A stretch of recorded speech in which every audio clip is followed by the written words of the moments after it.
In the Empire of Flame Dragons, in Donglan Province, at the 3rd High School of Shanghai City. Goodness, a genius! To think it is in a grade destined beast. I am utterly envious. Who would have thought our school would produce in a grade prodigy? A 1 in 10,000 chance. Such extraordinary luck. At this moment, Chen Wan stood upon the awakening platform in the playground, gazing down at the crowd of exuberant individuals, a flicker of confusion crossing his eyes. Have I traversed into another world? In an instant, memories flooded into his mind. 10,000 years ago, a cataclysmic game descended, unleashing monstrous beasts upon the world, resulting in mass human casualties and a significant regression of civilization. Concurrently, humanity acquired a unique ability to combat this catastrophe. At the age of 17 to 18, individuals could undergo a ritual to awaken their game interface, thereby obtaining their destined beast. Through generations of human civilization, the majority underwent a unified awakening process organized by schools during their 3rd year of high school, facilitating the reallocation of classes based on students' awakening qualifications, thereby enabling tailored education to more effectively prepare for the college entrance examination. The qualifications of destined beasts range from low to high: F, E, D, C, B, A, S, SS, and SSS levels. The higher the qualification of the beast, the greater its combat prowess and potential for growth. Most individuals fall within the F to C grades, with a B grade already considered exceptional talent. An A grade represents a prodigy of 1 in 10,000, while an S grade signifies a rarity of 1 in 100,000. The probability of awakening to an SS level is an astonishingly low 1 in a million. As for the SSS level, it exists solely in the annals of history. Whether it ever truly existed remains an enigma. The innate qualities of one's primary pet will profoundly influence a beast master's trajectory, impacting not only the development of the primary pet itself, but also the subsequent contracts with new beasts. Indeed, to have traversed here as a genius is quite a fortunate circumstance. Shenwan mused. He gazed at the diminutive black spider that materialized upon the awakening platform. This would be his primary pet. Primary pet, venomous spider. Gender, female. Qualification, a level, 1 maximum level. 70 type, poison form. Initial, evolution path, 1 skills, bite LV1 poison, toxic web binding LV1 poison. At that moment, the awakening instructor remarked, "Congratulations, Chinwan. An A-level venomous spider, a paragon within the poison category. A promising future undoubtedly awaits you." Chunwan nodded and retracted the venomous spider into the bee space before descending from the awakening platform, just as the next girl brushed past him to ascend. Before he could take several steps away, the crowd erupted into cheers once more. S level. It's actually an S level. Miss Yang's primary pet is indeed of S level. This year our school has truly struck gold. I initially believed that Chunwan was already remarkably talented, but Miss Yang is simply extraordinary. S-class innate pet beasts are an exceedingly rare occurrence in the city each year. Chunwan turned and raised her gaze towards Yang Zhilan, who stood on the awakening platform adorned in a pristine white dress, her exquisite features illuminated by a smile, her long chestnut hair cascading gracefully. A sense of helplessness welled up within her. Yang Zhilan, the belle of the school, hailing from a wealthy family, also excelled academically, consistently ranking first in theoretical subjects. Now, with an S-class pet beast, she is destined to enroll in the prestigious Yamlong University, ranked first in the country. Chun Wan's attention shifted to the pet beast that had materialized beside her on the awakening platform. A half-meter-long red cub, radiating a crimson glow. The inscription on the awakening platform identified it as the Sacred Fire Battle Tiger with an S-class aptitude. As a transmigrator, one is either an utter failure or an unparalleled genius. What does it mean to be stuck in the middle like a person suffering from constipation? As Chunwan silently lamented, the system panel automatically emerged. Awakening divine level talent. Awakening successful. Talent acquired. Divine transformation divine level. All of one's pet beasts can transform into beautiful women, and their evolutionary paths can be redefined. The combat strength and potential of the transformed beings are comparable to SS-level entities, although this SS-level aptitude remains undetectable. detected the presence of a highly venomous spider within the beast taming space. Do you wish to employ this talent? Yes, use it. In an instant, Chun Wan felt a surge of power permeate through his mental energy, directly reaching his beast master space. Within this space, a formidable poisonous spider was enveloped in a deep purple radiance. Subsequently, its form began to morph under the light, standing upright. With a hum, as the glow dissipated, a stunningly beautiful woman emerged in Chun Wan's beastmaster space. Standing approximately 1.8 meters tall, she possessed long, pale purple hair and captivating features, adorned in a semi-transparent violet garment. Her delicate, snowy feet were exquisite, and her long, fair legs resembled works of art, while 8 spider legs sprouted from her back, adding an intriguing touch to her beauty. Bonded beast, ethereal spider of maiden gender, female qualification, A-class hidden qualification, SSS class level, 1 maximum level, 120 type, poison form, initial, evolution path, 1 available skills, toxic piercing LV1 poison, venomous array LV1 poison, soul binding LV1 poison. Evolution path 1, spider monarch path, ethereal spider, maiden thorn spider king, level 15 spider spirit poison king, level 32 soul, devouring demon spider, level 60 eternal spider, monarch level 80. Dear reader, there is more to this chapter. Please click the next page to continue reading. The story becomes even more thrilling. This route will significantly enhance the remote offensive capabilities of the summoned beasts and their skill toxicity, while also possessing formidable control abilities.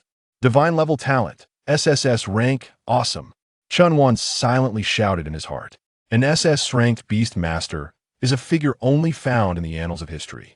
Although his summoned beast possesses an overt qualification of merely a rank, its combat prowess is sufficient to be classified as SSS.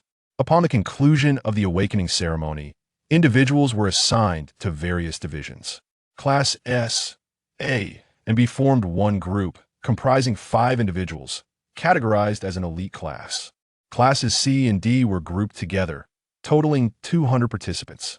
Classes E and F formed another, encompassing 500 individuals. Within the elite class, aside from Chun Wan and Yang Zhilan, the remaining 2 males and 1 female were all of B rank. The elite class resided in a separate teaching building within the 3rd high school, enjoying the finest resources the institution has to offer. The 5 took their seats in the classroom, and soon, Yang Zhilan became the focal point of the other 3. Miss Yang, you are truly remarkable. Indeed, it seems certain you will be able to enter Flame Dragon University. I can hardly imagine what it feels like to possess an strength beast. Oh, not at all. Everyone here is exceptionally talented, Yang Zhilan replied, momentarily flustered as she lowered her gaze. She was not one to seek the limelight, and thus would not display an air of superiority simply due to her possession of an strength beast. Chun Wan sat alone in a corner, originally meant to be the focus of the entire school, yet overshadowed by the emergence of this class talent, Yang Zhilan. As the saying goes, people tend to remember the first, not the second, and thus Chun Wan found himself neglected. However, he bore no ill feelings. He merely sought an opportunity to summon the stunning beauty from his beast mastery space, wishing to engage with her up close and personally. Before long, the sound of high heels clicking tap tap tap grew increasingly near. The crowd lifted their gazes, and there she stood, clad in dark red high heels that accentuated her long, elegant legs, her upper body adorned in a black jacket paired with a form-fitting outfit. Her flowing chestnut hair framed a face of exquisite features, embodying beauty in its most captivating form. Her gaze was icy and piercing, her voice cool and detached as she declared, "I am your teacher, Zhao Limin. Please settle down and take your seats." Chapter 2. Double Pets, Super Upgrades. Upon the sight of this woman, the crowd hastened to compose themselves, promptly taking their seats. This woman was renowned throughout the school and even the entire city. Zhao Linmin, at the tender age of 24, garnered fame not merely for her striking appearance, but also for her rigorous teaching methodologies, earning her the epithet of a devilish teacher. "I have reviewed your profiles, so I shall forego the customary self-introductions," Zhao Limin stated. "Let me outline today's agenda. According to the school's long-standing regulations, we must promptly elect a class leader following the reorganization. Therefore, I have decided to utilize this afternoon for the selection as tomorrow marks the beginning of the weekend, and any further delay would extend the process by 2 additional days. The benefits of being class leader are well known to you all, primarily a monthly scholarship of 1,000 yuan. As we are a distinguished class, the scholarship amounts to 2,000 yuan per month. Upon hearing this sum, Chen Wan's heart fluttered instantly. Coming from a humble background, with her mother bedridden for years requiring costly medication to sustain her life, the prospect of receiving 2,000 yuan each month could alleviate a significant burden on her family. Money was Chen Wan's sole focus. Zhao Linmin continued, the selection method is quite straightforward. It will take place in the school's second artificial secret realm. The competition will be based on the number of levels cleared. The student who clears the most levels will become the class leader. In the event of a tie, the one who completes the levels in the shortest time will prevail. It is now 10 o'clock. Gather at the entrance of the secret realm by 10:30. I have a few matters to attend to first. Having spoken, Zhao Linmin turned and exited the classroom. Once she departed, the trio of chatty B-grade students resumed their incessant chatter. Who would have thought that our teacher would be her? It seems this year will not be easy, remarked a short boy with curly hair. To expect us to fight right after awakening. Only this demonic teacher would dare such a thing. Other students typically undergo at least a week of combat theory training, added another chubby boy. By the way, who do you think will be our class monitor? Inquired a girl with a mushroom haircut. It goes without saying, it must be Miss Yang, replied the stout boy. No, Yang Zhilan quickly waved her hands, asserting that aptitude alone does not dictate capability. It must be assessed based on specific circumstances. Miss Yang, you are far too modest, exclaimed the boy with curly hair. Your theoretical knowledge was already impressive, and now with the awakening of an S-grade beast, you are simply invincible. Indeed, nodded the girl with the mushroom haircut. Yang Zhilan endured their relentless barrage, beads of sweat trickling down her forehead as she glanced helplessly at the quietly pensive Chen Wan. Chen Wan was lost in thought, pondering something unknown to everyone else. Unbeknownst to them, he had just discovered that his abilities extended far beyond mere divine transformation. Upon attempting to access the talent panel, he uncovered an additional secondary interface. Divine Talent Additional Effect. Observation. Allows the user to view target information, including but not limited to beasts, extraordinary creatures, materials, and more. Double Beast. The number of beasts one can possess at each stage is double that of a regular beast master. Super Upgrade. The speed at which your pet evolves is 10 times that of an ordinary pet. Chen Sheng was astonished to discover such powerful additional effects. Beast tamers are categorized into 10 stages, from 1 star to 10 stars, with each stage unlocking 2 contract slots. At the initial 1-star stage, one can possess 2 pets, meaning that everyone, in addition to their primary pet, may contract 1 new creature. Advancing to higher star levels necessitates undertaking the Beast Tamer's progression tasks. At this current stage, Chen Wan can contract 4 pets, 4 SSS-grade divine creatures. Merely the thought of it exhilarated Chen Wan. At this moment, in the principal's office, Zhao Linmin entered to find 2 men seated within, Principal Li and Yang Zhantian, the father of Yang Zhilan, clad in a suit. Zhao Linmin cast a fleeting, expressionless glance at him before addressing Principal Li. Principal, you summoned me for a reason? Teacher Zhao, it is not I who sought you, but rather Mr. Yang, replied Principal Li as he exited the office. Yang Zhantian then addressed Zhao Linmin. Teacher Zhao, I have heard that the election for class monitor is imminent. Would it be possible to arrange for my daughter to be appointed as class monitor? With that, he produced a funding card containing 1 million yuan. Please take this. Zhao Linmin placed her hands into her pockets and replied, the selection of the class monitor is governed by established regulations. Word has it that you are known for your impartiality, Teacher Zhao, Yang Zhantian remarked, visibly impressed. He then produced another funding card and added, what if the offer were 2 million? 20 million is of no use, Mr. Yang. If there is nothing else, I kindly ask you not to disturb me.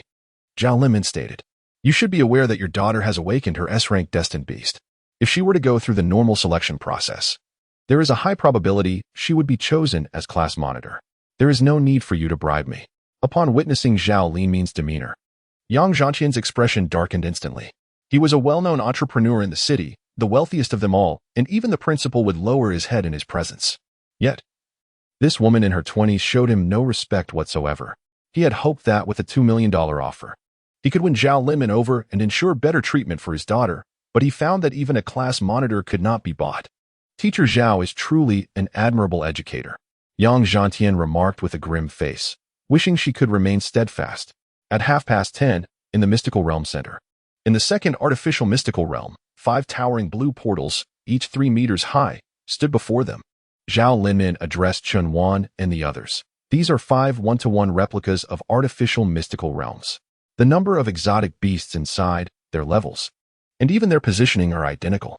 The higher the level, the greater the difficulty. The maximum is 10 levels, with a time limit of 15 minutes for the assessment.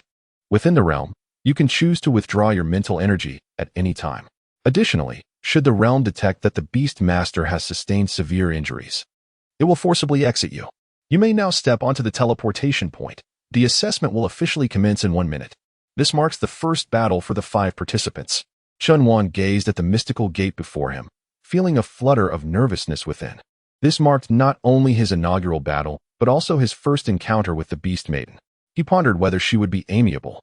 As time ticked away, Zhao Linmin stood beside him, her gaze fixed upon Yang Jilan. Undoubtedly, she believed Yang Jilan was destined to become the class leader. The higher the qualifications of a pet beast, the greater its combat prowess. And the ability to engage in battles beyond their level would surely enable her to surpass others in clearing more stages. Despite her disdain for Yang Zhantian's acts of bribery, she found herself quite fond of the kind-hearted Yang Jilan. A minute later, the assessment commenced, and everyone was simultaneously transported to their respective realms. Before Chen Wan appeared a small jungle, where 2 green-skinned serpents menacingly fixated on him. Observing. Strange beast, green spirit serpent. Gender, female. Qualification, F grade. Level, 1. Type, grass. Form, initial. Skills, bite LV1. Bind LV1. Quite simplistic. With a wave of his hand, Chen Wan summoned a lady of the abyss spider. Her long, elegant legs, enchanting figure, and violet eyes all radiated beauty and allure. Master, she spoke, her voice a gentle, alluring tone. Chapter 3. The Power of an SSS Grade Pet Beast. Merely peering into the beast realm with psychic energy had been but a fantasy. Now, witnessing the Lady of the Abyss spider with his own eyes revealed her astonishingly divine appearance. Nevertheless, Chen Wan understood that this was not the moment to admire such a stunning beauty. Securing the position of class monitor and obtaining a scholarship are of paramount importance. Arachnid Maiden, seize them. Activate. Venomous formation. The Arachnid Maiden thrust her hands forward, and a bubbling pool of purple venom materialized beneath the 2 serpents, swiftly eroding them to mere bones. A skill that combines both damage and range. Quite impressive, Chen Wan nodded. As the great door to the next level swung open, Chen Wan promptly entered alongside the Arachnid Maiden. Upon reaching the 2nd level, the atmosphere grew palpably tense. The mysterious realm retained its jungle scenery, but the exotic beasts transformed into 2 half-meter-tall juvenile wolves. Exotic beast, black-furred wolf. Gender, male. Qualification, D grade. Level, 2. Type, ground. Form, initial. Skills, bite LV1. Scratch LV1. As before, unleash the venomous formation. Chen Wan commanded. Gurgle, gurgle. Gurgle, gurgle. Beneath the acrid venom pool, the 2 black-furred wolves were instantaneously dissolved into a pile of white bones. The Arachnid Maiden has advanced to level 2. Surprisingly, she has leveled up. Splendid. It is time for the 3rd layer.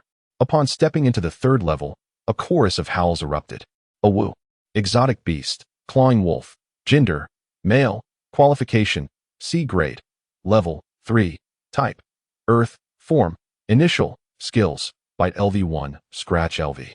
3 razor-sharp clawing wolves charged towards them with astonishing speed, making it exceedingly difficult for Chen Wan and the Arachnid Maiden to accurately gauge the release point of the venom pool. As the 3 clawed wolves drew near, Chen Wan hastily declared, engage in close combat. Activate. Venomous puncture. With a swift motion, the 8 elongated spider limbs of the otherworldly spider woman spread outwards, piercing through the 3 clawed wolves that besieged her.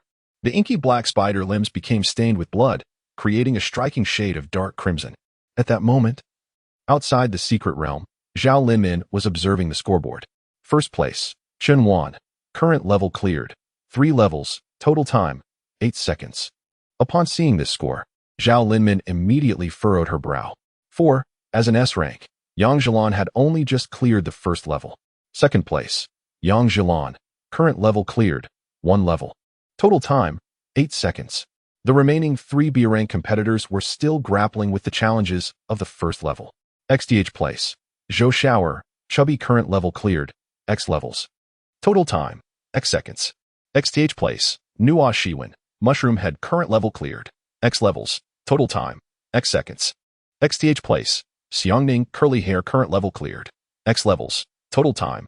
X seconds. Even though the beasts on the first level were merely F rank, there were still two of them, and these individuals were novices in beast taming.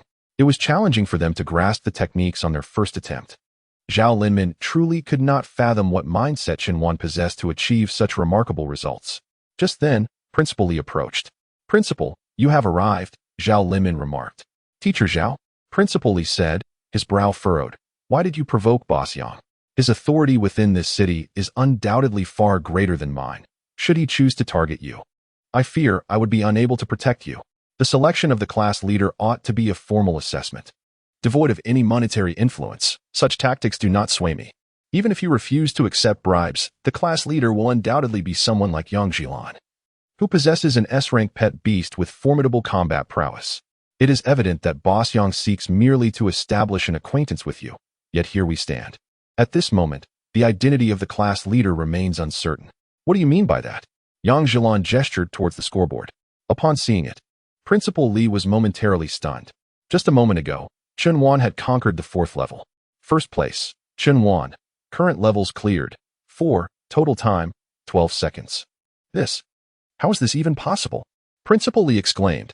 An A-rank venomous spider cannot possibly possess such combat capabilities. He then glanced at Yang Jilan's scoreboard. Second place, Yang Jilan. Current levels cleared. 2. Total time, 12 seconds. Though Yang Jilan was beginning to acclimate to the sensations of battle, her speed lagged significantly behind Xinhuan's as she struggled in the third level amidst dire circumstances. Those three-clawed wolves are rather formidable opponents. Thus, Principal Li, the class leader's identity remains in question. Zhao Linmin interjected. "No, the class leader must be Yang Jilan," Principal Li insisted. "If Boss Yang discovers that his daughter has not been appointed as class leader, not only will you face dire consequences, but so shall I." Continuing along the narrative, Boss Yang dotes on his daughter excessively, renowned for being a devoted father. How could he possibly allow his daughter to be led by other students? "Principal, what do you mean?" Zhao Linmin furrowed her brow. "Teacher Zhao, how about this? You close the secret realm and say there was an unforeseen incident during the assessment, and then find a way to make Yang Jilan the class monitor." "I'm sorry, Principal, I cannot resort to underhanded tactics against the students," Zhao Linmin retorted through gritted teeth. "If Yang Zhantian seeks revenge, let him come for me." The corners of Principal Li's eyes twitched slightly, and a faint, enigmatic smile graced his lips as he turned to leave. Meanwhile, the secret realm continued its course. First place, Xinhuan. Current clearance level, 5. Total time, 18 seconds. First place, Xinhuan. Current clearance level, 6. Total time, 25 seconds. As Zhao Linmin observed Xinhuan's astonishing clearance speed, her previously calm eyes began to tremble. At that moment, Zhou Shower, Nuo Shuang, and Xiang Ning stumbled out of the secret realm, covered in dust and dirt. None of them had managed to clear the third level. Phew. Thankfully I retreated quickly. Otherwise, I would have been bitten by the clawed wolves. Zhou Shower exclaimed. Indeed. That third level is terrifying. The moment we entered, those 3 wolves pounced without any time to react. Xiang Ning added. "We were merely practicing," Nuo Shiwing remarked. "It's not as if we are genuinely competing for class monitor. Who could possibly rival Miss Yang?" Just then, Zhou Shower suddenly shouted, "Look! First place is actually Xinhuan, the 6th level." Noxuan rubbed her eyes in disbelief. Could it be true? It had only been half a minute. Miss Yang Han-Ti even cleared the 3rd level. Xiang Ning exclaimed, "How could someone of a rank possibly clear the 6th level?" No sooner had he spoken than Xinhuan successfully advanced once more. First place, Xinhuan. Current level cleared. 7. Total time, 32 seconds. Little did they realize the terrifying combat prowess of the Arachnid Empress. With SSS-grade qualifications, she could easily annihilate these minor foes within the secret realm. Moreover, the Arachnid Empress possessed a devastating poison array, a large-scale skill that ensured unparalleled efficiency in clearing enemies. In contrast, Yang Jilan's Holy Fire Battle Tiger excelled in single-target combat and was a melee fighter. Otherwise, it would not have been so easily toyed with by 3-clawed wolves. "Teacher, how many levels does the secret realm have?" asked Zhou Shower. 10 levels. It seems Chun Wan must be the class leader, Noxawin remarked. Just then, the blue gate of the secret realm where Chun Wan was located suddenly turned black. Hey, what happened to this realm? Why did it suddenly turn dark? The three exclaimed in unison. What is going on? Zhao Linmin hurriedly glanced to the side and noticed Principal Li had returned at some point, standing at the control panel with a triumphant expression directed at Zhao Linmin. Difficulty has increased. All the beasts in Chun Wan's secret realm have been enhanced. Zhao Linmin's eyes widened in shock, her eyes brimming with tears of anger. Chapter 4. Do pets adore their owners? Zhao Linmin understood Principal Li's intentions all too well. Possessing an S-rank pet beast, Yang Zhilan is certain to surpass at least the 8th level. It is merely a matter of time. If the difficulty of the Qianwan's secret realm is heightened and restricted at the 8th level, victory would undoubtedly belong to Yang Zhilan. In the aftermath, should Chun Wan seek to create trouble, there would be no cause for concern. For Chun Wan's background is that of an ordinary family. What rebellion could possibly arise against her? A sense of helplessness enveloped Zhao Linmin's heart. She understood that she was merely a humble teacher. If Principal Li insisted on appointing Yang Zhilan as class leader, her struggles would be futile against such authority. Clenching her fists tightly, her elegantly manicured pink nails threatened to pierce the tender flesh of her palms. Even if she were to allow Chun Wan to assume the role of class leader this time, there would always be the next time, and the time after that. At this moment, a wave of guilt towards Chun Wan washed over her. She had failed to protect her own student. Simultaneously, she felt a sense of pity for Principal Li. Instead of rejoicing over a promising student like Chun Wan, he sought ways to suppress him. Presently, Chun Wan had already reached the 8th level. The creature at the 8th level was a 1-meter-tall stone monster. Creature, Great Stone Monster. Gender, male. Qualification, C rank. Level, 10. Type, rock. Form, initial. Skill, impact LV1. It remained a simple challenge. Spider-Woman, seize it. Just as the Spider-Woman prepared to launch her attack, the Great Stone Monster's body suddenly underwent a transformation.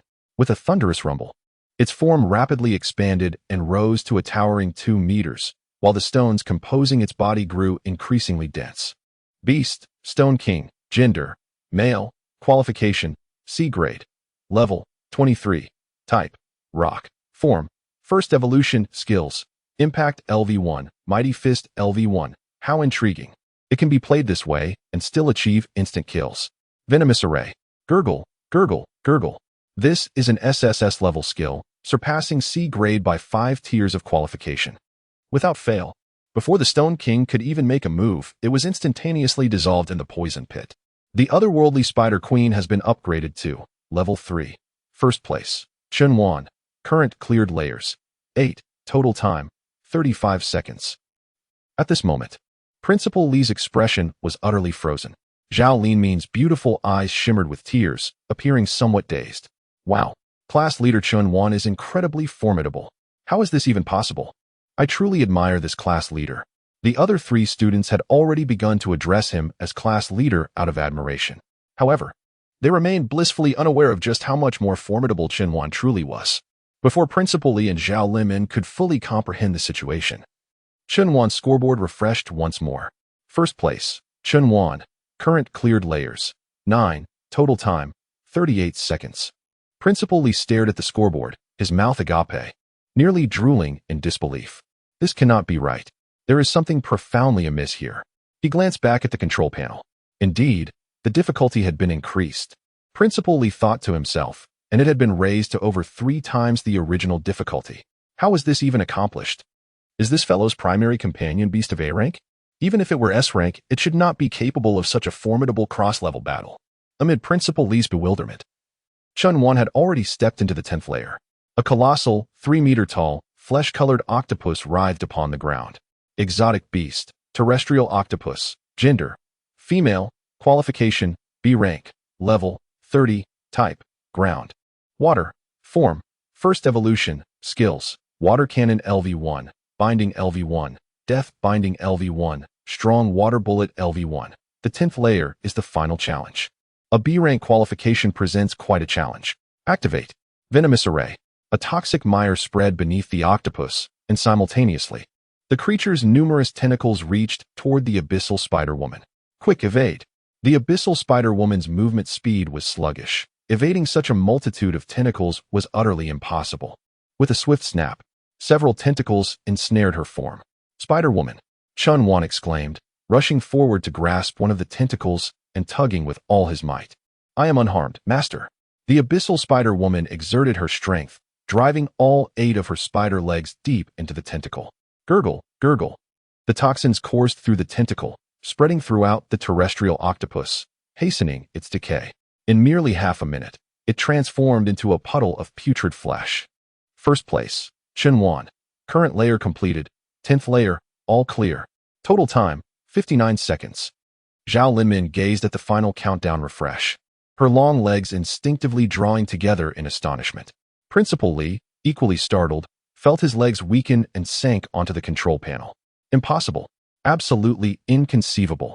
He silently screamed within. Chun, the squad leader, truly is remarkable, remarked Zhou Shower. Indeed, the textbooks have not misled us. A Beastmaster's inherent companion does not dictate their future trajectory. It appears that the 3 of us may also have the opportunity to surpass Miss Yang. He. Nuo Xuan chimed in. Xiang Ning smiled. After all, it would be equally commendable whether Miss Yang or Chun once served as squad leader. Within the secret realm, the ethereal spider queen extricated herself from a mass of decaying flesh, her haughty gaze fixed upon the lifeless octopus, letting out a disdainful huff. Humph. This little chapter is not yet over. Please turn to the next page to continue enjoying the thrilling content. Spider Queen, how are you faring?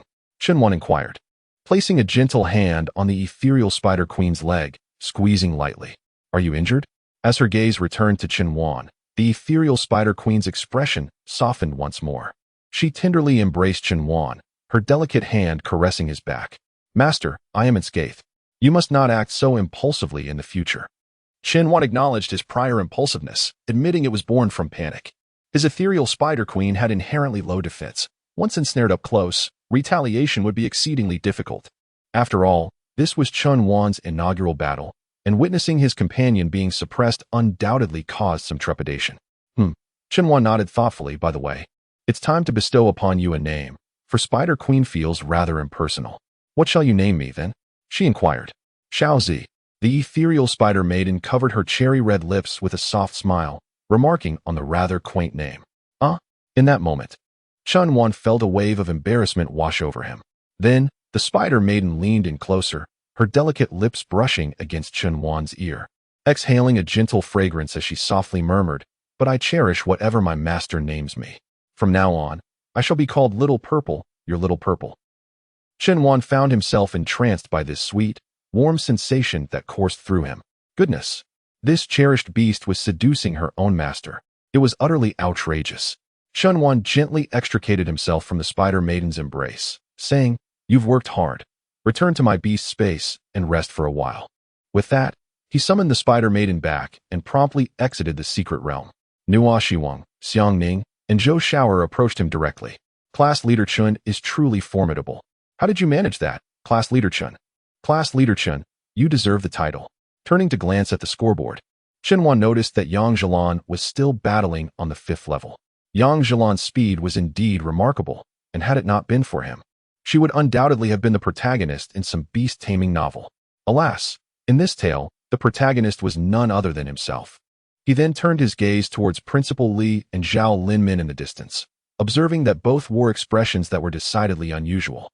Chun-Wan approached Zhao Linmin and asked, "Teacher, the difficulty of the last 3 levels seems to escalate dramatically compared to the first 7. Was this intentional?" Zhao Linmin looked at Chun-Wan, her heart aching for his unawareness. She understood that it was no longer feasible for Chun-Wan to continue his studies here. A broader platform must be sought for him. Remaining under Principal Li's supervision for another year could lead to unforeseen consequences.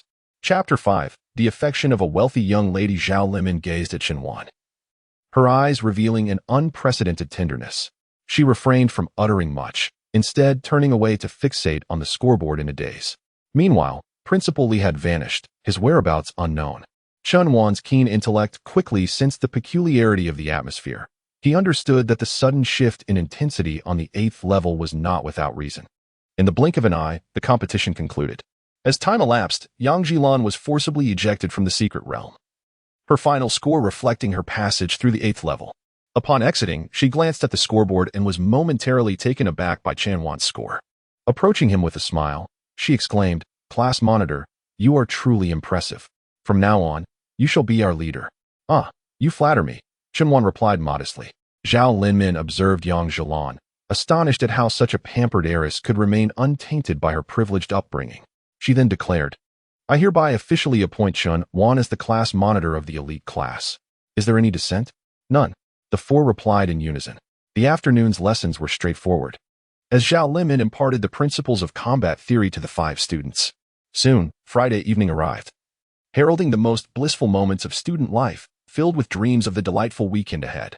The afternoons of Sundays often prove to be the most tormenting, as they herald the impending return to 5 arduous days of life. Chunwan resolved to utilize these 2 days to train his spider familiar. In this realm, beast tamers reign supreme. While the prowess of a beast tamer may not directly translate into wealth, with diligent effort, securing a position among the upper echelons of society is not insurmountable. In this world, the ascension of a familiar is generally categorized into 2 primary methods: combat and nourishment. Combat experience can be accrued through various means, such as performance and engaging with adversarial targets, rather than solely through vanquishing foes. Additionally, feeding the familiar with rare and exquisite resources can yield experience points, and it is not uncommon for a familiar to ascend several levels upon acquiring a particular superlative resource. Furthermore, a familiar's natural growth can also contribute to experience accumulation. Chunwan contemplated venturing into the wilds beyond the city to train, aspiring for his little spider to achieve its first evolution this weekend. Yet, before embarking on this endeavor, he deemed it prudent to return home for a meal. Just as he exited the school gates, a melodious voice resonated behind him. "Class monitor, are you heading home?" Turning around, he found it was Yang Zhilan. "Indeed. Where is your home?"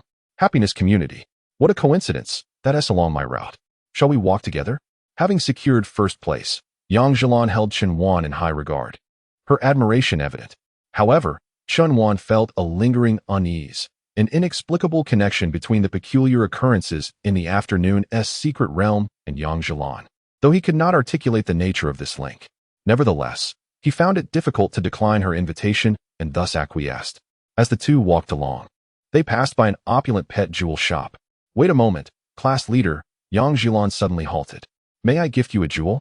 The pet jewel, capable of being embedded within a creature to enhance its combat prowess, could also alter its appearance to some extent.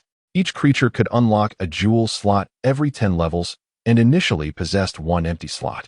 This meant that Chunwan's nether spider currently had an available jewel slot. "Gift me? Why?" Chunwan inquired. "Because I admire you." Yang Zhilan lowered her head shyly. I wish to be your friend. Please agree to my request." Chunwan hesitated.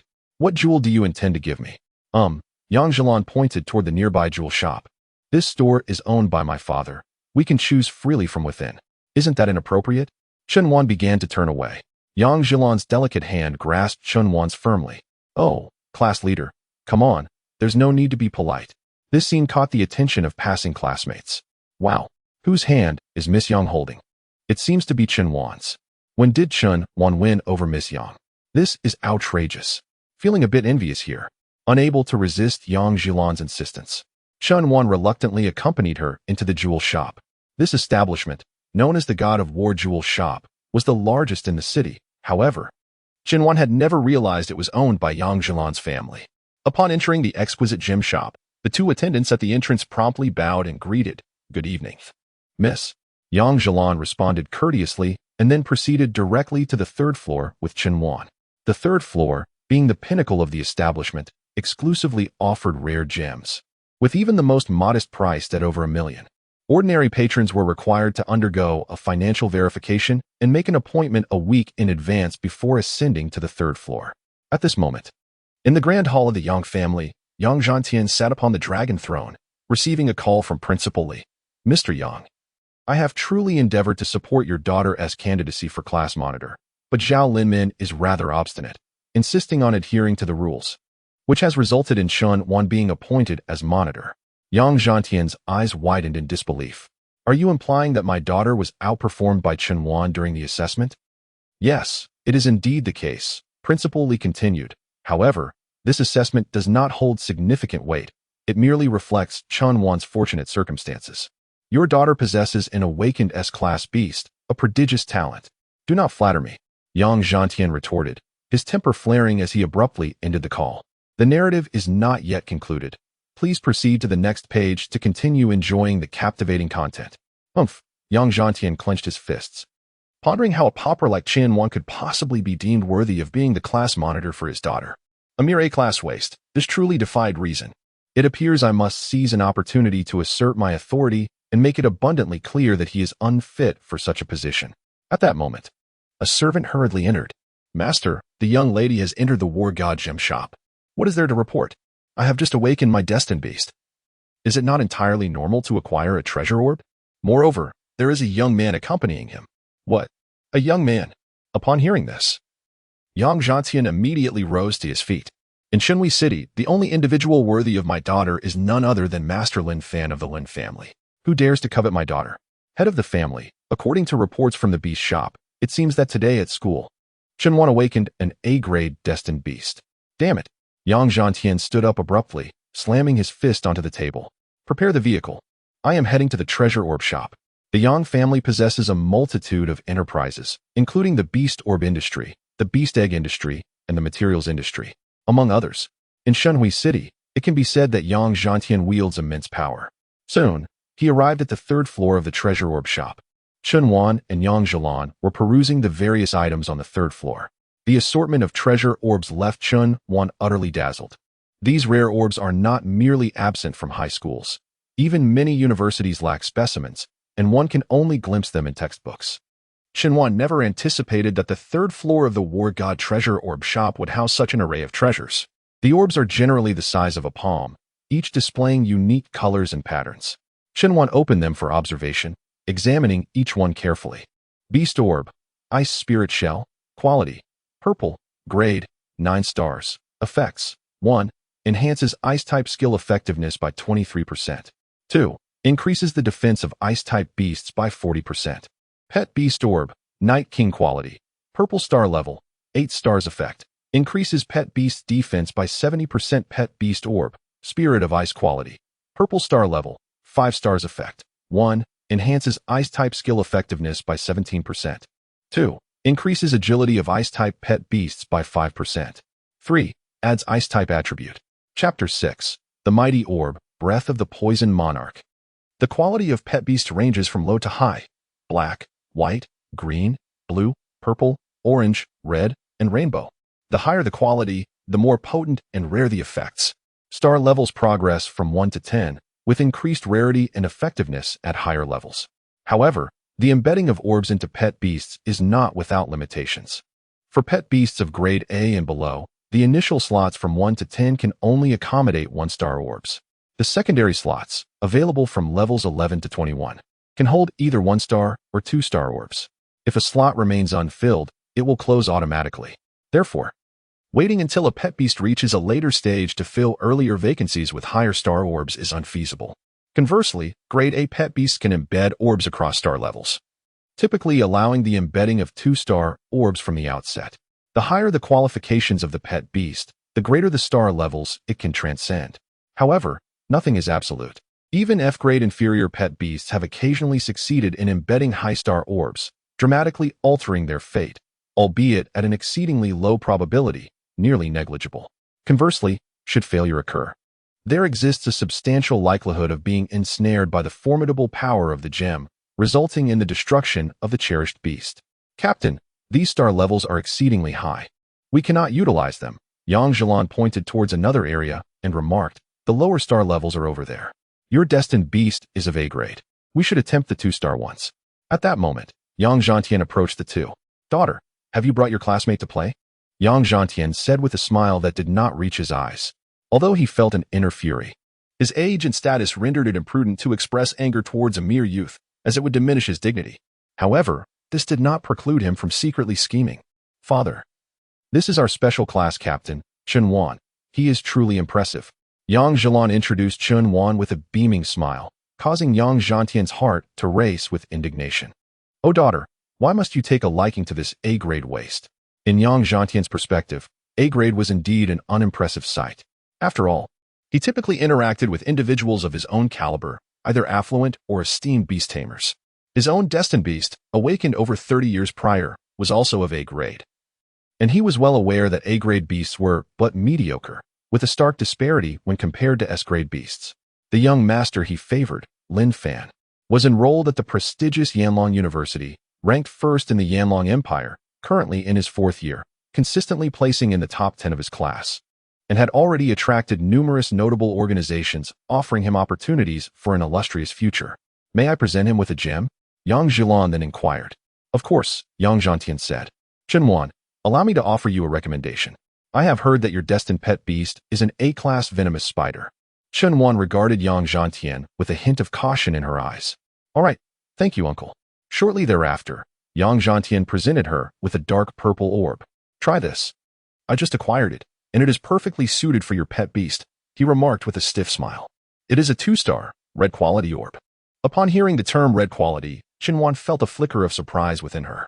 Red quality pet beast orbs are exceedingly rare, with the least expensive fetching a price of at least 50 million. Chenwan took the orb, inspecting it closely, her gaze momentarily betraying her wariness. Pet beast orb, breath of the venom sovereign, quality, red, star level, 10 stars, effects, 1. Enhances the effectiveness of the pet beast's venom skills by 132%. 2. Elevates all venom skills of the pet beast by 10 levels. 3. Introduces a new venom skill, Venom Sovereign's Descent, LV1. 10 stars. He actually intends to harm me. Chenwan mused, realizing that the sudden changes in the secret realm during the day were likely linked to him. Her suspicions were not unfounded. Yang Zhantian indeed harbored malicious intentions towards her.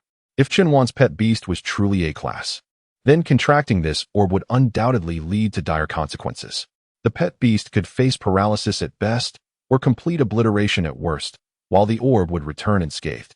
Chenwan was uncertain whether this was a scheme orchestrated in collusion with Yang Zhilan, but she was resolute in her understanding that Yang Zhantian had nefarious designs against her. Long ago, Chenwan had heard whispers of Yang Zhantian's obsessive love for his daughter. He would not permit anyone to overshadow her, nor would he allow any young man to approach her. Today, upon witnessing this firsthand, the rumors were undeniably true. At that moment, a system panel materialized before him. The host can confidently embed this gem for the ethereal spider maiden. SSS-grade pets are impervious to any embedding restrictions. How exhilarating! Chenwan inwardly shouted. "Why didn't you procure a gemstone of rainbow quality, you old fool?" Feigning composure, he received the gem and scrutinized it closely. Within the gem, an enigmatic smile flickered in and out of view, while purple currents danced within, signaling its extraordinary quality. "Uncle, isn't the red quality prohibitively expensive?" "Not at all. You are Xiaolan's friend and her class monitor. I will rely on you to look after her in the future." "Well then, I shall not hold back." Chenwan immediately channeled his mental energy, integrating the gem into the beast mastery space and equipping it onto the ethereal spider maiden. In an instant, a formidable power radiated from her. Buzz, buzz, buzz. Her form became even more enchanting, her legs appearing more pristine and smooth. A seductive purple web pattern blossomed on her lower abdomen, while her sleek skin was adorned with dark purple armor, significantly enhancing her defensive capabilities. Yang Zhantian stood in stunned silence, watching as the breath of the poison monarch merged into Chenwan's hand, rendered momentarily speechless. He anticipated Chenwan's agonized cries as he lay on the ground, feeling the demise of his cherished beast within the beast mastery space. However, at present, Chenwan appeared utterly unperturbed. "Thank you, boss," Chenwan said with a smile. "Did we succeed?" Yang Zhantian's body began to tremble with excitement. This was an extraordinarily rare red 10-star gem. He had initially intended to sell it for over 100 million. Indeed, Chenwan nodded. Yang Zhantian nearly spat out a mouthful of blood. How could this be? How could this happen? This luck is simply unfathomable. His heart raced, almost bursting from his chest, as if his entire worldview had shattered. A newly awakened A-class beast had embedded a 10-star gem? Even if Yang Zhantian possessed 10 brains, he would never dare to conceive such a notion. Yet the truth lay stark before him. 100 million was gone, just like that. At this moment, he could only feign composure, though his eyes burned with indignation. "No thanks." Yang Zhantian clenched his fists and turned to leave, fearing that lingering any longer might drive him to a fit of rage. Beneath his seemingly calm exterior, his heart was in tatters.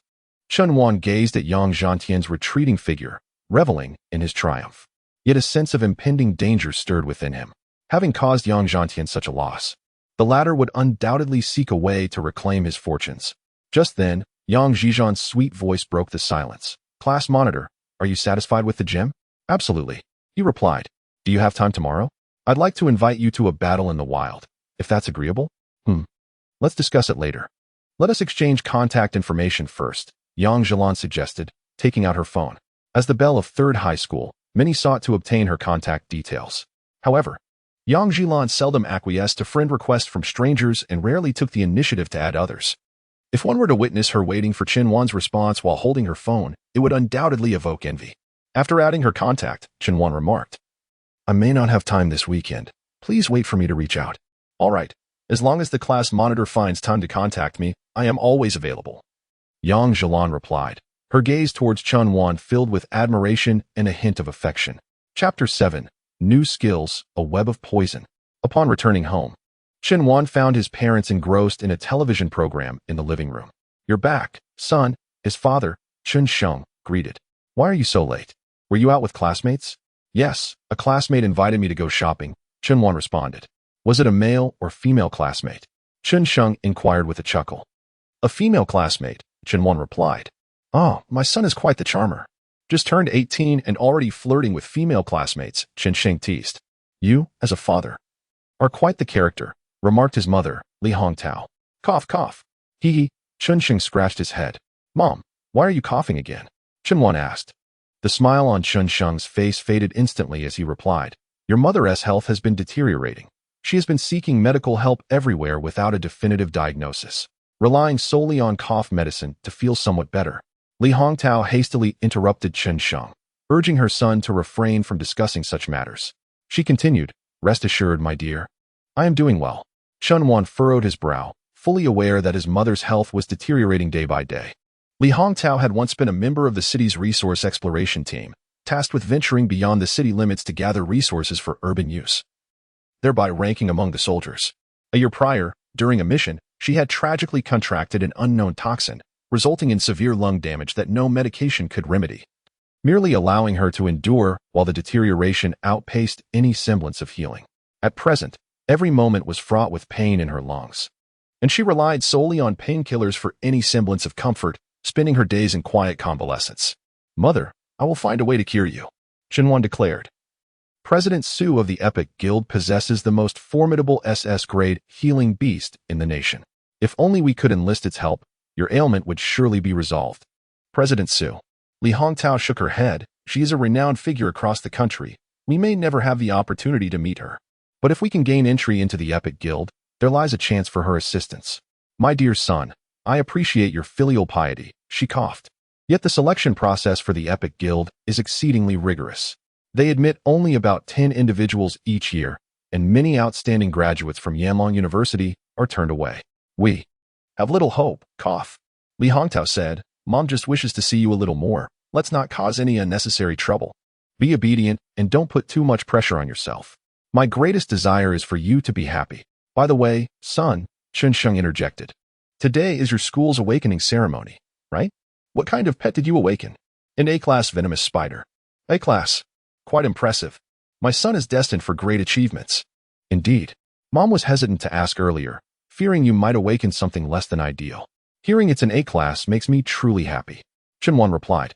"Mom, I reiterate, I will do everything in my power to save you, unless I am dead." With that, Chunwan wiped the tears from the corners of his eyes and returned to his room. Faintly, he could hear Li Hongtao reprimanding Chun Sheng, urging him not to say such things to their son. "You just had to bring it up. He was so happy to have awakened an A-class pet, and you had to spoil the mood." Cough, cough. Lying on his bed, Chunwan took out his phone and began searching for information about the Epic Guild.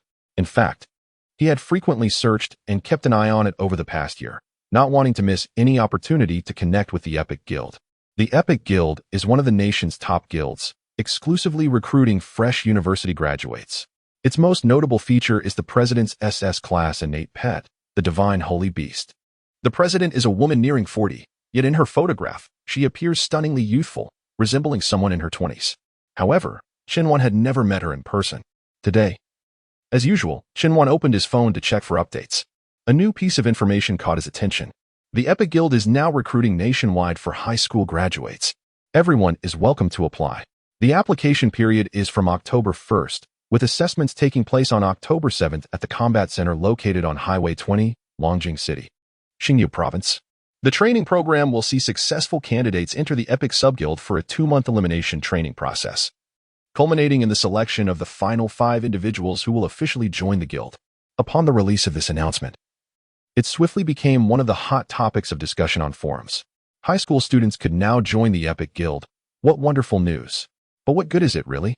Only 5 spots are available, and how many high school students are there across the nation? Moreover, even if one passes the assessment, the subsequent 2 months of rigorous training can be quite torturous. Most concerning is the fate of those who are eliminated. After being away from high school for such an extended period, maintaining their student status would be ideal, but if they fail to do so, wouldn't they be unable to pursue higher education? This ultimately hinges on the communication with their respective high schools. However, I suspect that those who can pass the preliminary assessment would certainly be impressive candidates, and their original high schools would likely welcome them back to continue their studies. Yet, entering this guild would be an achievement far surpassing admission to Yanlong University. For now, we shall merely observe the spectacle. Those with A level or below innate pets should refrain from applying. Doing so would only squander their energy and resources. Xinhuan, upon reading this news, immediately sat up in bed. It is indeed an opportunity. He thought to himself, I must seize the moment to level up Little Purple and ensure we enter the Epic Guild. Although my Abyssal Arachnid is of SSS rank, the disparity is not significant when faced with an SS rank opponent. This chapter is not yet complete. Please turn to the next page to continue reading the thrilling content. One must not become complacent merely due to superior talent. Early the next morning, Xinhuan ventured into the wilderness. However, he refrained from contacting Yang Zhilan, as he did not wish to grow too close to her. After all, he would be living in Shanghai City for another month, and it was prudent to avoid offending Yang Zhantian. It was not that he feared Yang Zhantian, but rather that it was better to avoid unnecessary conflict. In this world, 97% of the land is wilderness, with human settlements occupying only 3%. Beyond Shanghai City lies an endless expanse of jungle. Xinhuan utilized his talent to survey the wild creatures within the forest. Beast, blue hairworm. Gender, female. Qualification, F grade. Level, 1. Type, insect. Form, initial. Skill, bite LV. 1. Insect. Beast, small needlefly. Gender, female. Qualification, F grade. Level, 22. Type, flying. Form, 3rd evolution. Skill, stab LV. 1. Flying. Beast, fragrant flower. Gender, male. Qualification, F grade. Level, 8. Type, poison. Form, 1st evolution. Skill, venom LV. 1. Poison. In addition to these, a multitude of exotic creatures filled Xinhuan's vision. Sonic bats, small moles, fossil worms, and many more. The world boasts at least 100 million species of living beings. Yet the education from elementary to high school encompasses merely a fraction of under 200,000. University marks the true commencement of a Beast Master's journey. Even though the Spider Queen from the other side is an SSS grade companion, she feels exceedingly insignificant within this vast world. In this 97% of wild territory, 50% remains uncharted by humanity. Xinhuan summoned the Spider Queen, saying, Xiaozi, it's time to level up. Let us aim to reach level 10 in the next couple of days. Understood, Master, replied the Spider Queen, delicately entwining her slender fingers around Xinhuan's arm. I shall complete the task. Thank you for your hard work. Not laborious. Subsequently, the ethereal Spider Maiden gazed upon the creatures of the wild and immediately commenced her assault. Generally speaking, the creatures surrounding the town are of a lower level and quality. The deeper one ventures, the mightier the beasts become. For a pet to progress from level 1 to level 10, the process typically spans approximately half a month. However, endowed with this super upgrade ability and being an SSS grade creature, the Spider Maiden's ascent was remarkably swift. The Spider Maiden has reached level 4. The Spider Maiden has reached level 5. The Spider Maiden has reached level 6. The Spider Maiden has ascended to level 10. She has learned a new skill, Poison Web Coverage LV1, in the blink of an eye. The sun was on the verge of vanishing. The Spider Maiden's silken attire was drenched, fragrant sweat enveloping her. Xinhuan, as a beast master, needed to command the battle. And the physical exertion was considerable. You've reached level 10, little Z. Well done. Not laborious at all. Why not return to the beast space for a brief respite? Chunwan withdrew her into the beast space, stretched languidly, and then began her journey towards the city. At this moment, in the Yang household, a servant approached Yang Zhantian. Master, reliable news has arrived. Chunwan is returning from the wilderness. Should we seize this opportunity to teach him a lesson? This servant, a 20-year-old young man with a slightly plump physique and black-rimmed glasses, was Zhang Ao, the most loyal servant of the Yang family. Orphaned at a young age, he was taken in by Yang Zhantian when he was 15. At the age of 18, I awakened my B-grade destined beast, which has now reached level 50, merely 10 levels shy of its maximum potential. I entrust it to you. It would be best if it could vanish without a trace. Yang Zhantian chuckled. Ha! Understood. I will certainly accomplish this task. Chapter 8. Mercy, my queen. In this world, the majority of cities possess a well-established system of rules. However, the wilderness remains a realm devoid of regulations. In the wild, humans must not only guard against monstrous beasts, but also be wary of other humans. Half an hour later, the city came into view before Chunwan. Having gone a day without food, he felt quite famished. I wonder what delicacies my father has prepared. Sweet and sour pork? Fish-flavored shredded pork? Fish-flavored eggplant? Spicy stir-fried pork? Various culinary delights danced in Chunwan's mind. Just as he indulged in these fantasies, a figure suddenly appeared beneath the tree. Halt! Zhang Ao, with an air of arrogance, gazed upon Chunwan. Chunwan remained silent, patiently awaiting Zhang Ao's next move. Noticing Chunwan's calm demeanor, Zhang Ao expressed his confusion. What's the matter? Aren't you afraid? Chunwan let out a cold laugh and retorted. Ha! Why should I be afraid? Do I look intimidated by you? You probably don't even know who I am. Zhang Ao replied. I am Zhang Ao, the adopted son of the Yang family. Today, I have come to claim your life. I shall make you understand that our young lady is not someone you can approach. With that, Zhang Ao promptly summoned his beast. A resounding hum echoed as a vine, 10 meters in length and shimmering in a brilliant blue hue, manifested beside him.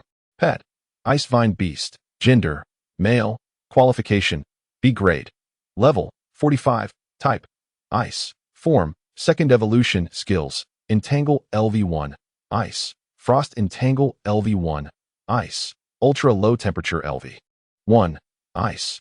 Chunwan smiled gently, confirming, is this truly all you intend to summon for our battle? No further reinforcements? With a hearty laugh, Zhang Ao retorted, I believe you have lost your mind. While it's true that my pet's qualification is one level lower than yours, you are merely a novice who has awakened only a day ago. What do you think you can do against my level 45 beast? He continued, if you do not summon more pets, I shall initiate my attack directly. I assure you, you will not leave this forest alive today. Chunwan ceased her idle chatter and with a swift motion, summoned the Nether Spider Queen. A level 10 Nether Spider Queen against a level 45 B-grade pet is indeed a formidable matchup. However, the Nether Spider Queen is equipped with a 10-star red orb, significantly enhancing her combat prowess. This exemplifies the strength of SSS-grade pets. While base stats are a factor, the later enhancements are what truly matter. Upon witnessing Chunwan summon a stunning beauty, Zhang Ao was momentarily taken aback. What is this creature you have summoned? Is it beautiful? Enjoy the view while you can, for soon you shall see it no more. Xiaozi, commence the attack. Activate. Poison net envelop. In an instant, a dark purple net with a diameter of 20 meters descended from the sky, pinning the Ice Vine Beast in place. Stricken with paralysis, the toxins relentlessly infiltrated its body. The crystalline azure form bore distinct purple veins coursing through it, and in no time, it fell silent, succumbing to death. How could this be? How could this possibly happen? It is inconceivable. Absolutely impossible. Zhang Ao, paralyzed with fear, felt his legs give way. Is your pet not an A-class venomous spider? Humph. Xiaozi, finish him off. A glint of cold malice flickered in Chunwan's gaze. Sensing the peril, Zhang Ao hastily summoned his destined pet. With a roar, a towering brown bear, standing 2 meters tall, made its entrance. The bear was clad in a formidable stone armor, its eyes fierce and its expression menacing. Pet, stone-armored battle bear, gender, male, qualification, B-class, level, 50, type, rock, form, second evolution, skills, rock fist LV1, fortify LV1, earthquake LV1, roar LV. One big bear, charge forth. Attack the beast tamer directly. Zhang Ao commanded. Roar. The stone-armored battle bear swung its fists, charging at Qinhuan. Do you dare to harm my master? The enchanting figure of the otherworldly spider queen smiled wickedly, as if I were inconsequential. Swoosh. Yet another toxic net descended from above. Although poison-type attacks are halved in effectiveness against rock types, in the face of overwhelming damage, elemental mechanics became irrelevant. The toxic net swiftly ensnared the stone-armored battle bear, allowing the poison to begin its infiltration. Xiaozi, deliver the finishing blow. Yes. Venomous array. Gurgle, gurgle, gurgle, gurgle, gurgle. The terrifying poison formation, enhanced by the precious gem, was exceedingly dreadful. Not only had its area expanded, but the liquid within also emanated a horrifying hue. In an instant, the stone-armored bear was dissolved, leaving not even bones behind. It was dead. Both of the beloved beasts had perished. Zhang Ao, in sheer terror, sank to his knees, crying out, Big brother, Qinggu, spare me. I, your humble servant, was blind to your might. Miss Yang is unworthy of you. Moreover, all of this was orchestrated by that old fool Yang Zhantian. Please, have mercy. Do you have no other beasts? Qinhuan asked. I have yet to fully enjoy myself. I only possess 2 beasts, and you have slain them both. Then, by all means, you should not continue to exist. What purpose does your life serve now? With that, Qinhuan gently patted the back of the Nether Spider Queen, entrusting her with the task. The Nether Spider Queen, with her delicate little feet, approached Zhang Ao. My lord, there is more to this chapter. Please turn to the next page to continue reading. As the tale grows ever more thrilling. Queen, have mercy. Oh, my gracious queen. Zhang Ao gazed into the face of the Nether Spider Queen, drenched in sweat from fear. Before he could utter another word, 8 spider legs simultaneously pierced his body, his final expression frozen in horror. Annihilate the remains, Qinhuan commanded. Yes, my master the poison pit was unleashed, obliterating Zhang Ao's corpse utterly, as if he had never existed in this world at all. The ethereal spider maiden returned to Qinhuan's side and gently inquired, Master, were you injured just now? With such a formidable ally as you, how could I possibly be harmed? Qinhuan chuckled lightly. The reason Qinhuan had earlier remarked that Zhang Ao's existence held no meaning was rooted in the notion that a beast master devoid of any beast companions would most likely find it exceedingly difficult to form new contracts. The ability to forge such bonds relies heavily on the power emanating from the beast master's space, which is, in turn, derived from the collective energy of existing beasts. Thus, in the absence of beasts, one is left bereft of the very essence required for such contracts. You must have had a tiring day. Feel free to express any culinary desires you may have. The treats bestowed upon me by my master are always delectable. How delightful it would be if you could feed me personally. She giggled. Not a problem. Once we return home, I shall attend to you personally. At that moment, Qinhuan's attention was drawn to a small blue capsule lying on the ground. Beginner Experience Essence. Description can be used on beasts below level 20, directly elevating them by 5 levels. What a splendid find. It must have fallen from Zhang Ao. Qinhuan picked up the capsule, brushed away the dust, and then extended his hand before the spider maiden, offering it to her. She nodded slightly, extending her tongue to take the capsule into her mouth. The remnants of her saliva glimmered in Qinhuan's palm, exuding a beautiful sheen. A subtle fragrance wafted from his hand. The spider maiden's level has been elevated to level 15. Is this the realm of the affluent? Qinhuan contemplated. While ordinary individuals must engage in various leveling activities to enhance their pets, the affluent require merely a capsule. Chapter 9. Beautiful Sisters. Evolution Task. The Abyssal Spider Queen has reached the pinnacle of its current stage and cannot undergo further leveling. Please utilize the evolution scroll promptly to complete the evolution task. This world is intricately intertwined with gaming elements. Thus, many aspects remain constrained by game regulations. The evolution scroll is a relatively inexpensive item that, upon use, allows one to undertake awakening tasks. Observing the corrupted areas on Zhang Ao, Qinhuan mused, having just searched him. Who knows what valuable items might have been eroded along with Xiaozi. Nevertheless, acquiring this capsule is quite commendable. Such items are unattainable even with wealth. And it is fortunate to have connections with the Research Institute to obtain it.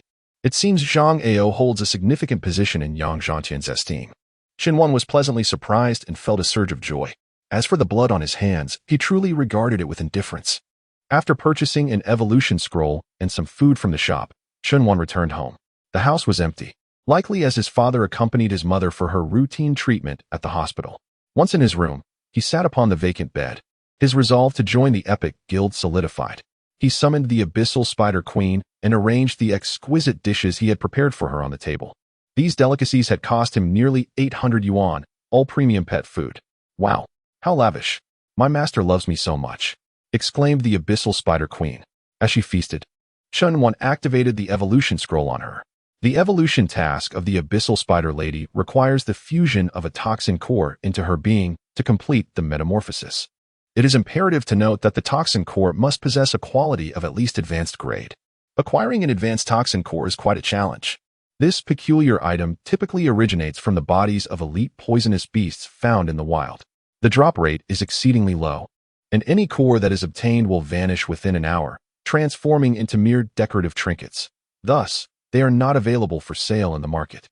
Surrounding the city of Shanghai lies the Toxic Spirit Gorge, recognized as the most perilous area locally, classified as a mid-tier wilderness. Within its confines, 90% of the beasts are of the poisonous variety.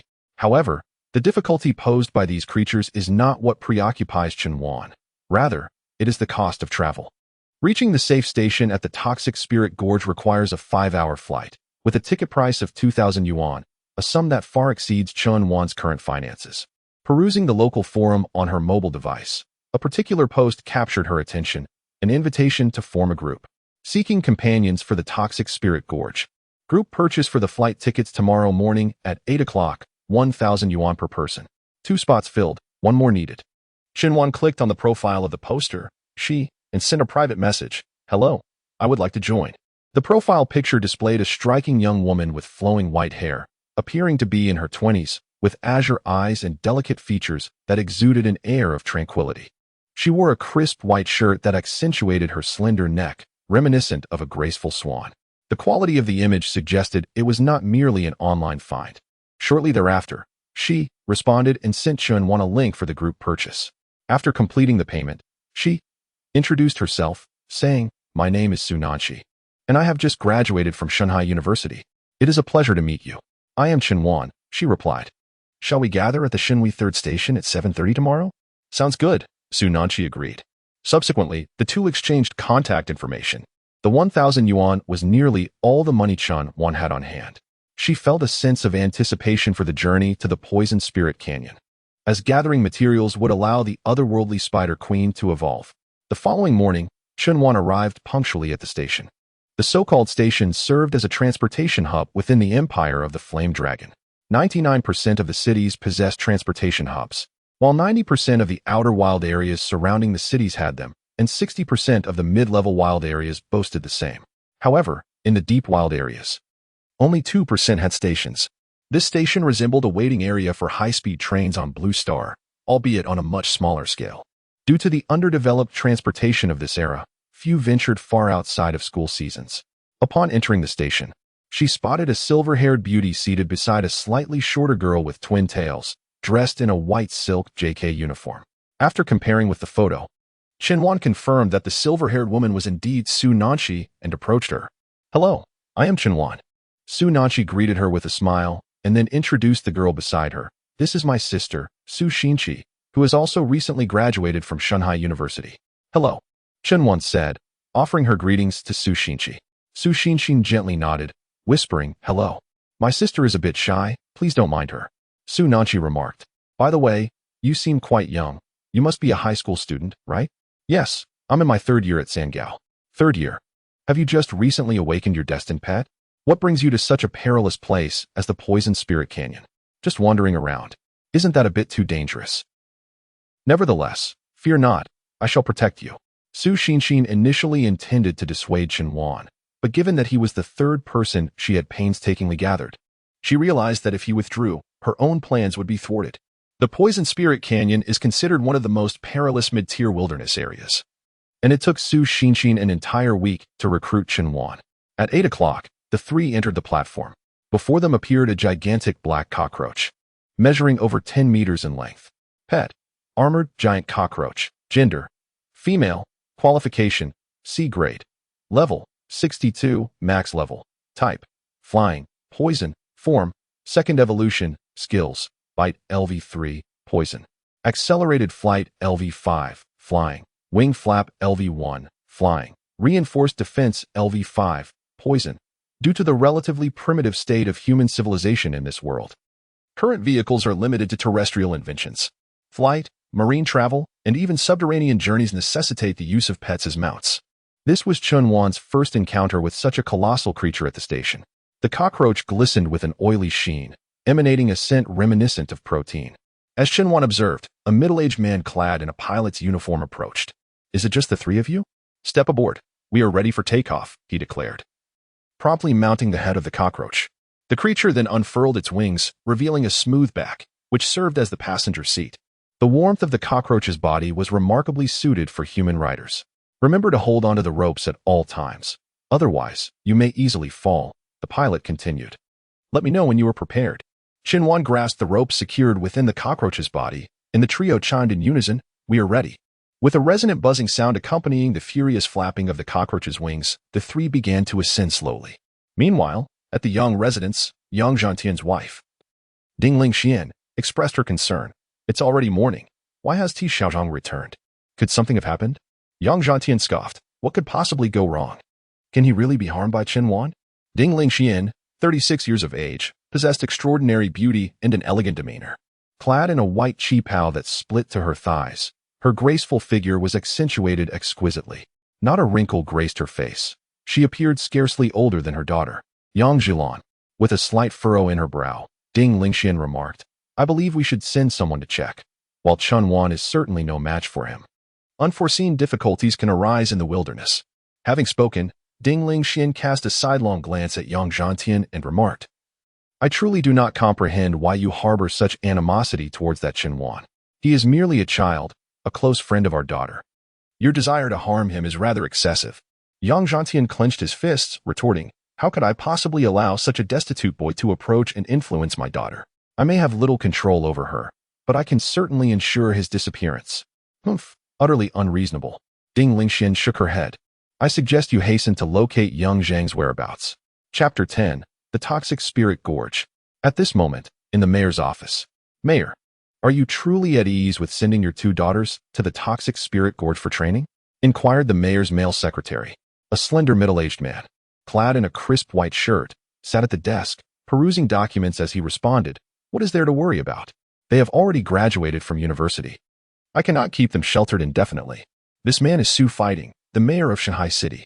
Su Xinqi and Su Nanqi are his two daughters. The expansion and development of the city necessitate numerous beastmasters venturing into the unknown. Su Fighting asserted, as the daughters of the mayor, they must contribute to the city's advancement. "I am preparing to assemble an elite team of 100 specifically to explore the Toxic Spirit Gorge, for in recent years, it has been expanding and encroaching upon the outer wilderness. If this continues, within a year, our city will be threatened by these toxins."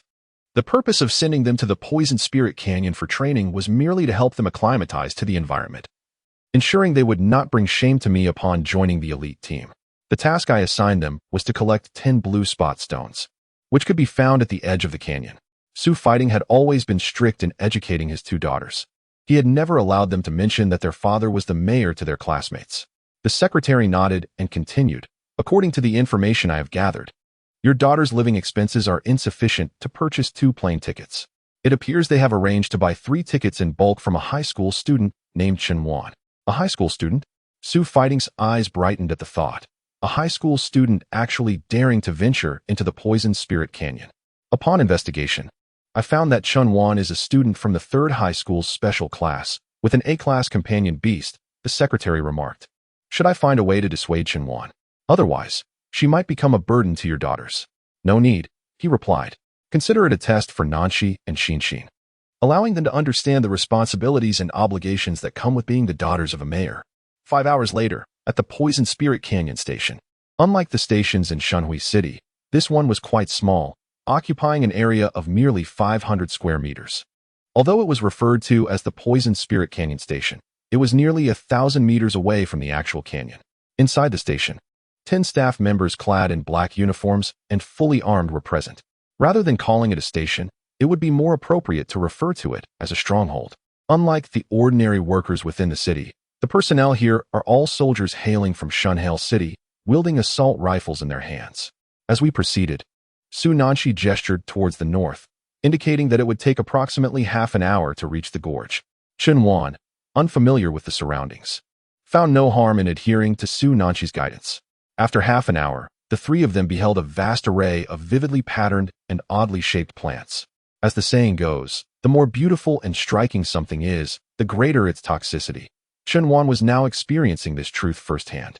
Beast, strange flower, gender, female, quality, C grade, level, 30, type, poison, plant, form, second evolution, skills, slime LV1 plant, venom LV1, poison, devour LV1, poison, beast, spiked vine, gender, female, quality, C grade, level, 22, type, poison, ground, form, first evolution, skills, stab LV1 ground, burrow LV1 ground, toxic restraint LV1, poison, beast, blood tree, gender, male, quality, C grade, level, 32, type, poison, form, second evolution, skills, crimson venom penetration LV1, poison, blood rain LV1, poison. Essentially, the overwhelming majority, a staggering 99%, are of the poison type. By the way, Chen Wan, Su Nanshi remarked, I still haven't inquired about your objective in the Poison Spirit Canyon. My sister and I aim to collect 10 blue spot stones. As for me, I seek to procure a high-quality venom core. What? A venom core? Su Nanshi's beautiful eyes widened slightly, realizing that this task would likely be exceedingly challenging, even for a military force. As a high school student, alongside my sister and I, who have only recently graduated from university, isn't this a tad too perilous? Upon hearing Chen Wan's intention to procure the toxin core, the usually reticent Su Xinshin finally spoke up, asserting the difficulty of such an endeavor. We would need to delve deep into the toxic spirit valley and eliminate a multitude of elite monsters to acquire it. Indeed, by the way. What purpose do you have for this material? Su Nanshi inquired further. To evolve my pet beast. Evolve? Haven't you just awakened your destined pet beast? Have you found a way to rapidly enhance its level with items? Just as Chen Wan was about to respond, a sudden gust of wind swept past the three of them. Swish! A slender, black willow branch struck Su Nanshi sharply on the back. Crack! A large tear appeared in Su Nanshi's clothing, revealing her smooth, fair back amidst the tattered fabric. A gentle breeze wafted by, carrying with it a hint of fragrant sweat. An ambush! Be cautious! Before Su Nanshi could shield her back, she hastily drew her handgun, positioning herself in front of Chen Wan and Su Xinshin. You two, stay behind me. With that, she summoned her pet beasts. One was a towering figure, 2 meters tall, robust, and crafted entirely from blue crystals, wielding a pair of frosty dual axes. The other, equally 2 meters tall, was formed from rock armor, its head resembling that of a tiger. Two formidable beasts exhibit remarkable defensive capabilities at first glance. Beast, giant ice warrior, gender, male, quality, B grade, level, 75, max, type, ice, form, fourth evolution, final form, skills, /LV10, ice, frost roar LV11, ice, ice shield LV5, ice, quick /LV10, ice, ice frenzy LV3, ice, beast, rock tiger monster, gender, male, quality, B grade, level, 50, types, rock, fighting, form, third evolution, skills, heavy punch LV5, fighting, rock shield LV6, rock, combo punch LV5, fighting, massive stone palm LV6, rock, rending earth LV3, rock. The giant ice warrior seized a vine and with a vigorous pull, uprooted a large mass of black tendrils from several meters away, resembling a tangle of colossal earthworms.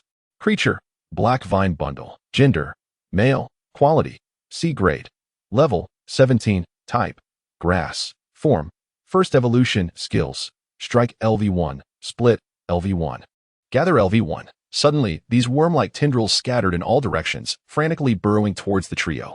The rock tiger monster swung its fist down with great force against the ground. Boom. The formidable deterrent force instantly sent the vines flying, while the colossal ice warrior swung his double axes, madly charging into the throng of vines and beginning to slash with fervor. The sound of cracking echoed as vine fragments scattered in all directions.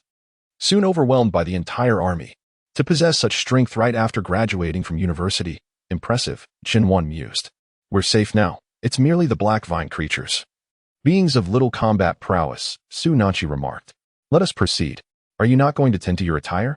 Chen inquired, observing the disheveled state of Su Nanchi's back. Su Nanchi's cheeks flushed crimson in an instant, yet she feigned indifference and shook her head, saying, It's trivial.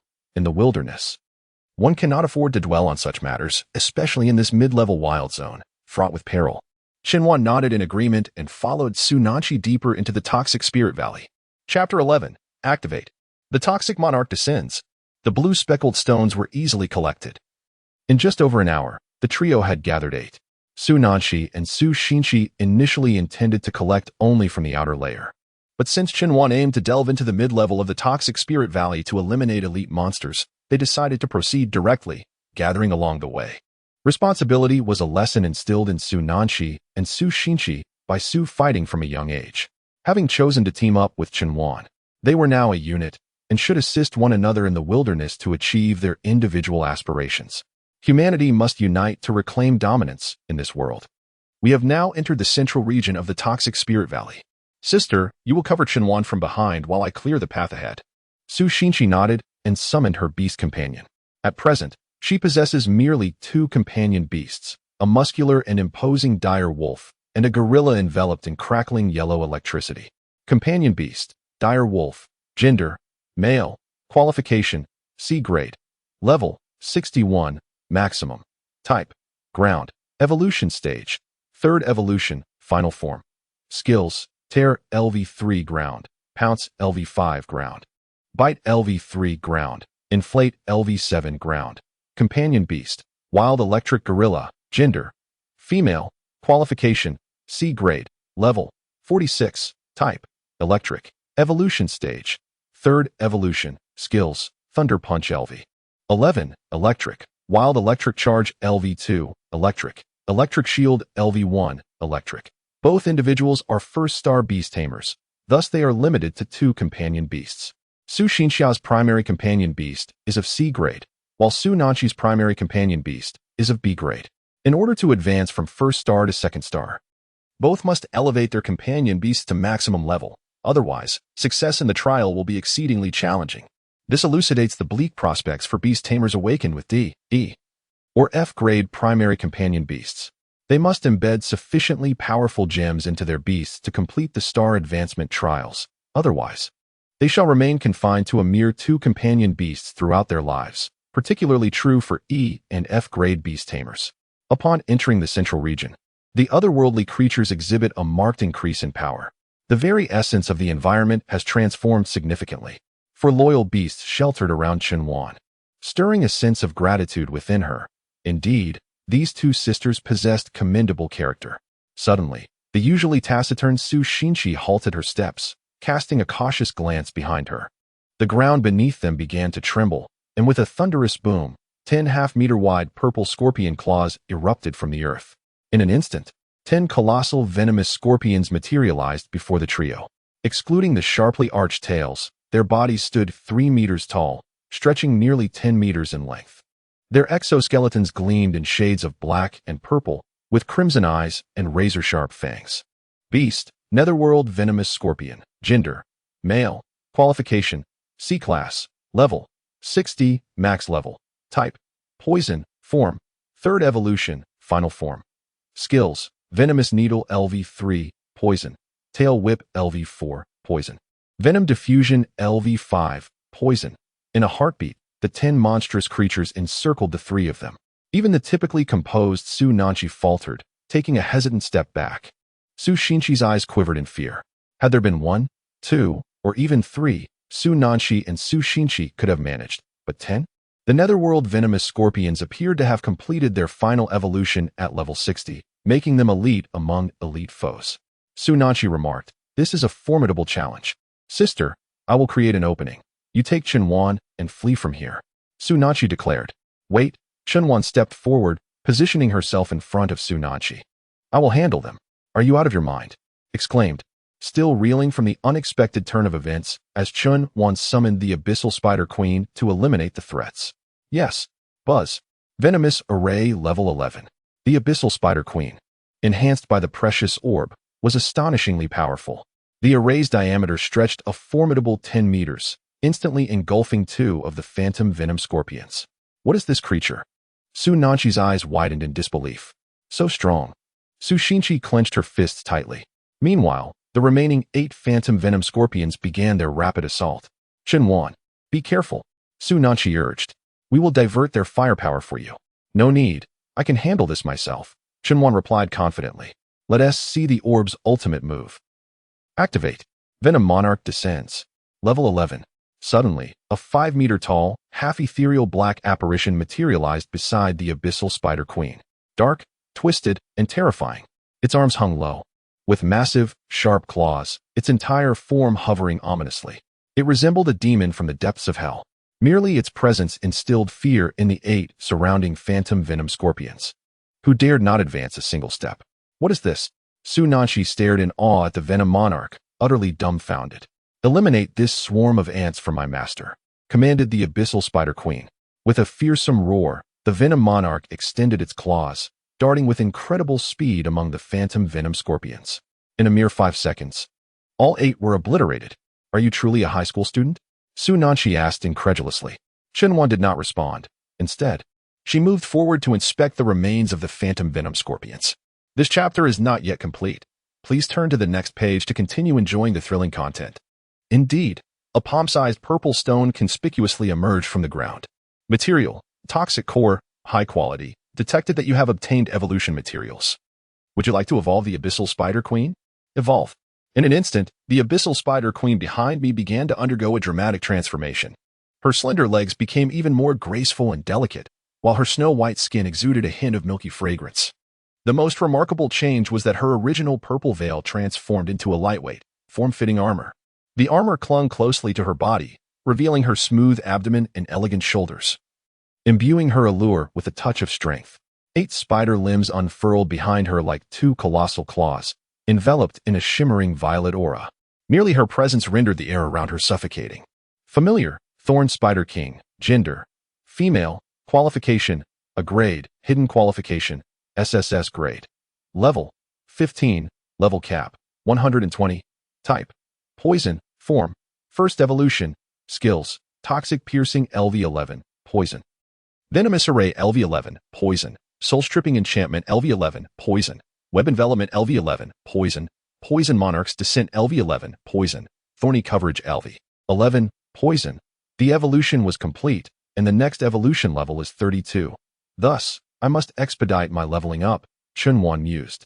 Su Nanchi and Su Xinqi gazed at the evolved Thorn Spider King, their eyes trembling with awe. Chen, what is the qualification of your familiar? Su Nanchi cautiously inquired. With a slight furrow of her brow, Su Nanchi wished to ask further, yet the words remained unspoken. And she could only exclaim repeatedly, it is truly terrifying for a high school student to possess such formidable combat prowess. Beside her, Su Xinqi gazed at Chen handsome visage, a faint blush appearing on her delicate face. All right. Let us return to the station and prepare for our journey back to the city, Chen announced. At 9 o'clock in the evening, the trio boarded their flight back to the city. As they exited the station, Su Nanchi took the initiative to say, my sister and I shall take our leave now. Let us keep in touch. Chen nodded in agreement. Su Xinqi, filled with reluctance, gazed longingly at Chen and softly whispered, goodbye. Upon returning home, Su Nanchi suddenly realized that they had only collected 8 blue-spotted stones, too short of the target set by Su Fighting. If your abilities are lacking, simply admit it. What do you mean by forgetting? Su Fighting reprimanded. You must train immediately. With your current skills, how do you expect to join the elite team? How will you protect the city? Father, my sister and I truly forgot. Su Nanchi replied. It was mainly because the high school student who accompanied us to the Poison Spirit Canyon was extraordinarily impressive. He left us utterly astonished. And we were preoccupied with thoughts of him throughout the journey. Impressive? How impressive could he possibly be? Su Fighting asked. He can annihilate 10 fully leveled nether poison scorpions single-handedly. Moreover, it takes him no more than 10 seconds. Su Nanchi exclaimed, her entire being trembling with excitement. Su Fighting, though equally stirred, was primarily incensed by her response. Slap. Su Fighting slammed the table, exclaiming, nonsense. Do you take me for a fool? Father.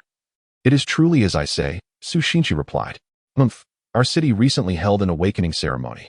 Even a prodigy awakening an S-class familiar could not possibly be as you claim. He continued, you two sisters are quite remarkable, now resorting to a tapestry of lies. Is it so difficult to admit your lack of strength and failure to complete the task? Must you concoct such an absurd excuse? Father. Su Xinqi bit her lip in distress, pausing for a moment before continuing, what we say is the truth. Indeed, we are not lying. Su Nanqi asserted, however. We have not fulfilled the task you assigned, and we accept the punishment. Su Fighting retorted, do not shift the topic.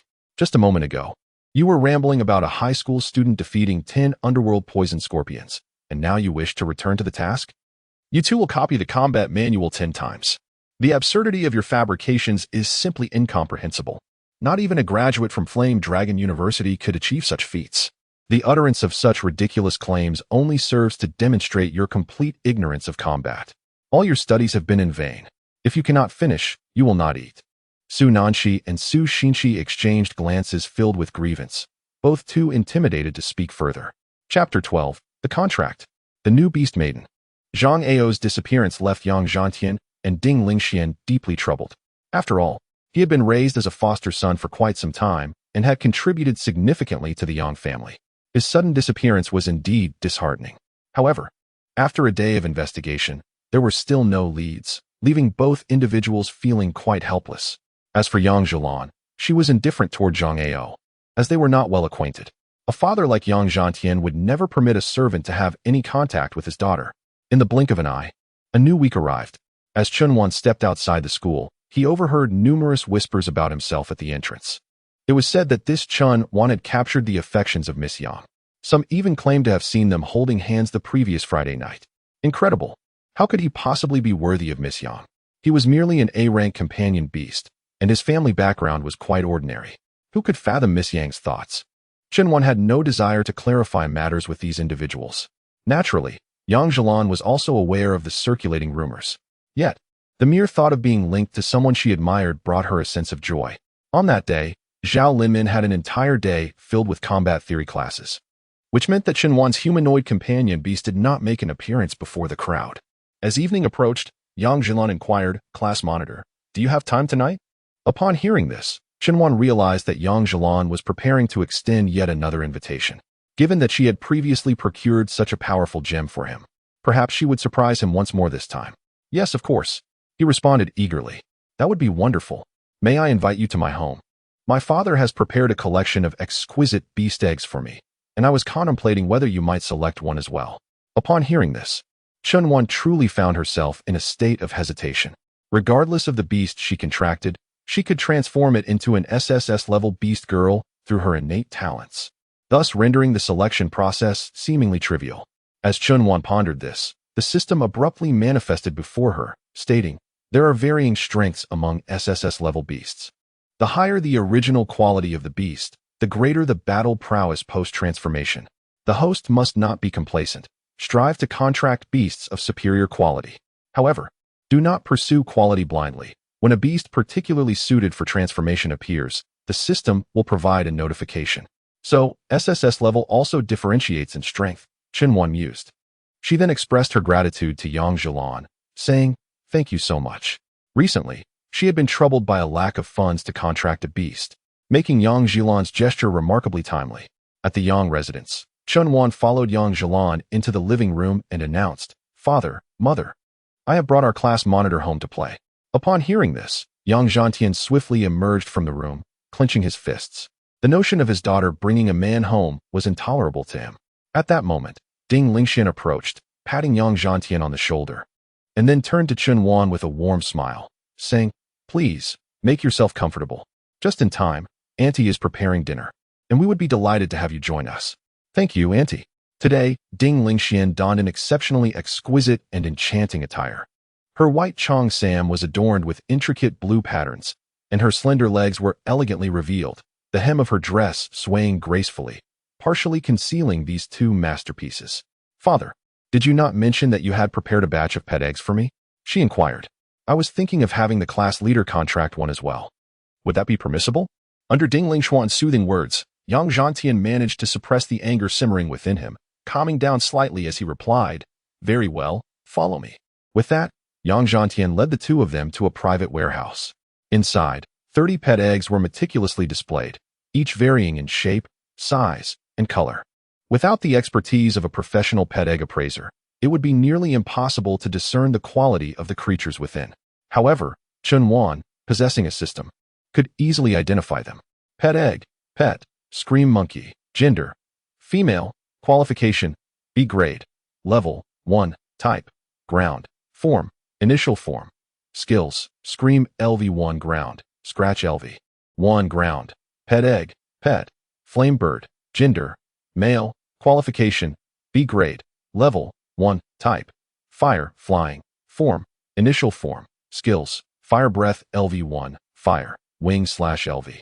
1, flying, pet egg pet, steel armored mouse, gender, female, qualification, a grade, level, 1, type, ground, steel form, initial form, skills, shuttle LV1, ground, impact EV. 1 steel, and so forth. Chunwan thoroughly examined each one. There were 30 pet eggs in total, which Yang Zhantian arranged into 3 rows. The bottom row consisted entirely of B-grade eggs, the most numerous, while the second row contained A-grade eggs. The top row, however, held only 2 S-grade eggs. Pet egg, pet, holy vine spirit, gender, male, qualification, S-class, level, level 1, type, grass, fighting, form, initial form, skills, binding LV1 grass, leaf blade LV1, fighting. Pet egg, my dear, there is more to this chapter. Please turn to the next page to continue reading, for the upcoming content is even more thrilling. Pet, deep sea octopus, gender, female, qualification, S-class, level, level 1, type, water, form, initial form, skills, super binding LV1, water, water cannon LV1, water. A sense of caution arose within Chun Wan. Previously, Yang Zhantian had sought to harm her during the jewel incident, and he would undoubtedly seize this opportunity as well. Moreover, having failed in his assassination attempt, he must be seething with anger. After introducing the pet eggs in his possession to his daughter, Yang Zhantian remarked, "My dear, feel free to choose one of these 2 S-class eggs. And Chun Wan, you may select any of the B-class ones at your leisure." With that, a slight, enigmatic smile graced Yang Zhantian's lips. "Ah, Chun Wan, I possess a rare B-class pet egg that I typically keep hidden from others. Since you are my daughter's friend, I shall bestow it upon you." He then produced a black pet egg. This is an exceedingly rare black demon cat beast egg, no longer available in the market. Today, I present it to you. Beast egg, beast, black demon cat, sickly constitution, gender, female, quality, B grade, level, 1, type, fairy combat, form, initial form, skills, tear LV1 combat, demon flash LV1, fairy, sickly constitution, a genetic affliction that prevents the beast from growing, with a level cap of 1. Should a beast master contract this beast, the entire beast space will suffer severe contamination, resulting in all beasts losing their growth potential. Additionally, the beast space will automatically seal, preventing the beast master from contracting any new beasts. Even without an explanation from the system, Chunwan understood the implications of this sickly constitution. It was common knowledge from high school. Clearly, Yang Zhantian had been aware of the issues surrounding this beast egg beforehand. He sought to harm me once more. Just as Chun Wan was about to decline, the system presented another message. Detected that the beast within this egg is exceptionally suited for a nurturing transformation talent. Strongly recommend that the host contracts it. Are you certain it is this diseased beast? Chun Wan questioned internally. However, it was apparent that the system lacked communicative capability, merely reiterating its message more clearly. Detected that the black demon cat, sickly constitution, within this egg is highly compatible with a nurturing transformation talent. Strongly recommend that the host contracts it. Very well. Can the system truly be my adversary? Chun Wan snatched the pet beast egg from Yang Zhantian's hands, exclaiming, "Uncle, I shall not hold back."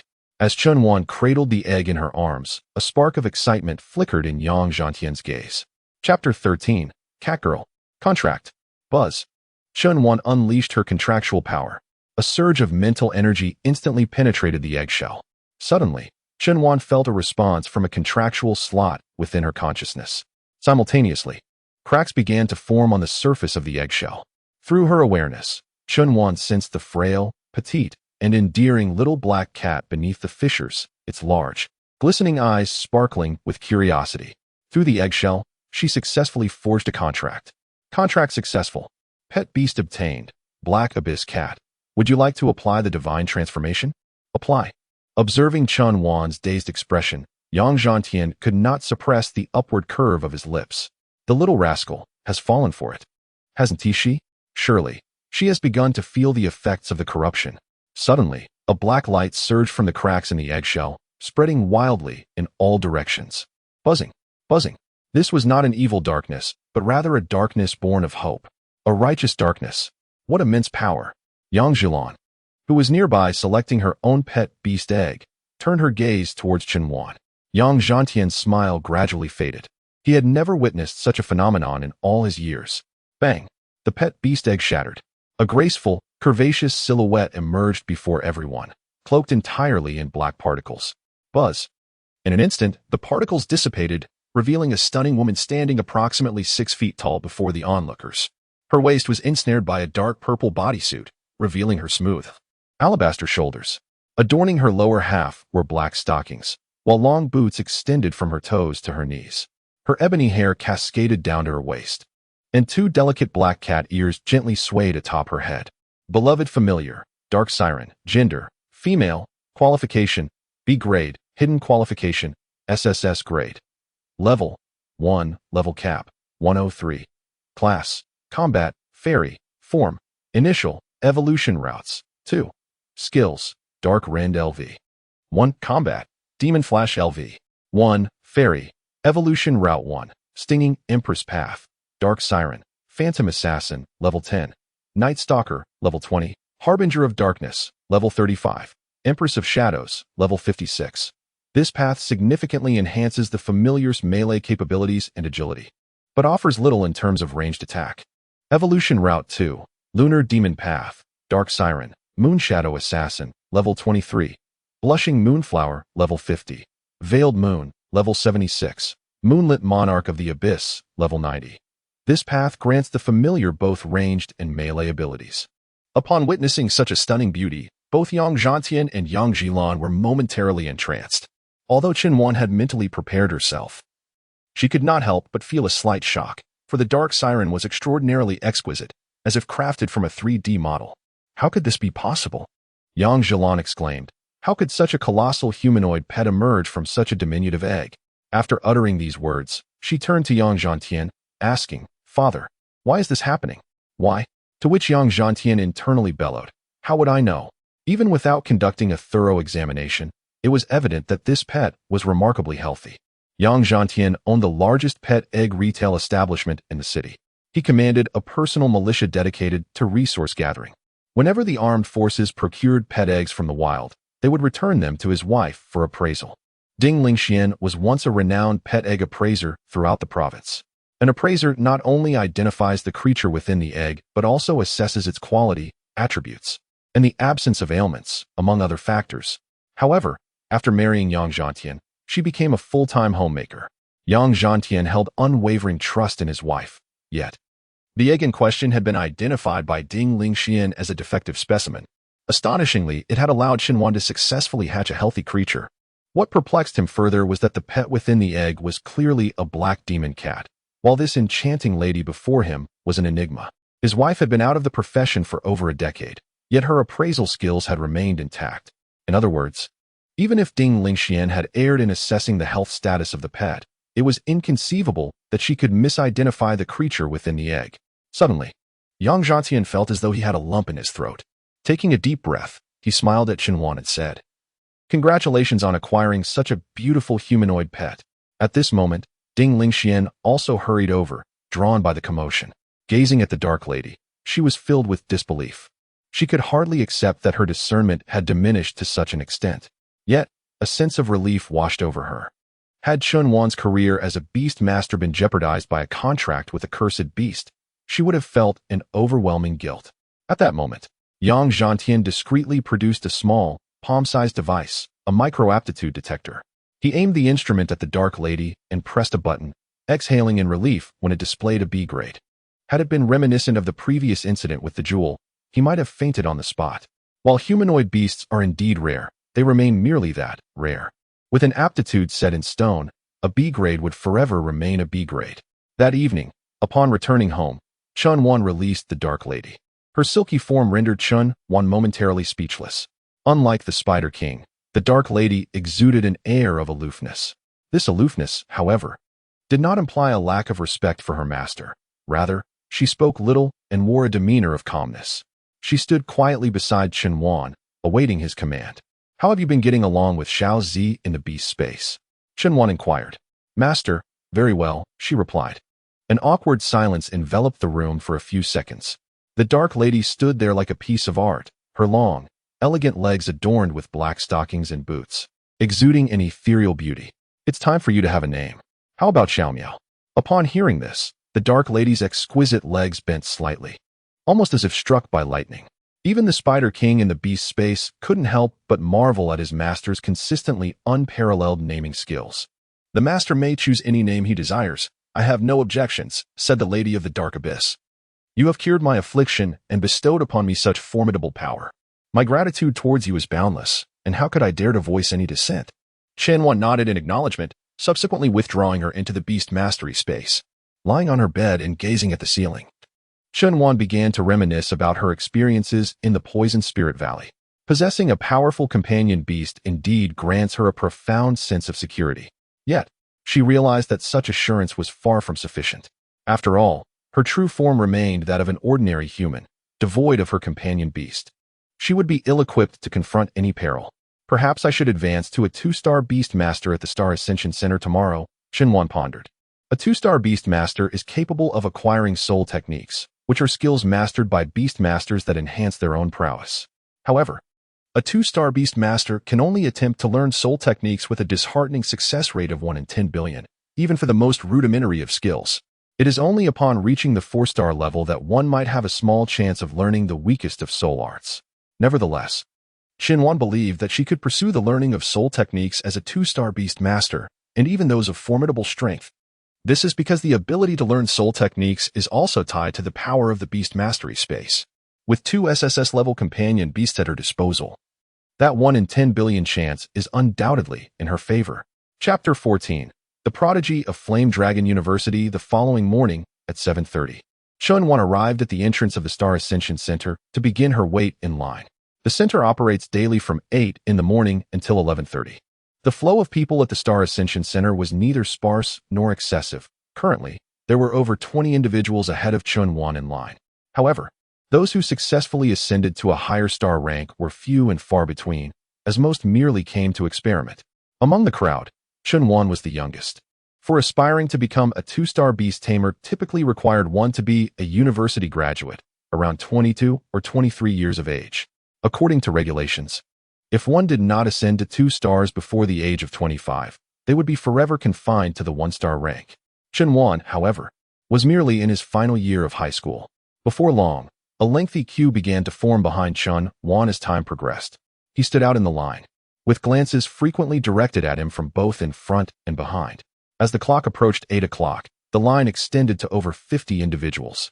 While Chun Wan was distractedly fiddling with his phone, a woman clad in a black uniform approached him. "Excuse me, are you certain you are here to participate in the Beast Tamer Ascension?" Out of concern, the staff member sought to ensure that Chun Wan had not mistakenly arrived at the wrong location. "Indeed, I am here to participate in the Ascension," Chun Wan replied. The woman hesitated for a moment, then nodded and returned to her post. As 8 o'clock drew near, and everyone prepared to enter the Star Ascension Center, the employees stationed at the entrance suddenly stood to attention. A sleek black sedan came to a halt before the entrance, and a slender middle-aged man in a suit stepped out. "Good morning, Mayor," the employees chorused in unison. Su Fei Ting waved his hand, signaling them to relax. "There is no need to be so tense. It's the weekend, and I'm merely here for an informal inspection. Please continue with your duties. It's 8 o'clock, and the doors should be opened." To my astonishment, the mayor has arrived. This is the first time I have laid eyes on the mayor. The crowd in the queue began to murmur. One wonders whether this is a stroke of fortune or a stroke of misfortune. With the mayor supervising, the vigilance of the exam proctors will undoubtedly intensify. However, if one can perform commendably in the presence of the mayor, it may well earn their favor. Chun Wan, on the other hand, remains indifferent. She feels no need to curry favor with anyone. Her sole objective is to devote herself entirely to enhancing her prowess before the Epic Guild assessment. The gateway to the Ascension Guild stands open, revealing an impeccably organized interior, replete with an array of instruments and equipment.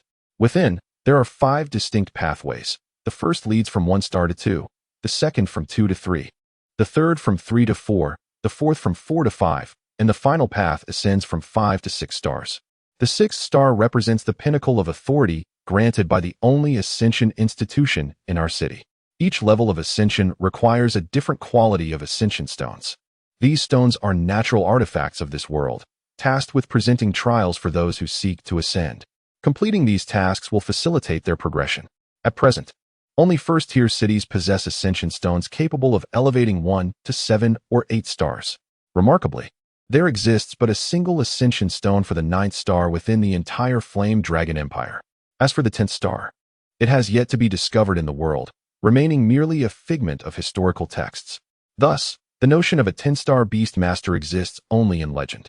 In the blink of an eye, Chunwan has followed the corridor to her designated Ascension chamber. This room accommodates 5 individuals. Among them is a young man adorned in resplendent attire, standing tall with flowing black hair and a strikingly handsome visage. The individual in question is Lin Fan, a senior student at Yanlong University, who has caught the eye of Yang Zhantian as a potential son-in-law. Seizing the opportunity of the weekend, he returned to Shunhui City with the intent of visiting the Yang family. With ample time at hand, he decided to stop by for a star upgrade. The Yang family holds him in high regard. However, Yang Jilan has never explicitly expressed her feelings towards him. With only a year left until graduation, he hopes to solidify his relationship with Yang Jilan today, enabling them to marry once he completes his studies and she embarks on her university journey. Everyone, please line up according to your assigned numbers. We will proceed with the trials one by one, announced a female staff member in black stockings as she operated the equipment. The star upgrade stone, white in color and approximately 1 meter in diameter, is encased in a large glass dome surrounded by various devices. Once the staff member completed her setup, she pressed the start button. Instantly, text appeared on the large screen beside the star upgrade stone. Star upgrade stone activated. Objective: transition from 1 star to 2 stars. Current upgrade task: complete the trial within 15 minutes. This trial is classified as a boss trial, where the participant must defeat an A-class, level 90, flame magic wolf within the allotted time. Star upgrade stone shutdown countdown: 3 hours, 59 minutes, 56 seconds. The majority of star upgrade stones can only be activated once a day, lasting approximately 4 hours, which accounts for the midday closure of the upgrade center. Furthermore, the tasks assigned by the star upgrade stone vary with each activation. Only 1 individual may undergo the trial at a time, and with only 5 participants available, there is ample time to successfully complete the trial before the stone's closure. Although Chunwan arrived relatively early, the other 4 participants had already taken their positions ahead of him. Among them, Lin Fan occupied the 4th position. Observing the trial task, the 3 boys, aside from Lin Fan, all let out sighs of frustration. How unfortunate to draw the most challenging one. After painstakingly gathering 2,000 yuan to partake in this trial, it is widely acknowledged that the completion rate for the boss secret realm is the lowest. Moreover, both of my companion beasts are of the grass type, which makes them particularly susceptible to this fire magic wolf. Alas, it seems I have squandered my 2,000 yuan. As the 3 lamented, attempting to level up requires substantial expenditure. Chunwan had only just managed to gather this sum by selling materials collected from the Poison Spirit Canyon. However, he remained unfazed about the potential loss of his money. He simply yearned for his turn to arrive swiftly, allowing him to elevate himself to a 2-star Beastmaster and subsequently learn soul techniques. At the same time, a hint of disdain appeared on Lin Fan's face as he observed the 3 flustered boys ahead of him, a smirk playing upon his lips. Before long, the secret realm was activated, and the blue swirling gate swung open, permitting entry. The first boy stepped inside, and within less than a minute, he emerged with a look of sheer panic. "How could you come out so quickly?" one of them inquired. "Brothers, that wolf is terrifying," the boy exclaimed. "I would rather see my 2,000 yuan go to waste than risk losing my 2 companion beasts and forfeit my dream of becoming a beastmaster for life." The third boy remarked, "Why not? Perhaps I shouldn't even attempt it. I am weaker than you all. How could I possibly pass the trial?" At that moment, Lin Fan suddenly let out a cold laugh. "Humph, a bunch of useless fools. Upon hearing Lin Fan's derision, the three immediately bristled. Who do you think you are to mock us? You are nothing, they retorted. As they countered, Lin Fan proudly brandished his Yanlong University student ID. Seeing the university ID, the three fell silent. The female staff member beside them widened her eyes slightly. After all, students from Yanlong University are truly exceptional individuals. Meanwhile, Chen Wan, who stood at the back, silently observed the scene with a peculiar smile. Chapter 15, 10 Seconds to Victory. Is this a high school student? Lin Fan, with a proud expression, held up his Yanlong University student ID, gesturing assertively. Do I not have the right to speak to you? The three boys exchanged glances, none daring to challenge Lin Fan any further. Coincidentally, Su Feifeng, who was patrolling outside, witnessed the earlier scene. He paused at the doorway, peering inside, continuing to observe. At that moment, Lin Fan seemed to remember there was someone behind him and turned to look at Chen Wan. She smiled back at him, her expression calm and unruffled. Lin Fan chose not to engage with her further and turned to enter the secret realm. In less than 5 minutes, he emerged from the realm, accompanied by two of his pet beasts, a large bear covered in festering sores and a green serpent encircled by a luminous aura. Pet, fiery plague beast, gender, male, qualification, S grade, level, 89, max level, type, poison, form, 4th evolution, final form, skills, tear LV10, poison, poison mist spread EV, 7, poison, bite LV, 10, poison, pet, emerald flower snake, gender, female, qualification, S grade, level, 105, max level, type, grass, form, 3rd evolution, final form, skills, agile traverse LV10 grass, bite LV10 grass, vines entwine LV10 grass, green light flash LV3 grass. On the screen behind him, the words indicating the successful completion of the trial appeared. It was truly simple, Lin Fan remarked, pondering why such an easy trial could lead to failure for some. He chuckled softly. The female employee gazed at Lin Fan's triumphant demeanor, her eyes betraying a hint of admiration. The three male students, rendered speechless by the scolding, could only acknowledge Lin Dan's formidable prowess. Outside, Su Fei-ting observed the scene, his heart devoid of any tumult. After all, he was the mayor, well-versed in the ways of the world. How could a mere senior from Inferno Dragon University intimidate him? One male student could no longer contain himself and shouted, "A person who lacks respect, regardless of being from Inferno Dragon University, is not worthy of admiration." With a chuckle, Lin Fan raised his finger, gesturing towards Chen Wan and the other three. No, I am not suggesting you are worthless. I am referring to all present. Each and every one of you is insignificant. And what about me? Am I to be collateral damage? A flicker of anger flashed in Chen Wan's eyes. Initially, he had no intention of engaging with Lin Fan, but now he found that avoidance was no longer an option. With a completion time of 4 minutes and 56 seconds, do you truly believe yourself formidable? Chen Wan retorted. Upon hearing his words, the gazes of all 6 individuals turned towards him. Ah, so you, who seemed so quiet and compliant, are actually quite the provocateur. Lin Fan remarked as he approached Chen Wan, a mocking smile upon his lips. And who exactly do you think you are? Which institution do you hail from? 3rd High School of Shanghai City, senior year, Chen Wan replied. Lin Fan erupted into laughter. Huh? To think you would aspire to advance so soon after awakening. What audacity. The female attendant also struggled to suppress a giggle. The 3 other boys stared at Chen Wan, seemingly convinced he had lost his wits. Su Feiting furrowed his brow, observing the unfolding events with keen interest. Ignoring Lin Fan, Chen Wan strode into the secret realm, undeterred. Has this fellow lost his mind? One wondered. Who knows? We, having graduated from university, cannot pass the trial. How could he, a mere senior just awakening his innate beast, possibly succeed? Regardless, I admire his courage to challenge Lin Fan. So do I. The 3 boys began to discuss Chen Wan amongst themselves. Upon entering the secret realm, the formidable boss lay before them. Beast, Flame Demon Wolf, gender, male, qualification, A-class, level, 90, maximum.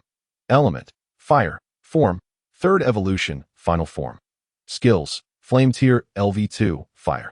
Wrath of Fire LV5, fire. Frenzy LV1, fire. Fiery Assault LV1, fire. The Flame Demon Wolf, measuring 3 meters in length, boasted a coat of crimson fur ablaze with flames, fixating its predatory gaze upon Chen Wan. Chun-Wan summoned the Thorn Spider King and the Dark Enchantress. Little Meow, observe the battle. Little Purple, you engage. The current strength of the Purple Enchantress was indeed inadequate for confronting the Flame Demon Wolf, as it was merely at level 1, a staggering 90 levels beneath its adversary. Originally, the Thorn Spider King was also a tenuous match. However, with the addition of the red gem, it became a force to be reckoned with. Buzz. Thorny coverage. The first skill following its evolution unleashed a 5-meter-wide carpet of thorns that surged forward with reckless abandon. The sharp spikes glimmered with a keen luster, adorned with black speckles that signified toxicity. With a swift thrust, the thorns ensnared the Flame Demon Wolf, piercing its body with thousands of spikes from every direction. Simultaneously, a substantial amount of venom infiltrated its form. In an instant, the Flame Demon Wolf's body transformed to a dark purple hue, devoid of breath. Witnessing this scene, Chun-Wan felt a twinge of gratitude towards Yang Zhantian. Had it not been for the enhancement of this gem, Little Purple would not possess such formidable combat prowess. Chun-Wan retracted his pet beast and subsequently turned to exit the secret realm. The chapter was not yet complete. Please proceed to the next page to continue enjoying the captivating content. Before him appeared 5 faces, rendered vacant and bewildered. Upon glancing at the results, Chun-Wan realized he had taken a full 10 seconds, a miscalculation indeed. Human speech. Lin Fan stammered, "How did you manage that? There must be an issue with the secret realm." Chun-Wan cast his gaze towards the 2 pet beasts behind Lin Fan and remarked, "If you disagree, we can settle this with a PK, right here. Bring it on." Chun-Wan immediately summoned his 2 pet beasts. A hum resonated through the air, as their mere presence filled the room with an overwhelming aura. One exuded an air of aloof elegance, while the other radiated a gentler demeanor. The oppressive force they emanated could be palpably felt without any need for measurement. However, Chun-Wan had no intention of holding back. "Xiaozi, go practice a bit," he instructed. With a swift motion, a strand of spider silk was launched and struck the fiery pox beast. As a fully leveled S-rank pet, it could withstand the onslaught of the Spider King, but it only barely endured. Once freed from the silk, it found itself devoid of any capacity to resist. The toxin had paralyzed its body, rendering it incapable of movement. "Wow, that's incredible," the 3 boys exclaimed in unison, utterly astonished. "Is this the level of a senior in high school? Today has truly opened my eyes." This 2,000 yuan was well spent. Everyone gazed in disbelief at the unfolding scene, while Lin Fan, drenched in cold sweat, realized that Chun-Wan was intentionally going easy on him. As Chun-Wan struggled desperately while the fierce beast broke free from its confinement, the likelihood of his pet's survival dwindled. A flicker of fear crossed Lin Fan's eyes, and he subsequently turned his gaze towards Chun-Wan. With a sudden thud, he knelt before him, expressing his gratitude for the mercy shown. "I have offended you, my esteemed brother. I hope you will dismiss my previous words as mere folly." Chapter 16. Provincial Competition. Chun-Wan had anticipated that Lin Fan would remain defiant and continue his assault, but to his surprise, Lin Fan knelt before him. "May I inquire your name, esteemed brother?" Lin Fan inquired with a forced smile. "Chun-Wan," came the reply. "Very well, Brother Wan. From this day forth, I shall be your humble." Upon hearing the name Chun-Wan, Su Feiting immediately recalled that his 2 daughters had previously associated with someone by that name. He recalled the description of the prodigious high school student they had spoken of. In an instant, cold sweat began to bead on Su Feiting's forehead. "My daughters did not deceive me. There truly exists such a formidable high schooler," he pondered. At that moment, he felt as though his worldview, shaped over 50 years, had been completely upended. How could a recently awakened high school student possess such terrifying power? Chun-Wan surveyed the crowd before him and declared, "My ascension has been completed. I shall take my leave." "Brother Wan, please, let us exchange contact information," Lin Fan implored. "Today, I have wronged you. Should you require anything in the future, do not hesitate to summon me, and I shall make amends." Chun-Wan waved his hand dismissively, choosing not to engage further with anyone as he made his exit. Star rating: 2 stars. Current soul skill: none. Current beast count: 28. The acquisition of soul skills is not bound by a cap. Rather, it is contingent upon specific circumstances. These circumstances encompass the strength of the Beast Master's spatial domain and the Master's own star rating. Chun-Wan pondered the tasks that lay ahead: to embed the second gem into the Spider King and to affix the first gem to the Dark Lady. Otherwise, he would hesitate to level up the Spider King. Failing to embed the second gem before reaching level 20 would mean permanently relinquishing a gem for this beast. However, Chunwan could no longer afford to embed a red 10-star gem for either the Spider King or the Dark Lady. The previous gem, the Breath of the Poison Emperor, was merely a ruse that deceived Yang Zhantian. It would be unreasonable to delay leveling up his beasts solely to affix formidable gems. Moving forward, the minimum quality of gems would be purple. With a minimum star rating of 7, this would be the standard for nurturing his beasts, Chunwan mused. A 7-star purple gem is indeed a rarity of unparalleled value. Even if one were to purchase it, the least expensive would cost around 1 million. And their scarcity makes it exceedingly difficult to acquire a satisfactory one, even with ample funds. Yet, this was the threshold Chunwan had set for himself. He could not allow for any compromises. Seizing the opportunity this weekend, he must devise a means to obtain 2 gems. There are 2 primary methods to acquire gems: purchasing them or defeating monsters in the wild to obtain them as drops. While gems of green and blue quality are relatively manageable, procuring purple quality gems is a formidable challenge, not something one could accomplish alone. The assessments of the Epic Guild are imminent. He must undoubtedly accelerate his growth. As Chunwan exited the Star Ascension Center, Su Fighting unexpectedly appeared before him, inquiring, "Chunwan, where do you wish to go next?" Chunwan turned to face Su Fighting, addressing him as mayor. Despite standing before the mayor, Chunwan exhibited no trace of subservience. "I witnessed what transpired earlier. I never anticipated encountering such a prodigy in my city," Su Fighting exclaimed, unable to contain the smile on his face. The mayor's unpretentious demeanor sparked a flicker of admiration in Chunwan. "You visited the Poison Spirit Valley a few days ago, did you not?" Su Fighting asked. Chunwan was momentarily taken aback. "How did you know?" "Haha, do you not realize that the 2 girls accompanying you are my daughters?" Chunwan squinted, recalling that Su Nanchi and Su Xinchi bore a resemblance to Su Fighting. Su Fighting then recounted the misunderstanding regarding his daughters to Chunwan. "I truly did not expect high school students to possess such formidable prowess," he remarked, his body trembling with excitement. "You flatter me, Mayor," Chunwan replied. "Do you have time to visit my home? It would be delightful to have a proper discussion," Su Fighting invited. Although Chunwan was unsure of the subject matter Su Fighting wished to discuss, he felt compelled to accept the mayor's invitation. Very well. At the mayor's residence, a rather modest house measuring around 70 to 80 square meters, Su Nanchi and Su Xinchi exchanged glances upon Chunwan's arrival. "Chunwan," Su Nanchi inquired. "Beside her?" Su Fighting chuckled softly. "Daughter, I must admit I misjudged the both of you. I apologize. Earlier, during my inspection at the Star Ascension Center, I was captivated by Chunwan, a senior student who had successfully advanced to the rank of a 2-star Beast Master. Upon inquiring further, I realized he was the young man who accompanied you to the Toxic Spirit Canyon last time. You've achieved the rank of 2 stars? Su Nanchi exclaimed in astonishment. But she quickly regained her composure. "Given your abilities, it is indeed quite natural for you to achieve such a rank.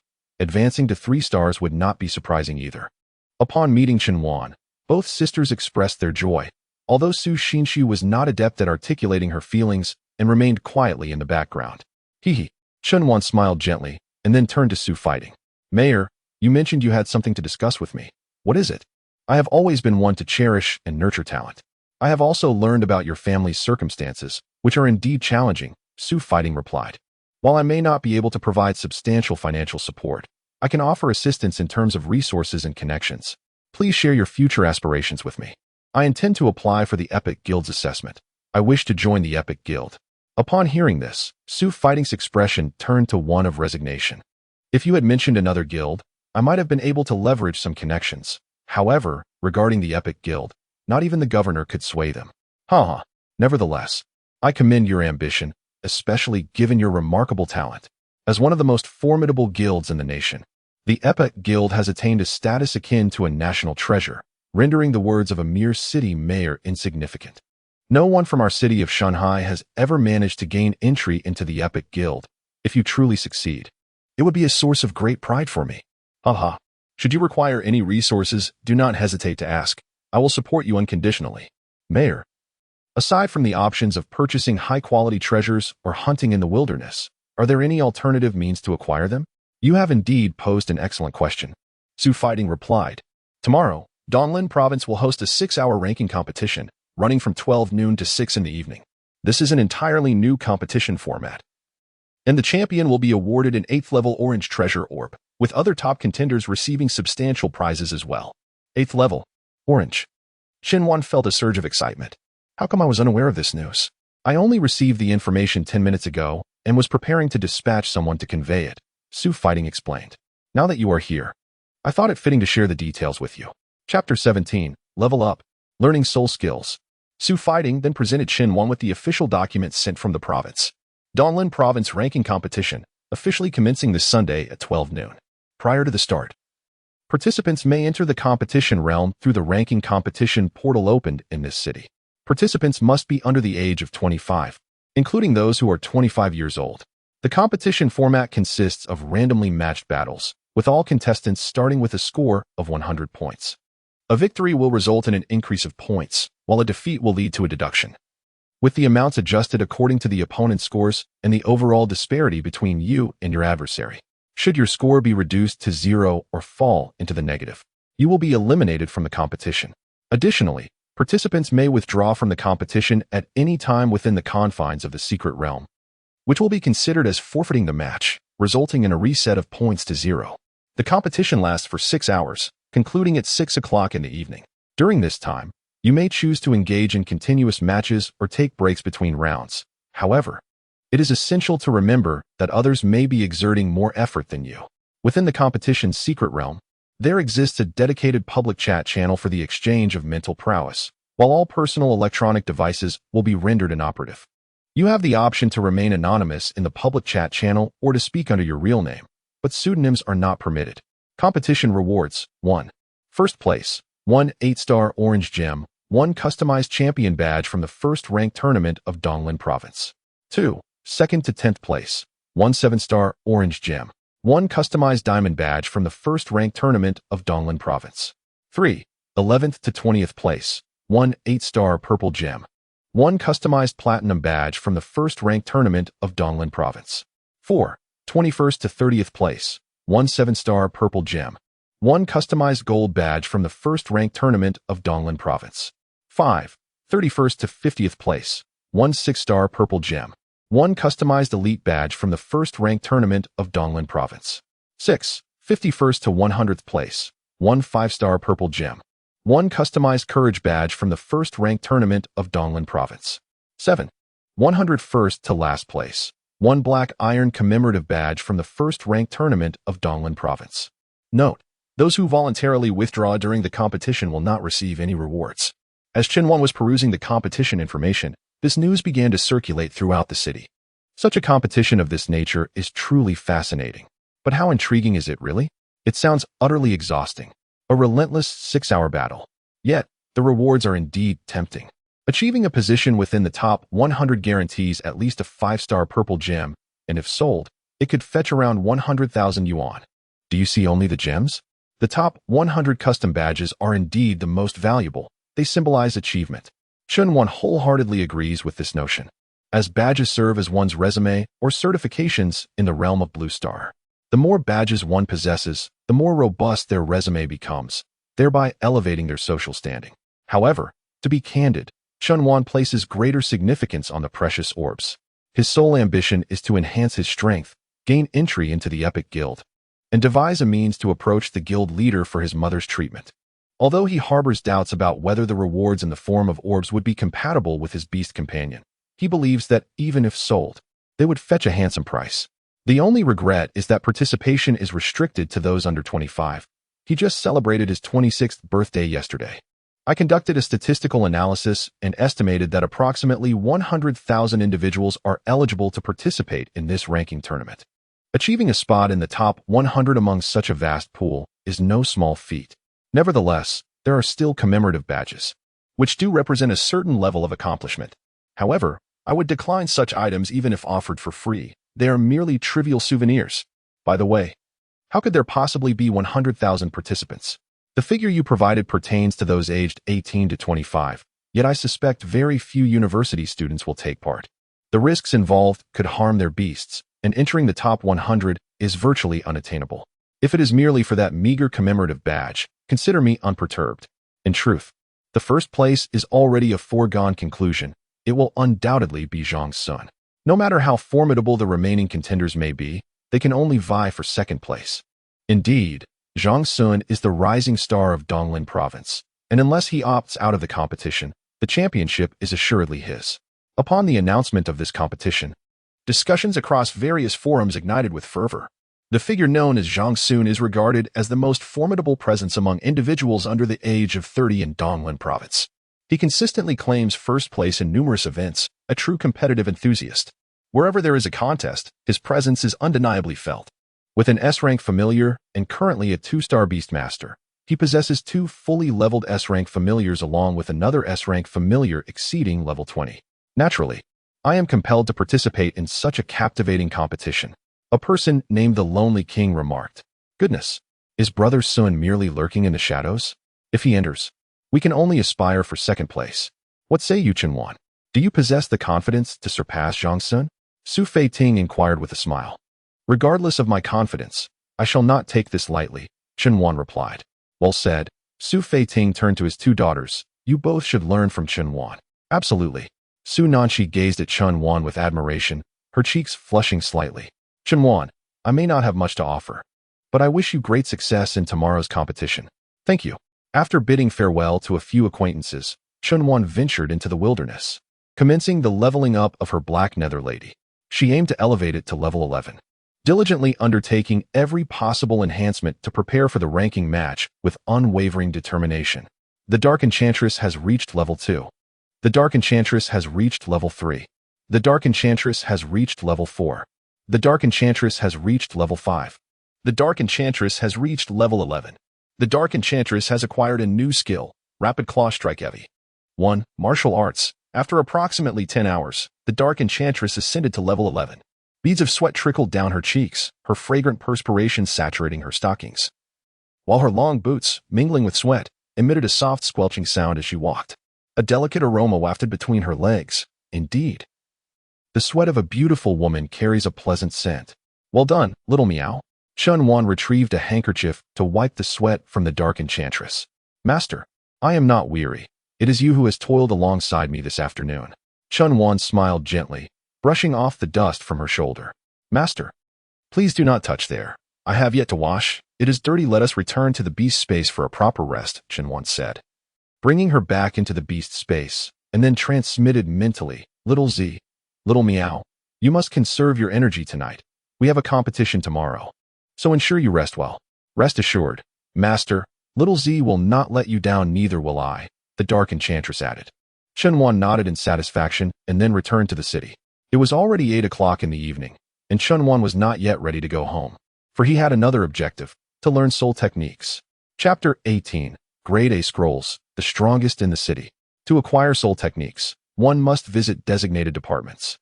In the entire city of Shanghai, there exists but a single soul technique training center, located in the heart of the city, the Shanghai Soul Technique Training Institute.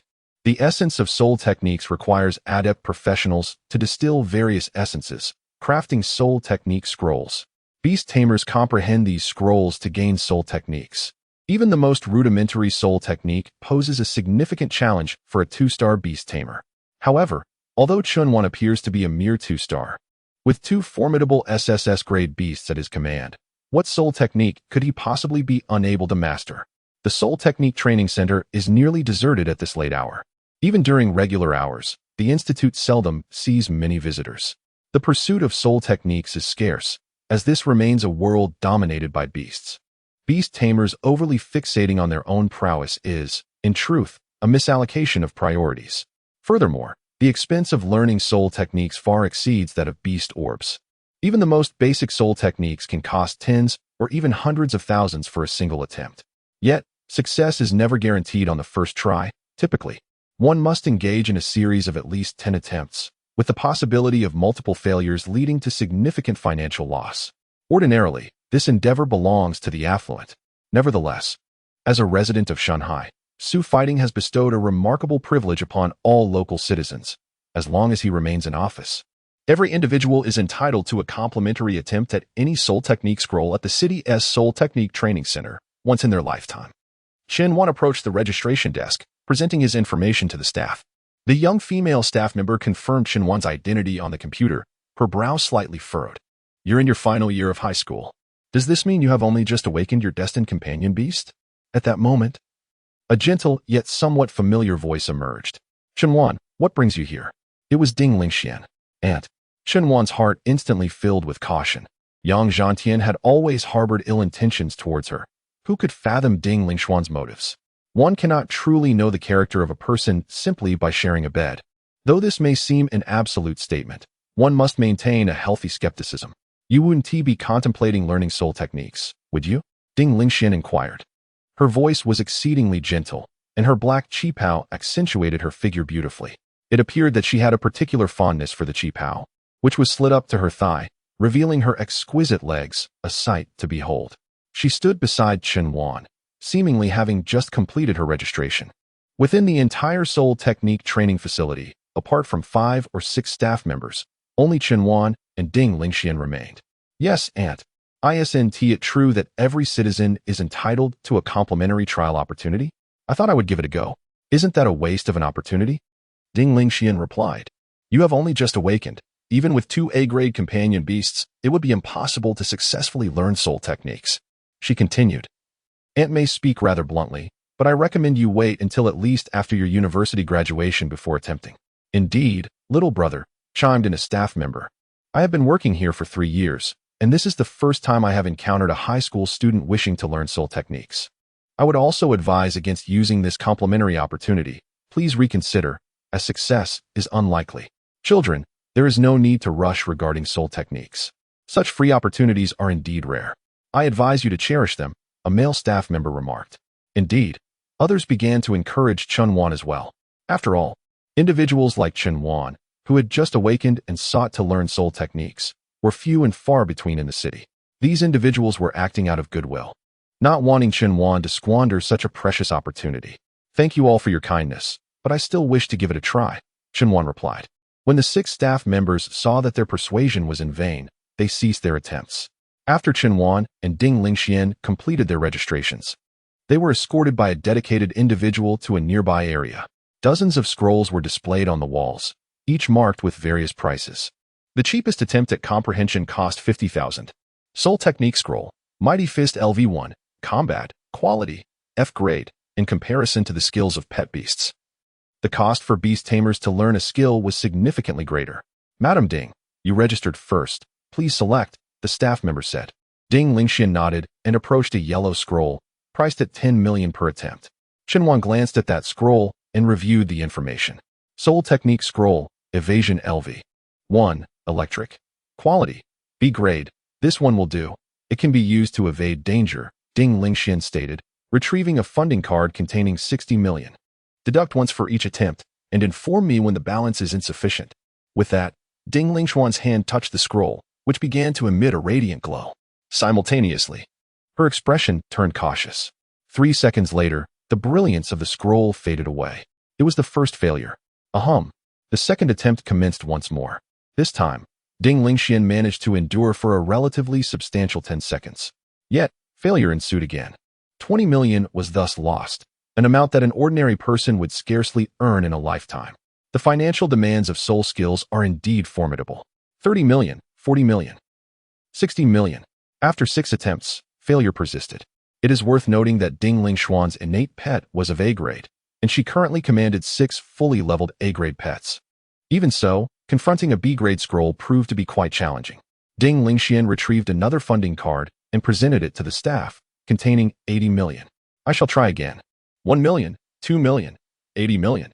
80 million completely wasted. Ding Lingxian was now drenched in sweat. Fully aware that mastering a B-grade soul skill was beyond her reach, she turned and approached the C-grade soul skill scroll. Soul skill scroll. Acceleration movement LV. 1. Electric. Quality. C grade. The cost per attempt was 5 million.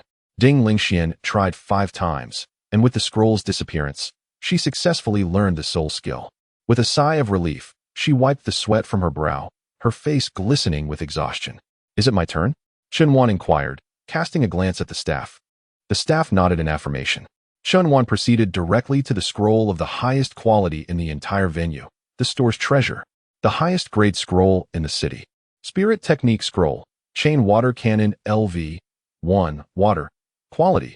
A grade. As Chunwan approached the A-grade scroll, the entire audience fell into a state of stunned silence. Brother, that's an A-grade, a staff member remarked. I understand. I'll give it a try, Chunwan replied.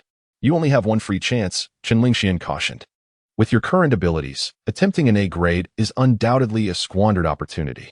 Chen Lingxian was genuinely pained at the thought of Chun Wan recklessly losing a chance. The remaining staff members also perceived Chun Wan as an ignorant child, wanting to offer advice, but finding themselves utterly unable to dissuade him. Chen Wan said nothing further, placing his hand upon the scroll. Chapter 19. Auntie, please don't bury your face in my embrace. Buzz. The scroll illuminated instantaneously. In merely a second, Chun Wan could sense the immense power radiating from the two SSS-level beasts in his beast mastery space. In an instant, he comprehended the spirit technique. The scroll vanished in the blink of an eye. This spectacle left everyone utterly astonished. The scroll, it actually disappeared? One staff member exclaimed. Could it be that there was a malfunction with the scroll? Child, did you truly master this spirit technique? Indeed, Chinwan replied calmly, extending his palm, upon which a water orb materialized in an instant. Witnessing this scene, everyone present gasped in astonishment. Chen Lingxuan's body quivered slightly at that moment. She realized that Chinwan was certainly no ordinary A-grade prodigy. No wonder my daughter is infatuated with him. He is undoubtedly no ordinary person. Ding Lingxian turned to gaze at Chen Wan's departing figure, narrowing her eyes before hastily following him. Chen Wan, when will you have time to visit Andy's house again? Perhaps tomorrow? Hee. Andy plans to make braised pork, and I hope you can come to enjoy it. Chen Wan smiled gently. Well, let's talk about it later. The provincial ranking competition starts tomorrow, and I must participate. I see. Then I wish you success in your competition tomorrow. Chen Wan sensed that Ding Lingxian harbored no ill intentions towards him. Thus, there was no need for hostility. At that moment, the moon hung in the sky, and a faint wisp of dark smoke inexplicably rose in the quiet street. Just as Chen Wan and Ding Lingxian had walked less than 50 steps apart, he suddenly felt a chilling presence behind him. Chen Wan swiftly turned around, only to see a figure clad in a black cloak stealthily following Ding Lingxian. The aura emanating from this figure was exceedingly eerie, and his gait was peculiar, as if his limbs were grotesquely twisted. In an instant, he approached Ding Lingxian from behind, bringing her down to the ground and drawing a dagger to press against her neck. However, Ding Lingxian was no ordinary person. With a swift motion, she pushed him away. Yet, it was evident that she realized she could not withstand a prolonged confrontation. Just as she was about to unleash her newly learned soul technique to escape, a towering creature, nearly 3 meters tall, blocked her path. It was a grotesque figure resembling a decaying, pig-headed man. The entirety of its skin was shrouded in a grim shade of grayish-black, while foul, dark red blood oozed incessantly from its putrid source. The pig's head, too, was half decayed, with its skeletal frame exposed. Chen Wan hastily examined the creature's information. Pet, violent pig, dark body. Gender, male. Qualification, F grade. Level, 50, max level. Type, fighting. Form, second evolution, final form. Skills, bite LV. 10, fighting. Mighty fist LV10, fighting. Shockwave LV10, fighting. In truth, the moment Chen Wan caught a glimpse of the Beast Master's silhouette, he sensed that something was amiss. The sight of this decaying pet only solidified his apprehension. Dark Beast Masters, one of the most nefarious organizations in this realm. They harness forbidden techniques to acquire immense power, tainting their beast space, and thus enabling an unrestrained enhancement of their pets, regardless of their innate qualifications. Ordinarily, this would be a boon, as it empowers humanity with greater strength and mastery over formidable creatures. However, the repercussions of practicing such forbidden arts are dire. Both the Beast Masters and their pets become savage, malevolent beings, launching uncontrollable assaults on nearby humans. They are often more brutal than the very beasts themselves. Typically, those who delve into forbidden techniques are individuals whose primary pets possess low qualifications. Aware that they will never have a chance to rise to prominence in their lifetime, they resort to this path for empowerment. The forbidden arts corrupt their souls, and in turn, the very essence of their pets becomes tainted. For instance, the violent pig. Originally an ordinary F-rank quadruped beast with merely 2 evolutions, has been transformed into this monstrous form under the corruption of forbidden techniques. Ding Lingxian found herself in dire straits and summoned her 6 beasts. However, with a mere powerful punch to the ground. The violent pig sent all 6 beasts tumbling to the earth. In an instant, it seized one of the beasts with astonishing speed and smashed it onto the ground, killing it instantly. Boom! With a swift and mighty strike, it delivered a punch to the second beast, piercing it through completely. Ha ha ha! The violent pig emitted a terrifying and guttural laughter. In just 2 seconds, 2 of Ding Lingxuan's meticulously nurtured full-level A-rank beasts fell lifelessly, with no chance of retaliation. She realized that if this continued, her remaining 4 beasts would undoubtedly meet the same fate. That would mean her utter demise. What do you truly wish to accomplish? Ding Lingxian inquired, gazing at the dark beast tamer, her voice steady. Do you seek wealth? Ha ha ha. The dark beast tamer's face was shrouded by a large cloak, and a sinister voice emerged from within. I desire nothing more than your death. You are the wife of the wealthiest man in the city, and I shall extinguish your life. I want you to have no more existence to savor your riches. I will turn everything you possess into naught. Ha ha. To eliminate those we envy and despise is the very reason we become dark beast tamers. Charge. With the command given, the violent pig lunged toward Ding Lingxian. Ding Lingxian hastily employed her soul technique to swiftly evade, but the violent pig closed the distance in mere strides, mockingly sending her crashing to the ground with a single kick. The rough terrain tore her garment, leaving her stockings in tatters, and her pallor was marred by sheer terror. At that moment, a web descended from the heavens, ensnaring the violent pig. Turning her head, Ding Lingxian beheld Chun Wan standing nonchalantly nearby, with the Thorn Spider King poised elegantly beside him. Eliminate the Beast Master first, Chun Wan commanded. The Dark Beast Master, upon hearing this, was thrown into a panic, evidently having no second beast at his disposal. Meanwhile, the violent pig writhed beneath the web's confinement. Ding Lingxian gazed at Chun Wan, her eyes filled with an almost dazed admiration. Rest assured, Auntie, you are safe, he assured her. In that instant, a wave of reassurance washed over Ding Lingxian, prompting her to instinctively nod. In the blink of an eye, the claws of the Thorn Spider King pierced the Dark Beast Master's body, swiftly extinguishing his life. Thorn envelopment. The razor-sharp thorns ensnared the violent pig, mercilessly piercing its flesh. The torment of venom intertwined with the agony of the piercing strikes delivered a dual assault upon it. Within a minute, the writhing thorns had utterly reduced it to minced pork. Auntie, how are you faring? Chun Wan approached Ding Lingxian, bending down to assist her. However, as she attempted to rise, her arms suddenly lost all strength, and she collapsed into Chun Wan's embrace. Chun Wan, I'm so sorry. Ding Lingxuan's complexion flushed with embarrassment. 2 legs, ensnared in torn stockings, lay uncontrollably across Chun Wan's arm. Chapter 20. A new gym, and he smells delightful. Ding Lingxian, in a state of urgency, attempted to prop herself up, but having been violently kicked by the brutish pig, her arms fell heavily to the ground, still numb from the impact. Under the moonlight, her tattered qipao revealed the pink undergarment beneath, capturing Chun Wan's gaze entirely. Although a wave of shyness washed over Ding Lingxian, it seemed she had surrendered to the situation, for she felt an unparalleled sense of stability, comfort, and tranquility in Chun Wan's embrace. Chun Wan, thank you, she whispered softly. You're welcome, Chun Wan replied, not overthinking the situation. His motive for rescuing Ding Lingxian was simply that he found her rather likable. Her insistence on preventing him from wasting precious opportunities during the soul skill training session was evident. Slowly, he helped her to her feet, and gradually, Ding Lingxuan's arms regained their sensation. I never expected our city to harbor dark beast tamers. What should we do with the bodies? She said, glancing at the corpse of the dark beast tamer and the brutish pig on the ground. Should we notify the security bureau? No. Let's avoid attracting trouble and simply wait for developments, he replied. All right, I trust your judgment. Ding Lingxian stole a furtive glance at Chun Wan. His calm and composed demeanor was somewhat captivating, stirring within her an unfamiliar sensation. Goodness, what is happening to me? How could I feel this way towards a mere child? I am a married person. Ding Lingxian gently shook her head and hastily said, Chun Wan, I shall take my leave now. Thank you for saving me. I promise to repay you another day. Well then, goodbye, Annie.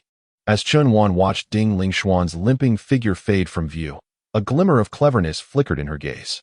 Wait a moment, Auntie. Ding Lingxian turned around, her cheeks flushed and her large, glistening eyes sparkling with innocence. I saved your life. It is not unreasonable to request a token of gratitude, is it? Of course. Chen replied without hesitation. Give me a precious gem. Chen understood that she need not elaborate further. Someone of Ding Lingxuan's stature was undoubtedly astute enough to grasp her intentions. Ding Lingxian supported her delicate leg and limped back to Chen side. She then gently lifted her petite hand and removed a silver ring from her index finger. Here, take this. I hope you won't find it lacking. Chen accepted the ring, cradling it in her palm for a closer inspection. The ring was exceedingly unadorned, appearing to be an ordinary silver band, devoid of any embellishments. The only essence emanating from it was a subtle, elegant fragrance reminiscent of a snow lotus, characteristic of Ding Lingxian. After examining the ring thoroughly, Chen slid it onto her left index finger. In an instant, she felt her mental energy entwining with the ring. She could distinctly sense that it contained a level 10 orange quality gem. Additionally, there were 10 ordinary upgrade capsules stored within. The overall appearance resembled a black heart, surrounded by swirling black smoke, with veins pulsating frantically. Pet Beast Orb, Heart of Polluted Poison, quality, orange, star level, 10 stars, effects, 1, upon equipping. The vitality of the pet beast will increase by 180%, while the damage of poison-type skills will rise by 80%. 2. New poison-type skill, Rage of the Heart LV. 1. When activated, within 10 seconds, all poison-type skill damage is further enhanced by 100%. The vitality consumed by using skills decreases by 80%, but defense is reduced by 10%. 3. The effects and damage received from poison-type skills are reduced by 55.55%. This orb was something I acquired today. I initially intended to sell it, but I am gifting it to you, Ding Lingxian said. Additionally, this ring is unique in the world. It is called the Storage Ring, which contains a space of 10 meters in length, width, and height, allowing for the storage of non-living entities. Inside, there are also some secondary upgrade capsules. These are all I possess at the moment. Ding Lingxian smiled apologetically, yet I understood that these offerings were far from sufficient to repay you. We have ample time ahead of us. Chen gazed at Ding Lingxuan's elegant visage and nodded, expressing his gratitude. Thank you, Int.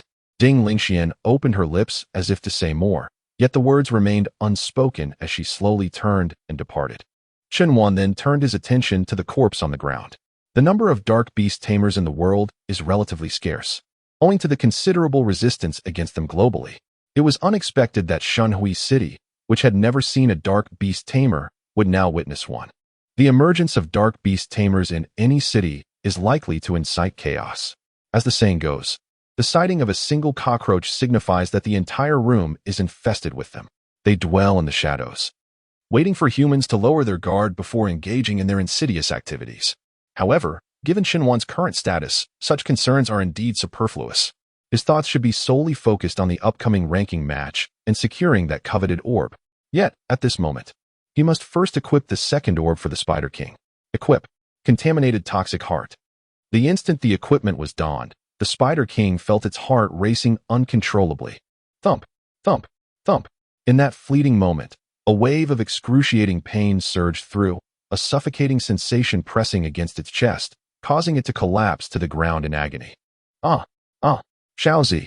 Chen rushed over, gently cradling the Spider King in his arms.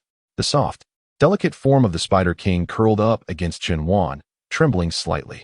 Its snowy white hands clutched at Chen shoulders. After a long pause, it lifted its head, eyes glistening with tears as it gazed at Chen, softly uttering, I am fine, my master.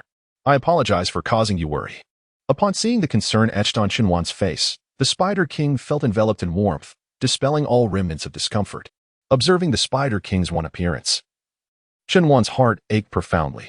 Had he known that this orb would inflict such suffering, he would never have chosen to embed it. The Spider King shook its head, asserting, No, master, I must grow stronger. Only then can I protect you. Chen smiled gently, pulling the Spider King tightly into his embrace. Undoubtedly, this orb would bring a significant enhancement to the Spider King. Particularly noteworthy is the skill of the Berserker's Heart, which effectively transforms the Thorn Spider King into a pure damage-dealing turret capable of frantically unleashing skills within a mere 10 seconds. Moreover, this is merely in its initial level. Under the influence of the venomous Monarch's breath, it has ascended to level 11. Berserker's Fury LV11. Within 10 seconds of activation, all poison-based skill damage is amplified by 111, The stamina consumed by skills is reduced by 85, and defense is decreased by 9. It is no exaggeration to assert that, bolstered by the breath of demons and the heart of contamination, the Thorn Spider King has evolved into a formidable ranged damage machine. Furthermore, its high damage output is complemented by considerable control capabilities. Chunwan subsequently summoned a capsule from his interdimensional ring using his mental energy. Secondary upgrade Capsule LV2 effect can be used on beasts between levels 21 and 31, increasing their level by 1. The Thorn Spider King is currently at level 21, and with 10 capsules, it can be directly elevated to level 31. Level 31 is also the maximum limit for embedding the third gem. Thereafter, Chunwan promptly administered the capsules to the Thorn Spider King. Thorn Spider King level has risen to 22. Thorn Spider King level has risen to 23. Thorn Spider King level has risen to 24. Thorn Spider King level has risen to 25. Thorn Spider King level has risen to 31. In the upcoming ranking match, I must secure a place in the top 10. Chunwan vowed silently to himself. Chapter 21. The invitation from the beautiful teacher upon returning home. The silence enveloped him once more. Chunwan reclined on his bed, a profound sense of solitude washing over him. At that moment, the door creaked open. His parents had returned. Son, cough. Why are you still awake at this hour? Li Hongtao inquired. Not yet. You just came back from the hospital. You should rest early, Chunwan replied. Observing his mother's frail appearance, which only fortified his resolve to secure a position among the top 10 in tomorrow's ranking competition. Achieving a top 10 finish would undoubtedly add a remarkable achievement to his or some. Early the next morning, Chunwan rose and made his way to a nearby teleportation point. Intending to indulge in breakfast first, he planned to linger in the breakfast shop until noon before heading to the teleportation site. Each city boasted an average of 20 teleportation points, effectively covering every area. As he savored his soy milk and buns, he began scrolling through his phone. Discussions surrounding the ranking competition dominated both provincial and city forums, with the fervor reaching unprecedented heights, particularly concerning a certain individual named Zhang Sun. With less than 4 hours remaining until the competition commenced, anxiety gripped him. This is my first time participating in such a high-stakes event. Even making it into the top 100 would be an accomplishment. Top 100? What a fanciful thought. There are at least 100,000 participants. With a mere 1 in 1,000 chance. It is no exaggeration to assert that those who secure a position within the top 100 will enjoy a life free from financial struggles, with a bright future ahead. Within the province? You underestimate it. They will shine nationwide. This is the top 100 in the entire province. Speaking of which, Sun Go, do you have confidence in securing first place this time? Zhang Sun replied, Are you joking? When have I ever failed to claim the top spot? If even Sun Gu is being questioned, you must be from out of town, right? People from surrounding provinces have heard of Sun Ji's reputation. Who could possibly rival him? As Chunwan absent-mindedly scrolled through his phone, a familiar figure appeared beside him, carrying breakfast. Following that was a cool voice. Are you also having breakfast here? Chunwan looked up and saw Zhao Linmin. Teacher, is it convenient for me to sit here? Zhao Linmin replied, Of course, it's convenient. She smiled gently, then added, By the way, please don't call me teacher anymore. I have resigned. Resigned? Why? Before I explain that to you, I'd like to share what transpired during the assessment in the secret realm. Otherwise, it will forever remain a burden in my heart. In fact, that day, I knew all along that the principal intended to harm me. Zhao Linmin's eyes sparkled with a hint of surprise. You knew? Of course, I'm not foolish. The moment I emerged from the secret realm, I understood what had happened. Then why didn't you say anything at that time? What good would it have done? With my status and position, it would have only incited hatred and brought me trouble, without yielding any positive outcome. Chunwan then inquired, So, teacher, why did you resign? On one hand, the principal's corruption has played a significant role, while on the other, recent events in the city have been of major consequence. Zhao Linmin remarked. Early this morning, a security officer discovered the corpse of a dark beast master on the streets. There are suspicions that a dark beast master organization has emerged within the city. Consequently, a specialized agency has been formed, recruiting individuals from various professions to investigate and combat this dark beast master organization, known as the Special Operations Investigation Team. I received an invitation and, naturally, I accepted. I am now the team leader of the first unit of the Special Operations Investigation Team. With that, Zhao Linmin blew gently on the hot soybean milk in her bowl and took a sip. Raising her gaze once more to Chunwan, she continued. What I have shared with you is currently classified information within the city and must not be disseminated. Then, why are you telling me? Chen inquired. Zhao Linmin squinted slightly, producing a piece of paper from her pocket. Are you willing to join? She asked. Though I do not know the source of your formidable strength, your abilities make you my top choice. Chen took the paper and glanced at it. It was a contract. He was indifferent to most of its contents, save for the salary. Upon seeing the remuneration, his eyes brightened slightly. The pay was disbursed daily, with 1,000 yuan deposited into his account promptly at midnight, amounting to a monthly income of 30,000 yuan. However, the inherent dangers of this job were undeniably high, far exceeding those of military service. After all, this Special Operations Investigation Team is tasked with confronting one of the most terrifying organizations in existence, the Dark Beast Masters. I understand your thoughts. You wish to participate in the guild assessment this October. However, the organization mandates a minimum tenure of 2 weeks, which will not hinder your participation in the assessment. After this period, should you wish to withdraw, you are free to do so. As for your high school enrollment status, there is no need for concern. We will ensure that you are provided with a suitable arrangement to retain your high school credentials. Chen gazed at the contract in his hands, hesitating for a moment before shaking his head. I'm sorry, teacher, but this may not be the right fit for me. I am still a student, and my primary focus should be on my personal development. Pursuing work may not be the right time yet. Zhao Linmin, not one to linger unnecessarily, retracted the contract and remarked, very well, it appears you are preparing to enter the ranking competition. I wish you success. After finishing her breakfast, Zhao Linmin departed. Indeed. Chen had hesitated, for the offered salary was quite appealing. Yet, joining this organization would mean relinquishing his freedom, which could impede his progress. In the blink of an eye, the clock struck 11:45. Chen rose and made his way to the entrance of the mystical realm. It was a circular area with a radius of 100 meters, serving as a teleportation array. Participants preparing for the competition could directly enter the ranking competition's mystical realm through this array. The number of individuals within the array approached 1,000, predominantly in their 20s, many nearing the age of 25. Students like Chen were exceedingly rare. He was nearly the sole high school student present. As the 5-minute countdown to the competition approached, Chen continued to browse the forum. It's about to begin.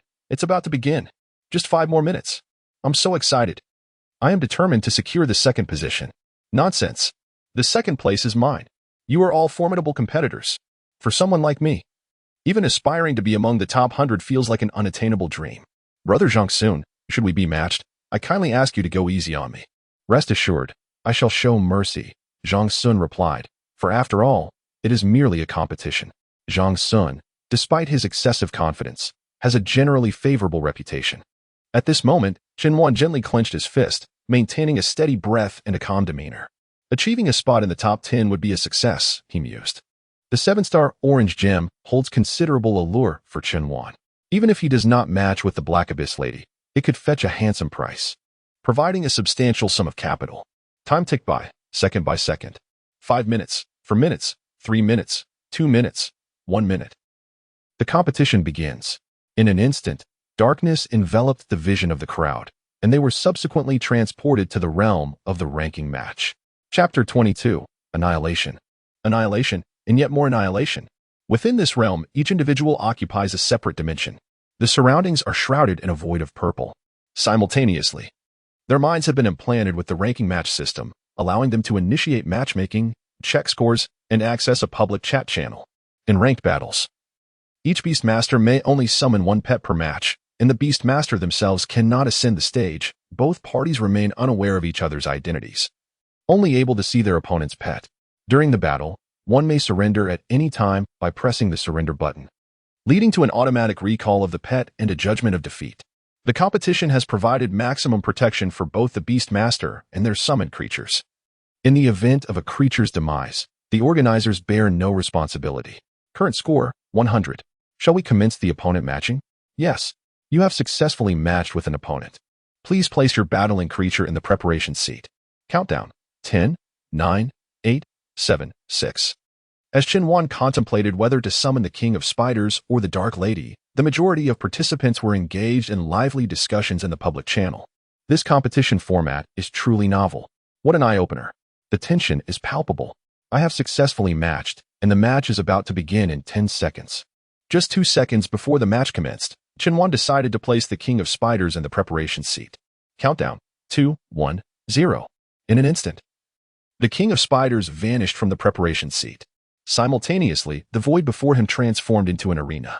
The identity of the opponent remained obscured, but the creature summoned onto the stage was clearly visible. It was a turtle approximately 20 centimeters in radius, with a pale yellow shell and a green body. Its small eyes resembling tiny black beans. Its head was withdrawn into its shell, and its eyes blinked rapidly.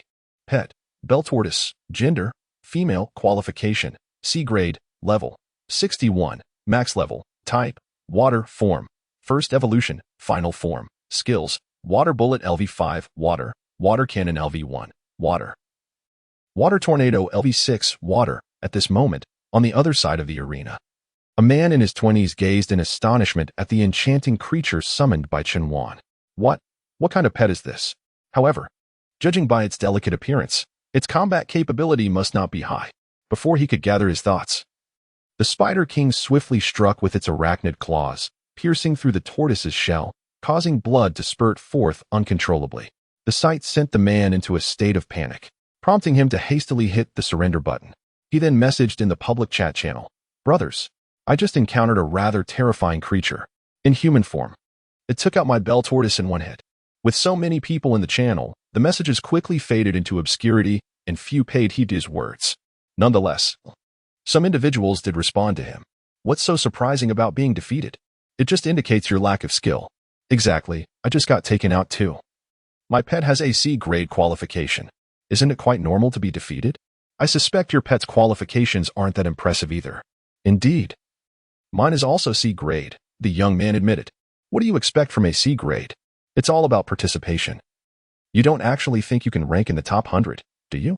Let's see when you can take down an A grade pet before you talk." How could an A-level pet possibly be defeated in an instant? Even a lackluster opponent would find it implausible, wouldn't they? As Chen Wan observed his rising score, he felt no inclination to pause and chose to continue the battle. His earlier restraint in allowing the Spider King to unleash its full arsenal of skills was not born from a fear of inadvertently slaying the enemy's pet, but rather from a concern regarding the excessive depletion of his own pet's stamina, especially with 6 hours of combat still ahead. The second round commenced. The opposing pet also belonged to the water attribute, a semi-upright water dragon standing approximately 1.8 meters tall. Its belly transitioned to a white hue near its neck, while its back shimmered in a pale blue. A long, azure tail trailed behind it.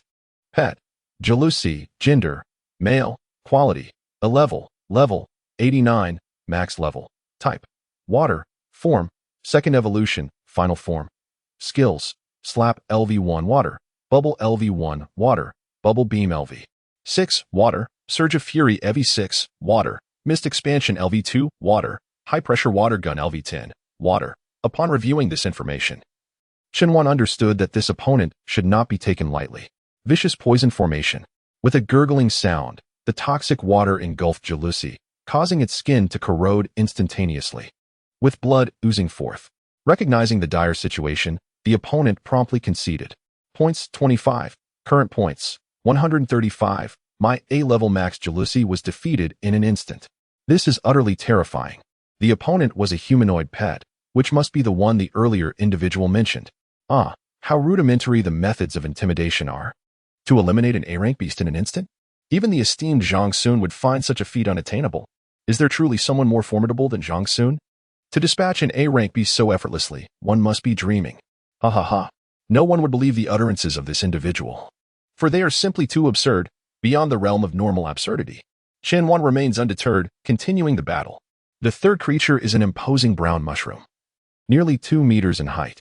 Beast, Mushroom King, gender, male. The chapter is not yet complete. Please click to the next page to continue enjoying the captivating content. Qualification, A rank, level, 82, maximum level, type, grass, form, first evolution, final form, skills, grass needle LV1, grass, impact LV1, grass, grass blade LV5, grass, plant ray LV6, grass. Without a doubt, with a single move, the opponent conceded. Points 22. Current points 157. Current winning streak 3 consecutive victories. Indeed, it was an instant defeat. My Mushroom King was vanquished. Is this true? Could it be real? The Mushroom King is also A rank, is it not? Let him ramble on, just a follower. Surely, no one genuinely believes this, do they? Surely not. Are you trying to make me laugh to death? Truly. The opponent is a humanoid female beast, a poison type. The damage is extraordinarily terrifying. I suspect it may have held back, not using its full strength. The poison type. No wonder. Your Mushroom King is of the grass type, and poison types counter it, dealing double damage, so it is only natural that you were defeated swiftly. Haha. Not even aware of the elemental advantages, yet here you are competing. The other person continued, but I can sense that it is definitely not merely a matter of type advantage. That humanoid pet is simply formidable. Spare me, if your intellect is lacking. Just admit it instead of resorting to metaphysical nonsense. At this moment, Chunwan was observing the chat channel, a smile gracing his face. He then addressed the Spider King beside him, saying, "Let us take a minute to rest. You performed admirably earlier." Hee. Thank you for the praise, Master. Meanwhile, the chat channel was inundated with messages. One particular message caught Chunwan's attention. It seems I have discovered a matching pattern. Those on winning streaks face off against others on winning streaks. And the same for those on losing streaks. That makes sense. Chunwan pondered. At this rate, I suspect I will soon be matched against Zhang Sun. Chapter 23. 5 Consecutive Victories. Dark-type Pets. East Lin Province Event Headquarters. At this moment, leaders from all cities had gathered to discuss the ongoing competition. The entire province placed significant emphasis on this ranking tournament. This format is a first in history, and indeed a global precedent. Governor Wang stated, although such high-intensity competitions may result in considerable stamina depletion for both the competitors and their pets, the talents selected will be more refined and highly valuable. Continuing on, there are a total of 100,770 contestants in this competition, yet only 100 can earn a bespoke badge. To enter the top 100 under such a competitive format signifies that one is among the elite youth of Donglin Province, and thus, it is imperative to dedicate ample resources for their development. Therefore, provinces with a greater number of individuals in the top 100 will naturally receive increased funding for talent cultivation. Simultaneously, there will be certain rewards for the leadership of the respective cities. Upon hearing this, all eyes in the room discreetly turned towards a woman in her early 30s, the mayor of Beichin City, Lu Yuma. Dressed in a tailored, professional suit with elegantly styled short hair, her features exuded a graceful beauty. Beichin City boasts the strongest comprehensive strength in the province, and Zhang Sun hails from this very city. Among the top 10 high schools in the province, 7 are located here, breeding a wealth of talent. It is noteworthy that there are a total of 10 cities in Donglin Province. Lu Yumo revealed a confident smile, slightly beaming. A minute later, the competition resumed. Upon the arrival of the fourth opponent, Chunwan felt a flicker of pressure. The lightning Pipawang, a creature resembling a white heron, adorned with a collar of yellow feathers around its neck, a sharp beak, and enveloped in crackling yellow currents. Pet, Lightning Pippy King. Gender, female. Qualification, B grade. Level, 80, max level. Type, flying, electric. Form, second evolution, final form. Skills, electric stone LV5, electric. Wing/LV. 1, flying. Yin return LV6, flying. High-speed flight LV1, flying. Current/LV6, electric. Before the king of poison spiders could launch an attack, the lightning Pippy King leaped into the air, rendering the toxic swamp completely ineffective, as it could not harm her at all. A flying-type pet. Once this competition concludes, it seems I shall need to acquire one as well, Chunwan pondered. Xiaozi, activate. Soul Binding. Soul Binding was a skill Chunwan rarely allowed Xiaozi to employ, as it belonged to the category of pure control skills and dealt no damage whatsoever. However, its control potency was unrivaled among all skills. After all, Chunwan often had Xiaozi execute a one-hit knockout on her opponents, making the need for such a control skill unnecessary. Yet now, the flying-type pet had indeed surpassed Xiaozi's offensive range. Only Soul Binding could directly bypass any obstacles to affect the target. With a flash, a purple halo appeared above the lightning Pippy King, and simultaneously, her flying ability was rendered completely ineffective. With a thud, she fell to the ground. Now's our chance. Defeat her, Chunwan commanded. Buzzing, 8 spider legs lunged forward, piercing directly into the body of the lightning Pippy King. In the chat channel, a lively discussion unfolds regarding current winning streaks. What is the highest winning streak anyone has achieved? One participant exclaims, "I've managed 3 consecutive victories already." Another responds in astonishment, "3 in such a short time?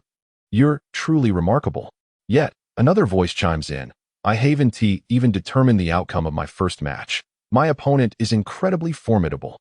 I've just secured 2 wins in a row," laments another player. "Oh dear, I've lost twice consecutively, and my points have dwindled to a mere 50. I too am on a 2-game winning streak," comes another reply. "It's only been 5 minutes since the start. I imagine those with 3 consecutive wins are few and far between." At this moment, a message catches everyone's attention. "I've achieved 4 wins in a row." The speaker is none other than Zhang Sun. In this channel, participants speak under their real names, and one can easily check another's points and winning streaks by clicking on their name. Shenwan chooses silence to avoid revealing her identity. Wow, truly impressive, Zhang Sun. 4 consecutive victories. That must be the highest streak in the entire match. Someone exclaims, "What a genuine powerhouse." Panic sets in for another player. "Oh no, I might have to intentionally lose a match. Otherwise, if I match up against Zhang Sun, I'll be doomed. I advise against that," another warns. "I'm also on a 3-game winning streak. Just earlier, I encountered a low-ranking player and deliberately lost a match, resulting in a deduction of 113 points. My score is now in single digits." Really? This system is remarkably sophisticated. I seem to have grasped the concept. The matchmaking mechanism is not contingent upon winning or losing streaks, but rather determined by points, the number of victories and defeats, and the statistics of opponents, among other factors. In any case, there is no room for oversight. To ascend into the top 100, one must strive for victory in every match. At this moment, Chenwan has reached the 5th round. As the fog dissipates, the adversary's creature appears to resemble a colossal eye. Its pupils are crimson, with 2 segments flickering with a white luminescence. On either side, 5 miniature eyeballs are connected. Creature, Nas. Gender, male. Qualification, S grade. Level, 95, max level. This chapter is not yet complete. Please click the next page to continue experiencing the captivating content. Type, dark. Form, second evolution, final form. Skills, dark ray LV6 dark, black lightning LV6 dark, shadow barrier LV6 dark, sneak attack LV6 dark. Magic sphere LV6 dark, Zhang Sun. Shenwan mused to himself. In the entire city, only Zhang Sun possesses the creature Nas. Nas is an exceedingly rare creature, non-existent in the wild, and can only be awakened through a special awakening ritual. At this moment, Zhang Sun's heart sank upon observing the humanoid creature opposite Nas. Based on what had been previously mentioned, this humanoid creature is highly likely to be the poison-type creature that defeated the Mushroom King. No matter how formidable it may be, it cannot surpass my Nas. Nas, go. Dark ray, buzz. A pitch-black beam of light surged directly towards the Spider King. The venomous threads ensnared him. The Spider King of the Thorn Vine opted to engage in direct confrontation with his formidable skills. The powerful silk clashed head-on with the dark rays, creating a striking counterbalance. Yet, before the Thorn Spider King, Nas appeared utterly defenseless. With a swift motion, the silk dispersed the rays, binding Nas securely. Concurrently, the venom within the threads began to seep into Nas's body. How could this be possible? Zhang Sun was so frightened that he fell to the ground. It felt as if he were trapped in a dream. His beloved beast, which he had cherished and trained for nearly a decade, had been defeated in a single move. When had such a genius emerged within the province? This humanoid beast was astonishingly powerful. Regaining his composure, Zhang Sun hastily chose to concede defeat. In an instant, someone noticed the unfolding situation. Look at Zhang Sun's profile. His winning streak is 0. Soon, a chorus of voices arose. Is it true? Has Brother Sun's winning streak come to an end? This cannot be. Could it be a bug? How could Brother Sun possibly lose? Someone has actually defeated Zhang Sun? Impossible. How could there be anyone stronger than the esteemed Brother Sun in the province? Brother Sun, what on earth is happening? Please, say something. Chapter 24, 10 Consecutive Victories. The Mysterious Master. At this moment, Zhang Sun stared blankly at his severely injured beast, his mind a complete void. He could hardly accept this reality. One move, merely a single move. His beloved beast had nearly met its demise. Had he not surrendered in time, his career as a beast tamer might have faced catastrophic ruin. Brother Sun, what has happened? Did you accidentally press the surrender button? How could you possibly fail? I see. You must have sent out a newly contracted beast, and due to its low level, it was destined to lose. Zhang Sun is no longer in the mood to peruse any chat channels. He has begun to question the very essence of his existence. Chen Wan allowed the king of spiders, Jingji, to rest for a moment before retrieving some food from her spatial ring. She also summoned the Dark Lady of the Abyss. The king of spiders has a particular fondness for vegetarian dishes, while the Dark Lady prefers meat. Chen Wan prepared seaweed rice rolls for Jingji and sauced beef for the Dark Lady. Jingji held the seaweed rice roll with both hands, his round face beaming with delight. "Master, this is so delicious."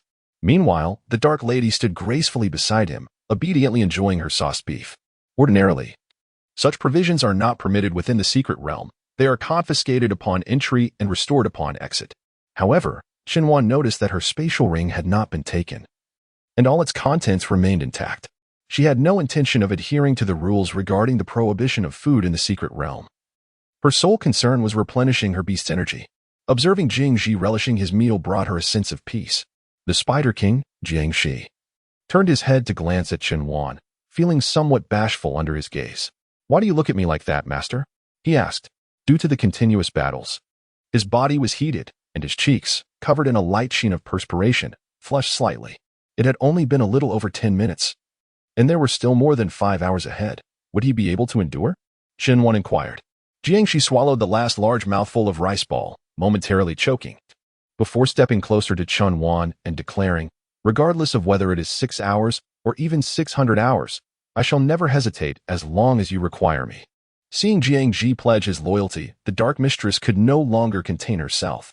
She hurriedly approached Chen Wan and proposed, "Master, why not allow me to participate as well?" "Absolutely not," Chen Wan decisively rejected. "Your innate abilities may be strong, but your level is still quite low, and you have not embedded any gems. The opponents we are to face are predominantly at maximum levels. Unless you encounter those of F, E, D, or C rank, you will struggle against anyone of B rank. I cannot gamble with your safety."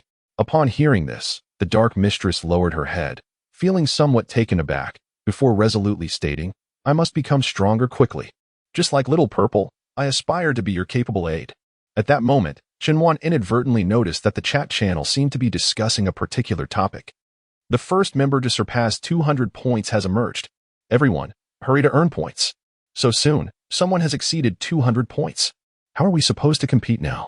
I am no longer participating. I concede. Could this individual possibly be Sun Gu? Surely not. Zhang Sun's winning streak has already been interrupted. In my opinion, anyone with a score exceeding 200 must have bested Zhang Sun. I concur, but who could this person be? To my knowledge, there should be no one stronger than Zhang Sun in this age group throughout the entire province. This can only imply the existence of a rather low-profile master. Indeed, a person of considerable talent yet modest demeanor. I am eager to uncover the identity of this enigmatic figure.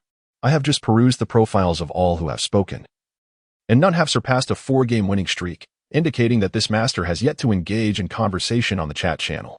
Why would such an individual waste time conversing with us, a mere rabble? They are currently occupied with competition. Those of you with scores nearing 200 should exercise caution. The first, score of 200. Could it be me? Chen Wan furrowed her brow. Even if it were, I cannot afford to be complacent. Chen Wan fears that there may still be hidden experts within the province. Immediately following was the 6th round. Points 30, current points, 239. Winning streak, 6 consecutive victories, the 7th round. Points 26, current points, 265. Winning streak, 7 consecutive victories, the 8th round. Points 25, current points, 290. Winning streak, 8 consecutive victories, the 9th round. Points 30, current points, 320. Winning streak, 9 consecutive victories, the 10th round. Points 21, current points, 341. Winning streak, 10 consecutive victories. The first player to achieve 10 consecutive victories has emerged. Let all participants continue their diligent efforts. My goodness, 10 consecutive victories have already appeared, and all of this in less than half an hour. It must be that remarkable individual who just defeated Zhang Sun. Who is this person truly? Great one. Please come to the chat channel and introduce yourself to us.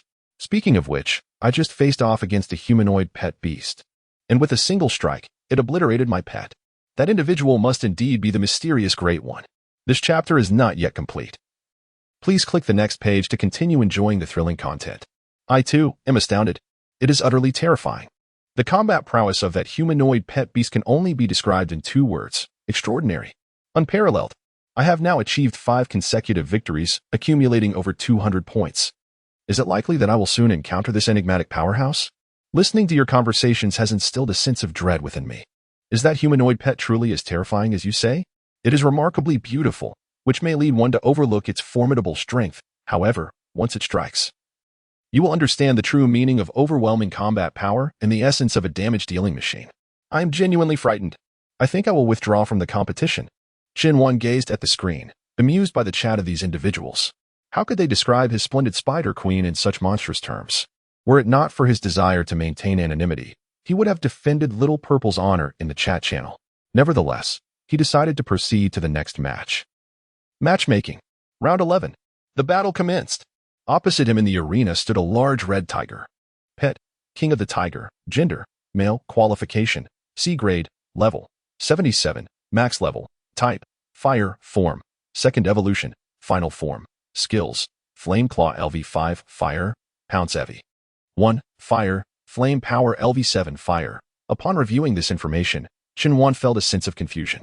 How could a C-grade pet possibly be matched with him?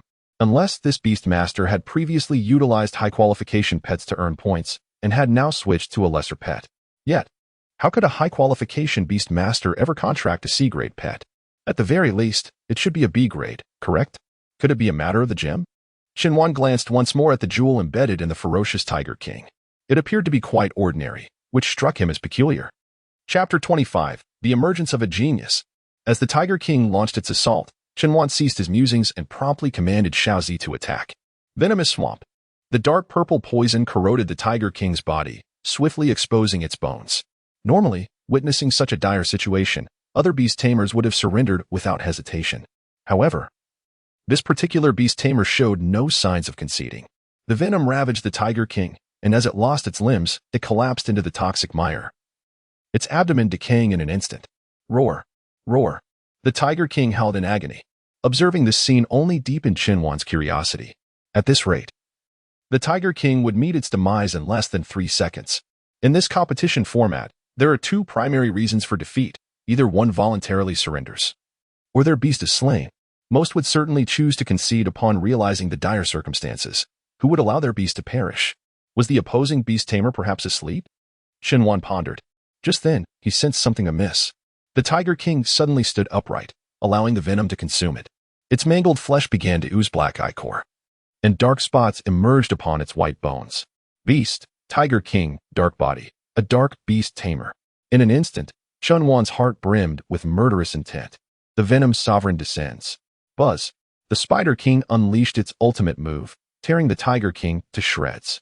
Points, 29. Current points, 370. Winning streak, 11 consecutive victories. Though Xinhuan emerged victorious in this round, a sense of joy did not accompany her triumph. The insidious infiltration of the Dark Beast Masters into every facet of the city undoubtedly casts a shadow over the lives of ordinary citizens.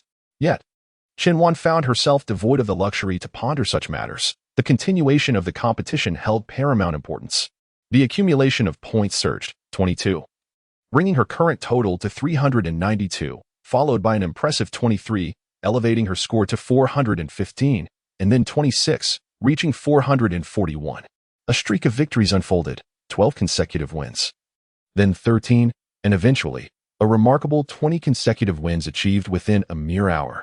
The first contestant to attain this milestone had already emerged, urging others to strive with renewed vigor. 20 consecutive victories. How astonishing.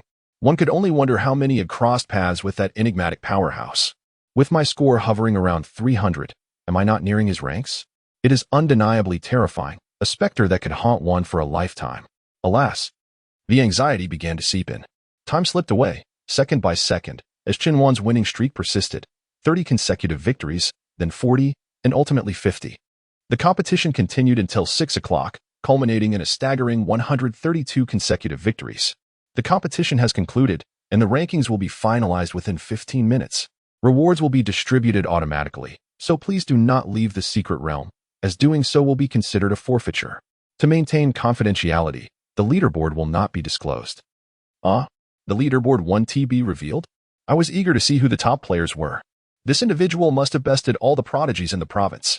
This afternoon, I suspect his consecutive victories have surpassed 100. Does that mean his score will exceed 3,000? How terrifying. Currently, I've noticed that the highest score recorded is just over 1,000. Let me check Zhang Sun's score, only 970. It appears that Zhang Sun has been thoroughly defeated by that mysterious contender. A score above 900 is commendable. Yet our province has witnessed the sudden emergence of a formidable player. At this moment, the event committee is diligently compiling the results. The leaders of various cities are also feeling quite anxious. The first place must undoubtedly be Zhang Sun from Beichin City, remarked a male mayor to Lu Yuma. He then turned to the other mayors, inquiring who among the remaining 9 cities would secure second place. Indeed, Mayor Lu, allow me to extend my early congratulations to you. Congratulations, Mayor Lu. Well done. Lu Yuma smiled gently, saying little in response. Su Fighting gazed thoughtfully at the work group engrossed in their calculations. He was uncertain whether Chen Wan had participated, nor could he predict how Chen Wan would perform if he had taken part. 5 minutes elapsed before a leader of the statistical team addressed Governor Wang, stating, "Leader, the rankings have been released. We will have to wait a few more minutes for the other data." Governor Wang nodded and replied, "Very well, let's display the rankings on the screen." Ding dong, in an instant, the list appeared on the large screen, leaving all present in stunned silence. The name of the first place was boldly inscribed as Chinwan, followed by the name of his city. Su Feiting was taken aback, as he had not dared to entertain the notion that Chinwan would secure the top position. The others were merely astonished, having never heard of this individual before. Chinwan?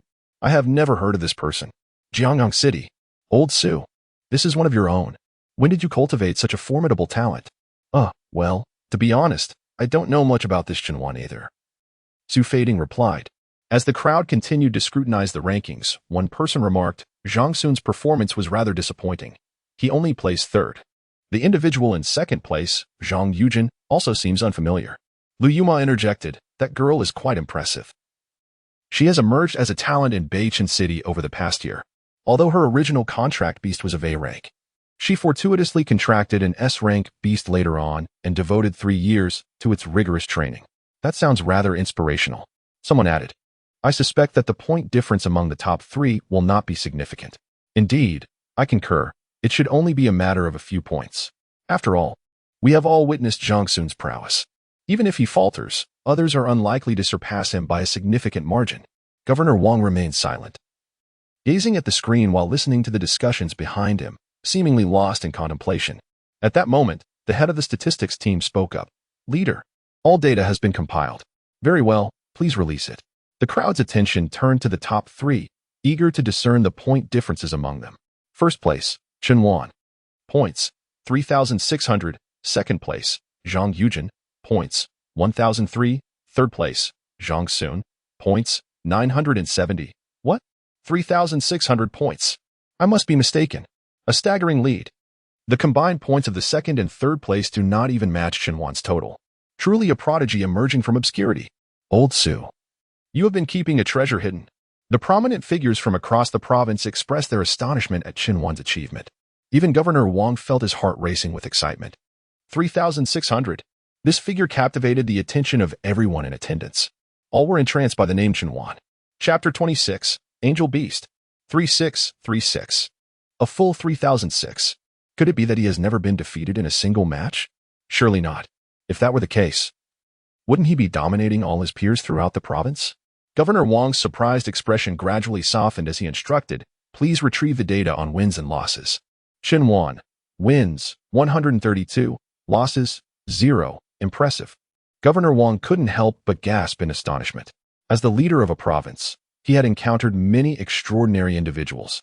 Yet Chen Wan's performance still left him in awe. Old Su, could it be that Chen Wan is your trump card? Do enlighten us on his role in your city. He is merely a high school student, currently in his 3rd year at Jiangyang City No. 3 High School, Su Fighting replied. Upon hearing this, everyone present widened their eyes in disbelief. You must be joking, Lu Yuma remarked. Are you saying that this Chen Wan, who just awakened over a week ago, can dominate the entire province? That is indeed the implication, Su Fighting responded, a composed smile gracing his lips. He felt an immense sense of pride in Chen Wan's emergence. He continued, I cannot divulge too much, for Chen Wan is my prized possession, and I will not allow any of you to take him away. At that moment, Chen Wan stood within the secret realm. Suddenly, 2 items emerged from the void before him.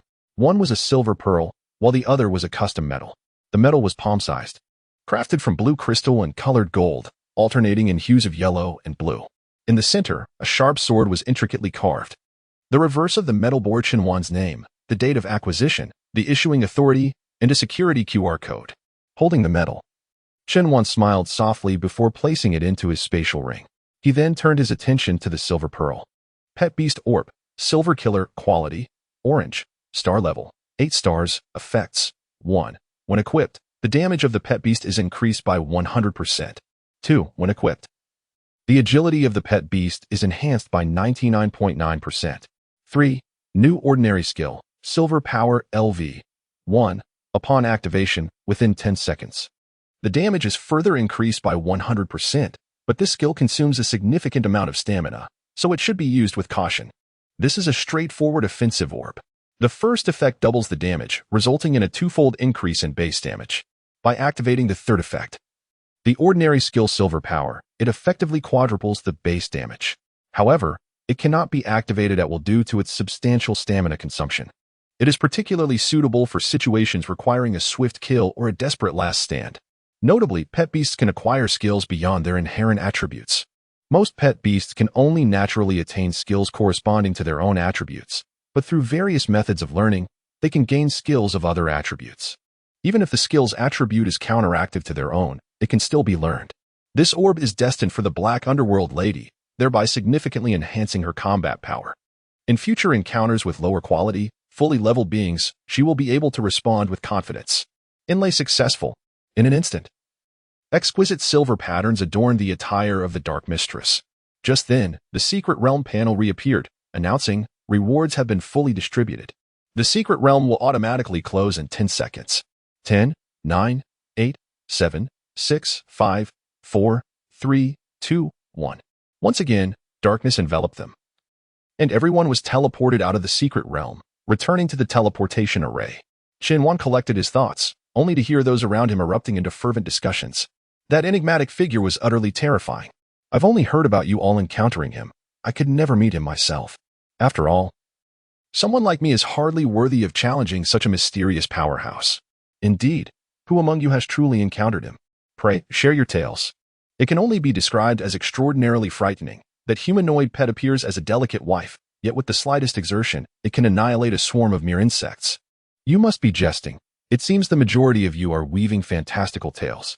To engage with that mysterious figure, one must possess extraordinary talent. How could ordinary individuals of C, E, or even F rank possibly hope to cross paths with him? It is evident that many now regard the opportunity to face Qianhuan as a mark of honor, for only the strong deserve to challenge him. Thus, the fabrications abound. Beyond that, individuals began to boast about their badges. Haha, I ranked within the top 100. I am precisely the one in the 100th position, exclaimed a boy, proudly raising his purple courage medal. Wow, a remarkable achievement. Please, share your contact information. Impressive. Qianhuan stood silently amidst the crowd, awaiting the staff to organize the dispersal. He paid little heed to the identity of the person who had received the courage medal, for his mind was preoccupied with a singular matter. Not the Dark Beast Master encountered in the Secret Realm, but rather contemplating his third pet. It was imperative that he acquire a creature of the flying type, otherwise, he would find himself utterly vulnerable in aerial combat. Once he possessed a flying pet, he would then require a high-quality water-type creature, thus securing dominion over land, sea, and sky. After the gathering concluded and he returned home, Qianhuan began to search for information regarding flying pets. To form a contract, it was essential to secure a creature of exceptional quality, unless he happened upon one fervently recommended by the system. Earlier, while making his way back, he had perused the pet egg shop within the city, only to discover a lack of high-quality options. The best flying pet available was merely of B rank. Furthermore, even if he encountered a creature of superior quality, financial constraints posed a significant challenge. Perhaps he could venture into the wilderness to contract a rare beast? Qianhuan mused.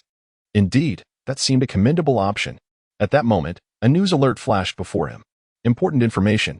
Experts predict an angel beast will appear tomorrow evening in the southwestern region of Donglan Province. An angel beast? Could it be true?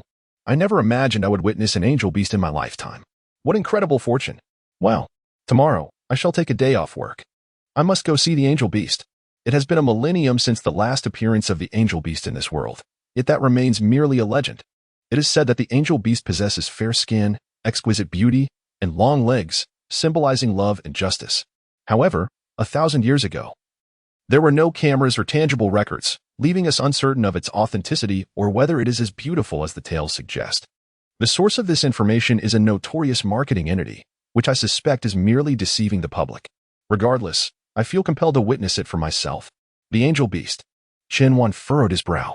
He had certainly heard of this legend, yet it remained just that, a legend, with no reputable textbooks documenting it. Chapter 27. The Captivating Angel Beast. It is a boss-level extraordinary beast. Although it is an extraordinary creature, it does not harm humanity. Rather, each appearance of the angel beast brings forth a wealth of resources for mankind. However, these are merely tales. It is rumored that the day before the angel beast appears, the sky will shimmer with a white glow. This phenomenon is what experts rely on to predict the imminent arrival of the angel beast. Perhaps I shall take a look. At this moment, an exaggerated ambition surged within Xinhuan. If the angel beast truly exists, its potential must be remarkable. After forming a contract, the subsequent transformation into a divine feminine form would likely result in formidable combat prowess. However, according to the descriptions provided by these individuals, the angel beast is presumably already a humanoid pet. Can a humanoid pet still undergo transformation? Xinhuan pondered. Affirmative, the system intelligently responded. After undergoing a transformation, the humanoid companion would acquire even greater powers while simultaneously enhancing its beauty. Xinhuan silently nodded in agreement, enjoyed a light lunch at home, and in the afternoon, ventured into the wild once more with her companions to engage in monster hunting and level up. More precisely, she was taking the Black Underworld Lady to gain experience. As the Spider King had reached a standstill at level 31 and urgently required a suitable third gem. Once embedded, it would elevate her to level 32, allowing her to undertake the quest for her second evolution. As the new week commenced, on Monday evening after school, Yang Jilan continued to follow Xinhuan like an adoring fan. Class monitor, shall we go see the angel beast? She inquired. My mother said she could drive us. What about your father? Xinhuan asked. My father has been preoccupied with business matters lately and seldom finds time to spare. Upon hearing this, Xinhuan nodded. All right. Let's go together. Hee, that sounds wonderful. Class monitor, come straight to my house. My mother is preparing a delicious meal. We can set off together after dinner. Upon arriving at the Yang residence, only Ding Lingxian was at home. Today, she was once again adorned in a cheongsam, a vivid green garment embellished with blooming lotus flowers. Pink gemstones sparkled at the heart of the blossoms, creating a picturesque tableau. Her fair complexion seamlessly blended into the artwork. This cheongsam was scandalously short, barely concealing her thighs, while her jade-like legs, clad in gray silk, exuded an alluring charm. Upon seeing Xinhuan, she momentarily froze, her cheeks instinctively flushing with embarrassment as the memories of that evening lingered vividly in her mind. Subsequently, she cast a glance at Xinhuan's fingers and noticed the ring, causing her heart to quicken its pace. Xinhuan has arrived, she remarked. Good evening, Auntie. Xinhuan nodded in greeting. Yang Jilan chimed in, Mother, didn't we say we would go see the angel beast tonight? I thought it would be nice to bring our class monitor along, and we could go together. Certainly. Ding Lingxian replied. Xinhuan, make yourself comfortable. Auntie's dishes will be ready shortly. We shall set off after dinner. Before long, Ding Lingxian approached with a pot of braised pork ribs. Xinhuan, do taste Auntie's culinary skills, even without picking up her chopsticks. The aroma of the ribs wafted towards Xinhuan. Wow, it smells divine, she exclaimed, quickly grabbing her chopsticks to savor a piece. The balance of sweetness, saltiness, and tenderness was nothing short of exquisite. Xinhuan devoured nearly half the pot on her own. Hee, class monitor, my mother's cooking is splendid, isn't it? Yang Jilan asked. It is indeed delicious. Auntie's culinary prowess is remarkable, Xinhuan praised. Hearing such compliments, Ding Lingxian blushed shyly, reminiscent of a young girl. All right. Let us get going. The three of them drove to the location mentioned in the news. The crowd was not as overwhelming as anticipated, yet still considerable, comprising a few hundred individuals. After all, this was in the wilderness. Venturing out of the city required a certain financial means, with vehicles being paramount. In this world, owning a car was a rarity. Those gathered here were either affluent or part of the media, with many broadcasting live. By now, it was 8 in the evening. The sky should have been shrouded in darkness, yet it was illuminated by shimmering white lights. Such a phenomenon inevitably leads one to believe that the legends are indeed true. At this moment, Shunwan's heart was filled with exhilaration, for these were tales familiar to the entire world. The prospect of forging a pact with such a being promised an immeasurable sense of accomplishment. As the crowd collectively gazed skyward, Shunwan suddenly sensed something amiss. He turned his attention to a woman standing under the shade of a tree not far away. She was clad in heavy attire reminiscent of a padded coat. A most peculiar choice considering it was summer, with temperatures often hovering around 39 degrees Celsius. The incongruity of her clothing was striking. With a cap obscuring her eyes and her long hair cascading down to her waist, she appeared enigmatic. A dark beast master, Shunwan pondered. Before he could scrutinize her further, an uproar erupted among the onlookers. Wow, it's here. Truly the angel beast. How beautiful it is. There really exists an angel beast in this world. Shunwan glanced upward, where a stunning figure was gracefully soaring through the sky. Nearly 2 meters in length, its upper body was clad in a form-fitting white suit, while its pristine, smooth abdomen was exposed. 2 black belts adorned its waist, suggesting some form of restraint born of desire. The upper portion of the suit was connected to the left leg, while the right leg was left bare, with 2 leather bands encircling the upper thigh. Elegant white boots were adorned with feathers, enhancing its gracefulness. The most striking feature was that the upper half of its face was obscured by a helmet made of some metallic alloy, revealing only a prominent nose and a delicate, moist mouth. Young master, there is more to this chapter. Please click the next page to continue reading, for the story becomes even more captivating. Behind her, 4 pairs of white wings exuded a magnificent aura.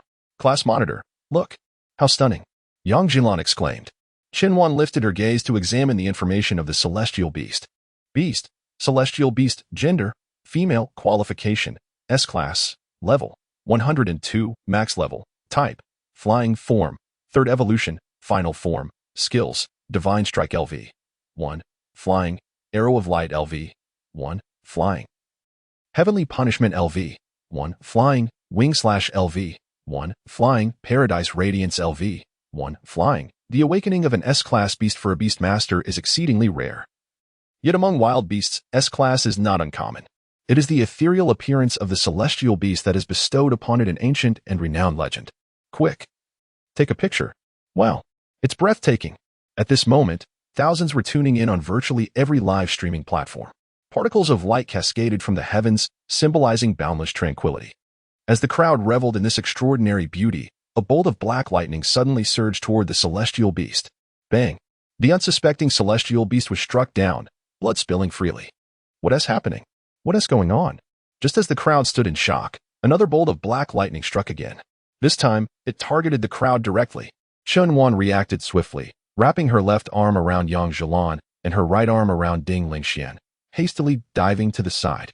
Bang! The lightning struck the crowd, claiming the lives of dozens in an instant. Help! Run! Flee! Flee!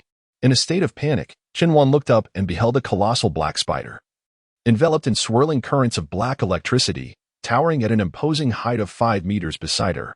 Pet beast, venomous demon, dark type, gender, female, qualification, a class, level, 70, max level, type, poison, form, 4th evolution, final form, skills, bite LV9, poison, poison web binding LV11, poison, fiery poison formation LV10, poison, poison explosion LV9, poison. Chapter 28. The mysterious big shot reappears. Venomous demon? This is the ultimate evolution of my destined pet beast, the venomous spider. Shunwan pondered. Ordinarily, the final evolution of a spider would only reach a height of 1 meter, without even consulting the information. It was evident that this creature had been corrupted by a dark beast tamer. The spider's claws were muscular, and its head was adorned with dozens of eyes, all gleaming with a bloody red light. Shunwan stared at this 5-meter monstrosity, a shiver running down her spine. Meanwhile, the scattered live stream equipment on the ground was broadcasting the scene in real time. What on earth is this creature? Its size is utterly enormous. This is the first time I've ever seen a beast over 5 meters tall. My angelic sister. Please, let my angelic sister be safe. At that moment, someone spoke up, saying, could it be that this creature is a pet of a dark beast master? He continued to elaborate, this area belongs to the outer wilds. It is improbable for such an extraordinary beast to appear here. Even in the depths of the wilds, such occurrences are rare. Therefore, this is not a wild beast, but rather a pet. A dark beast master? You mean that organization capable of transforming pets into terrifying monsters? Does that mean our city has caught their attention? How terrifying. I've heard that Dark Beast Masters are all deranged, killing without a second thought. Xinhuan realized that her earlier conjecture had been correct. The woman beneath the tree was indeed a Dark Beast Master, and this spider was summoned by her. Xinhuan concluded that her appearance here must be linked to the knowledge of the Angel Beast. And she was aware that a multitude of people would gather in this location. Being in the wilderness made it far simpler for her to act than within the confines of the city. As for her motive for murder, it might not even exist. Her practice of forbidden techniques could have altered her mindset, creating a need for bloodshed to satisfy her desires, lest she suffer immense discomfort. Xinhuan glanced around. But the woman was nowhere to be seen. Xinhuan, we cannot leave, Ding Lingxian whispered. If there is even the slightest disturbance, that spider will detect us. What should we do? Yang Jilan asked, her voice tinged with tears as she instinctively clutched Xinhuan's wrist tightly. Let's hide in this thicket for now. If it comes down to it, we will fight it head-on, Ding Lingxian declared, clenching her fists. Xinhuan gazed at the colossal spider, whose muscular limbs could effortlessly crush a human being. Ah, help! My hand! I can no longer move my hand. Help! Help! On the ground, numerous individuals, missing limbs, cried out in agony as blood seeped across the floor. Xinhuan's hesitation did not stem from their plight, but rather from the angelic beast. It lay there, its white garments tattered, its snow-white skin marred by countless wounds. The recent electric blast could not have originated from the spider. It was undoubtedly the Dark Beast Master's own soul technique. If one had contracted the angelic beast, it would certainly be a formidable ally. At that moment, the Dark Beast Master emerged from behind the spider, emitting a chilling laughter. Hee. She surveyed the dying individuals below, drawing an axe from her waist. Crack. Thud. All decapitated. Ha. Delightful. Ha. A duck-billed cap obscured her face, rendering her features invisible. At this instant, at least 200,000 viewers were watching the live broadcast, all witnessing this horrific scene. A demon. Truly a fiend. I wish I could leap through the screen and deliver a punch. It's too terrifying. I can't bear to watch. Someone must intervene and punish this madwoman. It's utterly frightening. The woman was acutely aware that her actions were being streamed live. This was precisely the effect she desired. She reveled in the sensation of instilling fear in others. Ha.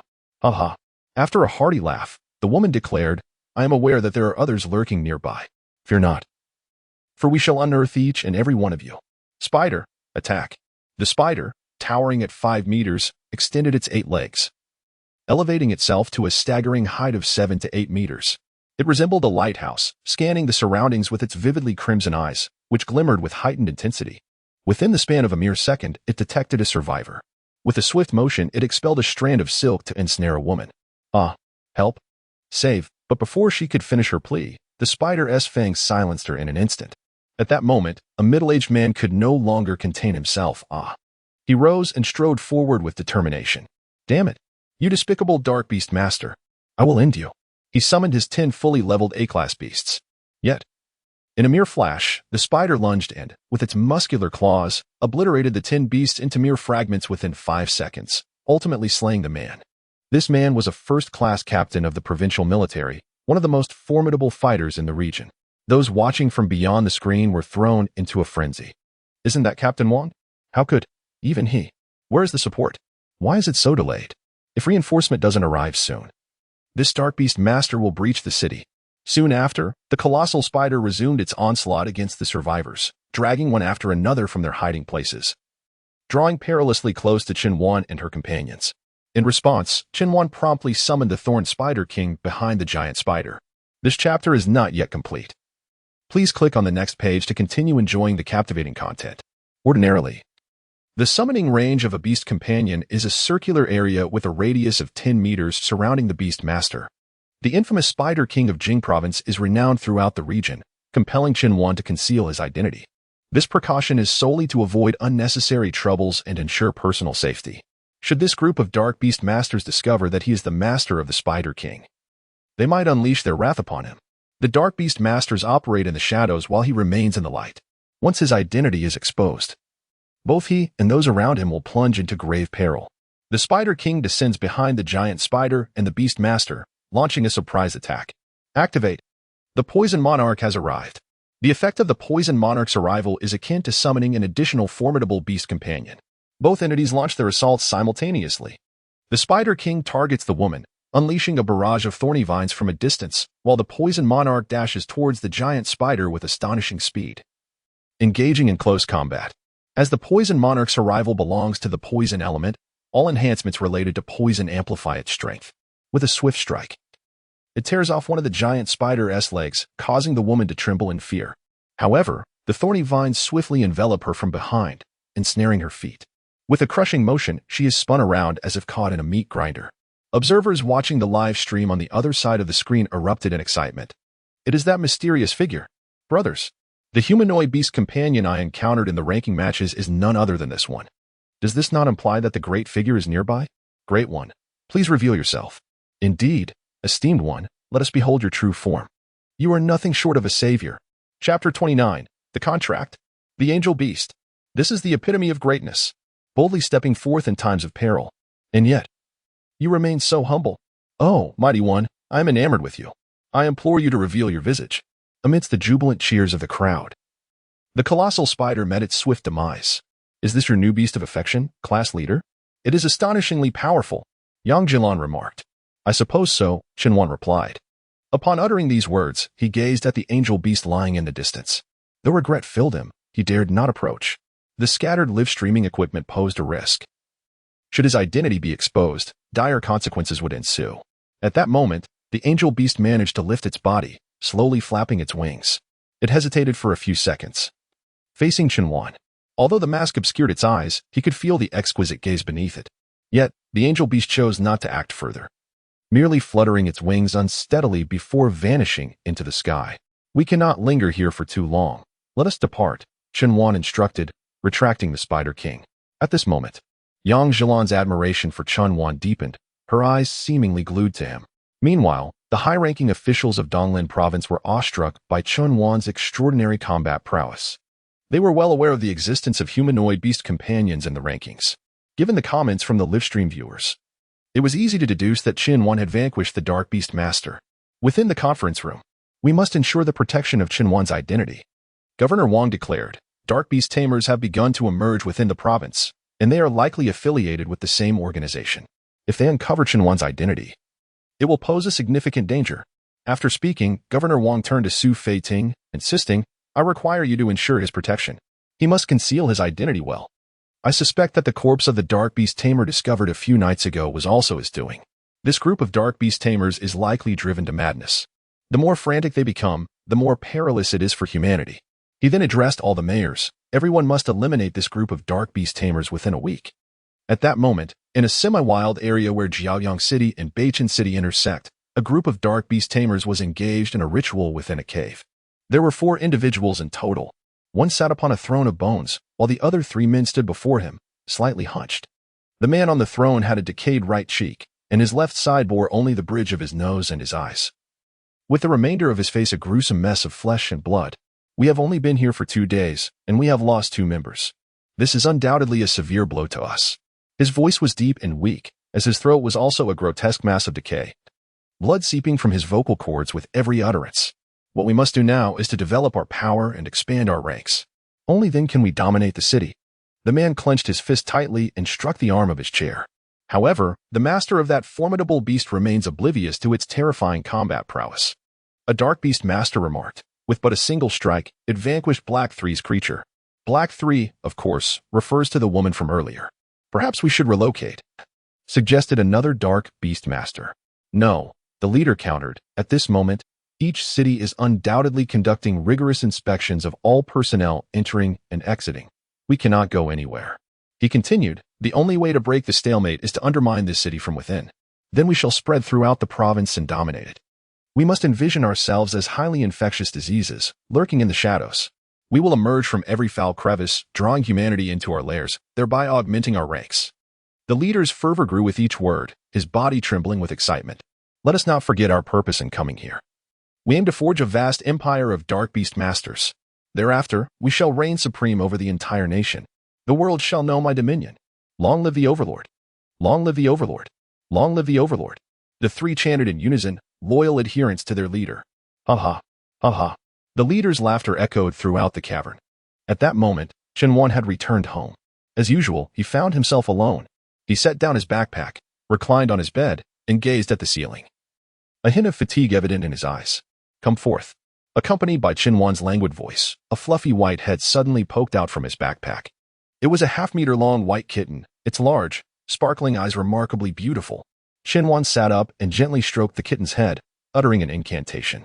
With the diffusion of white light, the kitten transformed into an angel beast. Its 2-meter-high form nearly grazed the ceiling. Its exquisite legs resembled masterful sculptures, impeccably white. The injuries adorning its body appeared more like an elaborate adornment. Creatures capable of effortlessly shifting between forms, though rare, do exist. They can freely transition between 2 or even multiple forms. How did you know I was in your bag? The angel beast inquired. Qinhuan did not respond but instead asked, would you be interested in forming a contract with me? With a human? The angel beast lowered its head slightly, seemingly hesitant. If you do not wish to accompany me, why sneak into my bag? I merely intended to express my gratitude. The voice of the angel beast grew softer, but suddenly its tone rose again. However, if it means forming a contract with you, I am willing. You saved me. You are a powerful beast master. I hold you in the highest regard. Qinhuan smiled gently and immediately unleashed the power of the contract. Please note, the current pet is not in its initial state. After the contract, using the God-level transformation will revert it to level 1, starting its training anew. Contract successful. Activate. God-level transformation.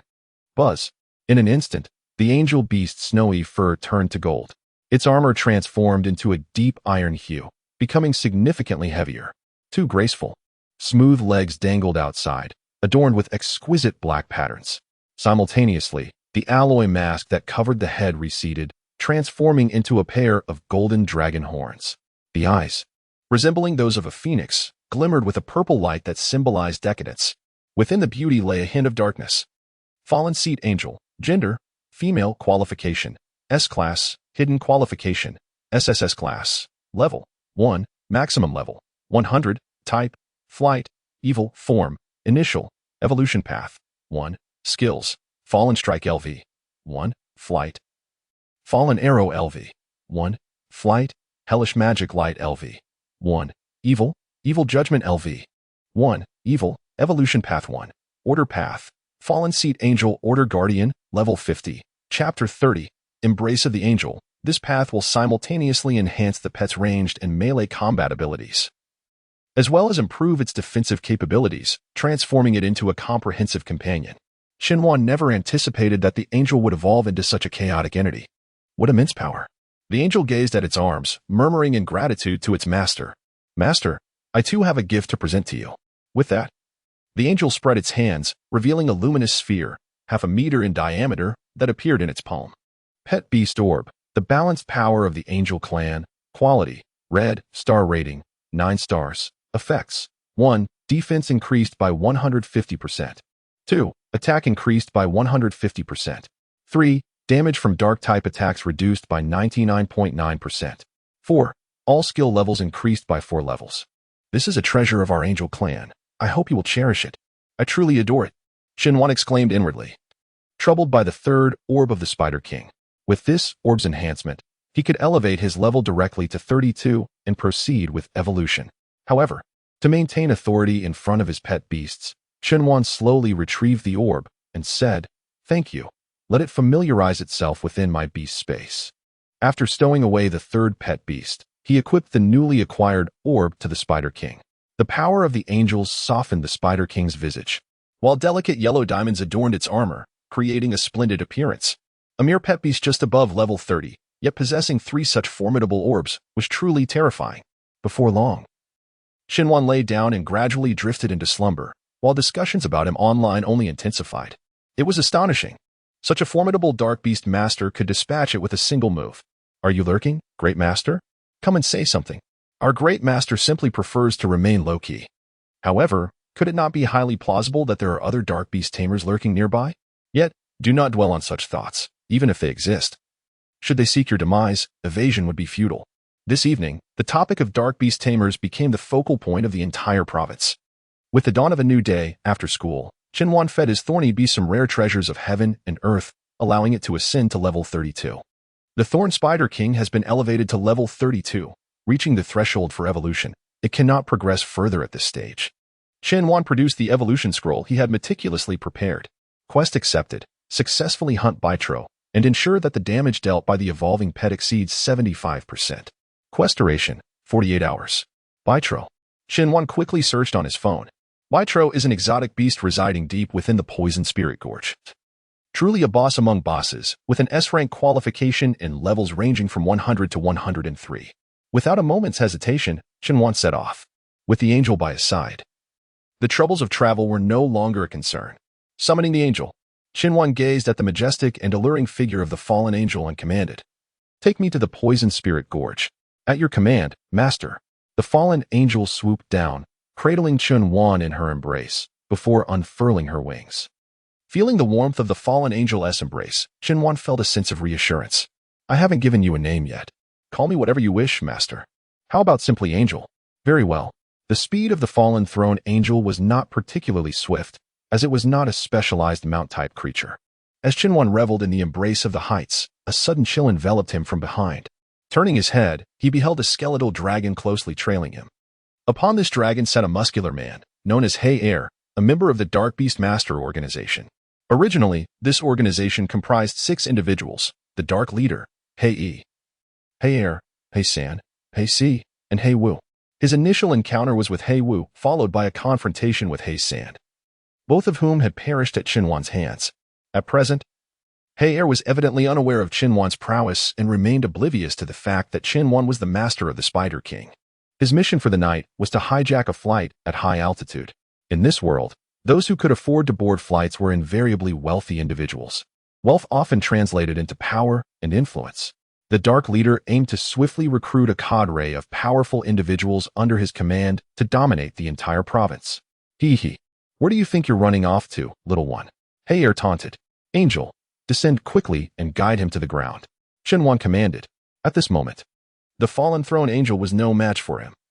It was not only at a significantly lower level, but also had to manage both its flight and the protection of Shinwan while executing a counterattack, which was utterly impractical.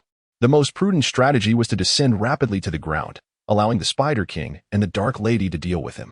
Whoosh! The fallen throne angel touched down, with Hey Air and his skeletal dragon closely in pursuit. Pet, Bubble Dragon, Dark Form, Gender, Male, Qualification, F Grade, Level, 50, Max Level, Type, Dragon, Flying Form, First Evolution, Final Form, Skills, Roar LV7, Dragon, Claw Strike EV. 11, Dragon, Accelerated Flight LV10, Flying. The Bubble Dragon was originally intended to be a diminutive creature, no longer than 2 meters in length. However, the dark form before me has exceeded 7 meters. Its skeletal frame is marred with black spots, some of which have decayed to the point of revealing cavities, from which maggots emerge. Noticing Shinwan lost in thought, Hey Air chuckled. "Ah, have you been frightened by my pet?" He continued, "Allow me to introduce myself. I am the illustrious and feared Dark Beast Master." Haha. Snapping back to reality, Shinwan smiled gently. "Then allow me to introduce myself." With a hum, the Spider King made its entrance. Upon seeing the Spider King, Hey Air was instantly petrified, collapsing to the ground, his features contorted in terror. "Why you're the one from last night." Hey Air scrambled to his feet, kneeling in supplication. "Spare me. Please, spare me." He knew all too well he was no match for Shinwan. "You are already aware of my identity. Do you truly believe I would allow you to leave unscathed?" Shinwan retorted coldly. "I saw nothing. I know nothing." Shinwan shook his head and summoned the Dark Mistress. "Now you possess the ability to fight. Go and hone your skills." "Understood," the Dark Mistress replied. In an instant, the Dark Enchantress materialized 10 meters behind Hey Air, swiftly slicing through his neck with her sharp, feline claws. Another blink. She appeared above the Bubble Dragon. With a ferocious tear, the Dark Enchantress plunged her claws deep into its skeletal structure. With a powerful thrust, the massive Bubble Dragon was cleaved in two. "Well done, little cat. My initial judgment in contracting you is indeed astute," Shinwan exclaimed. "I shall accomplish all tasks assigned by my master with utmost efficiency, with extraordinary displacement and explosive power." She truly epitomized the pinnacle of assassins, a remote-controlled, super assassin, and an aerial companion yet to be fully cultivated. Shinwan began to unconsciously contemplate his fourth pet. The options were abundant: frontline meat shield pets, ranged explosive pets, healing pets, and support pets, and so forth. However, after the recent events, Shinwan felt he only needed a genuine mount. Yet, Any pet enhanced by the divine transformation would inevitably become a humanoid companion, he mused. Just then, the system chimed in. A Pegasus might be a splendid choice, considering the host's pressing need for a flying mount. If the next pet is a horse type, the divine transformation talent will evolve it into a humanoid Pegasus. Truly, the divine talent is remarkably intelligent, Qianwan reflected. He then surveyed his surroundings. This area belonged to the outer wilds. Heir's corpse would soon be discovered, making it unwise to linger. Subsequently, Qianwan withdrew the Spider King and the Dark Maiden into the Beast Master space and continued his advance into the embrace of the fallen angel. In a subterranean cavern, Hei approached the Lord, exclaiming, "My Lord, I can no longer sense Heir's presence." The Lord squinted, inhaling deeply as if trying to perceive something. Almost instantaneously, the decayed flesh on his face contorted. Heir has ceased to exist. The location of the corpse is just outside Jiang'an City. In merely 3 days since arriving in Donglan Province, only Hei and Hei remain among my 5 commanders. I had hoped to strengthen my forces here. Yet it seems we are on the brink of annihilation. Hei stepped forward, stating, "My lord, allow me to investigate." "Fool, do you wish to deliver your head on a platter?" The leader trembled with rage, dark smoke billowing from his head. "The only course of action now is to hastily drag others down with us. Join us." Chapter 31. Evolution. Spider Spirit Poison King. Outside the Poison Spirit Gorge. Having returned to a familiar place, images of Su Nanshi and Su Xinshi surfaced in Qianwan's mind.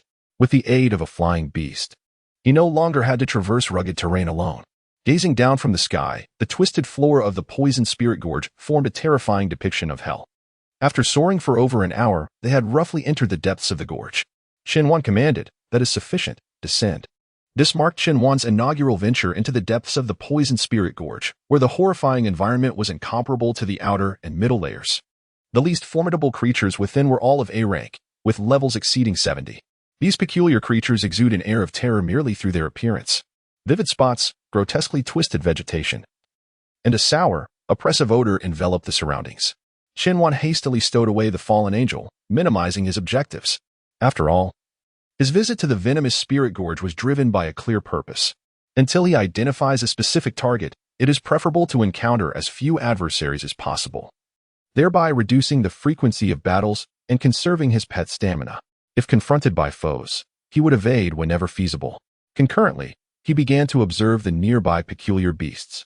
Beast, giant tree monster, gender, male, qualification, a grade, level, 85, maximum level, type, grass, poison, form, second evolution, final form, skills, toxic powder LV1, poison, heavy strike EV1, grass, furious power LV1, grass, green light bind LV1, grass, mutation LV1, poison, leaf blade barrage LV1, grass, beast, venomous immortal king, gender, male, qualification, a grade, level, 90, maximum level, type, poison, form, third evolution, final form, skills, parasitic seed LV1, poison, toxic powder LV1, poison, hallucinatory aura LV1, poison, deadly poison needle LV1, poison, beast, poison demon envoy, gender, female, qualification, a grade, level, 89, maximum level, type, grass, poison, form, second evolution, final form,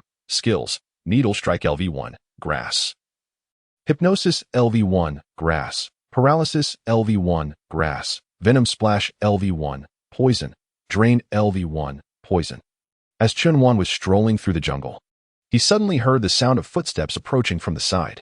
Turning his head, he saw a four-legged beast pouncing towards him. With sharp teeth, disheveled fur, pitch-black skin, and a massive physique, it bore a single eye atop its head.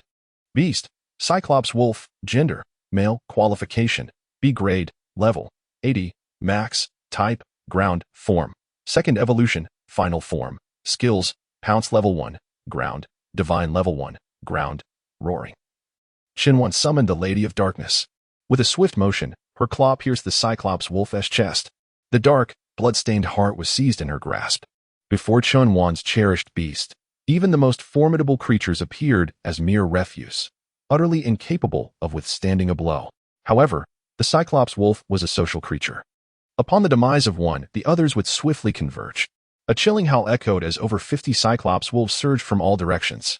Realizing the peril, Qianwan summoned the Spider King as well. Xiaozi, unleash a mass attack. Xiao Miao, reap the spoils. Boom, boom, boom. The Spider King functioned like a mobile turret, indiscriminately casting spells in all directions. With the enhancement of 3 superlative orbs, the damage soared to unimaginable heights. The air was filled with a buzzing cacophony as the Cyclops wolves fell like ants, their bodies obliterated beyond recognition. Within a mere 10 seconds, every last Cyclops wolf lay defeated. Yet, concurrently, the Spider King had depleted a significant portion of its stamina. Henceforth, it was imperative to evade all forthcoming battles. Shenwan pondered. Continuing deeper into the realm, Shenwan meticulously searched for traces of Bitro. At long last, a rather peculiar footprint was discovered upon the ground. Measuring half a meter in width and length, it bore a remarkable resemblance to the prints of the creature known as Bitro. Following the trail of footprints, I ventured deeper, only to uncover a colossal upright being concealed behind a thicket of shrubs. This creature, towering at approximately 4 meters, was entirely enveloped in grotesque tumors. Its form exhibiting a deep shade of purple. Its muscles appeared to meld with the tumors, creating a disturbingly repulsive mass. Creature, Bitro, gender, male, qualification, S-class, level, 100, type, poison, form, second evolution, final form.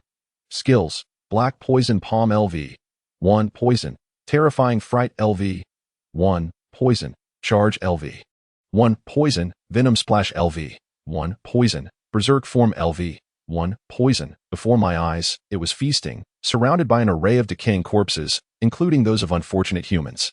This world is never short of adventurous souls. However, few possess the strength to vanquish Bitro. The sound of crunching echoed as it devoured its meal, relishing the putrid delicacies. For the more rancid the food, the more it delighted in consuming it. As a being of potent toxicity endowed with remarkable intelligence, it had been designated as a creature of maximum danger by the World Federation's Beast Tamer Association. In the wild, encountering such a beast would warrant an immediate retreat. Yet, how could Shenwan entertain the thought of fleeing? His pet was on the verge of evolution. Xiaozi, attack. The strategy was one of surprise. With all its might, the assault commenced. The overwhelming skills were unleashed upon Bitro, rendering it utterly useless, mere trash. In an instant, Bitro met its demise. Mission accomplished. Shall we evolve? Evolve. A resplendent purple crown materialized above Little Purple's head, her enchanting form enveloped in a radiant violet glow. Her elegant legs exuded a refreshing fragrance, reminiscent of spring. Fated Beast, Spider Spirit Poison King, gender, female, qualification, a grade, hidden qualification, SSS grade, level, 32, maximum level, 120, type, poison, form, second evolution, new skills. Spider Egg Bomb EV. 1 poison, Demon Spider Dominance LV1 poison, Spider Egg Bomb LV1. Poison launches a spider egg bomb that detonates with poisonous effects upon contact with the target. Demon Spider Dominance LV1. Poison upon activation. Defense increases by 70%, and damage dealt also increases by 70%. Though this skill consumes a significant amount of stamina. Master, I have grown stronger once again. Shenwan gazed at the graceful form of the Spider Spirit Poison King. A profound sense of accomplishment swelling within him. The assessment from the Epic Guild was imminent, and Shenwan's confidence soared. Chapter 32. The actions of the Dark Beast Master Shenwan did not depart hastily. Instead, he approached Bitro's lifeless body, scrutinizing it intently. This creature had been deemed a full-star threat by the World Federation Beastmaster Association. The high-risk factor naturally brought with it an array of superior materials. Shenwan retrieved his prepared collection tools and began to dissect the Bitro. The dissection of exotic beasts was a subject covered in high school, and Shenwan was, of course, adept at it. He meticulously separated the Bitro into various sizes of bones, flesh, and organs, placing them into designated containers that were resistant to toxins and corrosion. Just as he was slicing through the heart, he suddenly halted his movements. Pet Beast Orb, Bitro Heart, quality, orange, star level, 7 stars, effects, 1, skill damage increased by 88%. 2, new skill acquired, Tumor LV1, Poison, Tumor EV. 1, upon activation, toxic tumors grow throughout the body, infecting any target that approaches closely. The prospect of an 88% increase in skill damage prompted Shenwan to decide to retain this orb, equipping it to the Dark Lady. This would elevate the Dark Lady's level directly to 23, facilitating her evolution. Moreover, the tumor skill was the finishing touch, endowing the Dark Lady with formidable defensive capabilities, akin to adorning her with a piece of reflective armor. Equipped. With the Bitro heart now in place, there were no conspicuous changes to the Dark Lady's appearance. Yet her internal combat prowess received a significant enhancement. Having completed the orb's integration, Chunwan proceeded to train in the wilderness. He was determined to avoid any complacency. He must enter the Epic Guild. At this moment, the sky had darkened. In a narrow alleyway, 3 dark figures advanced with sinister strides under the shroud of night, gradually approaching a portly man ahead. The man appeared to sense something amiss and quickened his pace slightly. The 3 shadows hastened their steps in response. Principal Lee, where might you be headed at this late hour? Inquired Shadow 1. Do not be alarmed, Principal Lee. We merely wish to engage in a friendly collaboration, added Shadow 4. While Shadows 1 and 4 bore relatively ordinary appearances, the leader's voice startled Principal Lee, causing him to jump in fright. Principal Lee, cooperate with us willingly, and I shall bestow upon you immense power, along with ample authority, declared the leader. Upon hearing this eerie voice, Principal Lee turned around. The leader's grotesque visage caused him to collapse in shock. Why you?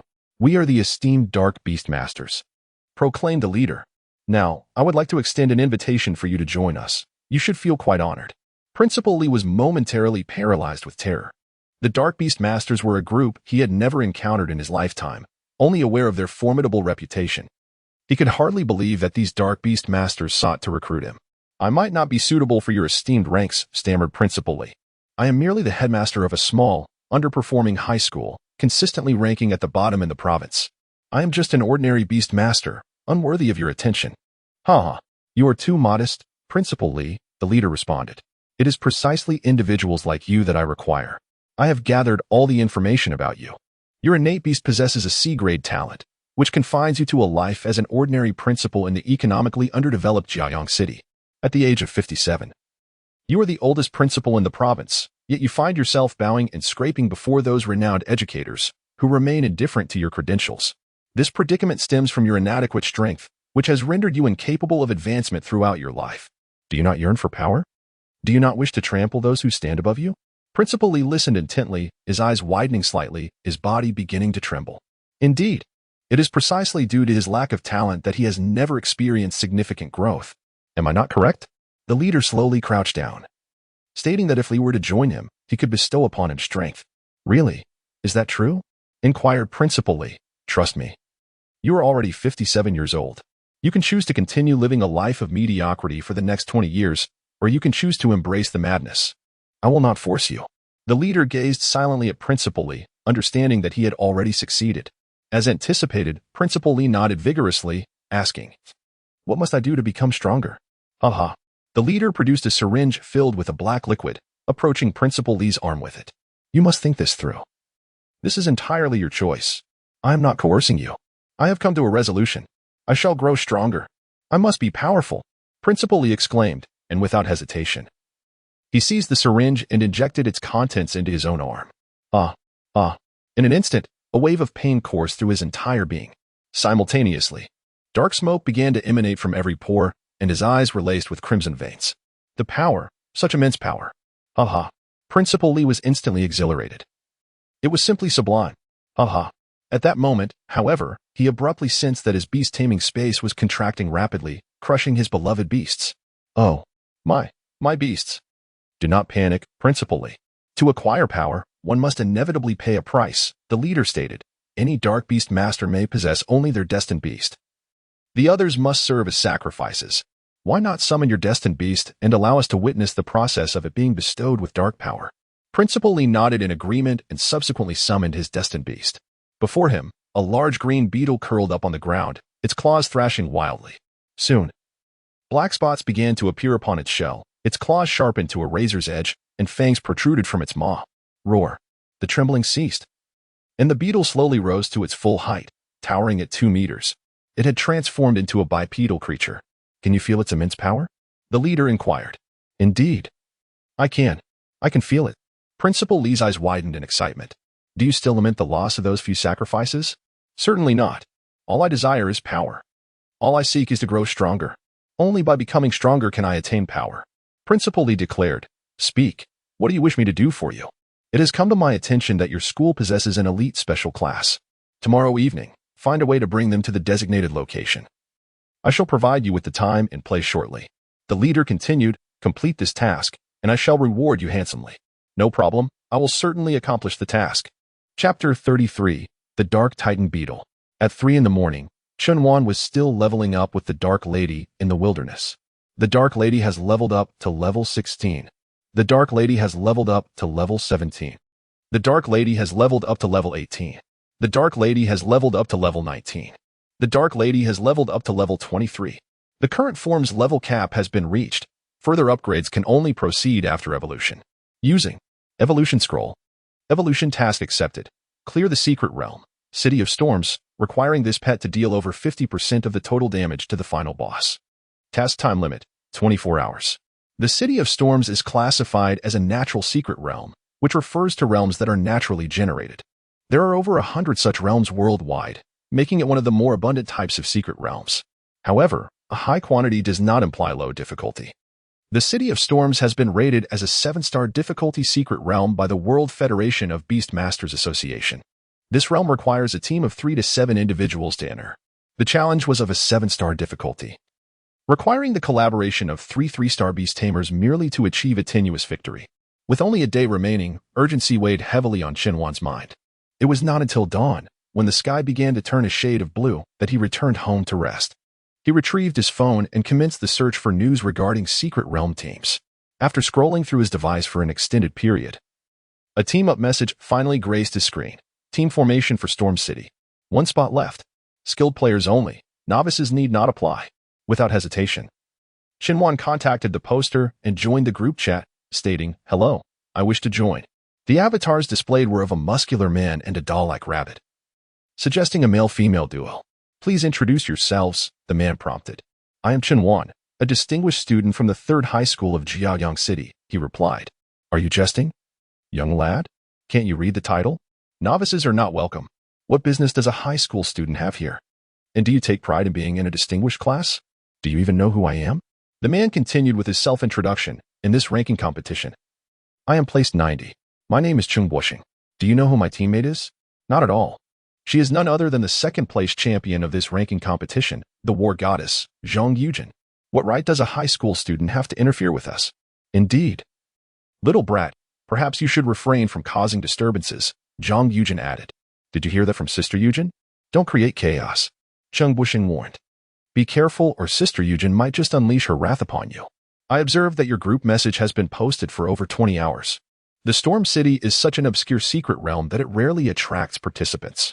Are you certain you do not wish to team up with me?" Shinwan's words caused the 2 individuals to waver.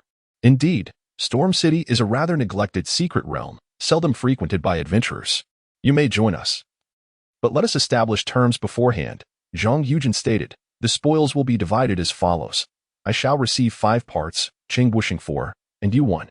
Only under this condition can I bring you along." "No problem, I am content with nothing." Shinwan was not particularly interested in rewards. His sole desire was for his pet to complete its evolution. "Nothing at all?" Chung Bushing queried. "What then is the purpose of your participation?" "Just for a bit of fun." "How intriguing. Let us set a time. Tomorrow night at 10, we shall meet at the entrance of the secret realm." Exhausted, Shinwan soon dozed off amidst their conversation. After an indeterminate passage of time, he slowly opened his eyes. The sun outside streamed directly onto his face, its warmth becoming quite unbearable. Oh no! A sense of foreboding enveloped Chunwan's mind. He turned to glance at the clock. It was already 10 in the morning. He had completely skipped school that morning. With no time to eat, Chunwan hurriedly rode his bicycle to school. Upon arriving at the classroom door, before he could step inside, Principal Li approached from the side. "Are you not aware that you are late? Do you no longer wish to attend school?" Chunwan casually glanced at Principal Li, a hint of caution flickering in his eyes. Today, the aura surrounding Principal Li seemed rather unusual. The phrase Dark Beastmaster reverberated in Chunwan's mind. Having already encountered 3 Dark Beastmasters, his instincts proved to be rather reliable. "I am speaking to you. Why are you in a daze?" As Principal Li's voice rang out, the classroom door suddenly swung open. A beautiful girl emerged, clad in a floral long dress and adorned with silver-rimmed glasses, exuding an air of tranquility and elegance. "Principal, Shaowan has consistently performed well. A slight tardiness can be overlooked. Perhaps we should allow him to enter," suggested the newcomer, Qian Xiaoying, who had taken over from Zhao Linmen. Her gentleness was her most prominent trait. "Humph." Principal Li shot Shinwan a disdainful glance. "Get inside. Qian Xiaoying smiled and gently patted Xinhuan's shoulder. It's all right. You must have been studying hard lately. Go take a seat and rest. At that moment, Principal Li addressed the entire class. Everyone, gather at the school gate at 3 o'clock this afternoon.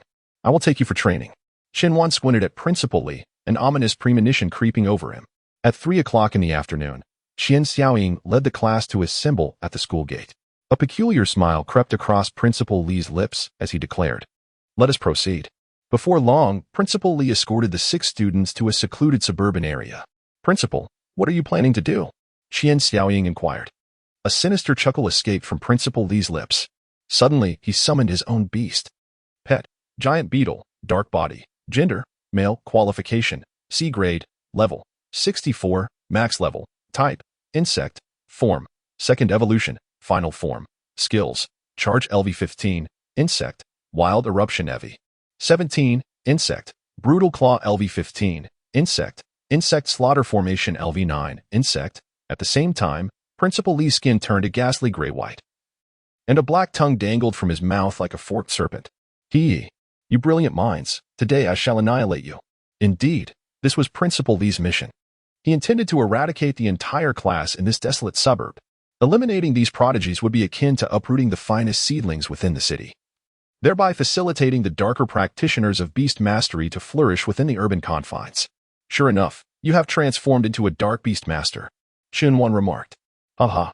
What is the matter? Are you frightened? Principal Li cackled maniacally. To speak candidly, I have long desired to extinguish your existence. Then you must possess the capability to do so. With a flick of his hand, Xinhuan summoned the Dark Lady. Such arrogance. Today, I shall demonstrate the might of a dark beast master. Beetle, engage. As the giant beetle raised its claw and charged at the Dark Lady, she decisively retaliated. The overwhelming lethality rendered the beetle's assault utterly futile. The Dark Lady swiftly blinked to the beetle's rear, and with a swift motion, she rent it in twain. There was no hesitation whatsoever. The class leader is truly remarkable. How handsome the class leader is. Wow, is the class leader incredibly strong? The classmates continued to express their astonishment. Qian Xiaoying was equally taken aback by Xinhuan's combat prowess. Upon first encountering the dark beast, she felt utterly despondent, never expecting Xinhuan to annihilate it with such swiftness. What? Principal Li trembled in shock. Having just acquired such formidable power, defeat seemed utterly impossible. You are also a dark beast master? Principal Li inquired. Xinhuan chuckled softly, dismissing him, stating, only those sordid and sinister worms like you would cultivate forbidden techniques. Yes, indeed. I am a worm. I am a worm. Principal Li's voice suddenly crescendoed. I am but a worm. A worm that instills fear in you all. Ha ha ha ha ha. Accompanied by Principal Li's chilling laughter, dark spots began to emerge on his skin. Simultaneously, his mouth gaped open, transforming into a circular maw lined with jagged teeth, resembling a massive suction cup. On either side of his body, over 10 claws sprouted ominously. His abdomen tore and elongated. His body sprawled on the ground, extending a full 5 meters, akin to a colossal worm. Die, die. Principal Li lunged swiftly towards Xinhuan, teeth bared. Just then, a cacophony of gunfire erupted from nearby. Bang, bang, bang, bang, bang, bang. Rat-a-tat-tat, rat-a-tat-tat. Xinhuan turned his head to see a dozen fully armed individuals advancing while firing heavy artillery. Boom. A soldier brandished a rocket launcher, aiming directly at Principal Li. Bang. The rocket launcher did not discharge lethal weaponry. Rather, it unleashed a colossal stunning shell. With a single shot, Principal Li was rendered unconscious, his body reverting to its original state. As the soldiers approached, it became apparent that the woman leading them, clad in camouflage fatigues, was none other than Zhao Limin. Oh, it's Teacher Zhao. You look incredibly impressive in that uniform, Teacher Zhao. So, it turns out your resignation was to join the military. However, Xinhuan was not surprised, as she had been the one to inform them of Zhao Limin's new path. Even before exiting the school gates, Xinhuan had conveyed this news to Zhao Limin. Is anyone injured? Zhao Limin inquired, casting her gaze over the students. No, our class leader saved us, Yang Jilan exclaimed. The class leader was truly formidable just now. Yang Jilan beamed with pride as she praised Xinhuan. Zhao Limin nodded and instructed, you all should leave with the other soldiers. They will escort you to a safe location. Xinhuan, please stay behind. Once all the teachers and students had departed, Zhao Limin remarked, I trust you could have handled this scoundrel with ease, even in my absence. She then stepped on Principal Li, brutally crushing his fingers with the sole of her foot. Ugh! Principal Lee instantly awoke in agony. On one hand, I have no desire to kill him. Keeping him alive may significantly aid your investigation. On the other hand, this scoundrel has tormented you for far too long, and now you have the chance to seize him yourself. Zhao Limin smiled gently before turning her attention back to Principal Lee. Now, where are those Dark Beast Masters? I truly do not know. Zhao Limin, in a moment of fury, pressed her foot down harder. Crack! She shattered Principal Lee's left hand. I genuinely do not know, Teacher Zhao. Last night, they coerced me into joining them in Green Alley. They injected me with a drug. I was left with no choice. Such absurdity. Zhao Limin drew a gun and pressed it against his forehead, saying, I see you have no intention of speaking, do you? Do not pull the trigger. I truly do not know. Xinwan interjected. I believe he is indeed unaware. How could that group of Dark Beast Masters allow a newcomer to discover their lair so easily? Zhao Limin blinked and then produced a syringe, injecting it into Principal Lee's body. This serum was designed to suppress forbidden techniques, exceedingly costly and requiring continuous administration. Bring him back to the Public Security Bureau. Once all the soldiers departed, the tense expression on Zhao Limin's face softened, and she smiled at Xinwan.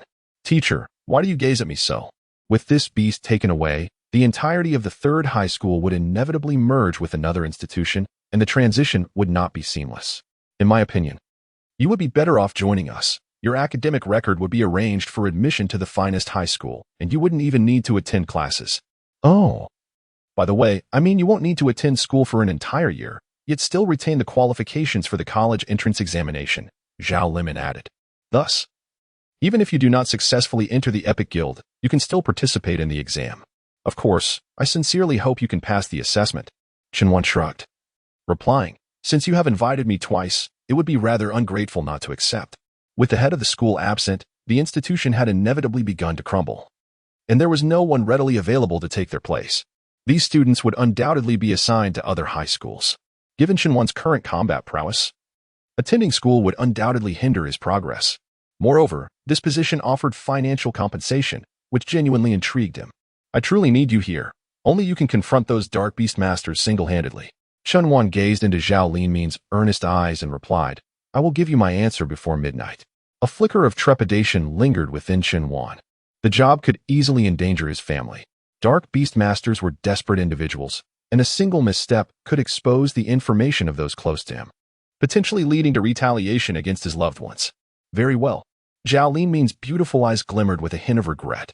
I shall not disturb you any longer. I will take my leave. She believed Xinwan was subtly declining her offer, and disappointment welled within her. Xinwan chose not to dwell on the matter, redirecting his focus to the storm city that awaited him that evening. As night fell, Xinwan arrived at the entrance of the secret realm.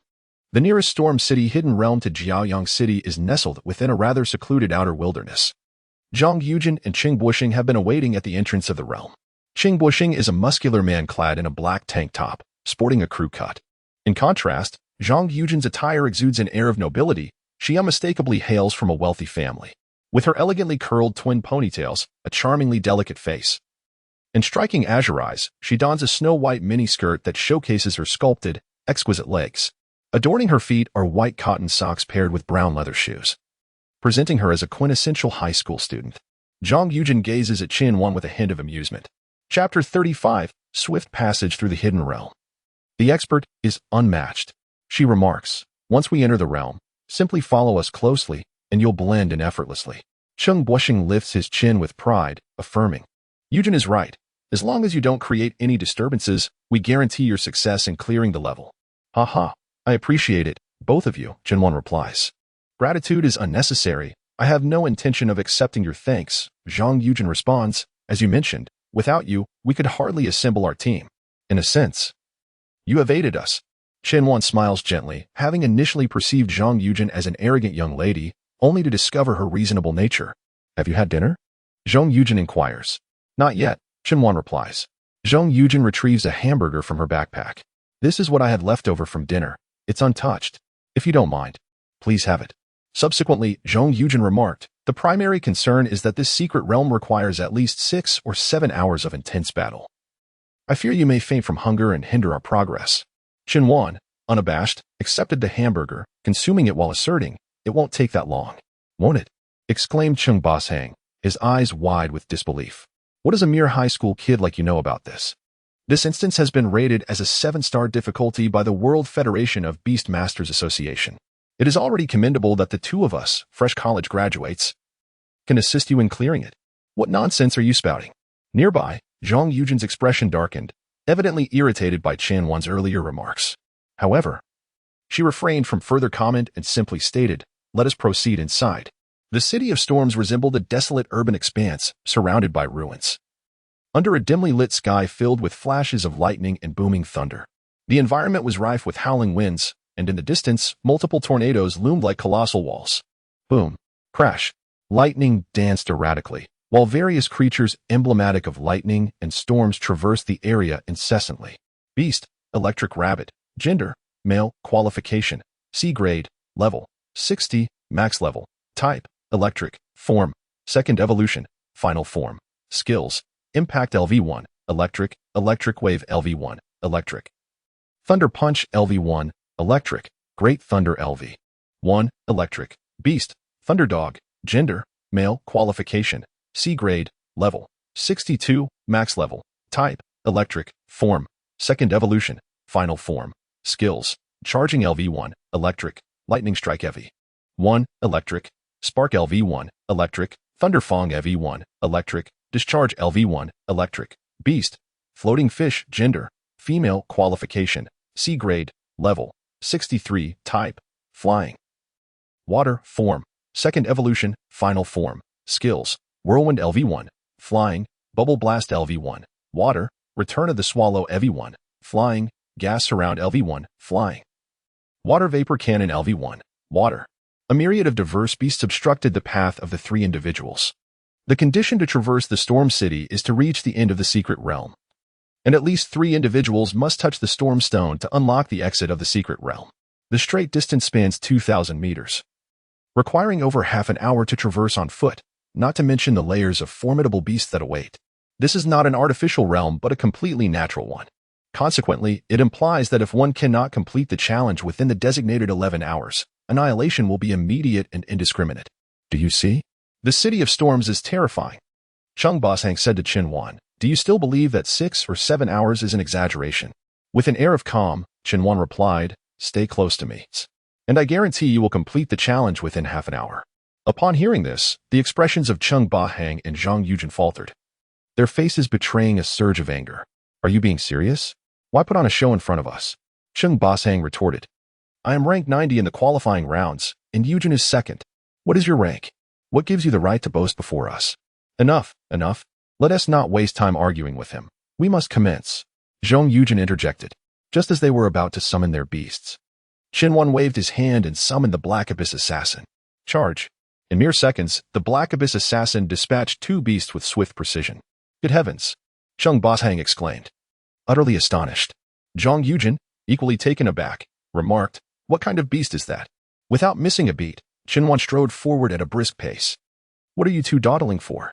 Keep up with me." The trio instantly shifted into a sprint, while the Black Abyss Assassin continuously blinked and eliminated obstacles in their path. No creature dares to approach Chen Wan and his companions within a meter's distance, rendering the beasts around them utterly invisible. "Oh, great one. You are truly formidable. I apologize for the earlier indiscretions," Chung Boshang remarked. "Esteemed one, I may not have shown you the best countenance just now. Are you perhaps upset?" Zhang Yujin inquired. "Both of you, speak less and run faster. I have no desire to linger in this monotonous realm for another second," Chen Wan replied. His singular aim was to expedite the evolution of the Black Underworld Lady. There was no need to squander time in such an uninteresting place. In less than half an hour, a colossal white spherical object came into view. It was the mechanism leading to the exit, the Stone of Tempest. Suddenly, a tremendous tremor resonated from within. Chen Wan understood that the final boss was approaching. Only by vanquishing this ultimate foe could his Black Underworld Lady complete her evolution. Before them appeared a yellow, upright creature, adorned with sharp spikes on its head and a white underbelly. Creature, lay air gender, male, qualification, S-class, level, 96, max level, type, electric, form, final form, skills, charging LV1, electric, thunderstrike LV1, electric, flash shock LV1, electric, electric firestone LV1, electric, Thunderclap LV1, Electric. Lightning Strike LV1, Electric. Extreme Electric Myriad Birds LV1, Electric. This was the final boss, Lei Er. Be cautious, Great One, Zhang Yujin warned. Esteemed One, does the S-rank beast, Lei Er, require our assistance? Sheng Boshang inquired. Many who come to the Storm City ultimately meet their demise at this final challenge, Chen Wan replied nonchalantly. With a swift motion, the Dark Lady lunged forward and swiftly eliminated Lei Er. Such prowess. Truly formidable, Sheng Boshang remarked. Indeed, the Esteemed One is remarkable, Zhang Yujin added. Let us engage with the Stormstone to claim our rewards. Just as the trio prepared to act, Lei Er's body suddenly emanated a plume of black smoke. Concurrently, its corpse began to revive, its eyes turning a vivid crimson. Chapter 36. Charge. Contamination. Roar. In an instant, Lei Er rose with vigor, its fur growing wildly while its muscles swelled ominously. The ground trembled beneath its might. Suddenly, blood streaks appeared across Lei Er's form, veins protruding, and one could even hear the ominous flow of blood within. Esteemed One, what is transpiring? Zhang Yujin exclaimed. Upon witnessing this transformation, Xinhuan felt a surge of bewilderment and quickly scanned for information. Beast, Lei Er, Dark Entity. Gender, Male. Qualification, S-Rank, Level, 96, Max. Type, Electric. Form, Final Form, a Dark Entity. Xinhuan's alertness heightened. This was an S-Rank creature in its dark form, vastly superior to those of C, D, E, or F ranks. However, the perplexing question remained. Why would a seemingly ordinary beast transform into a dark entity? As Xinhuan pondered this, Lei Er launched its assault. Pff. A bolt of black lightning struck down. The Dark Mistress, quick-witted and swift, hurriedly pushed the three individuals aside. However, her back was seared by the dark current, leaving a significant burn. Ah, hiss. Tears welled in the Dark Mistress's eyes from the pain. Little meow. Xinhuan's heart tightened instantly. He realized that this dark-bodied aberration was entirely different from the one he had previously encountered. This was an S-class dark entity, with no other recourse. Xinhuan could only summon his ace beast. Although this would reveal his identity before Cheng Boshang and Zhang Yujin, he had no choice left. Summon. Spider Spirit Poison King. As Little Purple entered the fray, an aura of authority surged, enveloping the surroundings. The powerful presence immediately subdued Lei Er. This, Zhang Yujin gasped in astonishment, recognizing him as the esteemed champion of the rankings. Despite Little Purple having undergone another evolution, the change in appearance was minimal, and Zhang Yujin identified him at once. Cheng Boshang beside him soon grasped the situation and exclaimed, It's the mysterious master. Wow. Go, go, go. Zhang Yujin cheered. Keep it up. Cheng Boshang echoed. In an instant, the two transformed into ardent fans. Suddenly, the battle commenced. Activate. The Poison King descends. Activate. The Demon Spider S Dominance. Activate. Spider Egg Bomb. Three skills unleashed simultaneously. The damage soared to its peak. The violet spider egg struck Lei Er, resulting in a violent explosion. Boom. Concurrently, toxins surged forth alongside the blast. Lei Er was knocked to the ground, his body riddled with corrosive wounds from the poison. Seize the moment. Finish it, Xinhuan commanded. Just as the Spider Spirit Poison King was about to unleash its skill once more, a series of black lightning bolts suddenly erupted in the sky, striking Black 2 within a mere 0.001 seconds. Charging. It was evident that Thunder 2's body swelled with newfound vigor, standing tall once more. The ultimate move. Extreme Electric 10,000 Birds. A colossal bolt of lightning descended from the heavens, hurtling towards Xinhuan. The speed of the attack was astonishingly swift. There was no chance to evade. The Spider Spirit Poison King simultaneously launched its Spider Egg Bomb at Thunder 2. Both adversaries executed their skills at the same time. The target of the Spider Spirit Poison King's assault was Thunder 2, yet Thunder 2's aim was directed squarely at Xinhuan. Watch out, big shot. Zhang Yujin hurriedly summoned her beast to shield Xinhuan from the impending strike. However, it was too late. In Xinhuan's moment of despair, a shadow dashed overhead. Buzz. It intercepted the blow. The Dark Lady crashed heavily to the ground, her body marred with wounds, blood streaming from her mouth and nostrils. Ugh. Ah. In pain, the Dark Lady curled up. Xinhuan swiftly scooped her up. Little meow. Master, are you unharmed? I'm fine, but your body. I'm all right, just need a moment to rest. The Dark Lady smiled softly. Master, please return me to the beast space. Shall we not visit the hospital? No need, Master. I understand my own condition well. Rest assured, I will be fine. I could never bear to leave you. Shinwan smiled gently before returning the Dark Lady to the beast space. The healing capabilities of the beast mastery space are remarkably potent. As long as one is not on the brink of death, they can generally recover to full health within. Shinwan glanced at the spider spirit poison king beside him, inquiring, "Are you injured?" "No, master," the creature replied. "This fellow is indeed tenacious, stronger than any other beast we have encountered previously."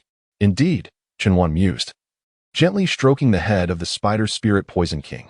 "Yet no matter how formidable they may be, before you, they are but mere ants." He certainly. Shinwan jested lightly, then approached the lifeless body of Lei Er to examine it closely. How could such a secret realm harbor a creature of darkness? He pondered. Moreover, the information indicated it was a wild beast, not a pet, suggesting there was no dark beast master controlling it. At that moment, Zhong Yujin approached Shinwan and asked, "Esteemed one, may I invite you to a meal? Consider it an apology.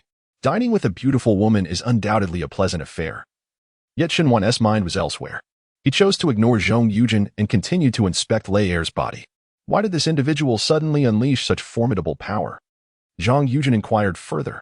"I am uncertain as well," Shinwan replied, taking out his phone to capture a photograph of Lei Er, while also snapping images of the surrounding environment to send to Zhao Linmin. This chapter is not yet concluded. Please turn to the next page to continue enjoying the captivating content. He then addressed Zhong Yujin and Cheng Bashang, saying, "Let us proceed to settle the rewards." The three of them touched the storm stone, and in an instant, a plethora of materials materialized around them. Shinwan surveyed the area but found nothing that piqued his interest. "What do you desire, esteemed one? You may select what you wish, and we shall take what remains," Cheng Bashang remarked. "You fool, do we even deserve any rewards?" Zhong Yujin interjected. "These are all for the esteemed one." "There's no need for that," Shinwan responded. "How about this? Each of you transfers 10,000 yuan to me, and all these rewards shall belong to the two of you. As for the division, that is entirely your concern." Shinwan was unabashed, directly requesting money from the two. After all, even if all these materials were exchanged for cash, they would yield only around 30,000. Moreover, finding a place to sell them would be a cumbersome task, likely taking 2 to 3 months to dispose of everything. Collecting 20,000 yuan from the two was far simpler and more convenient. "What? 10,000? Zhong Yujin's eyes widened in astonishment. Shinwan assumed her asking price was too steep and thought to offer them a slight discount. To her surprise, Zhong Yujin replied, "Esteemed one, you are truly a benevolent soul, but I cannot possibly give you just 10,000.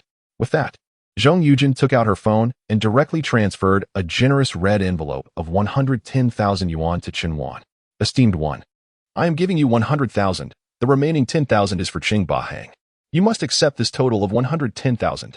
I had previously mocked you for my own ignorance. From now on, we shall be good friends, shall we not?" Shinwan smiled gently, accepting the 100,000 with a sense of understanding. "Hee," Zhong Yujin chuckled shyly. Just then, a message from Zhao Linmin popped up. Shinwan was acutely aware that the forbidden techniques employed by the Dark Beast Masters had a certain probability of contaminating the surrounding environment. This secret realm was likely tainted, suggesting that the lair of these Dark Beast Masters might be in close proximity to the secret realm.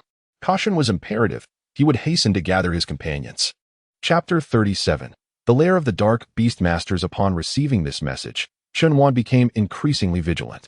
Meanwhile, the system indicated that the Dark Lady was ready for evolution. However, the Dark Lady was currently recuperating, lost in slumber, and Shinwan had no desire to disturb her, as evolution would also require considerable energy.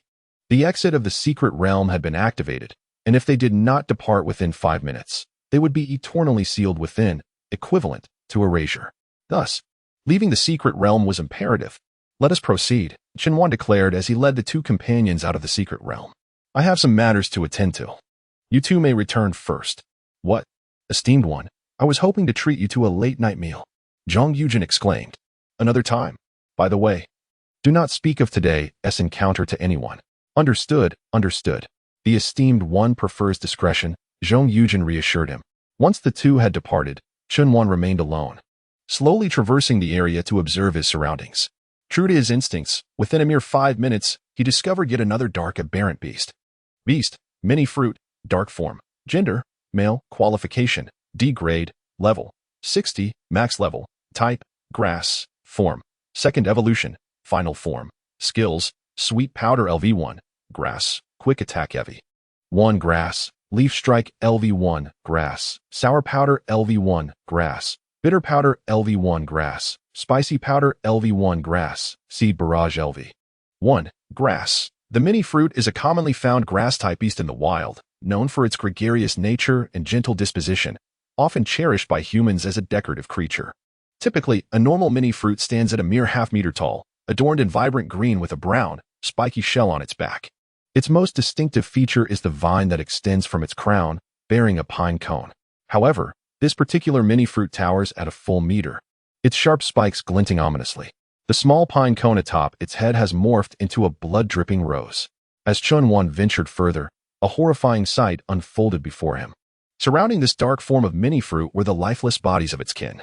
In its grasp lay the corpse of another mini fruit, with blood lingering at the corners of its mouth.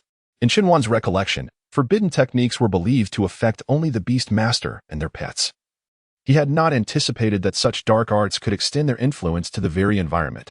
Continuing his advance, he noticed that the number of dark beasts increased with each step, drawing him inexorably closer to the cluster of corrupted beast masters.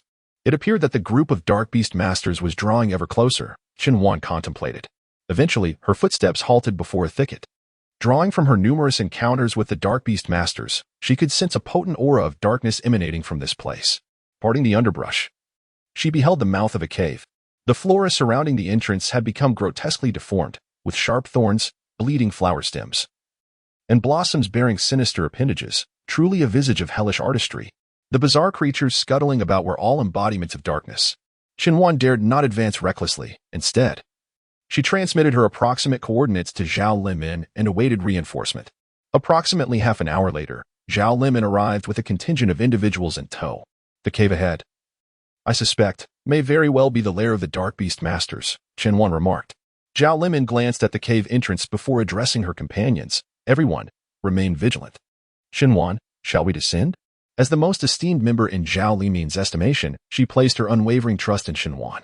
On the other hand, the cave's entrance was relatively small, and if a large group converged, it would easily arouse the suspicions of those within.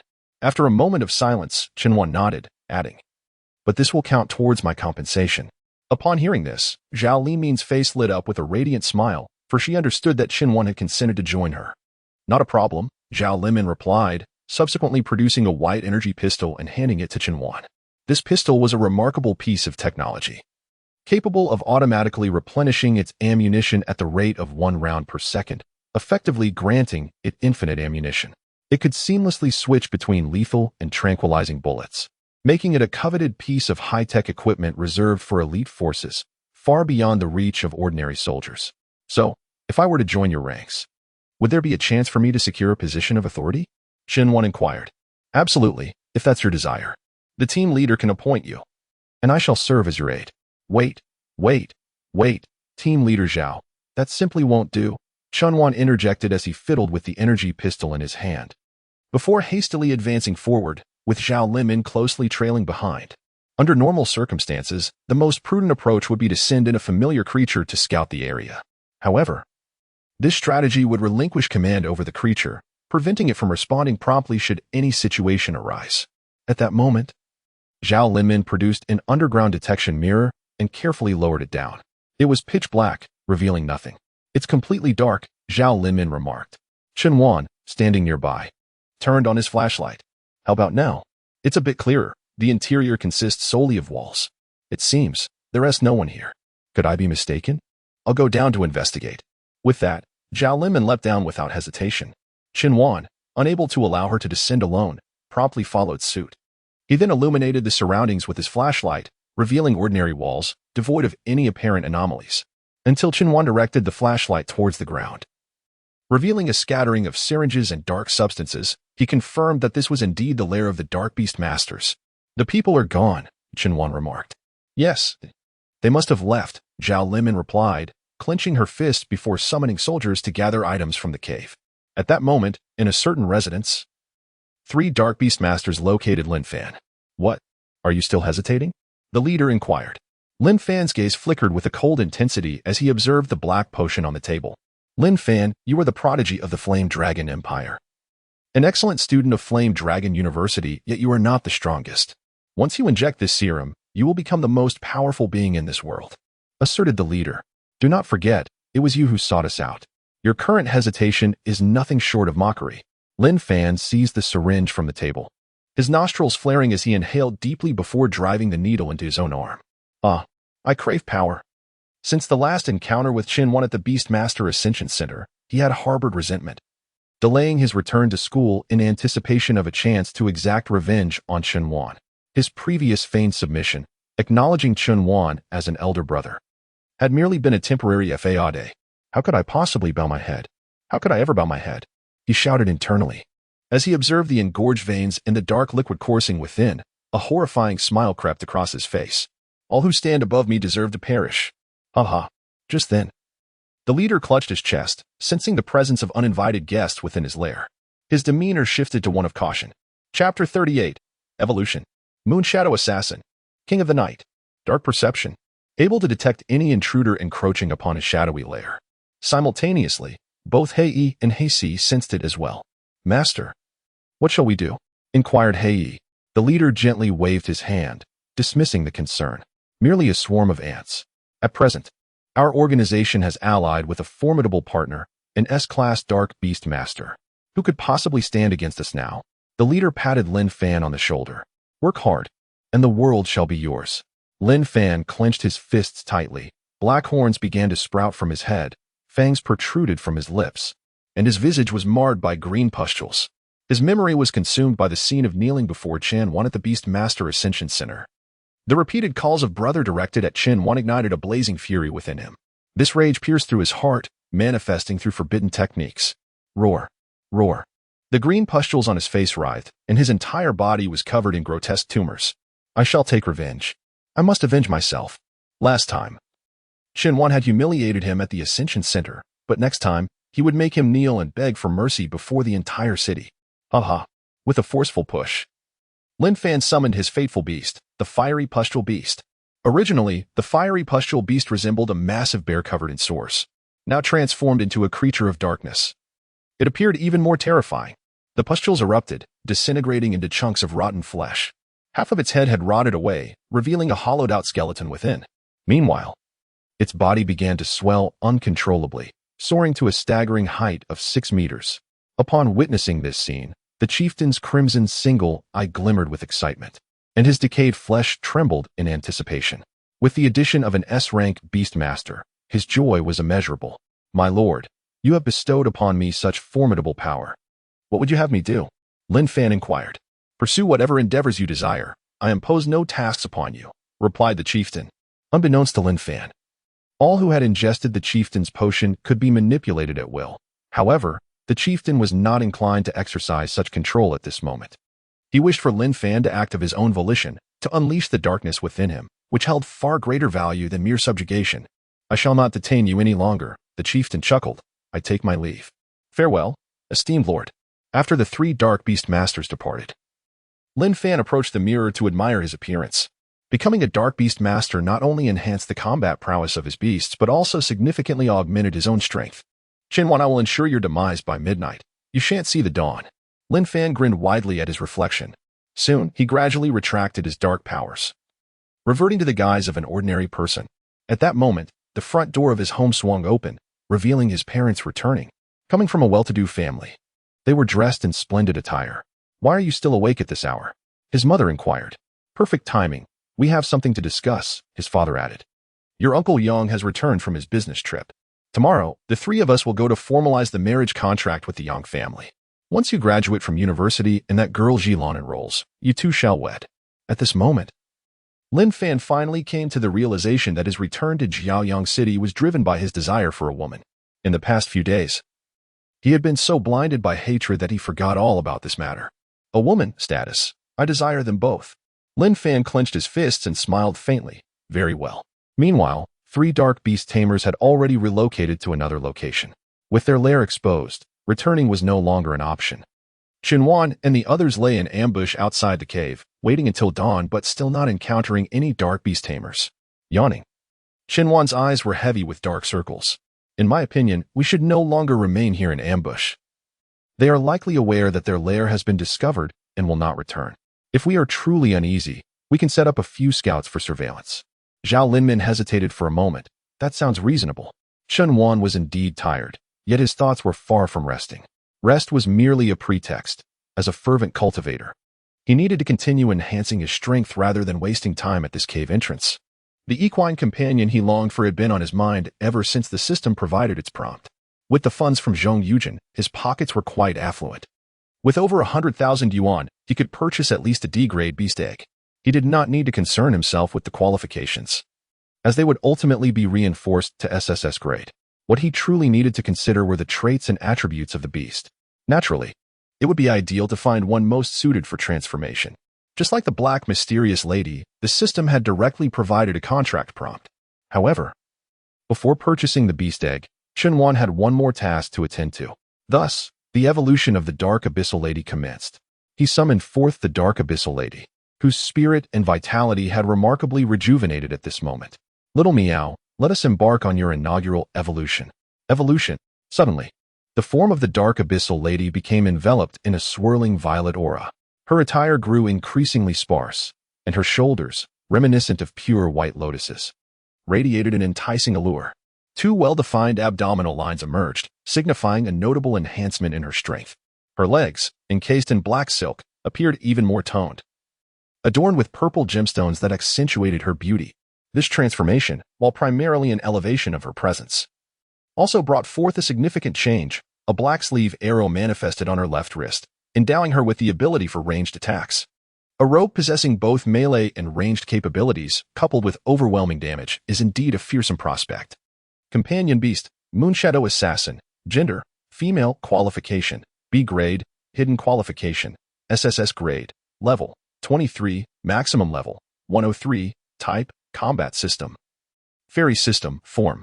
First Evolution, New Skills, Enchanting Wind LV1, Fairy, Critical Arrow LV1, Combat, Chain Arrow LV1, Combat, Heart of the Moon EV. 1. Fairy, Enchanting Wind LV1. A powerful cutting airflow is unleashed by swinging the arm, a mid-range skill. Critical Arrow LV. 1. Fires an arrow with damage equating to 5 times the base damage. Chain Arrow LV1. Within 1 second, fires a continuous barrage of 10 arrows. The Heart of the Moon, Level 1. A passive skill that, under the radiance of moonlight, enhances all fundamental attributes by 200% and grants immunity to all negative attribute restraints. I am grateful to my master for bestowing upon me this fighting prowess. I shall not disappoint, declared the Moonshadow Assassin. You have never let me down, replied Chen Wan. Among the newly acquired skills, Chen Wan deemed the Heart of the Moon to be the most formidable. As long as there was moonlight, all attributes would triple, rendering all attribute restraint effects ineffective. Truly the monarch of the night. Chapter 39, A Glorious Revelation. Having completed the evolution of Little Meow, Chen Wan felt an immense surge of security. The only fear was encountering S-level dark entities, as well as SS-level and SSS-level dark beings. It is not an exaggeration to assert that S-level dark entities posed a real threat, exemplified by the dark entity known as Layer. Should an SS-level being transform into a dark entity, it could potentially engage in a fierce battle with his own SSS-level beast girl of equal rank. In the case of an SSS-level dark entity, the wisest choice would undoubtedly be to flee. Upon entering the pet egg shop, Chen Wan began to survey the array of pet eggs surrounding him. This was a large pet egg shop that had opened just a day prior, offering all eggs at a discount below market price. However, since it was neither the weekend nor nighttime, the shop was not particularly crowded, with perhaps 30 or 40 patrons in sight. It must be said, the variety of eggs was truly abundant, and the classification was remarkably clear: rodent, bovine, feline, rabbit, dragon, serpent, equine, and so forth. Chen Wan's gaze was immediately drawn to the equine section, for he had no interest in anything without a horse. The eggs of these equine companions are indeed a marvel, ranging from square to round, and even trapezoidal in shape. Their hues are equally diverse, featuring shades of red, yellow, white, and purple. Scanning. Companion egg companion. Little bull horse. Gender, male. Qualification, grade F, level 1. Type, ground. Form, initial form. Skill, charge LV 1 ground. Companion egg, companion. High temperature horse. Gender, female. Qualification, grade E, level 1. Type, fire. Ground. Form, initial form. Skills, charge LV 1 fire. Speed Run LV. 1. Ground, Companion Egg Companion. Rocky Armored Horse. Gender, Male. Qualification, Grade D, Level 1. Type, Rock. Form, Initial Form. Skills, Wall Climbing LV. 1. Rock, Rock Charge LV. 1. Rock. Within the equine domain, there are over 100 companion eggs, yet none have received a prompt indicating the optimal contract. Just as Chenwan reached the end of this area, he suddenly spotted a large crowd gathered not far away. This event appears intriguing. Will you participate? I shall observe for now, waiting until someone joins before I enroll. A sense of curiosity blossomed within Chenwan, prompting him to draw nearer. With the advantage of his height of 1.86 m, he easily beheld the scene ahead.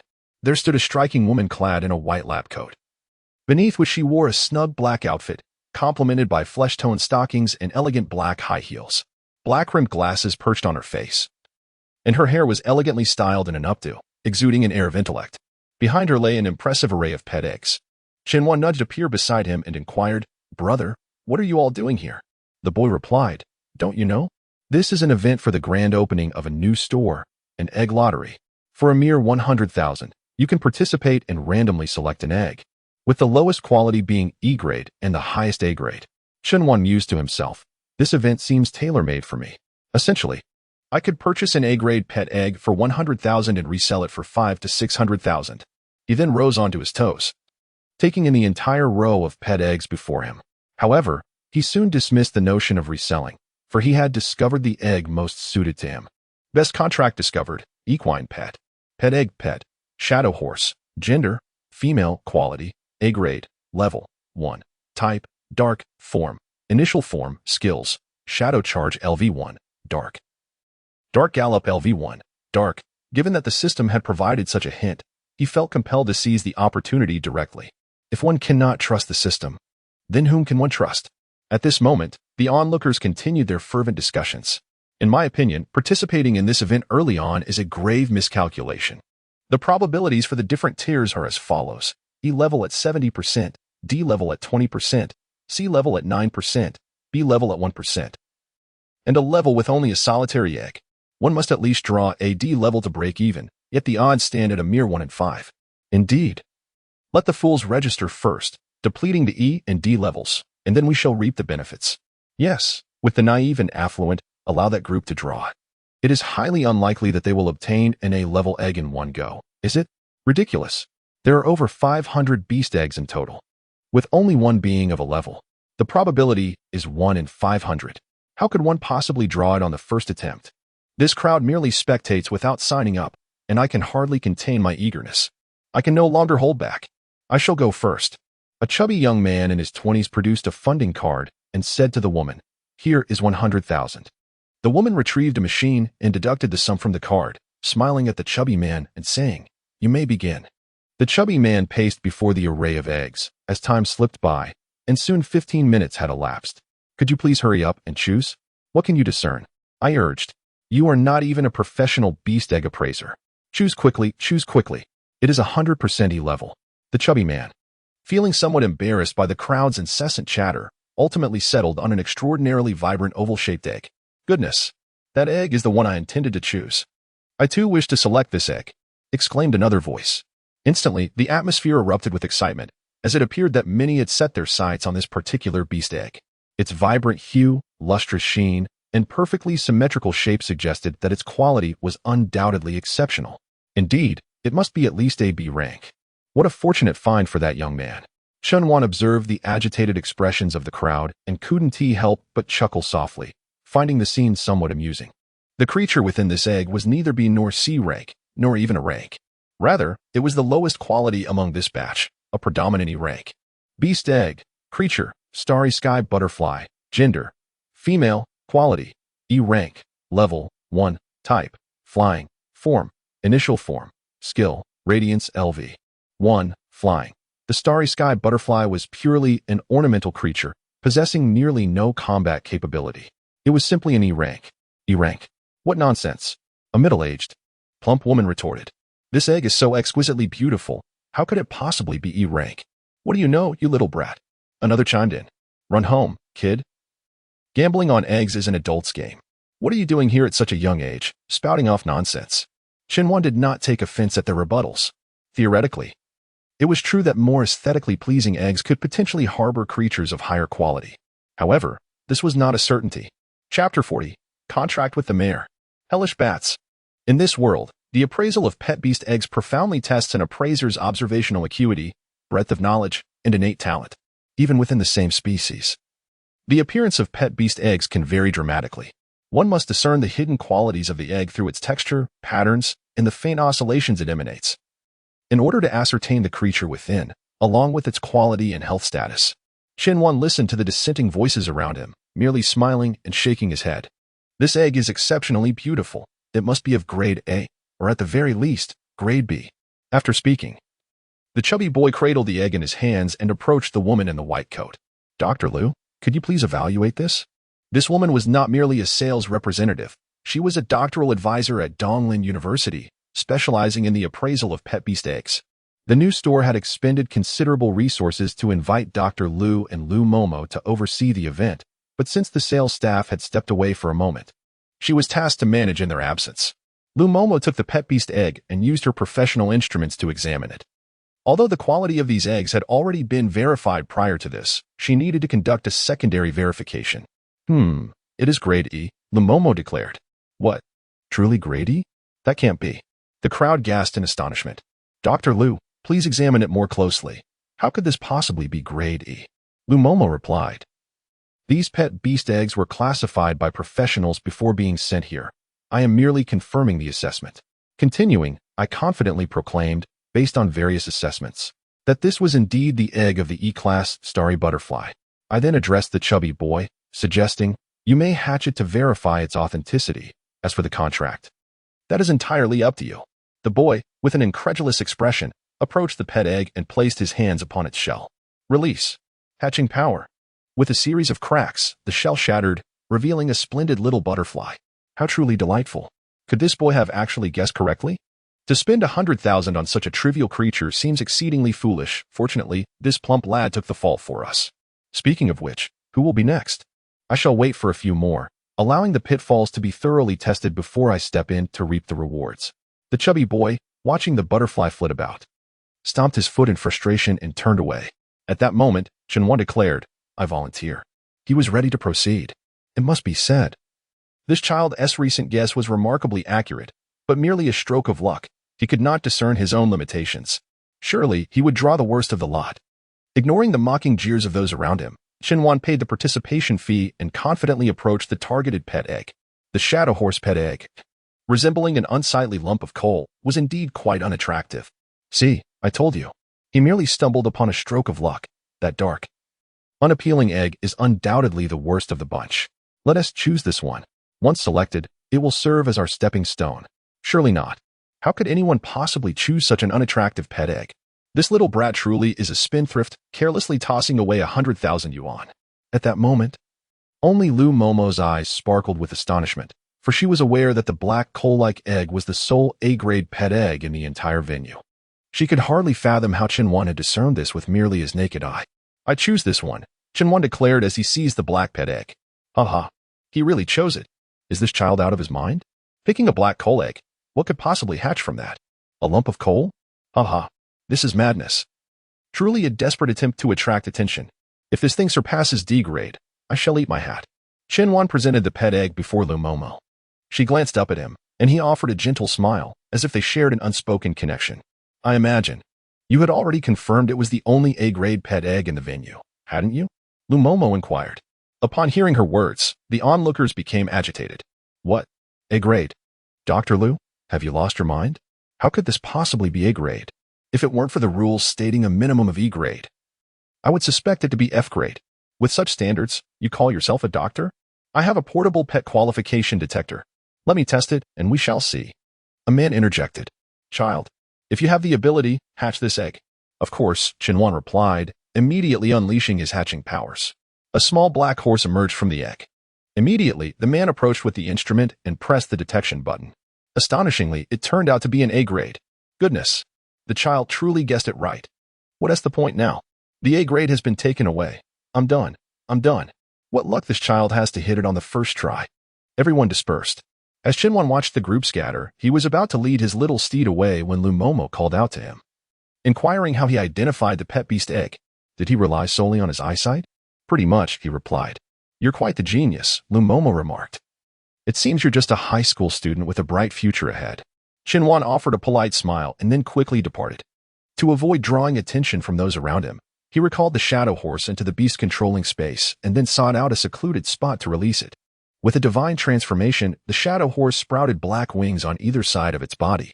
These were not mere feathers, but rather bat-like appendages, broad, bony, and remarkably striking.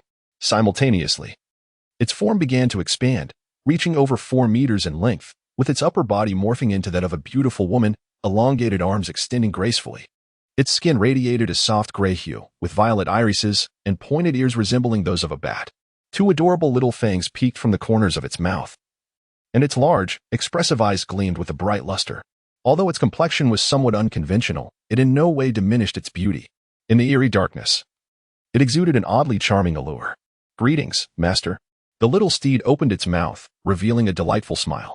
Her voice was sweet and melodious, her demeanor slightly bashful, resembling that of a young girl. Chinwan scrutinized her from head to toe, admiring her graceful contours, smooth back, and the powerful hooves that hinted at her prowess as an exceptional mount. Pet, Hellbat horse, gender, female, qualification, grade A, hidden qualification, grade SSS, level 1, maximum level 123, type, dark, flying form, initial, evolution path, 3 options, skills. High-speed flight LV. 1. Flying, rapid dive EV1, flying, chain evasion LV1, flying, blood-sucking LV1, dark, bat guard squad LV1, dark, evil fist LV1, dark, wing/EV. 1. Dark, crimson assault LV1, dark, 8 initial skills. Chinwan was astonished by the sheer number of abilities. Truly, she was a recommended contract target by the system. Chapter 41. Evolve, My Little Horse. Evolution Path 1. Arrow King Path. Hellbat Horse, Shadow Archer, level 15. Dark Explosive Bow King, level 62. Hellbat Shooting Monarch, level 79. This path will continuously enhance the pet's ranged attack capabilities. Evolution Path 2. High-Speed Path. Hellbat Horse, Shadow Steed, level 23. Four-Winged Shadow Horse, level 40. Speed Shadow Monarch, level 65. Ultra Speed Black Horse, level 90. This path will consistently improve the pet's mobility. However, in comparison to other paths, it possesses lower defensive capabilities and diminished stamina. Evolution Path 3. Underworld King Path. Hellbat Horse, Underworld Nidus, level 8. Part of the Black Rose, level 13. Lurwades, level 32. Weeping Sadness Knight, level 51. Destructive Queen Lagofa, level 62. This path will significantly enhance the pet's melee capabilities, defensive abilities, physical strength, and mastery of formidable defensive and melee skills, while also providing a modest increase in flight speed. Chinwan glanced briefly and knew she would undoubtedly opt for the third evolution path. From a functional perspective, the third path is the optimal choice. While she indeed requires a mount, the second evolution path seems more suitable. However, it would drastically diminish stamina, which is detrimental for prolonged flight, thus rendering it an inadequate mount. Observing the mischievous and affectionate demeanor of her companion, she decided to name it Little Witch. Chinwan gently patted the head of the Hellbat horse. Hooray! The infernal bat horse joyfully raised its 2 front hooves, swaying back and forth. Oh, what an adorable little creature. At present, Chinwan's 4 pet slots were fully occupied. To contract a new pet, he needed to elevate his beast master rank.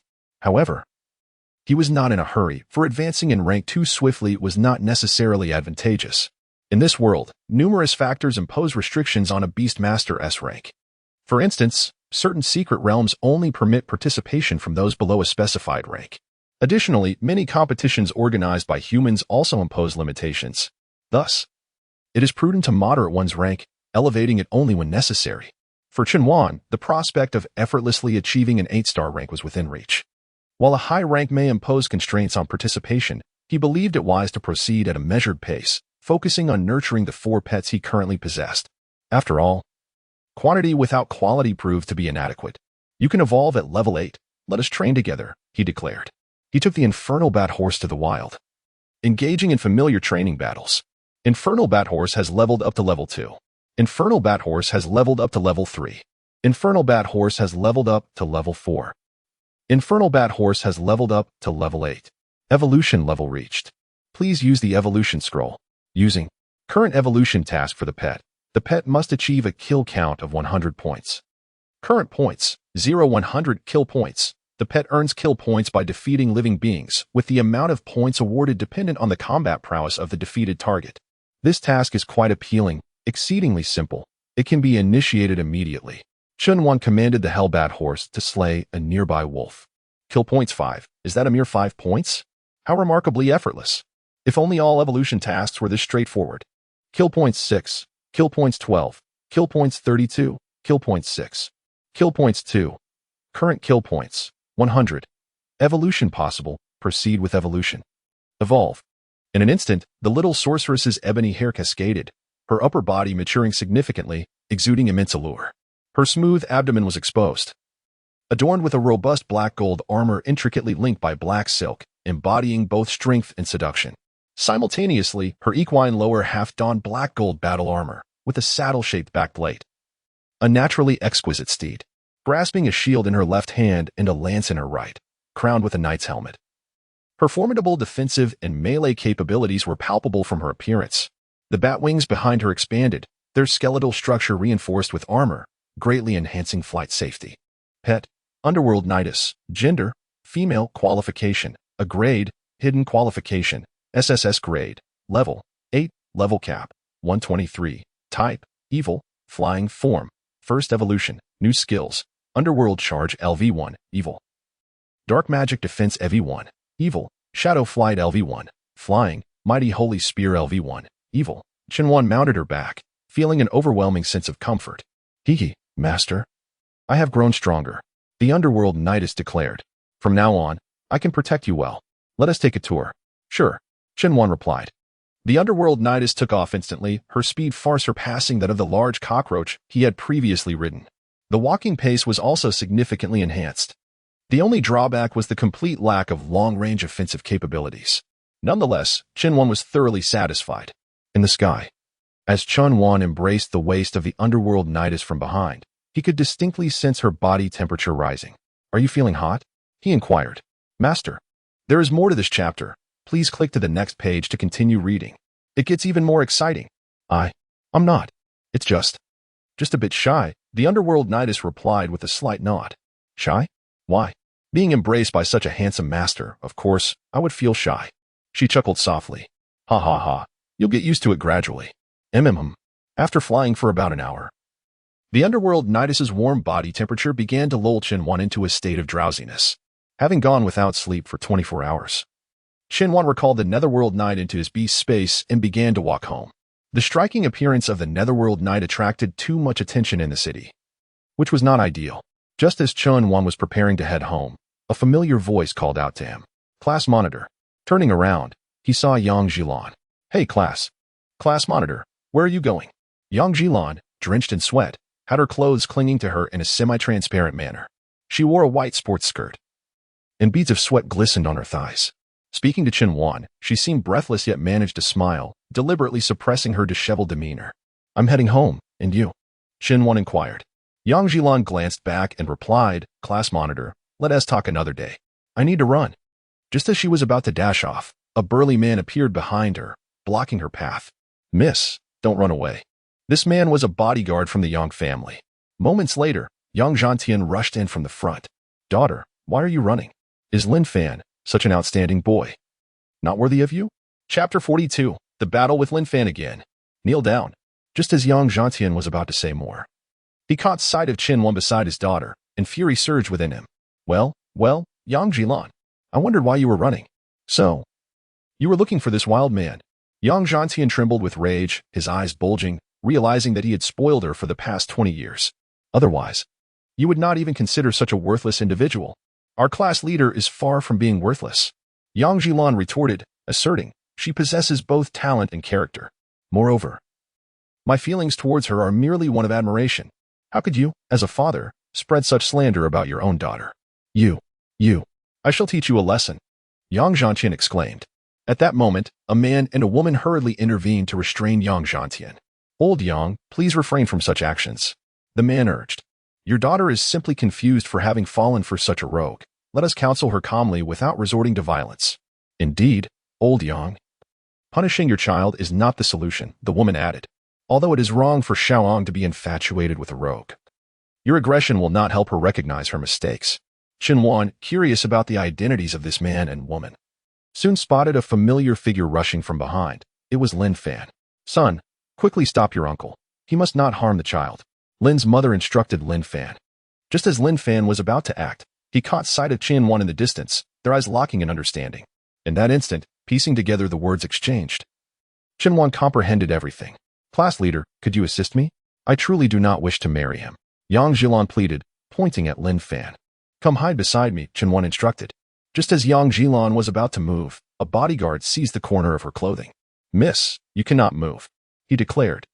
Qinhuan, swift and decisive, summoned her powers, her hands enveloped in a cerulean aura, and forcefully unleashed her attack. Soul technique. Continuous water bomb cannon. Boom, boom, boom. The powerful A-grade projectiles sent the bodyguard flying. The bodyguard struggled on the ground for quite some time but failed to rise. Such formidable soul techniques. Lin's father exclaimed in astonishment, a genius. His exclamation drew peculiar glances from Lin's mother, Lin Fan, and Yang Zhantian, clearing his throat. Lin's father belatedly realized that he had been overly enthusiastic and awkwardly coughed twice, saying, it's merely good fortune that he learned soul techniques. What is there to be so proud of? My son is an S-rank beastmaster, a distinguished student of Flame Dragon University. Although Lin's mother, Yang Zhantian, and Lin Fan were somewhat impressed by Qinhuan's soul techniques, they remained unconvinced. After all, soul techniques were merely that. In this world, beasts reigned supreme. Qinhuan, what a coincidence it is to meet you again, Lin Fan remarked. Lin Fan, do you two know each other? Yang Zhantian inquired. Ah, uncle, it's just a minor incident. Lin Fan replied. Today, I shall help you eliminate him, so your daughter may relinquish her aspirations. Excellent. Such vigor, such spirit, truly worthy of being my son-in-law. Observing Lin Fan's confident demeanor, Qinhuan sensed something amiss. After all, just previously, Lin Fan had been on his knees pleading for mercy at the Beast Ascension Center. Qinhuan narrowed his eyes, a hint of caution flickering in his gaze.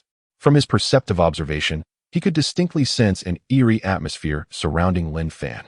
A dark beast master. It must be a dark beast master. Qinhuan hurriedly pulled Yang Zhijan behind him, instructing, stay close to me. Thank you. Class monitor. Yang Zhijan's cheeks flushed. Just then, Ding Lingxian unexpectedly appeared from nowhere, positioning herself before Qinhuan. That's enough. Yang Zhantian, how dare you insult and bully a child? Do you not feel a sense of shame? Yang Zhantian clenched his fists, declaring that even if he were to lose this person today, he would never allow his daughter to be abducted by a rogue man. What right do you have to dictate your daughter's marriage? It is her prerogative to choose whom she loves. Ding Lingxian interjected. Just because I am her father. Yang Zhantian retorted. You foolish woman, your ignorance is astounding. How dare you turn against your own kin? Do you believe I would not take you down as well? Auntie. It's all right. Please step aside, Qinhuan urged. Ding Lingxian glanced at Qinhuan and softly replied, I am aware of your strength, but this is within the city. If a fight breaks out, it will surely attract the attention of the guards, and that could ruin your future. Auntie, please move aside. A glimmer of determination flashed in Qinhuan's eyes. Upon seeing the resolve in Qinhuan's gaze, Ding Lingxian gradually stepped aside. Qinhuan's determination was not merely for Yang Zhilan, but rather to eliminate the Dark Beast Master. The city's regulations prohibit combat outside of designated venues. However, given that this involves a Dark Beast Master, a common enemy of the world, engaging in battle here is justifiable. Even if one were to accidentally injure or kill another while attempting to deal with the Dark Beast Master, leniency could be granted and execution would not be a consequence. Come now, Lin Fan, let us engage in a contest, Qinhuan declared. I wish to see the extent of your talent. Lin Fan stepped forward, confronting Qinhuan. Ready to unleash a fierce battle. Go, my son. Lin's mother cheered. You are the best. Defeat this rogue. Lin's father added. Son-in-law, give it your all. I will handle any repercussions. Yang Zhantian declared, no problem. With a grand gesture, Lin Fan summoned the fearsome blazing pustule beast. Upon witnessing the immense and terrifying creature, Yang Zhantian was momentarily taken aback, but soon erupted in laughter, exclaiming, Ha! One can easily discern from its appearance that this is an exceptionally powerful companion beast. Truly, my son-in-law does not disappoint. This beast appears rather peculiar, remarked Ding Lingxian. Indeed, it is a creature of the dark realm. Lin Fan has already mastered forbidden techniques and has become a dark beast master, Qinhuan interjected. You speak slander. My son's mother retorted. You cannot best my son. So you resort to defamation. How despicable. Mind your language, you barbaric man. Yang Zhantian countered, cease maligning my son-in-law. However, Lin's father scratched his head, pondering. It does bear a striking resemblance to the pets of dark beast masters. At this remark, Lin Fan, Lin's mother, and Yang Zhantian nearly fainted. Which side are you on, you old fool? Lin's mother tugged at Lin's father's ear. Perhaps you should just join him. Ouch, that hurts. Let go. Lin's mother shot him a glare and released her grip, saying, how could our son possibly cultivate forbidden techniques and become a dark beast master? What purpose would that serve? It's merely the natural evolution of a companion beast. Purpose? Qinhuan chuckled softly. The purpose is that your precious son was once my defeated foe, who publicly knelt before me in supplication. Yet, he was unwilling to accept this fate. Thus he resorted to the cultivation of forbidden techniques for revenge. Ha ha ha. I was your defeated foe? Lin Fan exclaimed. When did this occur? I have no recollection. Who can provide proof? Qinhuan, unfazed, replied, no matter. I can make you kneel a second time shortly. Summon. Spider Spirit Poison King. Summon. Moonshadow Assassin. Summon. Fallen Archangel. Summon. Underworld Knight. Chapter 43. Reveal your grotesque visage. The Spider Spirit Poison King, graceful in form, boasted 8 formidable, sturdy spider legs sprouting from its back. The Moonshadow Assassin possessed a strikingly beautiful yet cold countenance. The Fallen Archangel was a versatile creature of comprehensive prowess. The Underworld Knight reigned as the king of melee combat. These 4 summoned beasts stood resolutely beside Qinhuan, resembling the 4 heavenly kings, exuding an aura of boundless authority. For beasts indeed, Lin's father exclaimed. Moreover, each beast possesses such an immense presence. This time, Lin's mother refrained from countering him, for she too sensed that Qinhuan's 4 beasts were far from ordinary. Yet, Yang Zhantian chuckled foolishly. Ha ha ha. Is having many beasts truly impressive? Son-in-law, teach him a proper lesson. Qinhuan, prepare for your demise. Fiery Blight Beast, engage, Lin Fan shouted. With a roar, the fiery Blight Beast unleashed a thunderous cry, its entire body quivering with the force of the shout. Its massive form emanated an overwhelming pressure. Decayed muscles, hollowed bones, and pus streaming down to the ground created a scene of horror and dread. Xiaozi, initiate a ranged attack. Xiao Miao, wait for an opportunity to strike. Angel, prepare for aerial support. Little Demon, remain on standby. Huh? Why isn't the master allowing me to engage? Inquired the Underworld Knight. This is known as strategy, Qinhuan remarked. In the past, when I had few pets, I was unable to manage. Now that I possess many, I must always retain one by my side as a personal guardian during battles. So, am I this guardian? Indeed, came the reply. Oh, what an honor. I am grateful for my master's trust. I place my faith in all my contracted beasts, yet you are the most suitable for this task, Qinhuan continued. Unless there arises a need for close combat to break the stalemate, you are currently the optimal choice. As they conversed, the remaining 3 pets unleashed a barrage of skills upon the blazing plague beast. The Spider Spirit's explosive venom combined with restraints, the Moonshadow Assassin's hidden arrows, and the Fallen Archangel's radiant strikes, an intricate web of control and ranged attacks that left the blazing plague beast wailing incessantly. Oh woo, oh woo, ah, oh no. The creature's cries grew fainter, and within merely 3 seconds, it fell utterly silent, leaving behind a gruesome scene of decayed flesh. How formidable, exclaimed Father Lin. This combat prowess is simply outrageous. Indeed, it is exceedingly powerful, Mother Lin concurred. At that moment, Yang Zhantian appeared as though he had been struck dumb, drenched in sweat, remaining silent and lost in complex emotions. Is this all the capability you possess? Qinhuan scoffed. What use is it to become a dark beast master? A day of ineptitude means a lifetime of ineptitude. In that instant, Qinhuan resembled a villain, mocking Lin Fan, with the intent to provoke him into publicly activating his hidden potential. Let the identity of the Dark Beast Master be made public with dignity. Lin Fan gazed at the lifeless body of the flame-pustule beast, his body trembling as he muttered to himself, I am not worthless. I am not worthless. I seek vengeance. I seek vengeance. Ah. With a roar, Lin Fan's skin turned pale, his eyes bloodshot, and black horns sprouted from his head.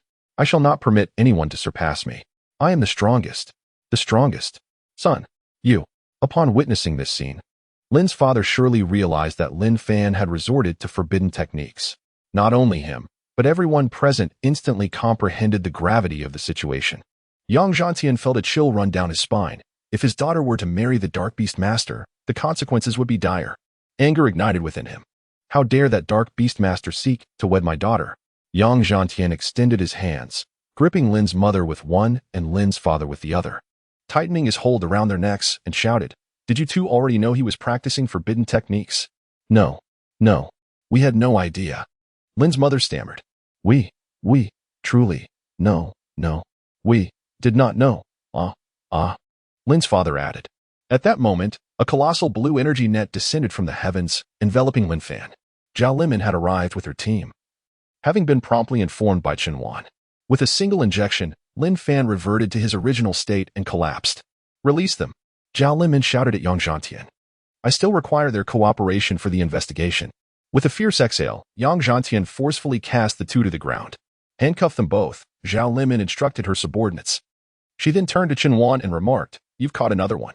To be honest, I don't see much use in capturing Lin Fan alive. Chen Wan replied. He is likely just a minor player, completely unaware of the specific locations of the higher-ups among the Dark Beast Masters. Zhao Limin nodded, regardless. Let's take him away for interrogation. You've worked hard. Noticing the dark circles under Chen Wan's eyes, she teased, You deceived me into letting you rest at home this morning. But you were actually up to something else, weren't you? You were quite perceptive, team leader. Actually, no need to explain, Zhao Limin interrupted. You may weave any fabrications you wish. I will believe you unconditionally. Teacher, one moment you call me team leader, the next teacher. What do you want me to address you as? Zhao Limin smirked slightly before continuing. By the way, your identification is ready.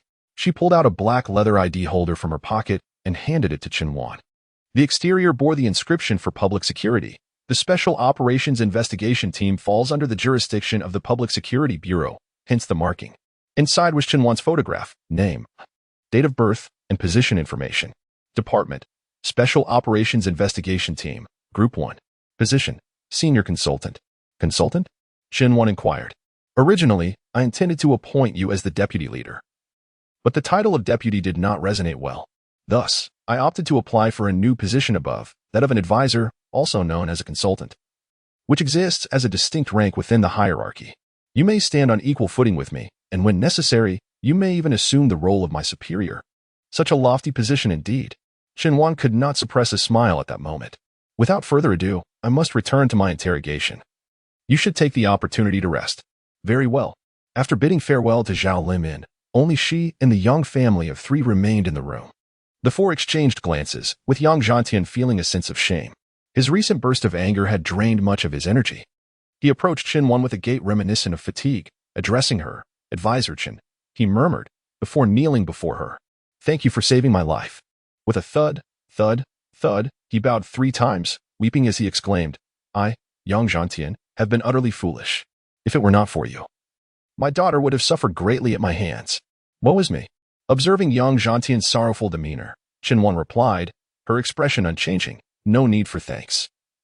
It is good that Jilan is safe. With that, she turned to leave. However, Yang Zhantian called after her, Advisor Chen. In truth, I have harbored intentions to harm you. I sought to bring you to ruin. Now, I must atone for my past actions. I hope you can forgive me. With that, Yang Zhantian, in a fit of desperation, seized a cleaver from seemingly nowhere and struck his own left arm. The blade pierced flesh, and blood gushed forth. I, Yang Zhantian, sever my own left arm. Chen Wan turned his head to look at Yang Zhantian, exclaiming in disbelief, not a comrade. Chapter 44. Soul Skill. Evolution.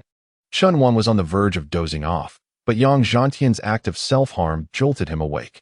He felt no sympathy for Yang Zhantian. After all, he had been intent on self-destruction throughout their journey.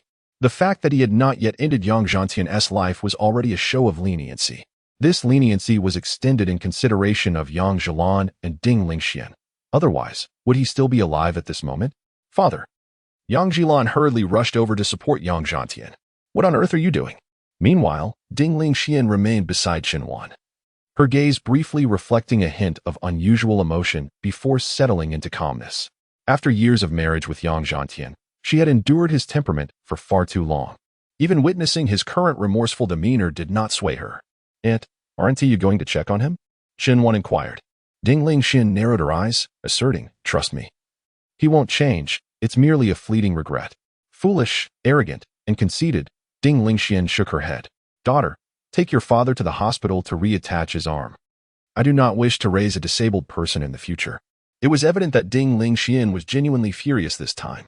Her precious daughter had nearly fallen into the clutches of a dark beast master due to her father's foolishness. At home, Ding Lingxian had countless times advised Yang Zhantian not to meddle in their daughter's life, only to be met with his male chauvinistic insults.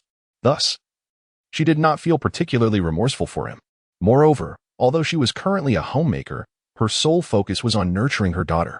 However, if she were willing, premier beast egg appraisal institutions around the globe would undoubtedly extend an olive branch to her, offering an annual salary of at least 5 million. She would hardly pay any heed to Yang Zhantian, the nouveau riche. Her marriage to him was solely the consequence of her parents' arranged union, which had led to an unfulfilled life after wedlock.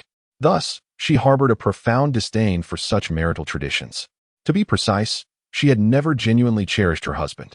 I won't involve myself much in your family matters, Chen once said, rubbing her drowsy eyes. I shall take my leave now, auntie. At that moment, Ding Lingxian produced a card adorned with purple and gold, saying, Here, take this VIP card. You will surely find it useful. Qinwan accepted the card and inquired, What is this? It was a level 10 VIP card from the provincial gym store, allowing her to select 2 gyms each month from the prestigious area. With a minimum of level 5 purple gyms and a maximum of level 7 orange gyms, though the latter were scarce and dependent on chance. How generous! Qinwan exclaimed, taking the card. Thank you. I'm heading home now, Andy. Ding Lingxian gazed at Qinwan's retreating figure, enveloped by an inexplicable sensation.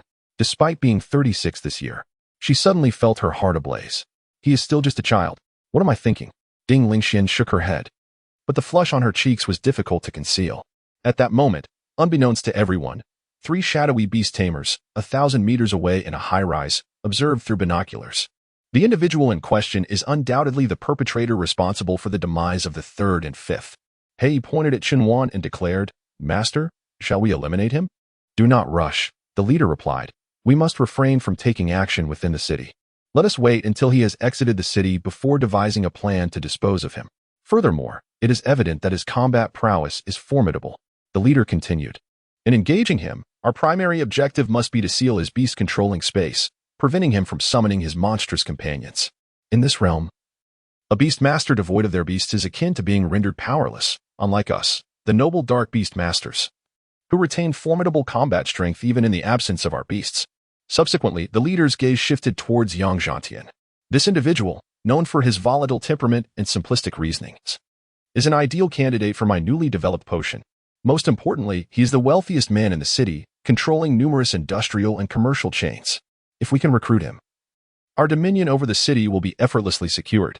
Haha. However, Master, he appears to harbor a deep-seated hatred for dark beast masters, Heisi interjected. How could he possibly agree to the injection of the potion? His apparent disdain for forbidden techniques and dark beast masters is merely a facade.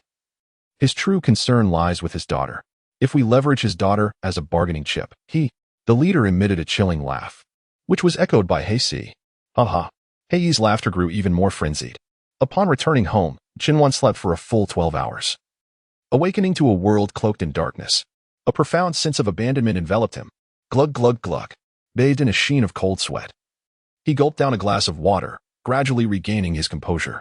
The room was shrouded in darkness and emptiness, a stark reminder of his parents' prolonged stay in the hospital. A profound sense of loneliness surged from the depths of his heart. He yearned to swiftly join the Epic Guild, to meet the president, and to persuade her to utilize her cherished beast to heal his mother. He longed for the same healthy family life that other peers enjoyed. With a deep sigh, the overwhelming solitude compelled him to summon the spider spirit Poison King. Master, you seem to be in low spirits, it remarked, its beautiful eyes meeting his, instilling a sense of tranquility within him. Although he professed to treat every beast equally, he was acutely aware of his deeper affection for the spider spirit Poison King. This was his destined companion, the one that had stood by him the longest. Even if he were to acquire stronger beasts in the future, in Qinwan's heart, Xiaozi would always be the finest presence. Master, let me embrace you. The spider spirit Poison King gently enveloped Qinwan, resting its head atop his. In the warmth of its embrace, his thoughts began to crystallize. He recalled the moment when he effortlessly defeated the bodyguard. Soul skills. I have neglected to enhance my soul skills. Just like the scene from today, should he be caught in close quarters, with no time to summon his beasts, he would be utterly defenseless without his soul skills. Unlike summoning beasts, which required incantations and a delay of at least 3 to 4 seconds, soul skills could be unleashed directly. His continuous water cannon was of A-grade quality, yet, based on his studies, both the quality and level of soul skills could be elevated through meditation. Although the probability of enhancing soul skill qualifications is merely 1 in 10 billion, Shenwan firmly believed that within that infinitesimal fraction, there lay his destiny. He promptly returned the Spider Spirit Poison King to the Beastmaster space, thereby maximizing the potency of his spatial energies. Only by achieving such a pinnacle of spatial power could he hope to elevate his soul skills successfully. Assuming a meditative pose upon his bed, he closed his eyes, enveloped in a cocoon of fighting spirit. As the Beastmaster space connected with the essence of his soul skills, a surge of energy coursed through him, resulting in the first enhancement. Consecutive Water Bomb Cannon LV. 1. A-grade enhancement in progress. Qualification successfully enhanced. Energy Waterfall Cannon LV1. S-grade. The enhancement was successful. Though Shenwan felt a modicum of fatigue, it was bearable. He pressed on. Chapter 45. Rampant Virus. Enhancement in progress. Level successfully enhanced. Energy Waterfall Cannon LV2. Is it truly this effortless? Shenwan opened his eyes and assessed his physical form. The book had stated that advancing a soul skill from level 1 to level 2 typically required a span of 50 years. The theoretical qualification enhancement for soul skills was said to take over a century. Was this the extraordinary power conferred by possessing 4 SSS-grade pets? A smile involuntarily grazed his lips as he resumed his meditation. Enhancement in progress.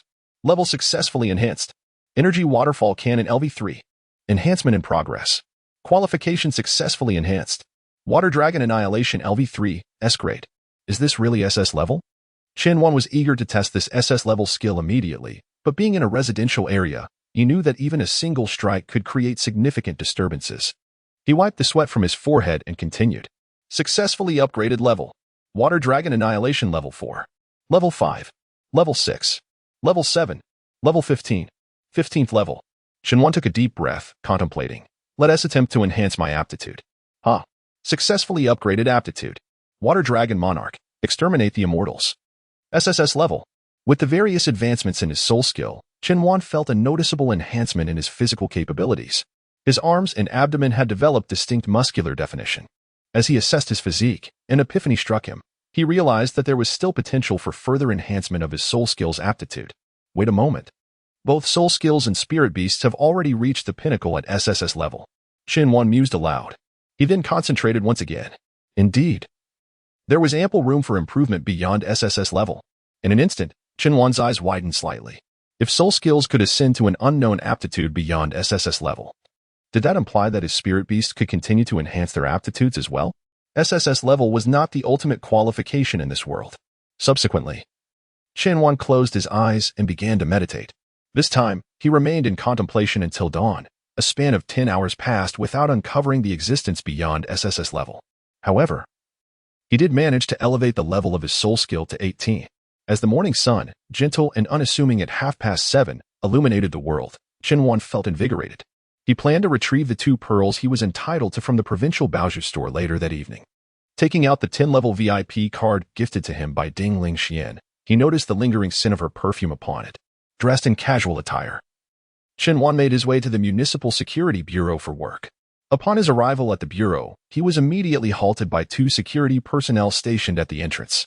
Young man, are you facing any difficulties? One of the officers inquired. I'm here to work, Shenwan replied. You?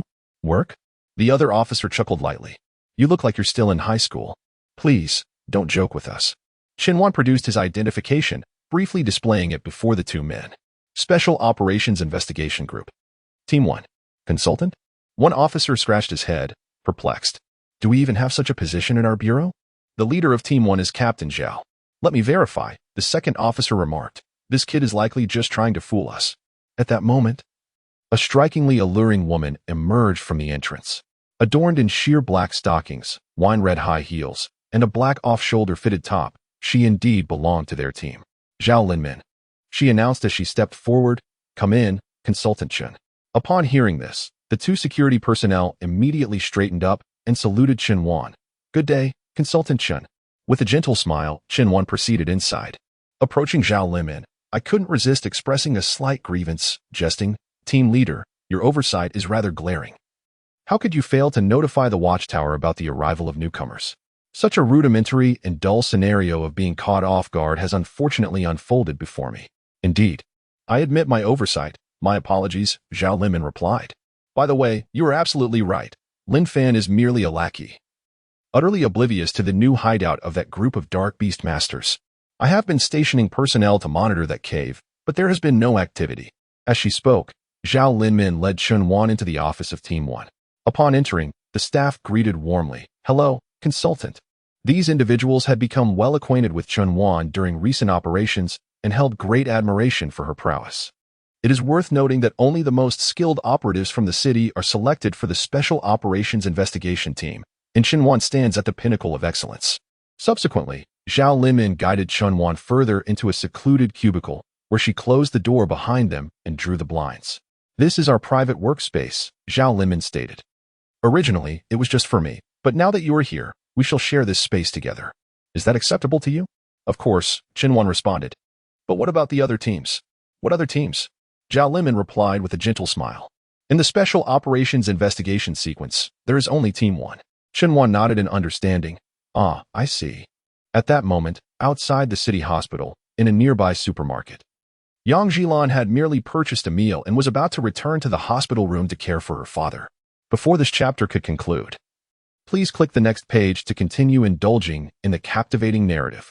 Suddenly, an unseen pair of dark hands seized her from behind, dragging her into a shadowy patch of grass. The dark leader regarded Yang Jilan with an exhilarating grin, laughing maniacally. Within the hospital room, Yang Zhantian lay upon the bed. Abruptly, a black vortex materialized on the floor. 3 dark beast tamers emerged from its depths.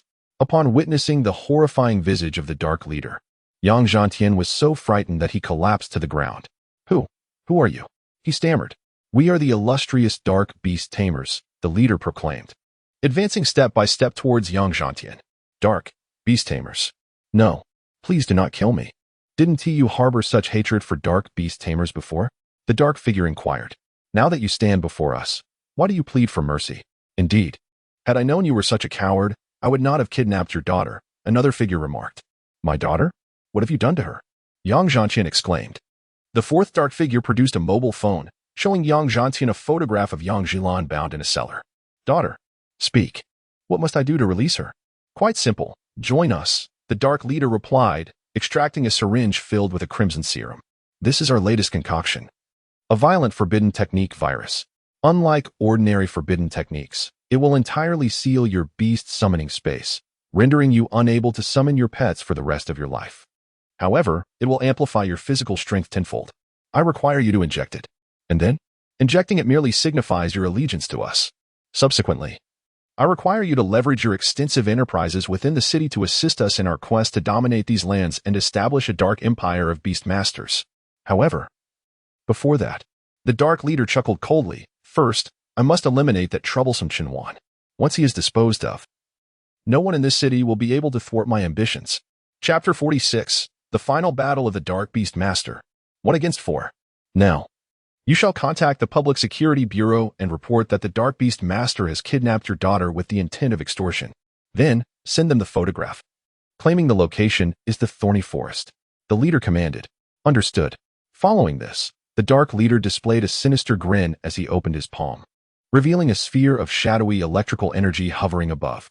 This was his newly cultivated skill, capable of temporarily sealing the target's beast space, rendering them powerless to summon their creatures. With this, how could Chunwan possibly contend with me? At the Public Security Bureau, an officer hurriedly entered Zhao Linmin's office. Team leader advisor. There's a situation. The Dark Beast Master has kidnapped Yang Zhantian's daughter. They are demanding ransom. The location is the thorny forest. Zhao Linmin took the photograph and scrutinized it alongside Chunwan. This is not the thorny forest, she remarked, pointing to a blue flower in the upper right corner of the image. This is the water moonflower, which only blooms near riverbanks. It is impossible for it to grow in the landlocked thorny forest, and the nearest riverbank to Jianyang City is solely located in the western Luoluo forest, Chen Wandao remarked. Thus, Yang Zhantian is deceiving us. He is most likely coerced by that group of dark beast masters. However, it is indeed true that Yang Jilan has been kidnapped. He continued, we shall divide our forces. I will venture into the thorny forest, while you will proceed to the Rolo forest. Are you truly aware that they are deceitful yet still intend to go? Do you not perceive this as an opportune moment to ensnare them all? Qianhuan now replied. They have abducted the daughter of the city's wealthiest tycoon. The uproar this has caused is far from ordinary, indicating their intent to bring about mutual destruction. Furthermore, I suspect that the scene of our arresting Lin Fan in broad daylight has already been witnessed by these dark beast masters.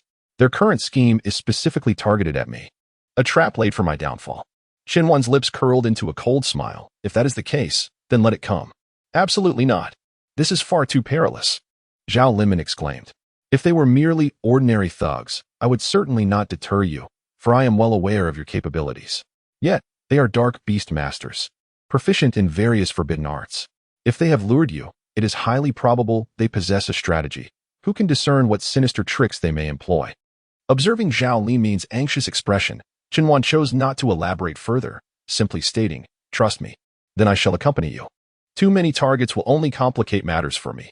Qianhuan produced 3 cameras, attaching them to himself. I will wear this. You will be able to view the live footage. Maintain a distance of half a kilometer from me. Do not come too close. Having spoken, Qianhuan equipped himself and summoned the Dark Realm Knight, leaping into the air with determination.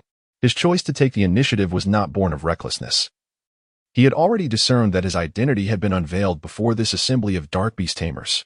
If he did not eliminate them swiftly, his family would soon be in peril. Upon arriving at the thorn forest, Qianhuan descended to the ground and surveyed his surroundings. Ha ha ha, Qianhuan, you truly came. The dark leader emerged from the woods, flanked by 2 other dark beast tamers. His dilapidated body quivered with decayed flesh, and as solitary, I wept crimson. It is not that I was deceived by you. Rather, I sought you out, Qianhuan declared. Yang Zhanqian has joined your ranks. And the photograph you sent contained the water moon flower, which cannot possibly exist within the thorn forest. Upon hearing this, the leader was momentarily taken aback. Qianhuan continued. The reason I chose to come here is to eradicate you completely. Your beasts are undoubtedly formidable, but what if I were to seal your beast-taming space? With that, the leader immediately unleashed his skill, a black sphere descending upon the ground, sealing the beast-taming spaces of everyone present, save for the dark beast tamers. Even the Dark Realm Knight, who had been under Qianhuan's command, was forcibly retracted into the beast-taming space. Indeed, the dark beast tamers are resourceful, employing various tricks. Qianhuan remarked, unfazed. Feigning calm, are we? Ha ha ha. Black One laughed heartily. Lord Overlord, allow me to vanquish him. Black Four interjected. Do not rush. The leader waved his hand, for his formidable combat prowess stemmed solely from his cherished beast. Now that his beast space had been sealed, he would not allow us to butcher him at will. Ha ha. Indeed. We must thoroughly mock him, the dark figure said, for the vengeance of our comrades. We shall first test the might of the berserk virus. Come forth, Tycoon, proclaimed the leader. Suddenly, a towering figure emerged slowly from the thicket. It was Yang Zhantian, a sinister smile curling at the corners of his mouth. His eyes sparkled with a chilling light, emanating an eerie aura, reminiscent of a malevolent spirit from the depths of hell. At that moment, Yang Zhantian underwent a remarkable transformation. His body straightened abruptly. Crimson fissures erupted across his skin as if it were being torn apart. Next, his physique began to swell at an astonishing pace, muscles expanding grotesquely like monstrous tumors. In barely 2 seconds, his height surged to an astonishing 3 meters. A red mist erupted from his mouth, forming a powerful gust that violently shook the surrounding trees and grass. This was no longer human. It was utterly beastly. Ha ha. Qianhuan, feel the terror. The leader laughed. Were you not strong? Now you merely await your demise? Suddenly, a blue light flashed from Qianhuan's eyes, those pure orbs seemingly harboring boundless power. With arms raised, 8 water dragons converged from all directions, swirling around Qianhuan. Each water dragon was over 10 meters long, its crystalline blue body adorned with golden scales, capable of summoning towering waves as they moved. The sound of crashing water resonated. The 8 water dragons formed a protective barrier in front of Qianhuan, who stood atop a water formation. The imposing spectacle was awe-inspiring. What is this? A dark figure sneered, merely a flashy trick. Nothing more than a futile struggle before death. A slight smile played at the corners of Qianhuan's mouth. Suddenly, he exerted tremendous force. Water Dragon Emperor, extermination of immortals. In an instant, all 8 water dragons surged forth, unleashing a tumultuous wave. If the power of a high-pressure water cannon is rated at 100, then each water dragon's impact was at least 10,000. Boom. In a flash, Yang Zhantian and the three dark beast tamers collapsed to the ground. Yang Zhantian and the leader were barely conscious, while the bodies of He Yi and He Si were utterly obliterated, leaving behind only a heap of mangled flesh. Phew.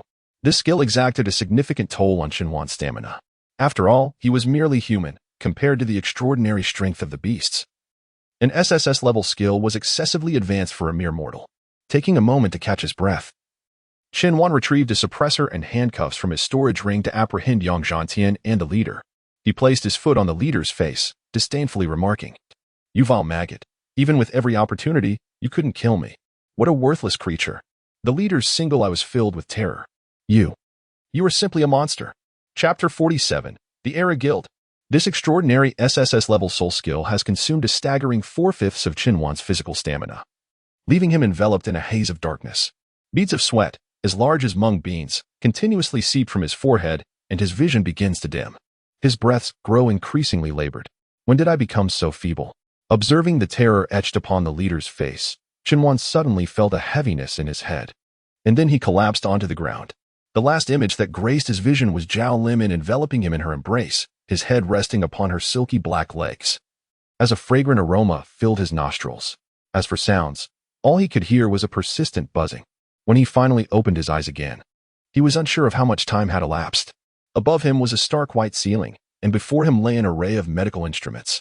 It was evident that he was in a hospital. Just as he prepared to lift himself up, a pair of gentle hands softly assisted him. "You're awake." Xinhuan turned his head to see Ding Lingxian. "Auntie?" he murmured, gently shaking his head. "How long have I been asleep?" "Almost 5 days," she replied.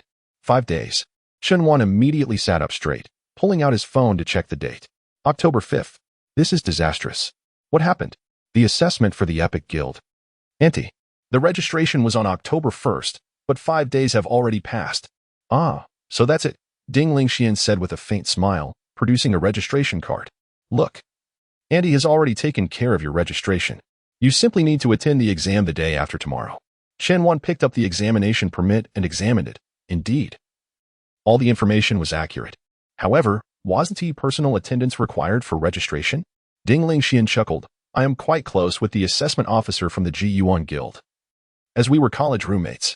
Rest assured now, right? Focus on your recovery." She gently patted Xinhuan's head. "It won't be too late to set off tomorrow afternoon." Xinhuan gazed out the window, noticing that dusk was approaching. "Soon, team leader Zhao will arrive. Is there anything you would like to eat? I can have her bring it for you, or I could go buy it now." "Where is she currently?" "She has been preoccupied with dealing with the remnants of the Dark Beast Masters these past few days. Those forbidden potion concoctions have infected many of the beasts surrounding the city, necessitating a thorough search and eradication. Some have even begun to affect the city itself." Xinhuan nodded. "What about Yang Zhilan's father? He could not be saved." Ding Lingxian replied, her voice quivering slightly. Despite her disdain for Yang Zhantian's ignorance and arrogance, he was still her husband. The Dark Leader, upon being brought to the hospital, was pronounced dead immediately. Xinhuan furrowed his brow slightly. "I'm sorry," while he outwardly expressed remorse. Internally, he felt a sense of triumph. "This soul technique is extraordinarily powerful," he mused. The side effects, however, were quite significant. He had been unconscious for 5 whole days. How wonderful it would be to significantly enhance his physical capabilities while reducing the side effects. He resolved to cultivate a soul technique that would boost his attributes next. Ding Lingxian observed Xinhuan's dazed expression, mistakenly believing that Xinhuan was consumed by guilt. She hurriedly reassured, "Xinhuan, you have done the right thing.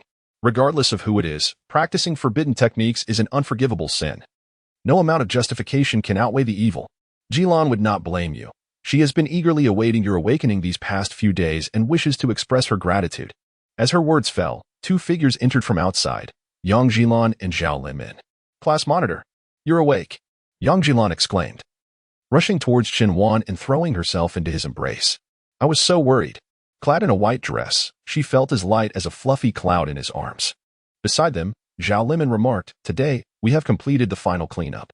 The Special Operations Investigation Team has officially disbanded, and your salary of 100,000 has been credited to your account. Furthermore, all members of the investigation team may choose to stay or leave. Some have returned to their previous jobs, while others have remained at the Public Security Bureau. Those who stay will be granted at least a level 3 inspector position. I hold a level 1 inspector title, and if you choose to remain, you will likely attain a level 3 monitoring role, granting you considerable authority within the city's law enforcement system. I understand that you are preparing to participate in the Epic Guild's assessment. But staying at the Public Security Bureau to continue working alongside me could also be quite advantageous, don't you think? Zhao Linmin's gaze revealed a hint of anticipation, as she naturally hoped Qinwan would choose to remain by her side. Yet, Qinwan harbored his own burdens. He needed to join the Epic Guild, for only the guild's president possessed the means to save his mother. No, Qinwan shook her head. I have my own path to follow. I cannot remain trapped here for a lifetime. Her declaration instantly instilled a sense of reverence among the 3 women present. In the face of power, Qinwan chose self-assertion. A glimmer of admiration flickered in Zhao Linmin's eyes as she smiled gently. I admire your ability to take such a stand. Since we are departing tomorrow, why not enjoy a nice dinner together tonight? At that moment, in the office of the Epic Guild's Admissions Assessment Department, a woman was meticulously organizing data on her computer screen. Dressed in a crisp white shirt and tailored black trousers, complemented by black stockings and elegant black high heels, she exuded an air of sophistication. Her hair was tied back in a ponytail, her oval face framed by silver-rimmed glasses, her features well-defined, and she appeared to be in her 30s. Just then, a middle-aged man entered the office. Captain, the woman quickly rose to greet him.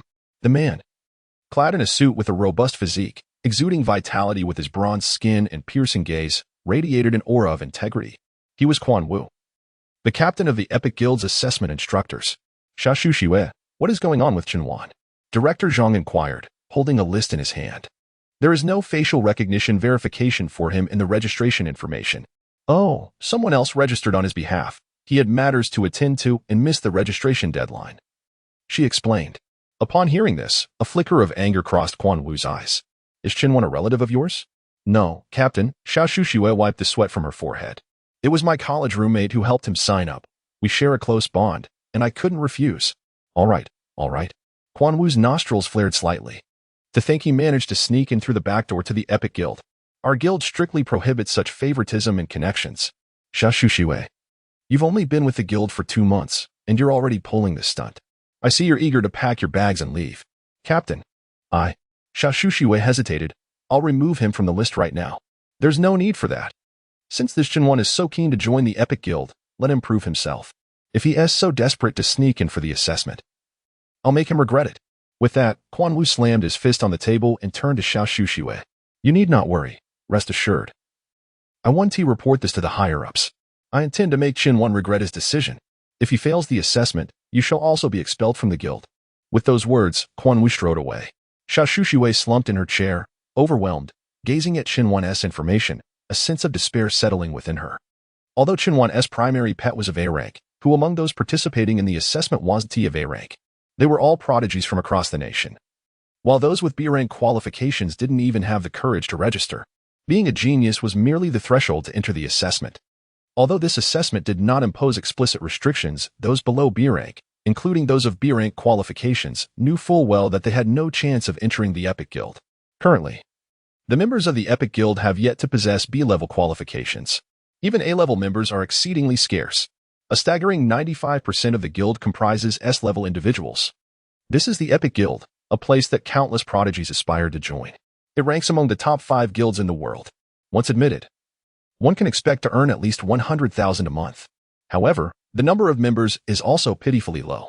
As one of the world's elite guilds, the membership consistently hovers between 70 and 100 individuals, never exceeding that threshold. Within its ranks, there exists a clear hierarchy, yet once a member exits the guild, even the lowest-ranked individual commands respect and admiration from talented individuals across the land. Qinwan, a nameless A-level member, faces an almost zero probability of successfully passing the evaluation. As Xiaoshu Xue believes, it's over all over old Ding. You have truly brought calamity upon my sister. Woe is me. The following morning, Qinwan bid farewell to the others and set forth. However, her immediate destination was not the Epic Guild, but rather the provincial gem store. Having been in a coma since the end of September, she had missed the opportunity to exchange her VIP card for gems. With the assessment looming in October, she feared that she might not have the chance to return to the city for an entire month, thus she must seize the moment to redeem her gems. Upon entering the provincial gem store and presenting her level 10 VIP card, A throng of attendants rushed to her side. Esteemed guest, I am attendant number 1, Xiao Mei. Esteemed guest, I am attendant number 1, Xiao Qi. Esteemed guest, I am attendant number 1, Xiao Yu. Esteemed guest, I am attendant number 1, Xiao Chong. Greetings, esteemed guest. I am Xiao Li, your service attendant number 18. Qin Wan chose the youngest-looking attendant, Xiao Qi, who appeared to have just graduated and was still in her internship, hoping to enhance her performance. Upon entering the luxurious Tier 10 VIP gym exchange area, the dazzling array of gyms caused Qin Wan to swallow hard, overwhelmed by desire. It was utterly enticing, far more opulent than Yang Zhantian's gym store, by several dozen times, even hundreds, merely by utilizing external aids to gather information about the gyms. Qin Wan felt an irresistible urge to linger there for an entire day. Pet gym, unmatched gym, quality, purple, rating, 5 stars, effect, 1. Increases all damage dealt by pets by 42. 1. 2. Enhances the pet's base constitution by 22. 2. Pet gym, restless gene, quality, purple, rating, 7 stars, effect. Pets become more aggressive, with a 3-fold increase in fighting spirit, though loyalty decreases by 5. Cannot be equipped by one's primary pet. Pet gym, the cost of beauty, quality, orange, rating, 7 stars, effect. Can only be equipped on humanoid and female pets. Enhancing gender characteristics upon equipping. Qin Wan's gaze lingered upon this particular gym. It was a round fortress-shaped gym, strikingly distinctive. Could it be? Such a lackluster effect warranted an orange 7-star rating? Qin Wan pondered. The waiter noticed Qin Wan's gaze lingering on the item and said, "Sir, this is our newly arrived treasure pearl, freshly sourced from the enchanted forest. It is exceedingly rare and highly sought after. You are the first customer. I suspect it would have been snatched away had you arrived any later." With that, the waiter reached to remove the pearl for Qin Wan. "Excuse me? What are you doing? Sir, do you not desire this? Do I appear to be in need of it?" Qin Wan shook his head in resignation, then turned his attention to other pearls. One particularly large pearl caught his eye. While a standard pearl typically fits within the palm of an adult man's hand, this one had a diameter of at least 30 centimeters and exhibited a multifaceted, 3-dimensional shape, radiating a brilliant golden hue. Beast Pearl, pure defense. Quality, orange, rating, 6 stars, effects, 1. Increases the basic defense of the beast by 150%. 2. Enhances the basic physique of the beast by 167%. This is splendid. Qin Wan was immediately taken with it. If equipped to the underworld Nidus, it would significantly augment her melee capabilities. One must not solely consider attack power and speed in melee combat. Defense is paramount. To be a warrior yet only acquire offensive gear is a waste of resources and a detriment to one's beast team. I will take this one. Qin Wan indicated the pearl of pure defense, and then began to select a second pearl. He intended for both pearls to be designated for the underworld Nidus, the first for defense, and the second to provide a measure of offensive capability. Selecting for half an hour, his gaze ultimately fixated on an object nestled in the corner, a dusty relic reminiscent of a fire poker. Pet Beast Orb, fragment of the Pillar of Hell, quality, orange, rank, for stars, effects, 1. Increases the damage of evil-type skills by 170%. 2. If the equipped pet possesses an evil attribute, it will inflict 7-fold damage against its countered attributes. 3. If the equipped pet possesses an evil attribute, a new evil skill is added. Malevolence Amplified LV1. Malevolence Amplified EV1. Evil upon activation, the attributes it is weak against, fighting, fairy, evil, will be transformed into counter advantages. Furthermore, it benefits from the second orb effect, an extraordinarily formidable orb, regardless of being countered or countering. The damage dealt is a staggering 7-fold. This exemplifies the potency of high-quality, high-star orbs. Qin Wan surmised that the reason this orb lay neglected and unsold was twofold.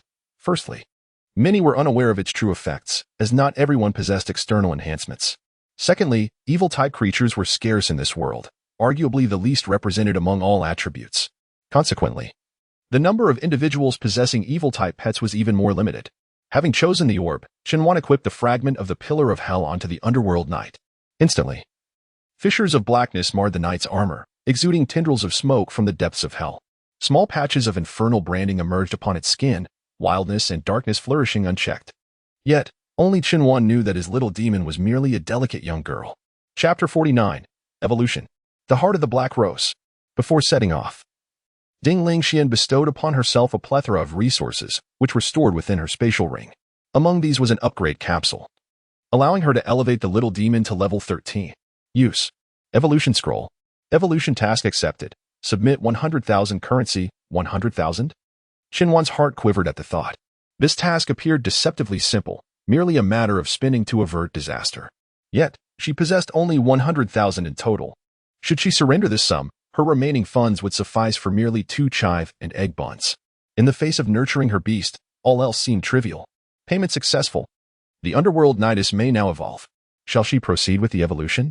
Yes. Within the beast's space, the little demon underwent yet another transformation. Its once youthful visage matured significantly, crowned with a purple rose whose petals emanated a black luminescence, exuding an air of elegance and nobility, intertwined with a sense of withering decadence. Simultaneously, its physique enlarged considerably, and the armor became notably more resilient, adorned with splendid patterns akin to a noble steed, resplendently magnificent. Undoubtedly, the most striking change lay in its 2 weapons, the shield and the spear. The shield now bore the visage of a colossal demon face, presumably that of a female demon. The spear was entwined with the image of another female demon, her form resembling a mighty dragon, its claws gripping the spear shaft tenaciously. Pet. Heart of the Black Rose. Gender. Female. Qualification. A grade. Hidden qualification. SSS grade. Level. 13. Maximum level. 123. Type. Dark. Flying. Form. Second evolution. New skills. Demon Tornado LV1. Dark. Shield. Hell's Roar. Dark. Demon Tornado LV1. Dark wielding a spear. Transforms into a massive black tornado with formidable devouring power. Shield. Hell's Roar. Dark raises the shield before oneself, doubling its area, while the demonic visage on the shield emits a roar, intimidating the target ahead. Upon completing the upgrade, Xinhuan equipped another gem onto it. Equipped. Pure defense. Once this gem was adorned, the fortitude of the armor on the Heart of the Black Rose visibly increased. After leveling up the Heart of the Black Rose and conducting a series of enhancements, Xinhuan still had a considerable number of upgrade capsules remaining, sufficient to elevate all pets by a significant level. Spider Spirit Poison King level has been raised to level 41. Moonshadow Assassin level has been raised to level 31. Fallen Seat Angel level has been raised to level 11. Heart of the Black Rose level has been raised to level 31. Currently, only the Fallen Seed Angel has yet to be adorned with a gem. It is not that Xinhuan neglects it, but as a well-rounded pet, its gem must be comprehensive to enhance its overall strength. Once a gem is equipped, it cannot be removed, thus one must exercise utmost caution. It should never be taken lightly or rushed. A comprehensive type pet beast plays a significantly pivotal role on the battlefield. It can serve as a shield in the front lines, while also dealing damage from the rear. Should it develop solely in one direction, the entire pet beast becomes ineffective. Furthermore, high-quality, high-star comprehensive gems are exceedingly rare. Presently, Xinhuan has 4 slots remaining for pet beasts. For the 5th, he intends to choose a support type. As he soared through the skies, idly passing the time, Xinhuan took out his phone to browse the forum.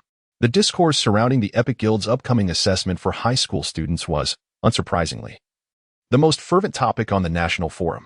The assessment was set to take place tomorrow, and if successful, it could lead to unprecedented heights. Brother, passing the assessment merely gets you through the threshold. Haven't you read the rules? Following the assessment, there will be a 2-month elimination phase. Ultimately, only 5 will remain. Regardless, even if this assessment serves merely as an entry requirement, it is likely to be quite challenging. Those who pass will undoubtedly be well-equipped to gain admission to the nation's most prestigious Yanlong University, even if they do not enter the guild. That is certainly the case. I've heard that even the esteemed Ke family's daughter, Ke Lingyu, is participating, effectively claiming one of the spots. What? She is going to? She'll surely pass with flying colors. The very fact that Miss Ku aspires to join the Epic Guild speaks volumes about its formidable reputation. The top guild in the nation and among the top 5 in the world. What do you expect? Ke Lingyu. Who might that be? Xinhuan pondered. Subsequently, she conducted a search for information about her, and Xinhuan gained a general understanding. Ke Lingyu is the daughter of Ke Tianya, who serves as a doctoral advisor in the combat department at Yanlong University and is quite esteemed nationwide. Moreover, Ke Lingyu possesses a pet beast of the SS grade, marking her as an extraordinary talent. It is perplexing. Logically, Ke Tianya should have the means to secure a better opportunity for his daughter. Why would he allow her to participate in this assessment? Indeed, it is baffling. At this moment, another individual spoke up. I just saw the young master of the Qin family at the assessment side of the Epic Guild. Could it be that he intends to participate as well? If so, that would leave only 3 spots for the rest.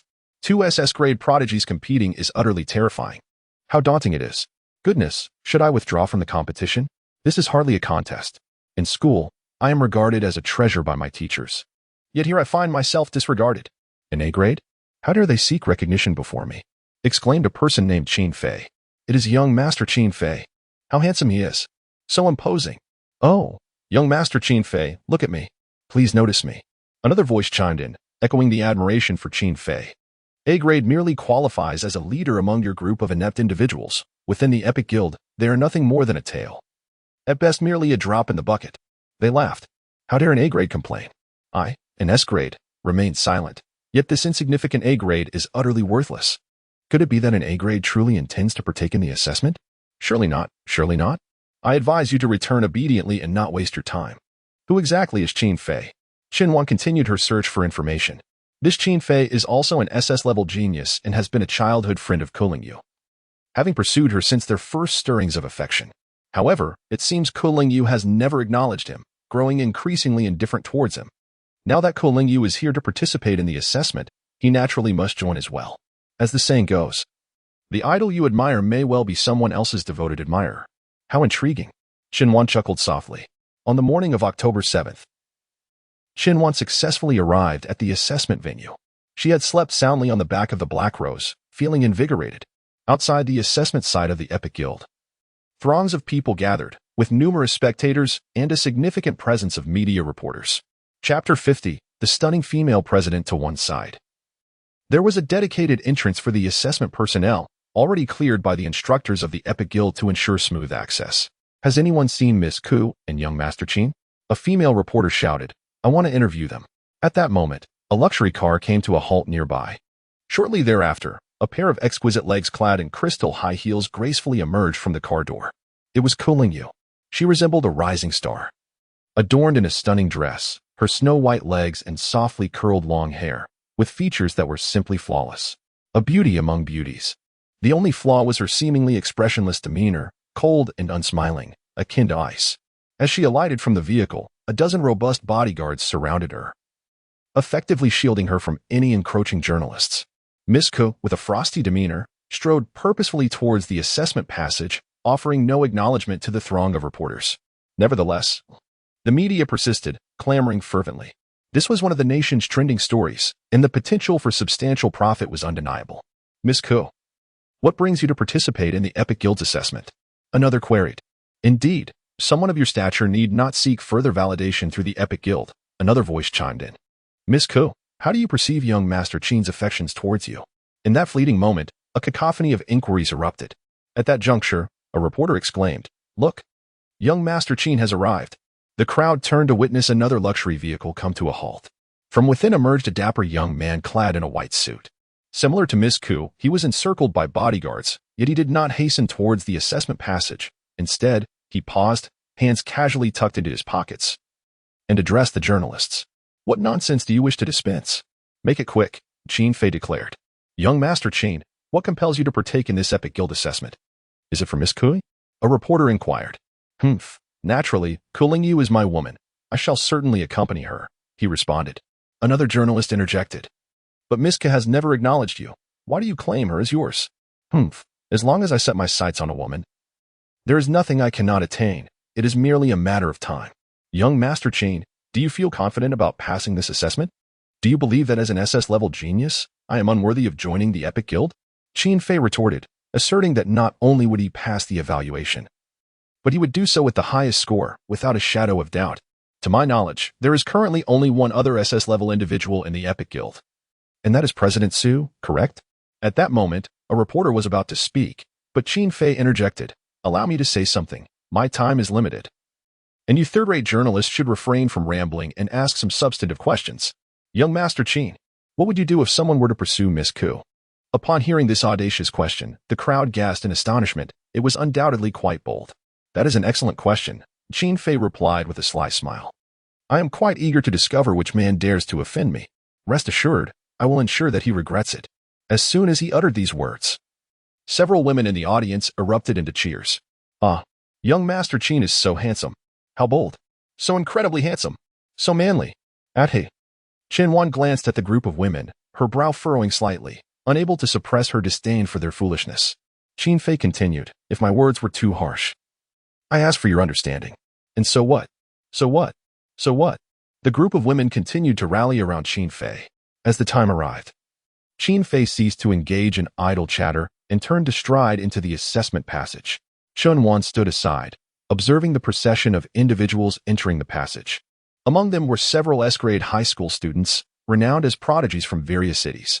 However, in the presence of Qin Fei and Ko Lingyu, they appeared rather dim and lacked media attention. Such talents, Chen Wan mused, wondering how challenging it would be to connect with the guild president upon entering the association. At this moment, within the grand hall of the Epic Guild, a strikingly beautiful woman, tall and alluring, reclined gracefully upon a crystal throne, her legs crossed. In her 30s. She possessed wavy chestnut hair cascading down her back, adorned in an elegant black gown. Her violet eyes sparkled, and her skin resembled the finest cream. Her smooth, exquisite legs emanated a floral fragrance, accentuated by the high heels that adorned her feet. Sensual, beautiful, enticing, mature, she was none other than President Su Yutong of the Epic Guild. One hand draped languidly over the armrest of her chair, while the other gently caressed her companion beast, a small deer measuring 3 meters in length. Its substantial frame standing like a small mountain. Its coat shimmered in a rare verdant hue, reminiscent of radiant emeralds. Each individual hair glimmered with a faint light, resembling a tapestry of fine green gemstones. Its eyes were bright and deep, exuding a captivating allure. The deer's antlers were particularly striking, robust and elongated, resembling a majestic crown.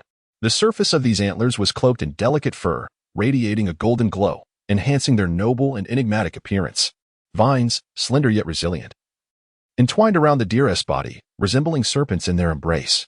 They were closely affixed to the skin of the fawn, as if becoming an integral part of its being. Lush, verdant leaves thrived upon the vines, glistening with a vibrant green. This was her nationally renowned, extraordinarily potent healing SS-class pet, the natural sacred deer. Just as Su Yutong was fondling the fawn, a man stepped into the scene. This individual was none other than the captain of the assessment instructors, Quan Wu. The commotion caused by the president, Ko Lingyu, and Qin Fei was so immense that the order at the entrance was nearly unruly, but fortunately, both had already entered the assessment pathway. Well, Su Yutong nodded. For the next 2 months, I shall rely heavily on you to select the elite among the elite. Rest assured, I will dedicate myself wholeheartedly to this task. Quan Wu responded. However, President, I must express my agreement with the opinions circulating online. Ko Lingyu and Qin Fei effectively occupy 2 slots. While Ko Lingyu is somewhat acceptable, I find Qin Fei particularly disagreeable. If he were to join our guild, wouldn't that spell disaster? We shall address subsequent matters later, but remember, it is imperative to treat everyone equally and ensure a fair and just selection of the final 5. Understood. Fairness and justice will be maintained. In the assessment square, after the crowd dispersed, Chen Wan entered the pathway, nearly being among the last to do so. Scanning the area, he observed that there were thousands present. Although the numbers seemed considerable, this was a national selection. Only 1,000 had registered nationwide, indicating that the majority were indeed intimidated by the daunting nature of the assessment. Chapter 51. The Decaying Lord, Brutal Assault. The assessment square spans approximately 400 meters, not particularly large, yet not insignificant either. Surrounding it is an expanse of emptiness, save for a solitary podium at the forefront. Chen Wan stands amidst the crowd, which has divided into small groups engaged in idle chatter. She surreptitiously eavesdrops on their conversation. We are truly in a bind this time. 2 SS-level individuals are participating in the assessment. How can we possibly compete with them? I have no idea what the assessment rules are. If it comes to a battle, I will simply concede. I will concede too. There's no way we can defeat SS-level opponents. Unless someone is SSS level. SSS? That exists only in legend. In other words, even if we manage to pass the assessment, we will face a grueling 2-month elimination round ahead, which will be a true torment. As Chen Wan listens to their discussions, her gaze drifts toward Ko Lingyu, who stands aloof off to the side. No one dares to approach her. After all, the assessment is imminent, and they are all rivals. Ko Lingyu exudes an air of icy aloofness that discourages any attempts to provoke her before the competition. Moreover, Qin Fei stands not far from her, and Ko Lingyu happens to be the woman he admires. Flirting with a beauty in his presence could easily incite his ire. Should he unleash his wrath during the assessment? Not only would one fail to pass, but they could also risk harming their cherished beast, or even losing their life. To be targeted by an SS-level beast master could lead to immediate elimination. Just then, A muscular and tall young man clad in designer attire strides toward Kuling Yu. What on earth does that man intend to do? He wouldn't dare to flirt with Kuling Yu, would he? Is he courting death? That individual seems to be the genius Chuizhou from Motyan City. Indeed, it is him. In an instant, 99% of the people on the playground turned their gazes in his direction. Ms. Ke, may I have your contact information? Chuizhou inquired with a smile. Kuling Yu slightly turned her head, clearly uninterested in engaging with him. Just as Chuizhou was about to say more, Qin Fei rushed over and seized him by the collar. Hey, what are you doing? I'm requesting Ms. Ke's contact information. What does it have to do with you? Is she your girlfriend? You're nothing but a sycophant. Upon hearing the term sycophant, Qin Fei's anger ignited instantly. I see you're seeking a death wish, huh? Then let us settle this with a fight. Chuizhou remained undaunted. Motyan City is the second most prosperous metropolis in the country, teeming with people and flourishing economically. The geniuses emerging from here are truly the pride of the heavens. A prodigy like Chuizhou, supported by various esteemed educators in high school, is not one to back down easily before Qin Fei. Observing the escalating tension, Qinwan, fearing for her own safety, wisely retreated behind the crowd. A fight is about to break out. How exciting! Such a spectacle. The onlookers buzzed with anticipation. Guess who will emerge victorious? It must be Qin Fei, the SS-grade ultimate genius. What could Chuizhou possibly use to defeat him? Surely, no one genuinely believes that Chuizhou stands a chance against Qin Fei, right? In their city, Chuizhou may be considered a genius, but before Qin Fei, he is utterly insignificant. In the future, Qin Fei is destined to become the leader of the Era Guild, so we must choose our side wisely. Undoubtedly, I shall support Qin Fei. Go, Qin Fei. You can do it. Young Master Qin will defeat him in no time. Qinwan observed the raucous enthusiasm of the crowd and found it rather amusing. A man like Qin Fei, whose mind is filled with thoughts of women, is bound to betray those around him for the sake of romance. Qinwan could never endorse such a person. He would rather see Chuizhou emerge victorious. At that moment, Qin Fei released his grip on Chuizhou and declared, You may use 2 of your pets, while I shall use just 1, to avoid any claims of me bullying you. Chuizhou, with a resolute expression, lifted his head and replied, No need. I will summon 2. With that, he called forth his 2 pets.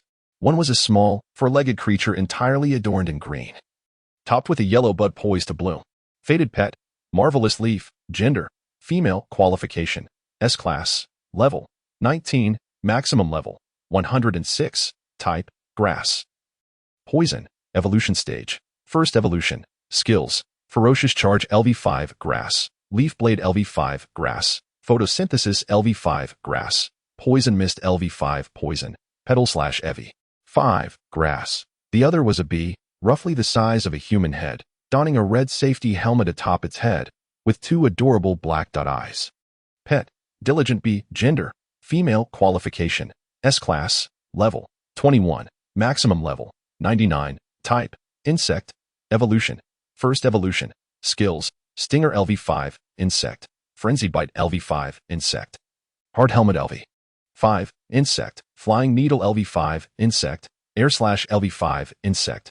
Typically, high school students can only train their pets to around level 5 or 6.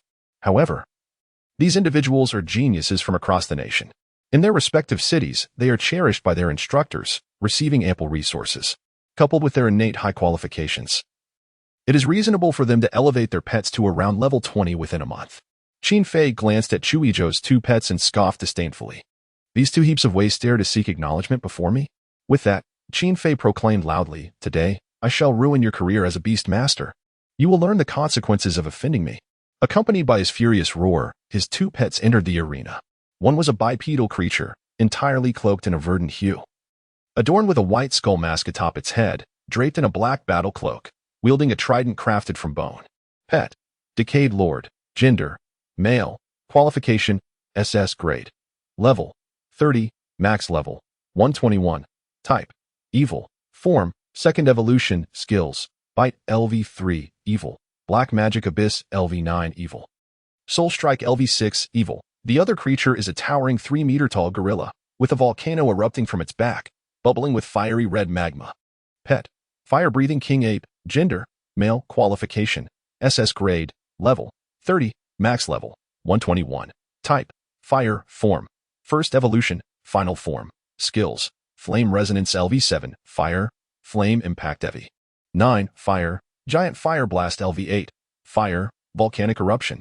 LV4 Fire. From an artistic perspective, Qin Fei clearly holds the advantage. You are the one sabotaging your own future. Do not blame me, Qin Fei exclaimed. The decayed lord brandished its trident, unleashing a black hole that drew in the enchanting leaf, subsequently compressing it into fragments, blood spraying everywhere. Witnessing this scene, the majority of onlookers gasped in horror. How brutal! My goodness! Qin Fei's actions have become exceedingly ruthless. Is it really necessary to resort to such lethal force? Chapter 52. The Forbidden Zone Assessment.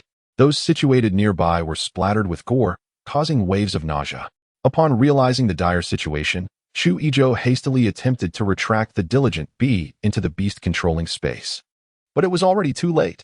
The fire-breathing king ape bent down, its back resembling a cannon with a volcanic crater. A massive burst of flames erupted. Buzz, buzz, boom. The molten lava surged forth, mercilessly striking the diligent little bees. In an instant, a charred aroma wafted through the air. The hard-working bees were reduced to rigid black coal, plummeting to the ground.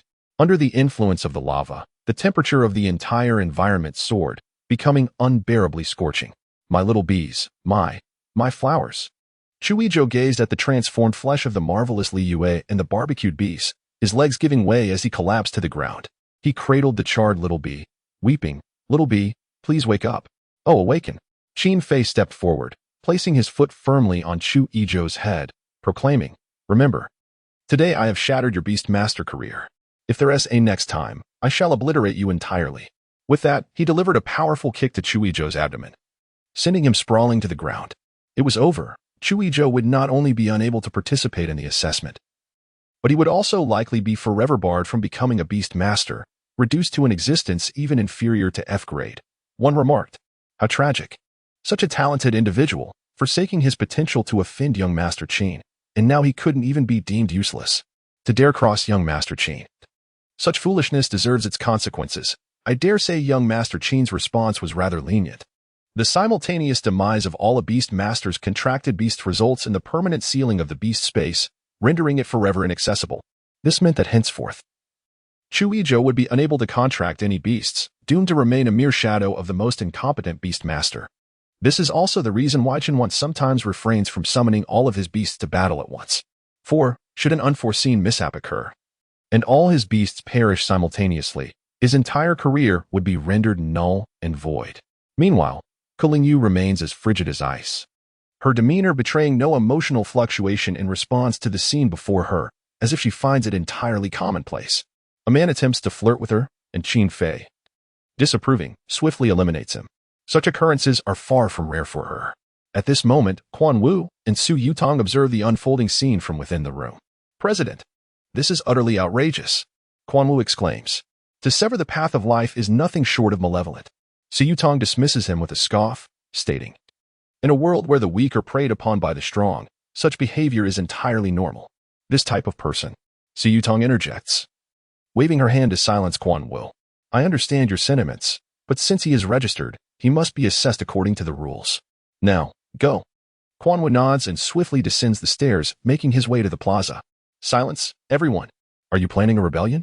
Quan Wu ascends the podium and shouts, "In 10 seconds, arrange yourselves into a square formation. Those unable to comply, leave. You are eliminated."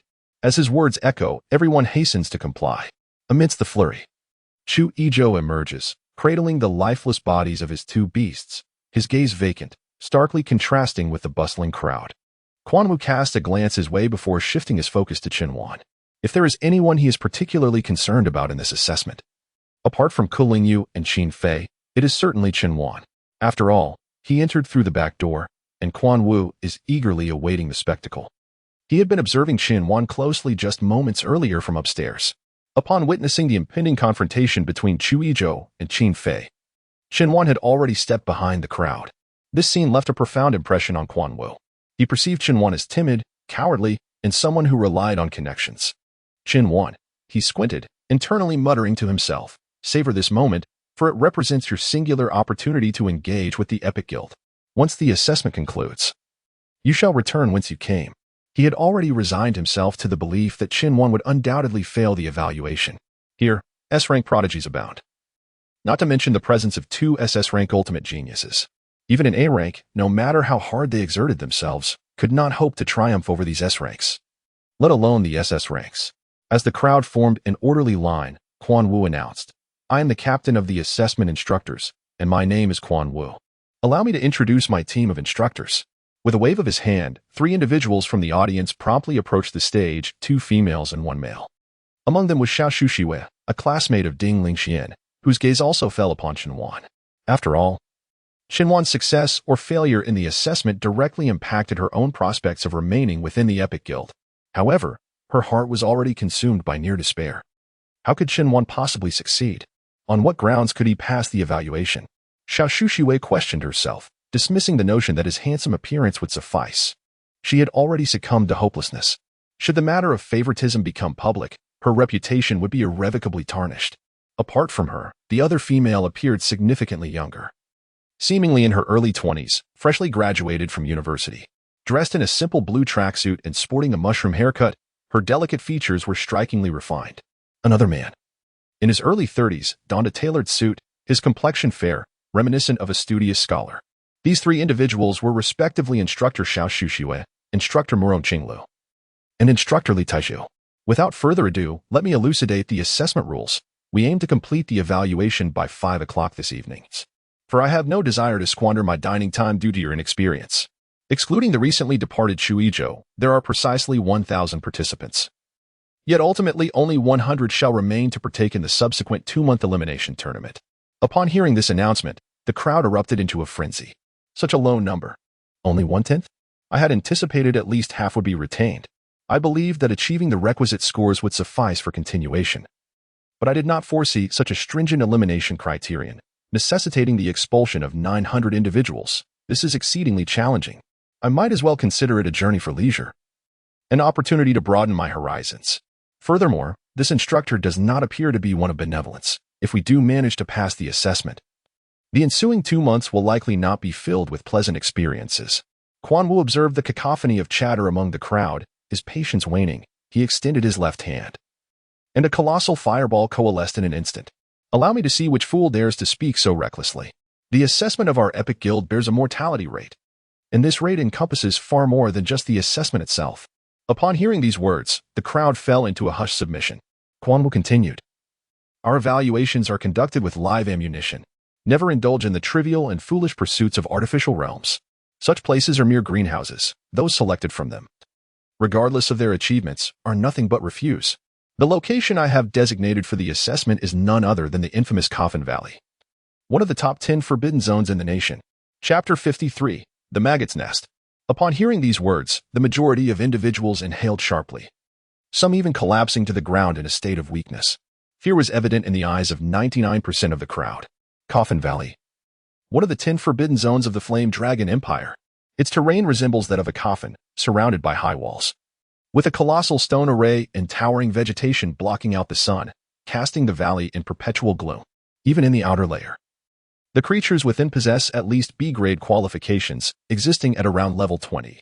The middle layer is rife with AA and S-grade creatures, their levels ranging from 20 to 100. As for the depths, they are utterly terrifying, teeming with various S and even SS-grade max-level monsters. Quan Wu observed the alarmed expressions of the crowd, a trace of disdain flickering in his gaze. However, when his eyes fell upon Qianwan, he froze. For Qianwan stood there with unwavering calm, utterly unfazed. Humph. Perhaps he has been rendered speechless by fear. Quan Wu mused. He then proclaimed, "Now, I will instruct the instructors to distribute the scoring wristbands. Proceed." With that, Xiao Shushiwei, Murong Qinglu, and Li Taizhu began to hand out the wristbands. Xiao Shushiwei approached Qianwan, presenting him with a wristband, her gaze lifting to meet his. The 2 individuals locked eyes, and Qianwan's gaze was filled with confusion. After all, he did not recognize the Xiao Shushiwei. Sigh. Xiao Shushiwei gently exhaled, shaking her head in resignation before turning to distribute wristbands to others.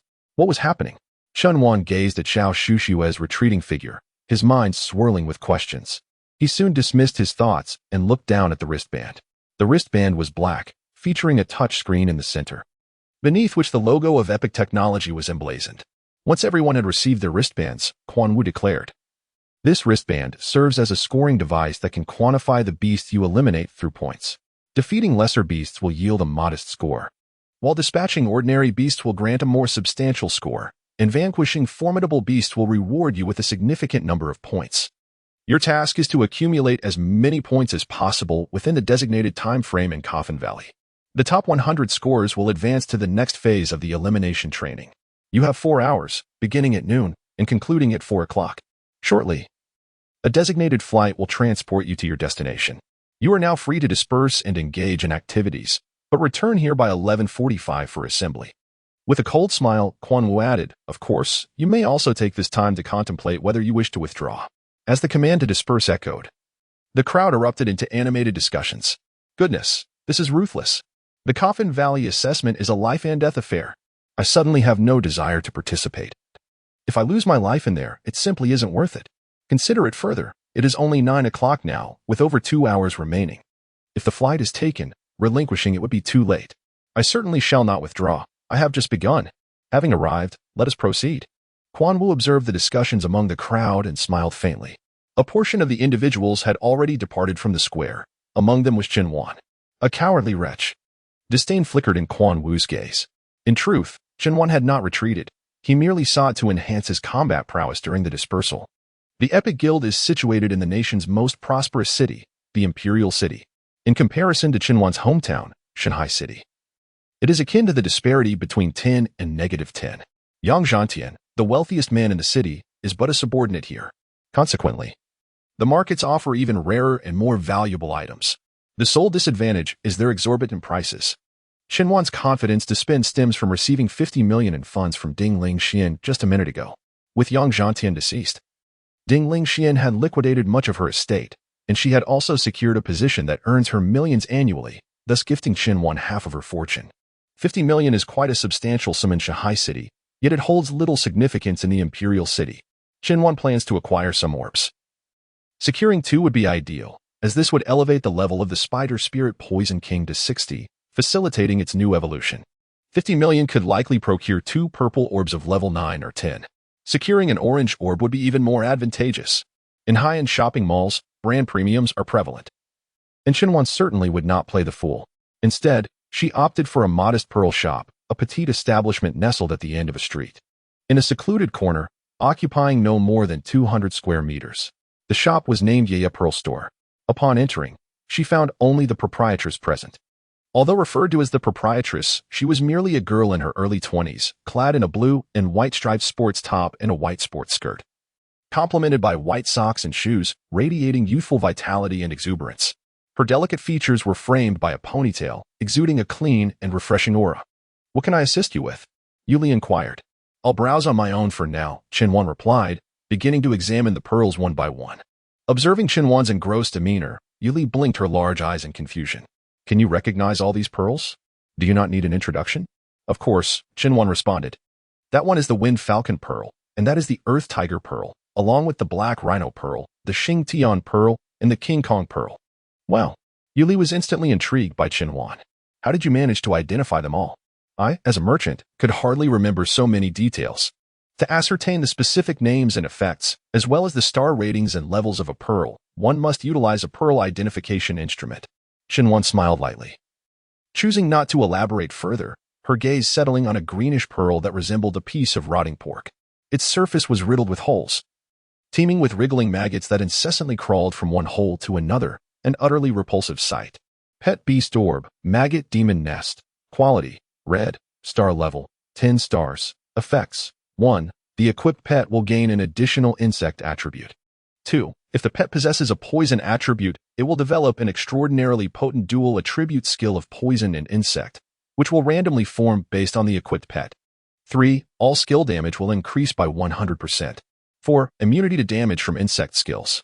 5. As the pet levels up and evolves, it will generate new extraordinarily powerful dual attribute skills of poison and insect. 6. Skills containing the insect attribute will have their damage increased by 155%. What an impressive effect. Chen Wan was instantly captivated. An additional 100% attack power, plus new insect skills that directly increase by 255%. "How much is this?" Chen Wan inquired. "Do you really need this?" Yuli exclaimed in astonishment. Chapter 54. The beautiful president becomes anxious. "Indeed. Are you aware of its star level and quality? This is a red 10-star item. You look younger than I am. If you embed this into your pet, it might very well result in an immediate demise. Thank you for your concern, Chinwan replied. Just tell me your price. Yuli glanced at the maggot demon nest, her brows slightly furrowing. This orb is quite challenging to sell. I'll give you a better deal. How about 30 million for it? Is it really so inexpensive? Despite its red quality, it is undeniably unattractive, and contemporary beast tamers show little fondness for poison-type creatures. The affluent tamers are far more enamored with dragon, fairy, and psychic types. Thus, the wealthy find no utility in this orb, while ordinary folk lack the means to acquire it. If I do not reduce the price soon, it may very well become a burden. Shinwan was acutely aware that Li had not been speaking nonsensically this month. Ordinarily, an orb of this caliber, with its red and 10-star rating, would command a price exceeding 100 million. However, the truth remains that it is unsellable. How about this, Chin suggested, indicating a nearby transparent crystal orb. Let's include that one and sell both for 50 million, packaged together. Sir, do you know what that is? Yuli inquired. Of course, it is a super attack speed orb, capable of reducing the stamina cost of skills while enhancing casting speed, effectively eliminating the skill's casting delay. It is purple and rated 10 stars. Upon hearing Chin's words, Yuli's eyes widened with astonishment. My dear brother, you are remarkably skilled. Then, Yuli continued, however, I must caution you. While you may take both orbs for 50 million, you must not attempt to equip them on your creature, as it is utterly impossible. Rest assured. I am purchasing them on behalf of another, Chen replied with a smile. That is reassuring, Yuli said, taking the payment card and processing a withdrawal of 40 million. The remaining 10 million shall serve as a gesture of friendship. After all, I do not rely on this for profit. My cousin, dissatisfied with my post-university idleness, opened this shop for me, primarily to encourage social interaction and allow me to experience life. Shinwan smiled faintly, refraining from engaging in conversation, as he was not particularly fond of idle chatter, even in the presence of a high-quality beauty. Yuli approached with 2 precious orbs, ready to place them in the packaging. No need for the packaging, just hand them to me, he said. All right, but please take your time. We welcome you next time. Before Yuli could finish her sentence, Chinwan immediately affixed the 2 precious orbs onto himself, forcefully compressing them into the Beast Master space. Hey, have you lost your mind? Didn't you say you were buying those for someone else? Yuli exclaimed. Stop. Your pet will perish. Spider Spirit Poison King has successfully embedded the maggot nest. Spider Spirit Poison King has successfully embedded the Ultra Attack Speed Orb. In an instant, 2 powerful forces surged into the Beast Master space, startling the 4 little creatures that were still slumbering within. Above, the 2 orbs suddenly descended, merging into the body of the Spider Spirit Poison King. Instantly, brown nest fibers adhered to the armor of the Spider Spirit Poison King, weaving intricate patterns across its surface. Simultaneously, nourished by the 2 immense powers, the already enchanting form of the Spider Spirit Poison King became even more alluring. The elongated and toned legs displayed a graceful line, while the slender waist was delicate enough to be encircled by a single hand, exhibiting remarkable flexibility. Its rounded shoulders radiated an enticing sheen, and its hands were as refined and smooth as jade. Every detail exuded a breathtaking beauty, complemented by the picturesque nest fibers, creating a scene of exquisite elegance. The Spider Spirit Poison King has acquired new attributes, insect type. The Spider Spirit Poison King has also gained a new skill, Poisonous Insect Frenzy LV. 1. Poison insect. Upon activation, it summons 50 poisonous insects that rush towards the target, with each insect capable of surviving for up to 1 minute. Possessing formidable biting power and remarkable speed. Yuli observed Chun Wan's unflinching demeanor and cautiously inquired, You wouldn't have succeeded, would you? Of course, Shin Wan replied. Is that true? Yuli's beautiful eyes quivered in disbelief. How could that be possible? At your age, how could you possibly equip 2 such powerful orbs? Perhaps it is merely luck. Shinwan waved his hand dismissively. I have matters to attend to. Thank you for the discount today. Yuli gazed at Shinwan's retreating figure as though he were a creature from another realm. Wiping the sweat from her forehead, she retrieved her phone and dialed a number. Cousin, I just encountered a peculiar individual at my shop. Take your time, came the response from Su Yutong, who had answered the call in the main hall of the Era Guild. Tell me, what was so strange? The boy is younger than I am. He purchased an orange 10-star orb and a red 10-star orb, and then, Yuli's excitement rendered her momentarily speechless. Su Yutong chuckled softly. Cousin, it can't be that extraordinary, can it? He's just a wealthy young man. Our family's finances are sound, too. Oh, but let me finish. This boy, He embedded both orbs right there on the spot. And then, guess what happened? Su Yutong remarked, the pet beast collapsed, and under the immense pressure of overwhelming power. He fainted in your shop. I've encountered plenty of such ignorant wealthy individuals before. What you need to do now is call an ambulance. No. He succeeded. He successfully equipped those 2 pearls. And he remained unfazed. Effortlessly. Upon hearing this, Su Yutong's elegantly crossed leg trembled slightly. And she instinctively lowered her right leg that had rested upon her left, her expression turning markedly serious. Are you jesting with me? Absolutely not, cousin. Every word is true. Su Yutong fell silent for a moment. As the president of the nation's strongest guild, she had never encountered such an absurd situation. Are you certain that boy is younger than you, and not merely youthful in appearance? Without a doubt. He is indeed a high school student. Shock and bewilderment filled Su Yutong's striking eyes. A seasoned individual, she had not experienced such astonishment in years. Moreover, Yuli continued. This person possesses a remarkable breadth of knowledge. With just the naked eye, he can discern the quality, star rating, name, and even the effects of the pearls. Did you obtain his contact information? Su Yutong inquired. He left in a hurry, and I forgot. What about the photograph? I don't have that either. Su Yutong did not express any blame towards her cousin but nodded thoughtfully. All right, I understand. Next time we encounter him, we must ensure he stays in the shop, and simply state that the president of the Epic Guild wishes to meet him. Having just put down her phone, Su Yutong's gaze lingered, unable to stabilize. A high school student had successfully embedded a red 10-star gem and an orange 10-star gem into their pet. Something felt amiss, indeed. It was profoundly unsettling. Unbeknownst to her, 2 beads of anxious sweat had already trickled down her elegant legs. Chapter 55. The New Pet. The adorable clock monster, if such extraordinary talents truly existed within the city, it would undoubtedly jeopardize her standing. The mere notion that a high school student could embed a red 10-star gem was nothing short of a seismic upheaval. At that moment, a man clad in a tailcoat entered the room. He appeared to be of similar age to Su Yutong, with long hair and a tall, slender frame. His complexion slightly pale, reminiscent of an androgynous figure. This individual was Ming Qianyan, the vice president of the Epic Guild. President, what could possibly astonish you so? Ming Qianyan inquired, his voice high-pitched and ambiguous in gender. Su Yutong hesitated before responding. My cousin just mentioned that she encountered a high school student who successfully embedded a red 10-star gem. Ha ha ha, your sister must be jesting. He retorted. Who can tell? Meanwhile, Chunwan strolled down the bustling street, still possessing 10 million in his pocket. As he observed the opulent metropolis and the elegantly dressed passers-by, he found himself reminiscing about the quaint city of Shanghai. Glancing at his watch, he noted the time was 10:11. There was still ample time to acquire more pets. He mused. As he walked, he leveled up the Spider Spirit King within his beast taming space. Spider Spirit King's level has risen to 55. Spider Spirit King's level has risen to 56. The level of the Spider Spirit Poison King has risen to 57. The level of the Spider Spirit Poison King has ascended to 60. The current form has reached its maximum level. Shall I use the evolution scroll? Yes. The evolution task has been accepted. Complete 1,000 kill points with this pet. Current kill points, 0 1,000. 1,000. That seems rather excessive. Qin Wan contemplated. There is certainly not enough time now. It would be more prudent to seize the opportunity presented by the assessment to accomplish the task.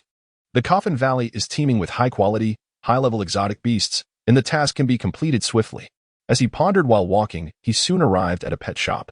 This time, he opted for a large shopping mall rather than a small establishment. After all, he possessed innate talent. Anything he chose could be transformed into an SSS grade. Qin Wan aimed to discern the essence through the qualifications, selecting a pet that inherently suited him, so that upon evolving to SSS grade, it would be more compatible with his other pets. As a beast master, the maximum star level is 10 stars. Qin Wan was uncertain if he would reach 10 stars in the future, but he was quite confident in achieving 8 stars. 8 stars would mean 32 pets, forming 4 small battalions, which collectively would constitute a grand army, each pet meticulously chosen. Upon entering the mall, the dazzling array of pets and pet eggs instantly captivated Qin Wan's attention. He had never encountered such opulence before. It was exponentially more splendid than the most prosperous pet shop in Shanghai City. There were vendors selling pet eggs, as well as those offering fully tamed pets for sale. Moreover, the regions have been meticulously delineated. Close combat zones, long-range zones, tank zones, assassin zones, aerial combat zones, aquatic combat zones, and even living zones. The creatures in the living zone are diverse. Some can perform household chores, others excel in culinary delights, and some are adept at providing soothing baths and massages for their masters. Truly, it is a grand metropolis, Chinwan mused. What he currently required was an auxiliary type of creature, as he was soon to return for an assessment, thus he did not linger any longer. Upon entering the auxiliary zone, he surveyed the offerings. Some enhanced attack speed, others fortified defenses, some increased movement speed, and others diminished the opponent's attack power. The array was dazzling. However, healing types were conspicuously absent. This scarcity was precisely why Chinwan harbored such a profound obsession with the Epic Guild. Their unparalleled healing capabilities were nothing short of miraculous. The nobility of exceptional healing surpasses that of formidable offense. Consequently, in this world, any creature associated with healing is never rated below S-class, whether it be a pet or a mystical beast. Hence, they are exceedingly rare. Siyutong's SS-class sacred deer, a unique and extraordinarily potent healing creature in the nation, can remedy both external and internal injuries, and it is said that its ultimate ability could even restore life. As for Chinwan's aspiration to contract a healing creature, it is highly unlikely that he would ever find one in his lifetime. By the time he does, the grass atop his mother's grave would have grown a meter high. He could not afford to wait, not even for a moment. Subsequently, Chinwan approached a small creature. This petite beast was entirely spherical, resembling a clock, with plump limbs and two tiny bean-like eyes atop its head. Were it not for Chinwan's ability to scan information, an ordinary person might not even realize that this was a pet creature. Clock monster, tamed as a pet, gender, male, quality, F grade, level, 1, type, common, form, initial, skills, ding ding ding LV1, common, tang tang tang EV. 1, common, dong dong dong LV1, common. Detected that the host currently requires a contract auxiliary pet, strongly recommending the host to contract this creature. This one is male. Can it also be feminized? Chinwan pondered. Can gender even change? Moreover, what kind of auxiliary effect could a clock of SSS grade possibly have? Seeing Chinwan approach, the clock monster began to hop side to side like a small crab. How much is this? Chinwan inquired. This, replied a nearby attendant. This is a gift. You can take it home after spending over 880,000 in this mall. It's already been tamed very well and can thrive without a contract, ensuring it will wake you up punctually every morning. 8,880,000. Chinwan lifted his head and glanced around. Just in time to buy one and get one free, allowing him to contract 2 new pet creatures in one go. He just wasn't sure what the second one should be. Please hold on to this little fellow for me. I will definitely make a purchase, Chinwan said, handing over his funds card to the attendant. Certainly, sir. Take your time. There's no rush. Chinwan then began searching for the second pet, or rather, the 6th. What should I do with the 6th one? Chinwan glanced around, feeling dazzled. System, could you provide me with some guidance? Detected that the host requires assistance. This system recommends you contract a water-type pet beast, as your capabilities in aquatic combat are currently lacking. Enhancement is advised. Indeed. I am sorely deficient in the maritime domain. Chinwan directly proceeded to the water attribute area. After browsing through the options, he finally settled on a dual attribute blue bird. The bird was exquisite, adorned with vibrant blue feathers and possessing bright, clear eyes. Beast, heavenly water bird, tamed as a pet, gender, female, qualification, C grade, level, 1, type, water, flying form, initial, skills, water blast LV1, water, underwater flight EV. 1, water, flying, accelerated flight LV1, flying, quick dive EV1, water, capable of both aerial and aquatic combat. This is the one. Chinwan mused. Chapter 56, The Enchantress in Spandex, the Time Saint. The heavenly water bird was priced at 9 million, and Chinwan purchased it alongside the clock monster. Finding a secluded spot, he immediately used his talent on both pet beasts. Divine transformation. The heavenly water bird transformed into a stunning young woman, standing at 1.70 meters. Her medium-length blue hair cascaded to her shoulders, and her azure eyes sparkled. She donned a form-fitting, azure cheapao that barely covered her thighs. Her legs, akin to exquisite white jade, were adorned with crystalline high heels, accentuating her graceful arches. Behind her were 2 delicate light blue wings, elegant and resplendent, reminiscent of a phoenix's plumage, exuding a captivating fragrance. Pet, water ice phoenix maiden, gender, female, qualification, C grade, hidden qualification, SSS grade, level, 1, maximum level, 99, types, water. Flying, ice, form, initial, evolution path, 2 options, skills, ice sealing bullet LV1, ice, Heavenly Water LV1. Water, Phoenix Flight LV1. Flying, Ice Thorn Spike EV1. Ice, Ice Water Fusion Cannon LV1. Ice, Water, Frozen Phoenix Wing / EV1. Flying, Ice, Underwater Shuttle LV1. Water. Flying, Evolution Path 1. Ice Battle Monarch Path.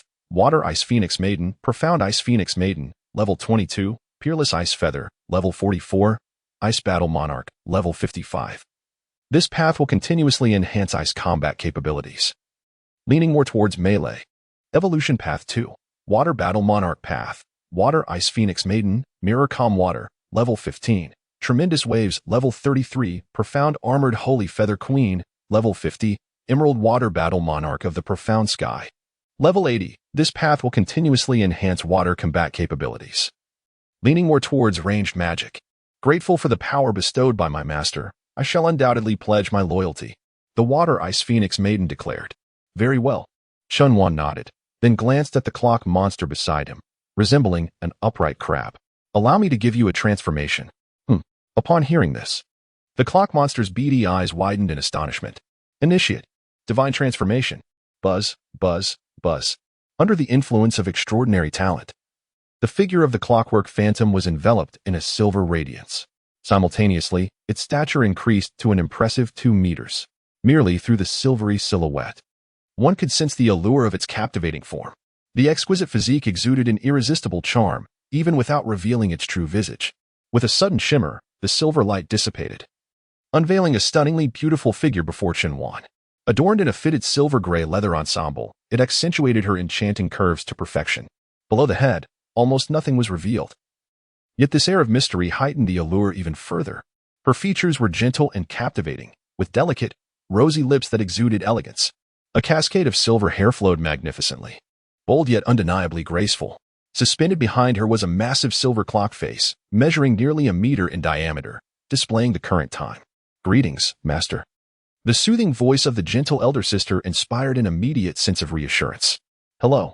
Chunwan gazed at this enchanting beauty, unable to suppress the salivation that arose.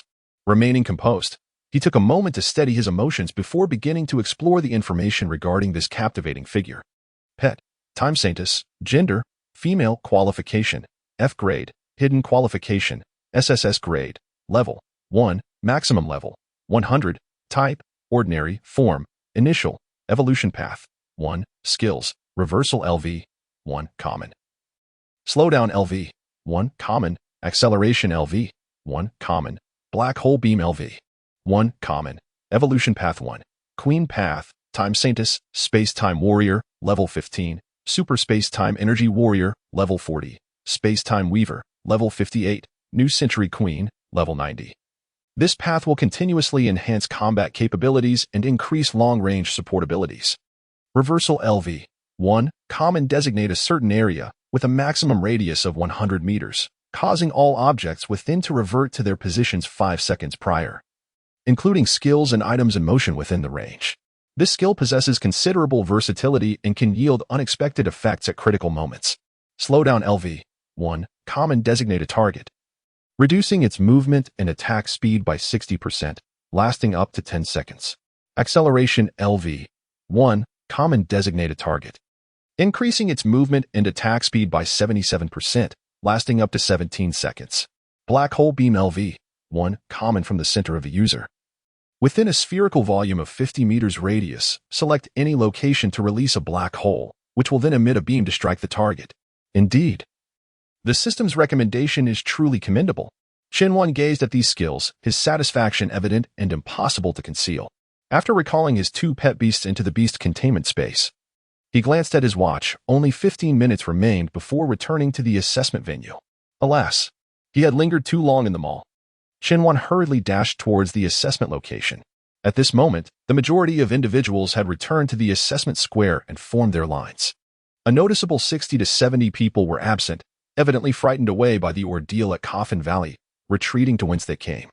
Quan Wu observed the crowd and intentionally searched for Chunwan's visage. Upon realizing he did not see him, he turned his gaze toward Xiao Shuxue. It seemed you were destined to be expelled from the Epic Guild. Humph. You should explain the situation to the president yourself. I shall grant you a modicum of dignity, allowing you to refine your words. Xiao Shushue's eyes brimmed with tears, her gaze weak and helpless as it fixated on the entrance. It's over. Utterly over. With a monthly mortgage of 10,000, how could I sustain myself if I lose this job? Old Ding S sister, you must compensate me. Xiao Shushue cried out internally. Just as she prepared to turn and leave, she suddenly spotted Xinhuan, panting heavily as he arrived at the school gate. Swiftly joining the line, Quan Wu sneered coldly, surprised that this fellow managed to return. Surely he regretted his flight and returned in vain, a futile struggle indeed. Xiao Shushue regarded Xinhuan, momentarily relieved. At least for this moment, she had preserved her position. Yet, she still felt that the end of the road was shrouded in despair. Excluding Qin Fei and Ke Lingyu, there are only 98 slots available for passing the assessment. The S-rank slots are insufficient, so how could there possibly be an opportunity for an A-rank? Moreover, even if an A-rank contestant were to fortuitously succeed, it certainly would not be him. Xiao Shushue thought to herself. There are many renowned A-rank prodigies, yet she had never heard of the name Xinhuan. Quan Wu glanced at his watch and proclaimed loudly, "Time's up." As his words fell, the ground beside them opened up, revealing a colossal flying vehicle ascending from below. The general shape of the craft resembled that of a plane from Blue Star, only larger and broader. Everyone formed two lines and board the vehicle. Chapter 57. Who is this Xinhuan? As they lined up to board the aircraft, Xinhuan suddenly felt a graceful figure sit beside him. Turning his head, he discovered it was Ke Lingyu. Almost immediately, he sensed a piercing gaze fixed upon him. Directly opposite, sitting was Qin Fei. "Hey, switch seats with me," Qin Fei demanded. Xinhuan, who had not noticed that Ke Lingyu was right behind him in the queue, would have complied had Qin Fei spoken to him politely. However, the tone employed by Qin Fei was thoroughly displeasing. Xinhuan chose not to respond, remaining seated. "Hey, I'm talking to you. Are you deaf?" Qin Fei exclaimed. Just then, Quan Wu approached, placing a hand firmly on Qin Fei's chest, causing him to crash heavily against the wall. "Ah, who gave you permission to speak so recklessly?" Quan Wu retorted. "If you can stay, then stay. If not, get out immediately." Qin Fei was acutely aware of the importance of not offending Quan Wu, and thus chose to remain silent and composed. Quan Wu then addressed the assembly, what you now refer to as the Epic No. 1 aircraft produced by our esteemed association, boasting an average speed of 10,000 kilometers per hour. The mention of this astonishing speed left Xinhuan momentarily astonished. This technology surpasses that of Blue Star, and it is likely that for most of you, this will be your first and last experience of such rapid flight. Consequently, you may experience discomfort should you feel unwell. Do not hesitate to file a report, and the aircraft will pause, while a specialized vehicle will be dispatched to escort you home. An exemplary beastmaster must not only possess formidable companions, but also maintain exceptional physical condition. Pilot, commence. The aircraft hummed to life, and with a mighty thrust, ascended into the skies, immediately embarking on its swift journey. In an instant, Xinhuan felt as though his very soul had been extracted, leaving his body behind. It took a full 3 seconds for him to regain his composure, only to notice the pallor on the faces of those around him. Suddenly, a male student could no longer contain himself and retched. One after another, others began to succumb to nausea. "I can't take it anymore. My heart aches terribly. I wish to withdraw." Within moments, the interior of the aircraft was permeated with an unpleasant odor. However, Xinhuan experienced little discomfort, attributed to his remarkable resilience, which had been significantly enhanced by his SSS-grade soul skill. Quan Wu observed the disheveled appearance of the group before him, a satisfied smile gracing his features. His intent was to thoroughly torment these individuals. Although they were ostensibly being assessed in the Coffin Valley, the true evaluation had commenced long ago. The previous 2-hour test was designed to gauge their psychological fortitude, upon learning that the assessment location was the Coffin Valley. Those who still returned to regroup demonstrated that their mental resilience was adequate. The aircraft they now faced was a trial of the Beastmaster's physical capabilities. Typically, adapting to the Epic 1 aircraft necessitates specialized training. Quan Wu himself had trained rigorously for a month to maintain his composure aboard the vessel. Just as he was about to unleash further ridicule, his gaze inadvertently fell upon Xinhuan. To his astonishment, Xinhuan appeared remarkably composed, in stark contrast to the pallor of Ke Lingyu, who was struggling to maintain her facade. It seemed that Xinhuan was entirely unfazed, leading Quan Wu to ponder the exceptional quality of the young man's physique.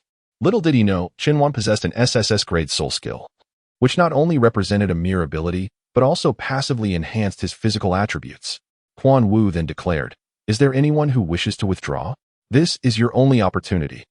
Should you fail to endure the vibrations of the aircraft and perish here, It is of no consequence to me. I withdraw. I withdraw too. Ugh, I can't take it anymore. I withdraw.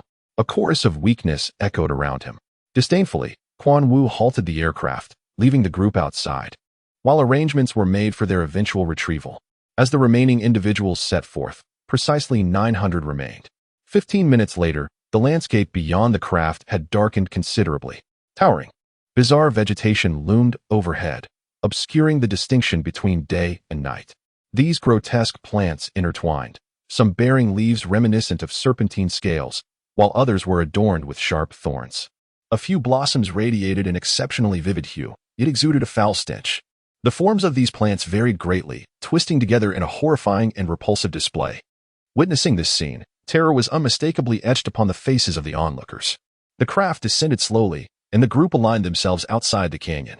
Here lies the entry point to the Coffin Valley. I require your return from this location before 4 o'clock. Those who fail to emerge by then will be deemed eliminated. Your wristbands are equipped with an emergency distress signal. Pressing the blue button will activate a teleportation capability. With that, Quan Wu positioned a 3-meter-tall apparatus beside him, known as the receiving transmission device, crafted by our Epic Guild. By pressing the button on your wristbands, you will be transported here, while simultaneously serving as the elimination mechanism. Now, let the assessment commence.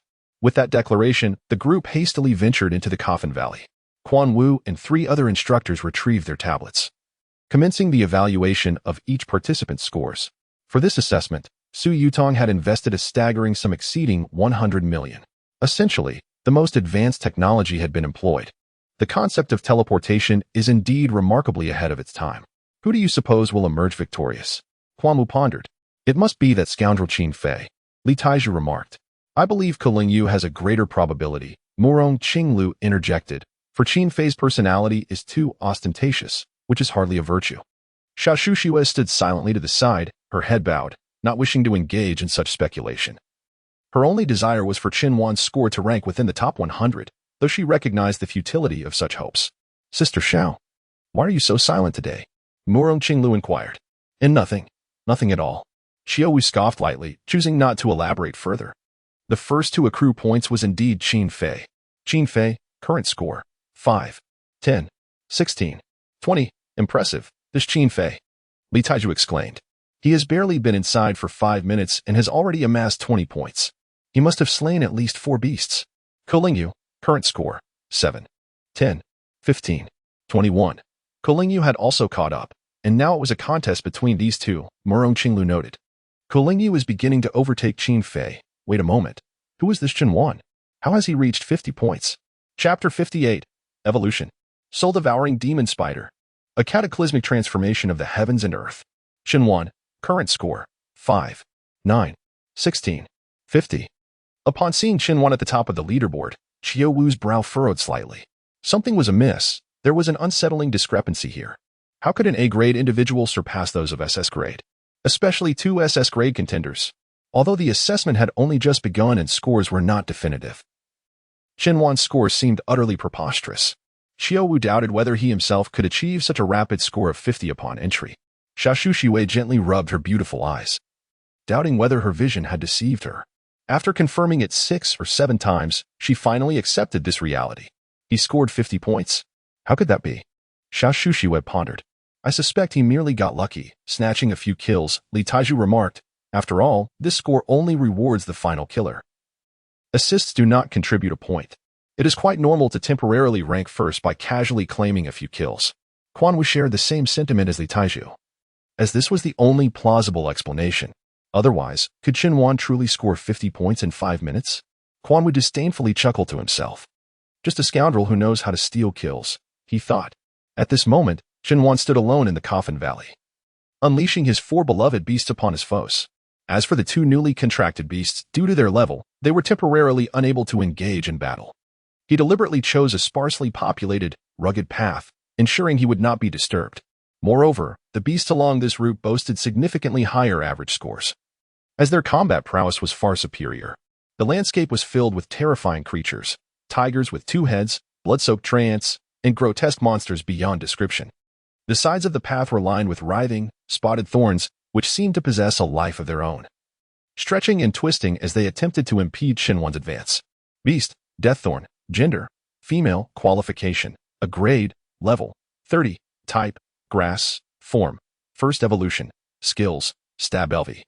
5 grass, quick stab LV5 grass, charge LV1, grass, reinforce LV5 grass. Each thorn is adorned with sharp barbs, and a moment's carelessness may lead to injury. Whether the thorns possess venom remains uncertain to Qinyuan. Nonetheless, her creature can effortlessly clear any obstacles, no matter how formidable these thorns may be. They are hardly worthy of mention. In this realm, beasts rarely fall below a grade qualification or level 30. Yet, in the eyes of Qinyuan, they are merely points to be accrued. Exotic beast, 3-headed netherwolf. Gender, female. Qualification, a grade, level, 31. Type, ground, dark, form, second evolution, skills, shadow/EV1, dark. Earth strike LV6, ground, frenzy EV1, ground, rampage LV5, ground, malevolent bite LV. 3, dark, exotic beast, blood red jaws flower. Gender, male. Qualification, a grade, level, 30. Type, grass, normal form, third evolution, skills, devour LV1, grass, bloody devour LV. 1, grass, continuous devour LV1, grass, sleep LV5, normal, pollen LV3, grass, blood spray LV4, normal, corrosive liquidation EV.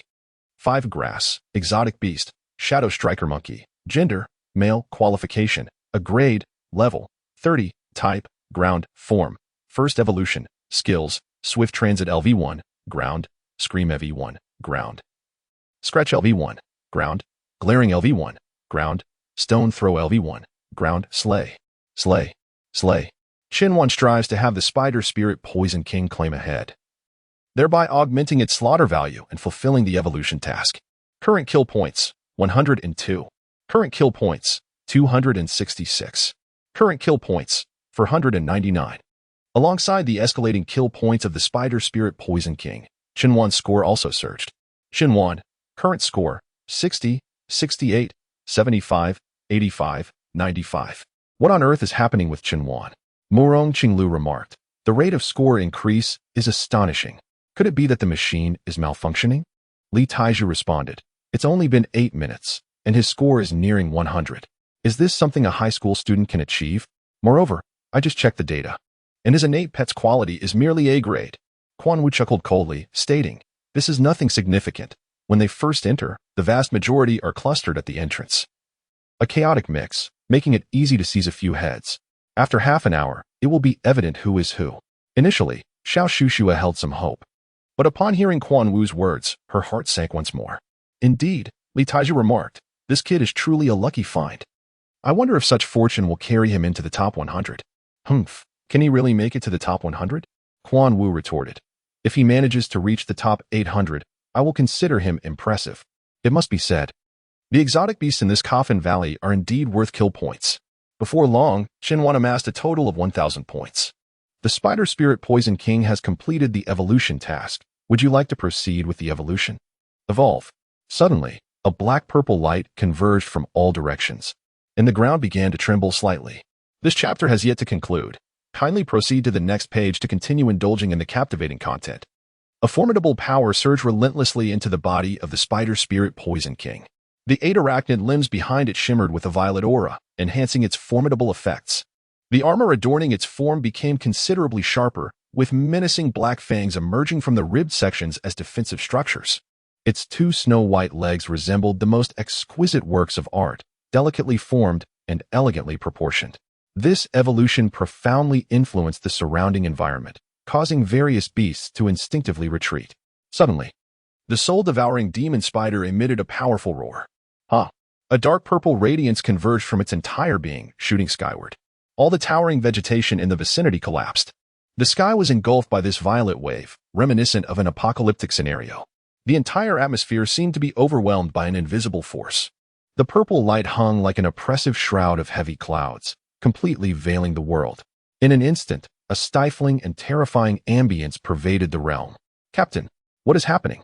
Murong Linglong inquired, her gaze fixed upon the swirling violet vortex. Quan Wu furrowed his brow, feeling an unsettling tension within, and could not help but exclaim, what immense power. Could it be that a colossal beast has awakened? Li Taizhu remarked. Within the Coffin Valley, the group was utterly astounded by this phenomenon. What on earth is happening? This is not right. Regardless, I shall press the button for elimination. This is no mere game of chance. I will retreat. I will retreat. It's far too terrifying. Perhaps our numbers have inadvertently disturbed a gigantic beast. Qin Fei gazed at the sky, beads of sweat cascading down his face. His body involuntarily trembling. Chapter 59, A Breakthrough Beyond 200. The audience was in utter astonishment. Ku Lingyu's gaze was also fixed upon the violet vortex in the sky. A flicker of surprise broke through her typically expressionless visage. Yet, she showed no sign of retreat. Instead, she urged her two cherished beasts to continue the battle. Both of Ku Lingyu's creatures were exceptionally beautiful. Her standards for them extended beyond mere combat prowess to include aesthetic appeal. One of them was a snow-white spirit fox. Its fur silky and radiant, with clear, bright eyes and a length of nearly 2 meters. Beast, Liuli Tianshan fox, gender, female, qualification, SS grade, level, 32, type, ice. Fairy, form, second evolution, skills, Ice Storm LV10, Ice, Snowy Realm LV7, Ice, Fox Demon Transformation LV1, Fairy, Glimmering Ice Spike LV6, Ice. Fox Demon 100 Claws LV6, Fairy, Enchantment LV1, Fairy. This Liuli Tianshan fox was rescued by Ku Lingyu from the coldest mountains in the nation. The sacred Ice Tianshan. At the tender age of 10, before she had awakened her destined beast, she ventured out with her father for training and saved this nearly lifeless fox. She nurtured it for 8 years until she formed a bond with it a month ago. Furthermore, her destined beast was equally magnificent. It was a white steed adorned with golden armor, shimmering with brilliance. The horse's lines were fluid, exuding elegance while embodying a sense of power. A pair of angelic wings unfurls majestically on either side of the steed, pristine and resplendent, exuding an aura of grandeur. Most striking is the golden armor adorning its head, crowned with a golden horn that significantly augments the lethality of its collisions. My beloved beast, Avalicia, gender, female, qualification, SS rank, level, 32, type, rock, flying, evolution, first evolution, skills, fortified defense LV9, rock, radiant strike LV6, flying, swift flight LV1, flying, golden charge LV11, rock, golden critical LV5, or rock, wing blade LV7, flying. Ku Lingyu had undergone rigorous training from her father since childhood, navigating perilous terrains, though not venturing into forbidden zones, fearless in the face of danger. She had grasped this lesson from an early age. Upon witnessing his goddess remain so composed, Qin Fei hastily feigned calmness, exclaiming, "What a bunch of cowardly fools!" Shenwan had not anticipated that this evolution would unleash such terrifying energy. Had he foreseen this, he would have recalled the soul-devouring spider to the beast's space before allowing it to evolve. The commotion it caused might attract unforeseen troubles. Pet, soul-devouring spider, gender, female, qualification, a grade, level, 60, type, poison, insect, form, third evolution, new skills, poison fog realm LV1, poison, infernal poison pit LV1, poison, wrath of the poison demon LV1, poison, seed of parasitic poison insect LV1, poison, insect, poison fog realm LV1.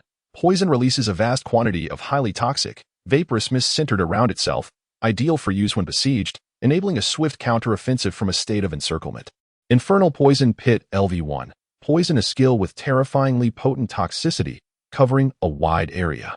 Wrath of the Poison Demon LV1. Poison concentrates the body's power into the demonic armor manifested before it, summoning formidable demon armor that significantly enhances its strength. This skill has no maximum duration, but its use will continuously deplete mental energy.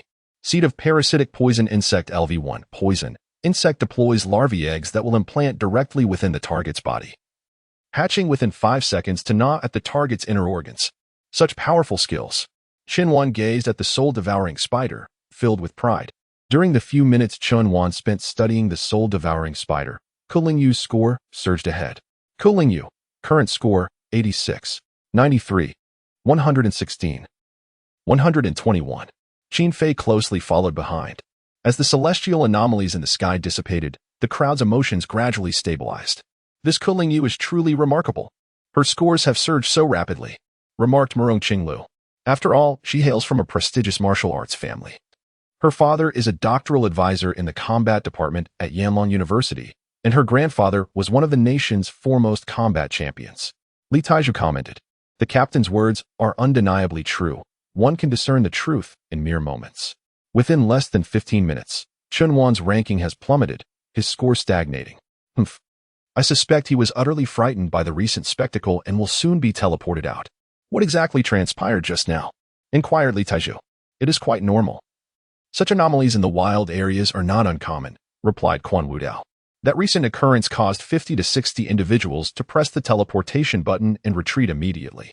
With nothing else to occupy themselves, these individuals gathered around the instructor, eagerly observing the scores of others. Quan Wudao boldly projected his tablet onto the large screen for all to see. Ku Lingyu is indeed impressive. She truly deserves the title of genius beauty. How wonderful it would be if such a beauty could be my girlfriend. She wouldn't even glance at someone like you, a coward. Oh, but I am not a toad aspiring to eat swan meat. Enough, enough. Everyone, quiet down. Be cautious, or Qin Fei might hear us and eliminate your beasts. Suddenly, someone exclaimed, look, Qin Fei's score is rising. Current first place, Qin Fei, current score, 110, 113, 118. Indeed. Young Master Qin is impressive, truly remarkable. First place is secured. At that moment, Chunwan's rank surged upward. Current first place, Chunwan, current score, 111, 122, 135. Chunwan, who is that? I've never heard of this individual, someone remarked. Wait, the score is increasing at an astonishing rate. What kind of monsters is this person defeating to earn such points? Is this person male or female? The name sounds rather ambiguous. Who coined it? Quan Wu observed Chunwan's rising rank, beads of sweat forming on his forehead.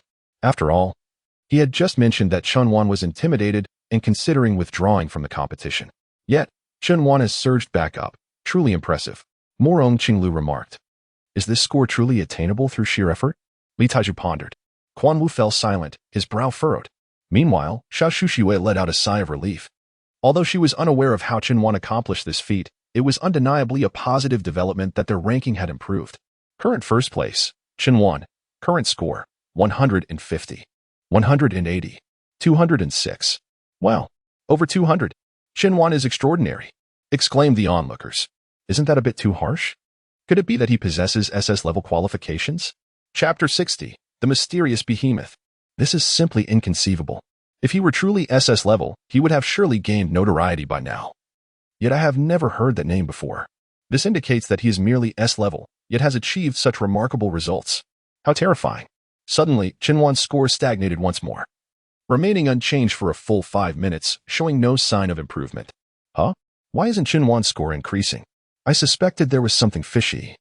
Perhaps he has been monopolizing the top spot, and now that there is no one left to compete with, his score has naturally halted. That makes sense. How could anyone's score surpass that of Ku Lingyu and Qin Fei? 10 minutes ago, Quan Wu would have undoubtedly supported such claims, as he had just entertained similar thoughts. However, Chunwan's score appeared erratic, either failing to increase or surging dramatically. There is a reason for this. With all the monsters eliminated, how could the score possibly rise? Within the Coffin Valley, Chunwan, accompanied by 4 beast companions, swiftly eradicated the nearby exotic creatures, spending a full 5 minutes without encountering another. He had no choice but to venture deeper. Chunwan mused. The expanse of the Coffin Valley is considerable, divided into 3 main layers, the outer, middle, and inner sections. The area he had cleared constituted merely about 1% of the outer layer. Most individuals opted to traverse the outer layer in a circular route to eliminate monsters, avoiding the peril of the middle layer. In stark contrast, Chunwan boldly plunged straight in, akin to a bullet penetrating the depths of the Coffin Valley. As the minutes slipped by, Chunwan came to an abrupt halt after 5 more elapsed. Something felt amiss. He pondered. 10 minutes have passed, yet not a single beast has appeared. The previous area was indeed cleared by me. What of this one? Chunwan surveyed his surroundings, where only the vividly distorted foliage remained. Suddenly, his senses heightened as a pool of blood caught his eye. Blood of the Gale Wolf. Taking a few more steps forward, he encountered an increasing number of bloodstains. Blood of the giant winged beast, blood of the golden iron beast, blood of the silver iron beast, blood of the blue venom beast. The blood of at least 100 different exotic beasts surrounded him, staining the vegetation profoundly. The presence of such a multitude of blood indicated that hundreds of exotic creatures had perished. Moreover, the blood was remarkably fresh, likely shed within the last half hour. As for the corpses, apart from some remnants of flesh, there were no intact bodies to be found. Initially, Chunwan entertained the thought that someone had outpaced him, clearing this area. However, upon closer inspection, it was evident that this was far from the truth. Even though Chun Wan boasted the strongest combat prowess among all the candidates, he refrained from arrogance. Maintaining a constant sense of crisis was essential for progress, as complacency breeds stagnation. At that moment, he sensed a chilling presence emanating from the surroundings. He felt the weight of scrutiny upon him, yet the precise location of the threat eluded his perception. This was the instinct of a sixth sense. Suddenly, an overwhelming sensation of air being torn apart surged towards him. To his right, a colossal wolf lunged forth with the swiftness of lightning. Standing approximately 5 meters tall and stretching an astonishing 20 meters in length, it was clear this was no ordinary wolf. It is a creature reminiscent of a centipede, possessing a full 10 legs.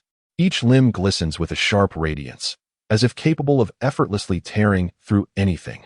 Its visage is grotesque, imbued with an aura of brutality and bloodshed, and its body is splattered with vibrant crimson stains. Beast, centipede, giant wolf. Gender, male. Qualification, S rank. Level, 80. Type, ground. Form, third evolution, final form. Skills, rapid crawling LV5, ground. Frenzied bite LV7, ground. Abyssal maw LV5, ground. Ruthless tear LV5, ground. Skinning and bone removal LV8, ground. Explosive body, ground. Roar. The centipede giant wolf opens its maw, revealing teeth that glimmer ominously. Saliva drips down, its face a mask of avarice, as if it intends to swallow Chun Wan whole. Observing this, the heart of the Black Rose charges forward. Raising its shield, it activates a skill. Shield, Hell's Roar. The demoness depicted on the shield opens her mouth, unleashing a terrifying roar. The sound echoes, momentarily stunning the centipede giant wolf. Its previously greedy expression swiftly dims, transforming into one of sheer terror. Hell's Roar releases a wave of black energy, striking the centipede giant wolf directly. In an instant, its belly ruptures, blood pouring forth. The others in the Coffin Valley are paralyzed by the echoing roar. What is that sound? I knew something was amiss with the purple vortex in the sky. A colossal beast must be lurking. Ah, help me, mother. I no longer wish to join the Epic Guild. I am done, utterly done.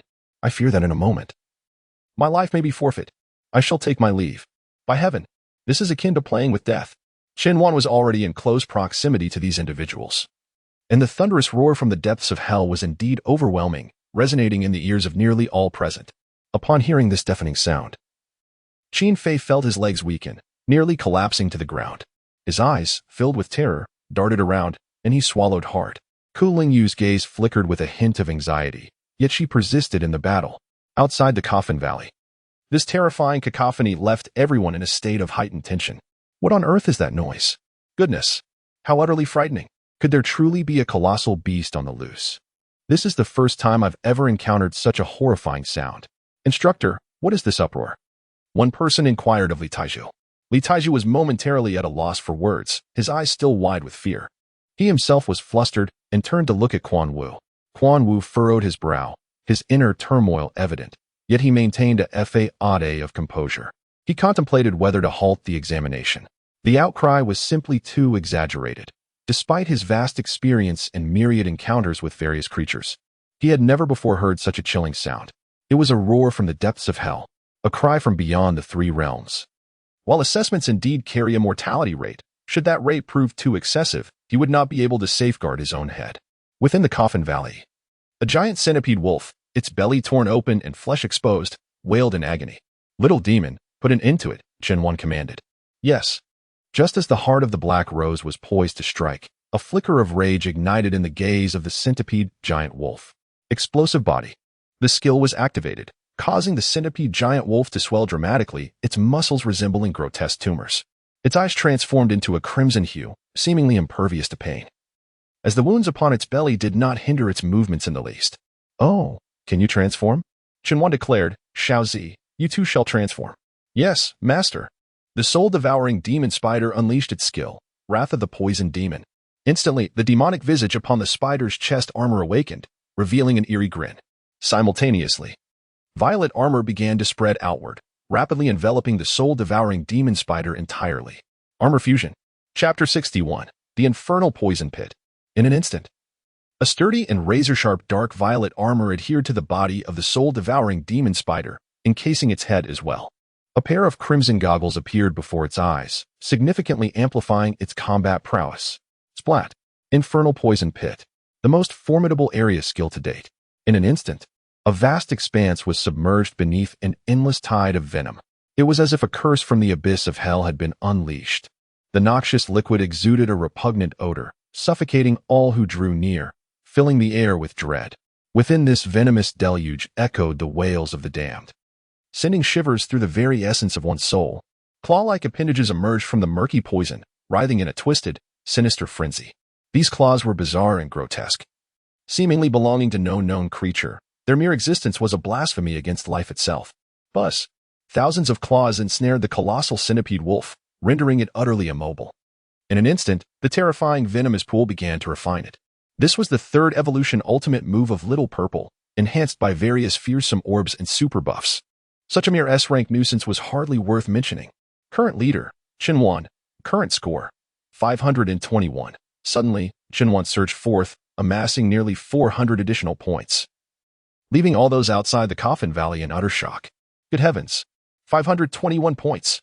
Is this even plausible? Instructor, could the machine be malfunctioning? Who exactly is this Chinwan? I have never heard of him before. Is he male or female? Wasn't he distracted just now, was I? How did he suddenly gain 400 points? What has he slain? Is this truly the capability of a high school student? At this moment, Li Taizhu and Murong Qinglu also regarded Quan Wu. Captain, this is truly odd. Li Taizhu remarked. It must be a malfunction. Indeed, if a high school student possesses such power, he would surely be at least SS rank. However, among this cohort, there are only a few SS ranks. And I have never heard of this Chinwan, Murong Qinglu added. Moreover, his profile clearly indicates an A rank, something that has been confirmed multiple times. There can be no error. Could he be a Dark Beast Master? Li Taizhu speculated. This is the most improbable scenario, Murong Qinglu remarked. All evaluators underwent 5 blood tests, and none exhibited any abnormalities. Furthermore, there was no necessity for these individuals to practice forbidden techniques. They were quite ordinary here, yet in their respective schools, they were all prodigies. Xiao Shushiwei observed that Chinwan's score had surged beyond 500. Rather than joy, she felt a greater sense of confusion. Suddenly, an increase of 400 points. What on earth could have caused this? She pondered. Everyone awaited Quan Wu's pronouncement, yet Quan Wu could only remain silent. What could he possibly say? He himself was at a loss regarding how Chinwan had attained those additional 400 points. Even he, well-versed and experienced, was momentarily bewildered. At that moment, a colossal shadow loomed over the crowd. A dragon, spanning several dozen meters, spiraled above them. Its body was a deep brown, as if forged from massive stones, with scales shimmering like metal. The dragon's wings were broad and powerful, each flap conjuring a tempest. Its claws were razor-sharp, its head imposing and fierce, with piercing eyes. Pet, evil stone demon celestial dragon. Gender, male. Qualification, SS level 123, max. Type, flying. Rock, form, 5th evolution, final form. Skills, Sandstorm LV5, rock. Flying, Frenzied Bite LV7, dragon. Boulder Toss LV8, rock. Dragon Roar LV8, dragon. Rock dominance. Upon the formidable, there sat a woman adorned in luxurious attire. Clad in an elegant black gown, despite having surpassed her 30s, her figure remained impeccably sculpted. She wore a black top hat, from which a delicate black rose dangled. Just then, a colossal flying mount approached from behind, dwarfing her in size. It was a 5-meter-long giant ant, its body an ominous shade of black, with translucent wings that vibrated wildly. Its appearance was fearsome, with an enormous head, eyes gleaming with an eerie light, and a mouth filled with razor-sharp teeth, each glistening with a chilling sheen.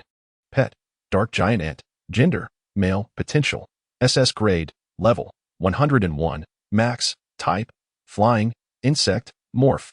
3rd evolution, final form. Skills, Frenzied Wing Beat LV6, flying. Death Bite LV8, insect. Rapid Flight LV2, flying. Acid Spray LV5, insect. Corrosive Liquid Assault LV5, insect. Perched upon the ant was a man equally resplendent in his attire, exuding an air of sophistication, his hairstyle reflecting a yin-yang motif, and his gaze piercing. The former was Qin Fei's mother, Mu Xian. The latter was Ming Qianyan, the vice president of the Epic Guild.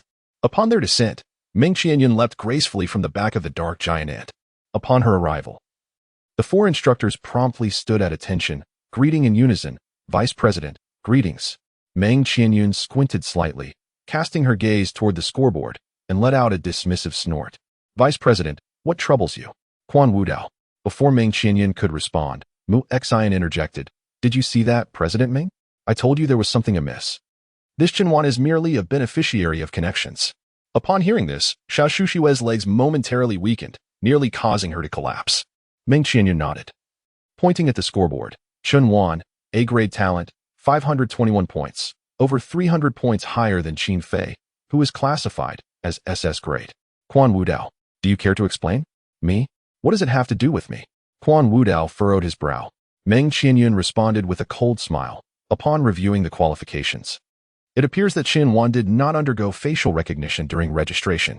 I suspect this was to facilitate his cheating, as the incorporation of facial data into the system would enable big data recognition, thus making it difficult for you to artificially inflate his scores. She continued, Your audacity is truly remarkable. You directly awarded him over 400 extra points, assuming everyone around would be oblivious? Upon hearing this, Quan Wudao was incensed. While it was true that Chenwan had connections, they had not tampered with his score at all. Vice President, you are being quite slanderous, Quan Wudao retorted. Beside him, Mu Xian chuckled softly. So you imply that an A-grade mediocre can outshine my SS-grade son by fivefold? Captain, do you not consider your position before speaking? The revelation that Chenwan was indeed a beneficiary of connections ignited outrage among the students. And he is an A-grade. An A-grade achieving such a score? Absurd. I can't believe even the top-ranked Epic Guild resorts to such nepotism. Disgusting. Absolutely revolting. Ugh. I must expose this.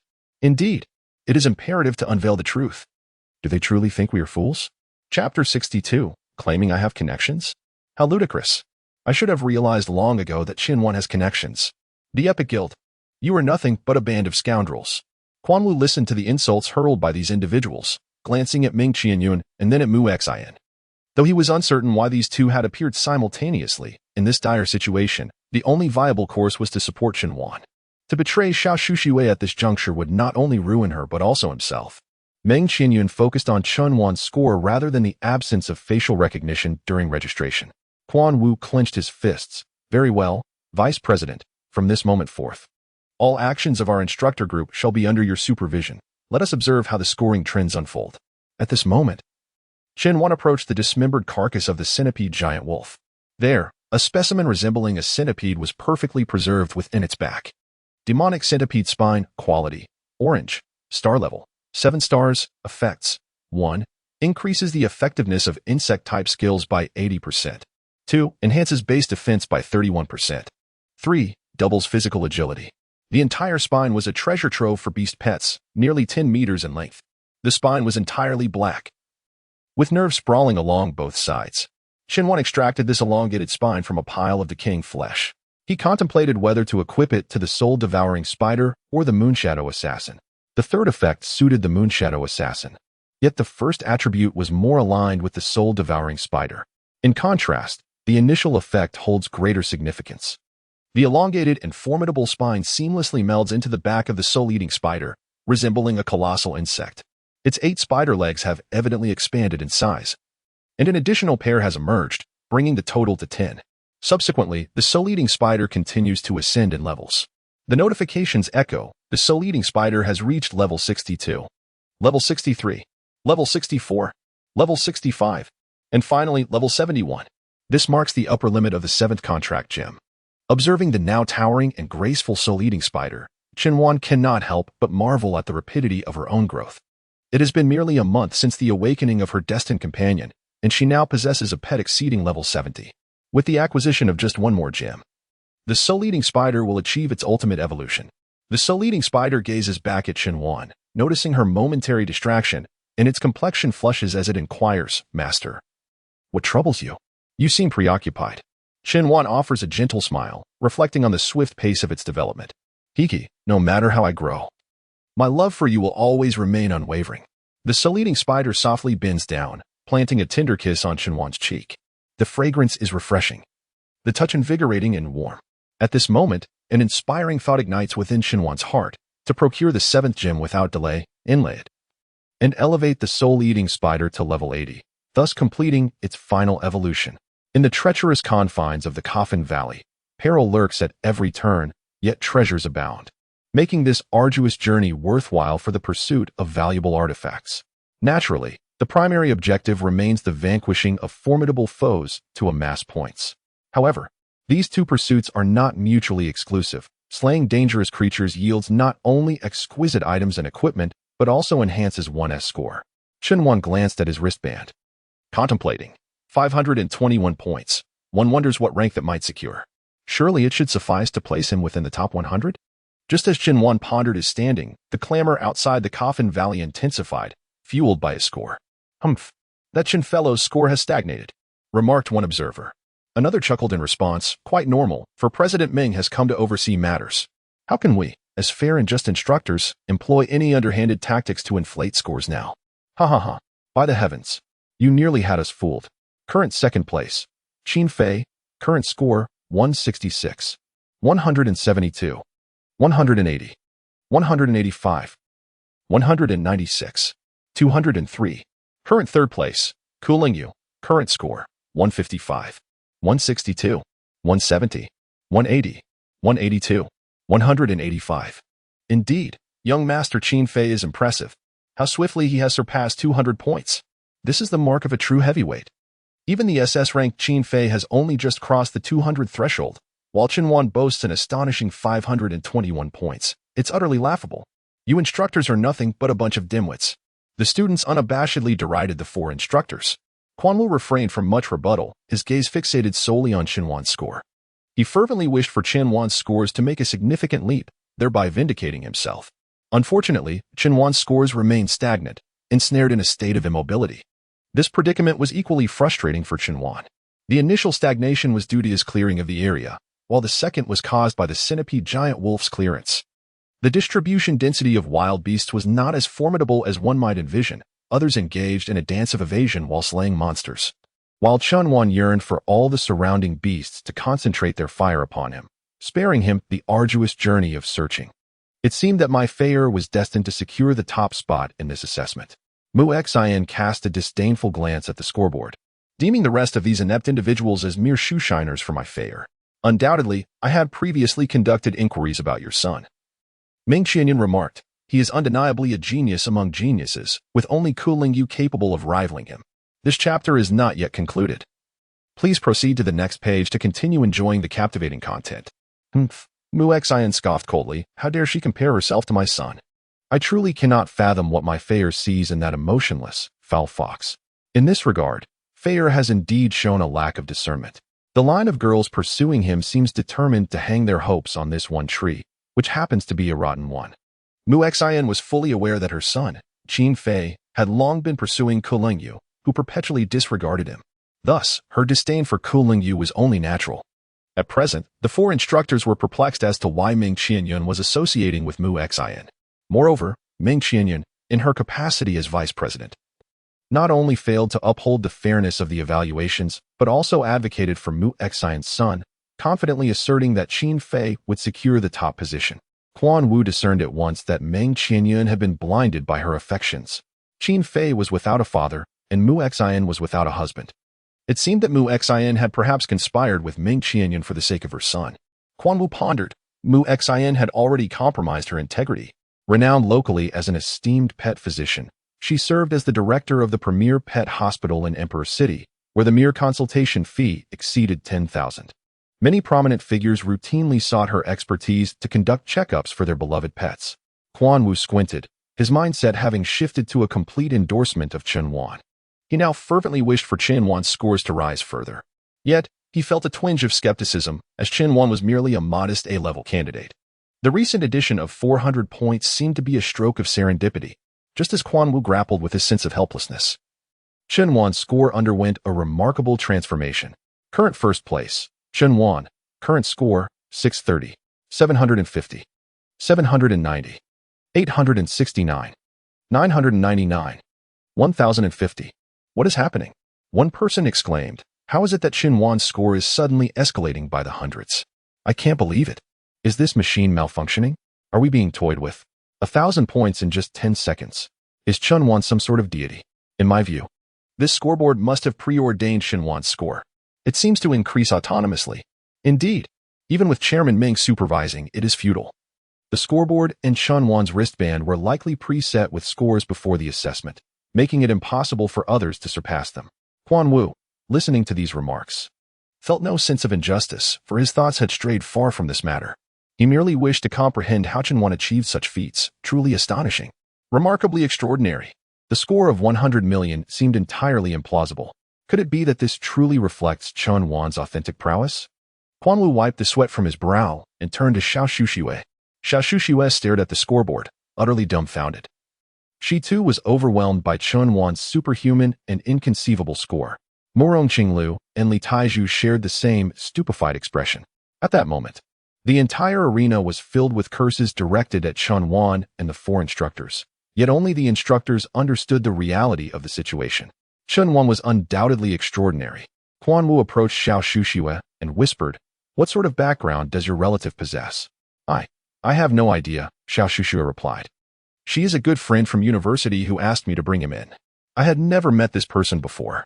Perhaps you should inquire with your friend." Just as Xiao Shushiwei was about to send a message, Meng Qianyun's eyes glinted sharply as she remarked, "What? Trying to pause the score increase while my attention is diverted? Do you also find this score to be utterly absurd?" Humph. Xiao Shushiwei remained silent, discreetly placing her phone back into her pocket, tears welling in her eyes. "It was so unjust. Vice Chairman Ming, it was I who prompted him to achieve it," Quan Wu said. "If you enjoy casting baseless accusations, feel free to direct them at me." "Humph," Mu Xian chuckled. "You oversized fool, stop showing off. None of you four can escape this. If it gets out that the instructor of the Epic Guild has given preferential treatment to a relative, it would ignite a nationwide scandal. Look at that score," she exclaimed, pointing at the scoreboard. "In just 10 seconds, over 1,000 points were added. This is hilarious. Quick, look, Chen has reached 2,000 points. Incredible," someone sarcastically remarked. "Chen is truly remarkable. I wish to take him as my mentor. Right now, Qin Fei only has 250 points, while Chen has already surpassed 2,000. That's a tenfold difference. With such power, the future of the Flame Dragon Empire will undoubtedly belong to him. He is destined to be the king. Long live King Chen." They all laughed heartily. Amidst the laughter, more individuals chose to withdraw from the Coffin Valley due to fear or other reasons. Fully aware of the situation, Chun Wan's mocking laughter grew louder, along with the insults directed at the four instructors. "How hypocritical.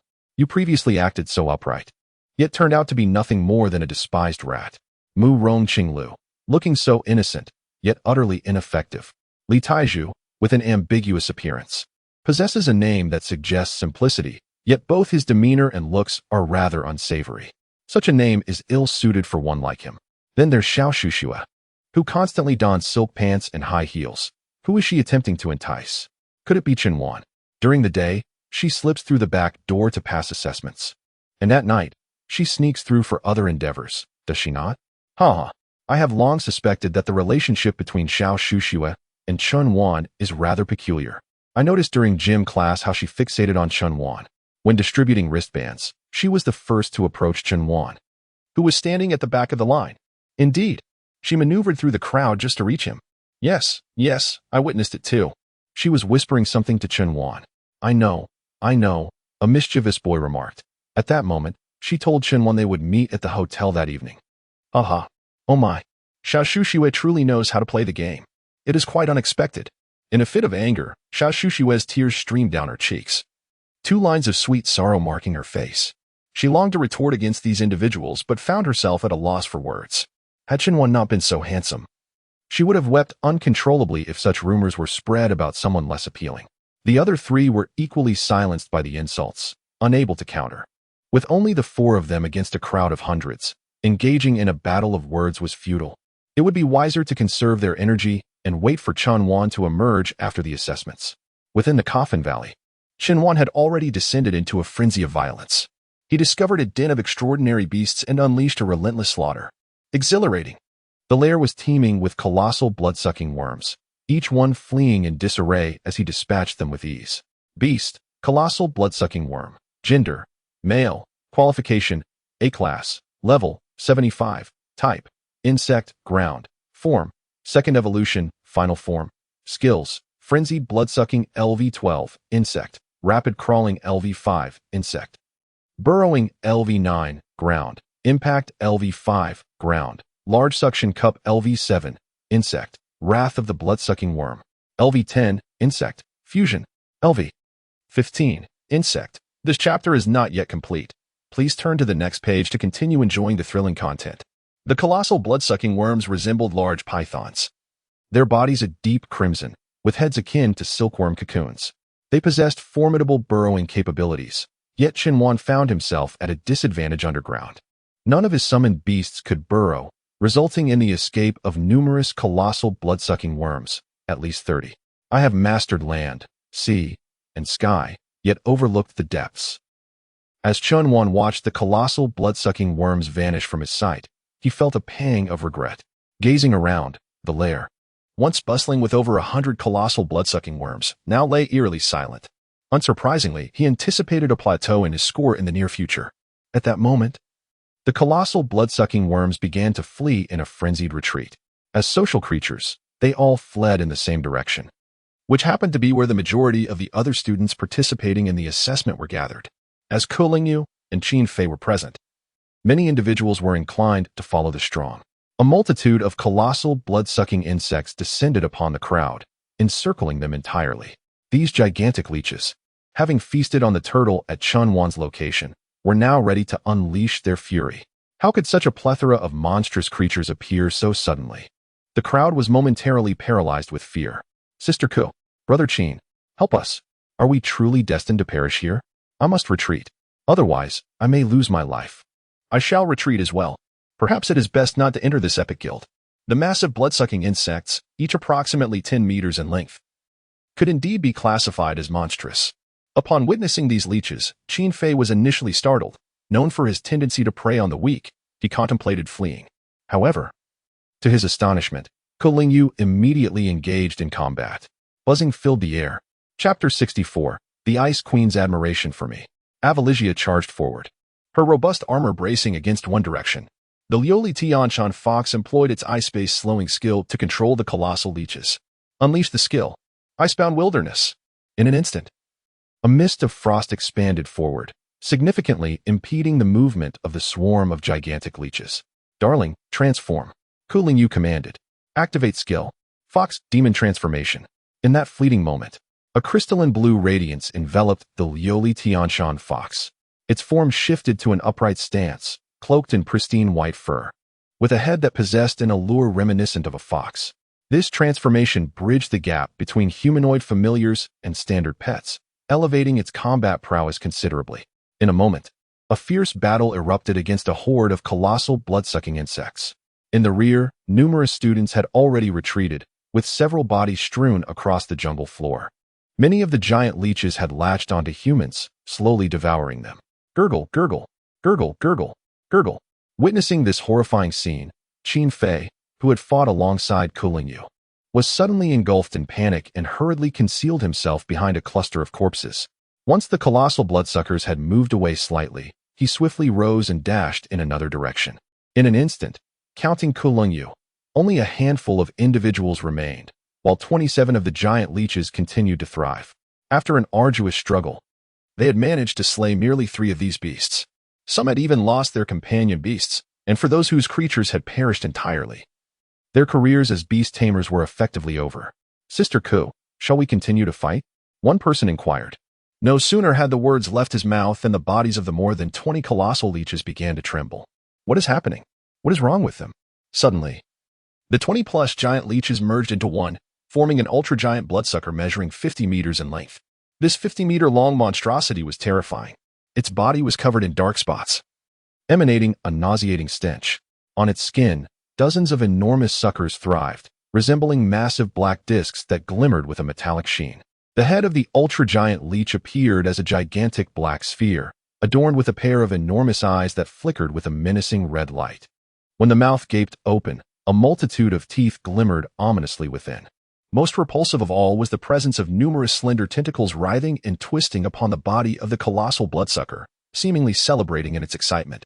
It was poised to unleash a massacre. Creature, colossal bloodsucker. Gender, male.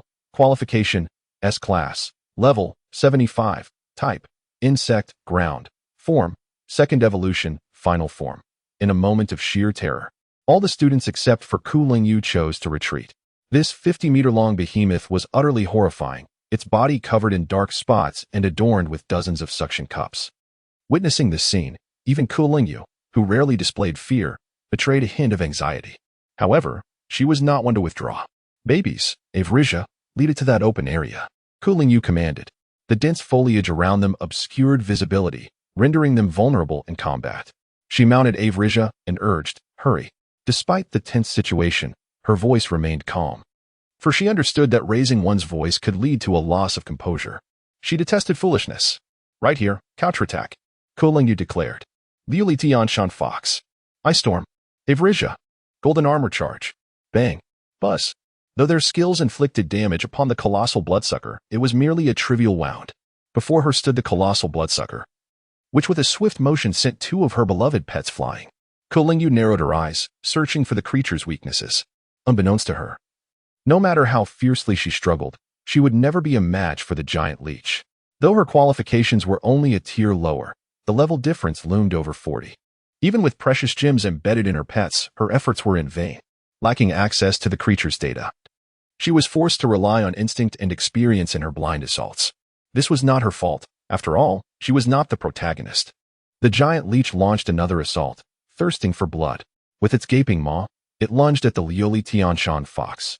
In an instant, half of the fox's body was ensnared, flesh tearing under the leech's grip. Panic surged through Ku Lingyu. No, baby. Just as despair enveloped her, a radiant violet light descended from the heavens. Bang! It struck the giant leech squarely on its head. Instantly, blood erupted like a smashed watermelon, splattering in all directions. Chunwan emerged slowly from the jungle. I thought you had fled, but here you are, she chuckled ominously. The giant leech, upon seeing Chunwan, appeared to glimpse death itself and hastily released the Liu Tianshan fox, attempting to flee. Xiaozi, it's your turn, Chunwan commanded. The soul-devouring spider spread its palms, invoking the hellish poison abyss.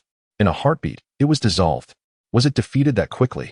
At this moment, Ku Lingyu could no longer maintain her composure.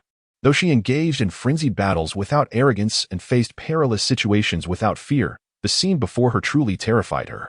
She stood with her legs together, a nervous sheen of perspiration trickling down her fair limbs, uncertain whether Chunwan was friend or foe. Casting a glance at Ku Lingyu, Chunwan chose not to engage in further conversation and instead approached the colossal carcass of the blood-sucking worm to search for treasures. Observing Chunwan's lack of hostility, Ku Lingyu quietly approached him and whispered, "Thank you, I am Ku Lingyu."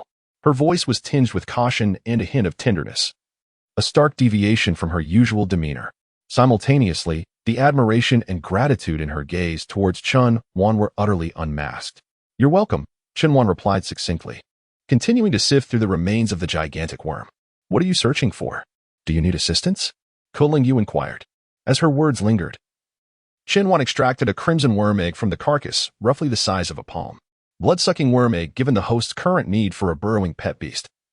It is recommended that the host incubate and contract it. It will prove to be a formidable underground combat creature. Chunwan promptly unleashed the power of incubation. Before long, a red, fleshy worm emerged from its shell. Exotic beast, blood-sucking worm. Gender, female. Qualification, a grade, level 1. Type, insect. Ground, form. Initial form, skill, blood-sucking EV. 1. Insect, burrowing LV1 ground. Contract. Outside the Coffin Valley, a group of survivors recounted their harrowing encounter with the tide of worms. The vast majority of people, upon hearing the news, were drenched in cold sweat and filled with anxiety. "But what about my fare? Is he injured?" Muexian asked, her face etched with worry. "I don't know. It was all too rushed at the time," a student replied. "I'm not certain either. Your son is certainly fine."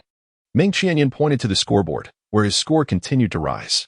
Muexian glanced at the scoreboard, her furrowed brow relaxing in an instant. Surely, Perfea had dealt with that swarm of insects, for only he possessed such prowess.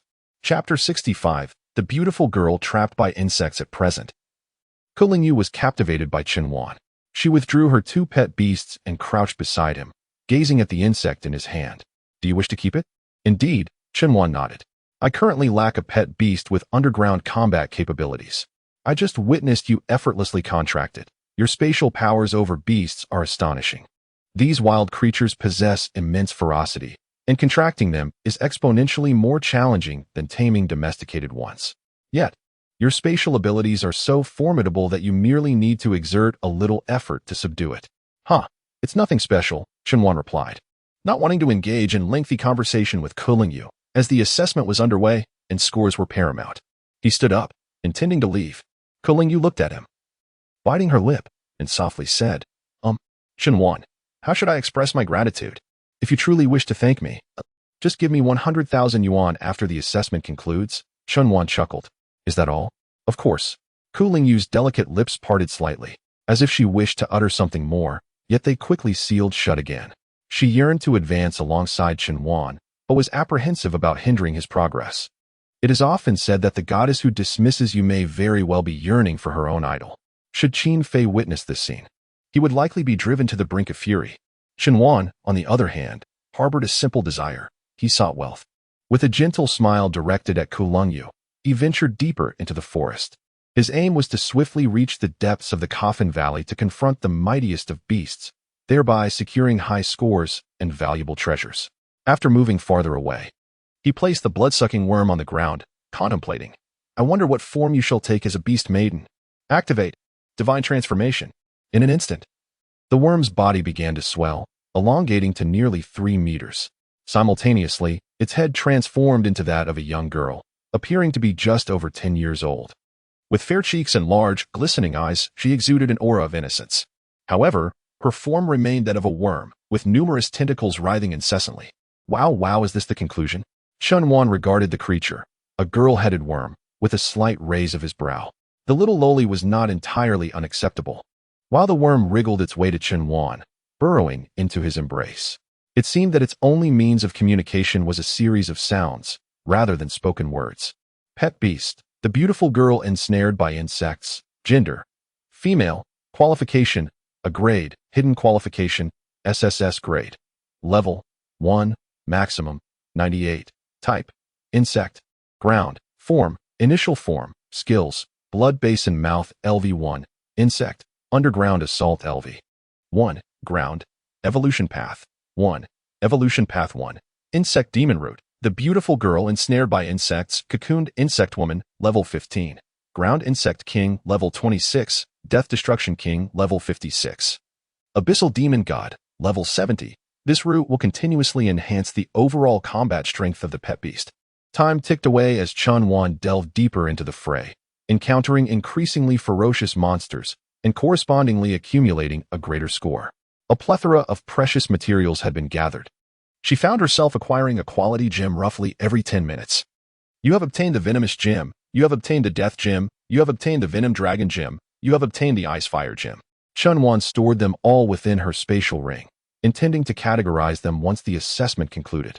Aware that the assessment would wrap up by 4 in the afternoon, she knew to reserve some time for her return journey, realizing that she would not reach the deepest depths. Her goal was merely to arrive at the threshold between the middle and lower layers. Before she knew it, the clock had already struck 3. Current first place, Shenwan. Current score, 9,000. 9155. 9233. 9444. 9521. 9723. 9982. Haha. Everyone look. Shenwan's score has exceeded 10,000. Remarkable, splendid indeed, truly worthy of being called a genius. All eyes are cast upon the scoreboard with a mix of scorn and derision. Current second place, Qin Fei. Current score, 1780. 1833. 1952. 2001. Current third place, Kulingyu. Current score, 1500. 1522. 1566. 1588. Young Master Qin Fei has surpassed 2,000 points. Congratulations. This is the mark of true talent. 2,000 points, how impressive. By the way, how is it that Miss Ku is lagging so far behind young Master Qin? Their abilities seem comparable. Mu Xin chuckled coldly. How could this poker-faced fox be compared to my son? She has always been beneath my son. Ha. Kulingyu had previously engaged in a fierce battle with a colossal blood-sucking insect, resulting in significant injuries to her 2 pets. Maintaining such a score under those circumstances is quite an achievement. Upon seeing Kulingyu's score overshadowed by Qin Fei's, Ming Qianyan instinctively lifted the corners of her mouth. Qin Fei's first place standing brings a sense of security to Ming Qianyan. If Mu Xian were to feel that her previous night spent with herself were in vain, it would likely lead to a bitter fallout, resulting in mutual disgrace. Qin Fei is the sole focus of Mu Xian's life. As a single mother, she holds her son in the highest regard. This chapter continues with more intrigue. Please turn to the next page for further captivating developments.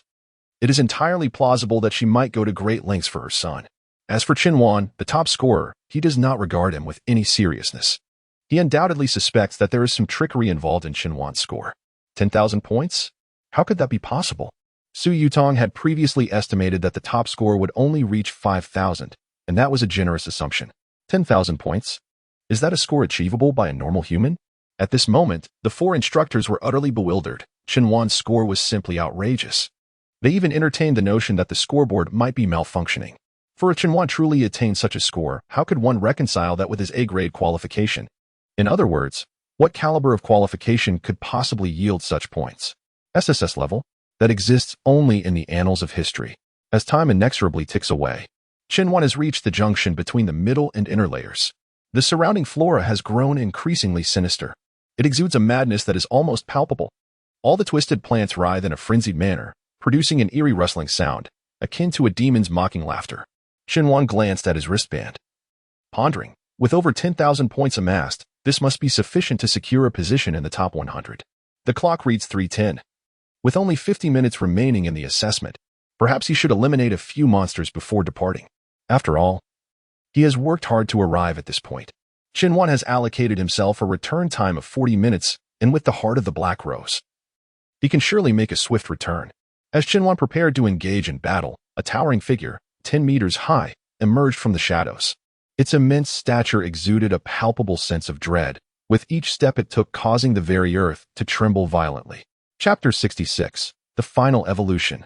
The Eternal Spider Monarch. Soon, the terrifying and enigmatic giant fully revealed itself, a colossal demonic bear, entirely encased in black armor, standing at an imposing height of 10 meters. Its visage was fearsome and grotesque. The fur beneath the armor was disheveled and filthy, while spikes jutted upward from its back, piercing the clouds above. Its limbs were robust and powerful, each claw adorned with razor-sharp talons, radiating an ominous chill. This creature was undoubtedly the most imposing beast Qinhuan had ever encountered. Strangely, it seemed familiar. It was the very embodiment of the terrifying beast known from textbooks, the savage, brutal beast. In contemporary human literature, beasts are classified into 6 major categories: kin type, harmless type, ordinary type, violent type, evil type, and death type.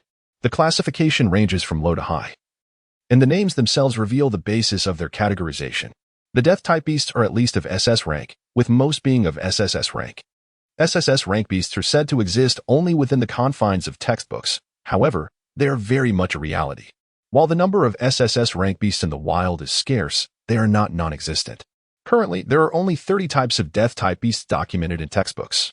The savage, brutal beast is one of them, and it represents only a fraction of the beasts that humanity has encountered, as 50% of the world's wilderness remains untouched by human exploration. Moreover, these wild areas predominantly consist of deep wilderness, and once research is undertaken, the variety of death-type aberrations could multiply exponentially.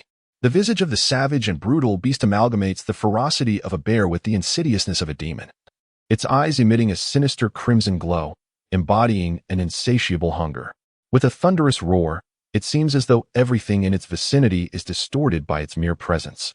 The temperature of the air and the emotions of surrounding creatures are instantly enveloped in a dense, chilling aura the moment it appears.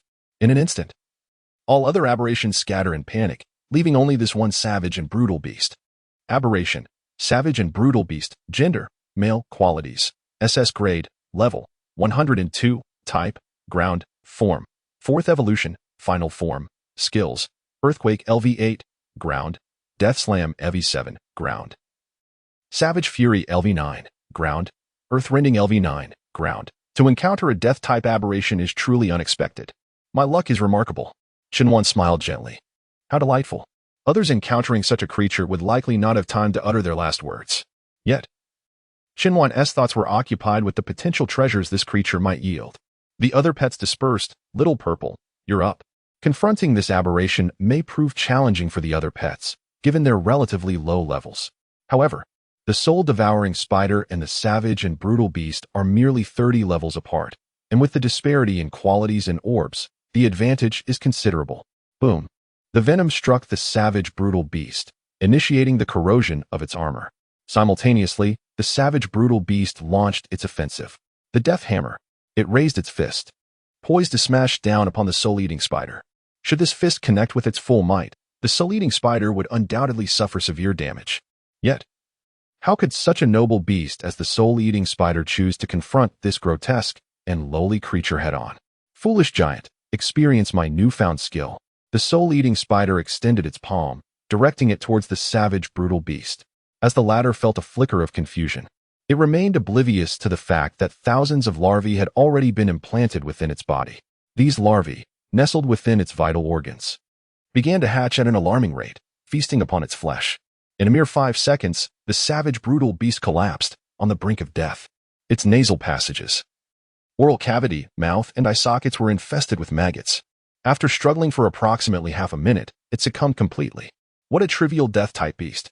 Utterly unremarkable. Shenwan chuckled softly. He then approached the carcass, retrieving a dissection knife to commence the process. Pet Beast Orb, Tooth of the Wilderness, Quality, Red, Star Level, 8 stars, Effects, 1. Base damage increased by 167%. 2. Defense increased by 171%. 3. Mental power increased by 23%. To think it even enhances mental power, truly worthy of its red quality orb. Shenwan mused. The attribute of mental power is an exceptionally advanced trait. An increase of merely 1% can significantly influence a pet beast's combat prowess, while a 10% enhancement can have a profound impact. This directly augmented its combat prowess by an impressive 23%, significantly enhancing the battle capabilities of the pet. The mental acuity can be said to exert multifaceted influences, essentially amalgamating all attributes into one. Come forth, little purple. This orb is bestowed upon you. Soul-devouring spider, embed. Fong of the savage wilderness. After embedding, the next step was to continue nourishing the soul-devouring spider with upgrade capsules. Soul-devouring spider has leveled up to level 72. Soul-devouring spider has leveled up to level 73. Soul-devouring spider has leveled up to level 74. Soul-devouring spider has leveled up to level 75. Soul-devouring spider has leveled up to level 80. Current form level cap reached. Would you like to use the evolution scroll? Yes. Evolution task accepted. Feed the poison dragon orb to the target. Note that it is to be fed, not embedded. The poison dragon orb? It seems I have just acquired one. Shenwan explored within the spatial ring using his mental energy. He subsequently extracted a palm-sized orb resembling a dragon's head. Consume it, little purple. The soul-devouring spider seized the poison dragon orb and swallowed it whole. Task completed. Would you like to initiate evolution? Yes. A violet radiance enveloped the soul-devouring spider's form, transforming it into an ethereal silhouette. The evolution was finally complete. One could only wonder what new form it would take. Shenwan felt a surge of excitement within. This was his beloved companion, a pet that had fought alongside him for over a month. Today marks the culmination of its ultimate evolution. A formidable power resides within the soul-eating demon spider. This power churns and sharpens within its very being, relentlessly impacting every muscle and nerve.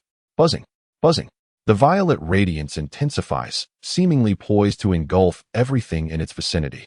As a mysterious and suffocating energy permeates the air, amidst the flickering glow, the form of the soul-eating demon spider gradually emerges. Its alluring physique is entwined in purple energy, sculpting a silhouette that is both subtly enchanting and immensely powerful. The 10 spider legs radiate a lustrous sheen, resembling a colossal flower blooming from the depths of hell. Its skin, pale as jade, faintly blushes with a delicate hue, particularly captivating under the violet illumination. The purple high heels accentuate its charm and elegance. Even its master, Shenwan, seems momentarily tempted to breach some unspoken taboo. Chapter 67. The final ranking. Even if Shenwan harbors such thoughts, this is not the opportune moment. This is her destined companion, one that will accompany her throughout her lifetime, with countless tomorrows ahead. Destined companion. Eternal Spider Emperor. Gender, female. Qualification, a grade, hidden qualification, SSS grade. Level, 80, level cap, 120. Type, poison. Form, 4th evolution, final form. Evolution path, 1. New skills. blooming of the other shore LV. 1. Poison. Death Altar LV1. Poison. Summon. 10,000 Your poison insect. Level 1. Poison. Insect. The blooming of the ghost flower. Level 1. Poison sows 100 exceptionally potent toxic ghost flower seeds within a certain area, which rapidly develop within 5 seconds. Each ghost flower transforms into an automated targeting turret, launching toxic seed projectiles that possess formidable penetrating power and are coated with extreme toxicity. Death Altar Level 1. Poison unleashes a highly attractive altar that serves as the epicenter, capable of selecting up to 10 targets within a 50-meter radius. The altar can endure for a maximum of 10 seconds, drawing the selected targets into its grasp. Those ensnared will experience a relentless onslaught of venomous torrents. This skill represents the ultimate evolution and is extremely taxing on stamina. Use with caution. Proceed with caution. Summon. Millennia Poison Insect. Level 1. Poison. Insect summons a millennial poison insect to assist in battle. These skills are rather impressive, instilling a profound sense of security. At this moment, Shenwan recalled something. How many points is this savage beast worth? He glanced down at his wristband, suddenly filled with slight confusion. The score remained unchanged. Not a single point added. Shenwan shook the wristband. Is it jammed? Malfunctioning? Something feels amiss. To be precise, there is a discrepancy of 13 points. This creature is of SS rank and has a registration surpassing level 100, based on previous scores acquired from slaying other beasts. It should be worth at least 3,000 points. Never mind, let's head out first. Time is running short. Shenwan summoned the heart of the Black Rose and began flying towards the entrance. Outside the Coffin Valley, the score of Shenwan has remained stagnant for almost 15 minutes. Could it be that the automatic scoring machine is malfunctioning? Haha. Perhaps the limit is set at a mere 10,000 points. Isn't that so, Instructor Xiao? A student glanced at Xiao Shushua. Mu Xian chuckled softly, considering Shenwan a mere laughingstock unworthy of such discussion. However, President Ming, I have a question for you. You may proceed. Can the scoring wristbands of your epic guild identify any beast? Is there a possibility of slaying a beast without receiving any points? The entirety of the outer and middle layers of the Coffin Valley has been recorded, totaling over 105,000. That is a place even the King's Guard dares not tread. That's reassuring, Mu Xian nodded. Yet I fear a scenario where my Fayer defeats a particularly challenging beast and receives no points. Absolutely not, Meng Qinyun interjected. Moreover, Qin Fei is already in the lead. What do you have to worry about? Allow me to share a tidbit. The first place candidate, upon passing the assessment, can become the class monitor. With that position, securing his beloved is merely a trifling matter, right? Mu Xian remarked. By then, that expressionless fox will likely be groveling at my Fayer's feet. The group has utterly disregarded Shenwan at this point. With 10 minutes remaining until the conclusion of the assessment, the vast majority have already completed it and emerged, exuding confidence in their prospects of entering the top 100. Upon hearing the remarkable deeds of Shenwan, those who had completed their assessments began to mock him. Shen has exceeded 10,000 points. Surely, he could be directly promoted to president. Shun is simply extraordinary.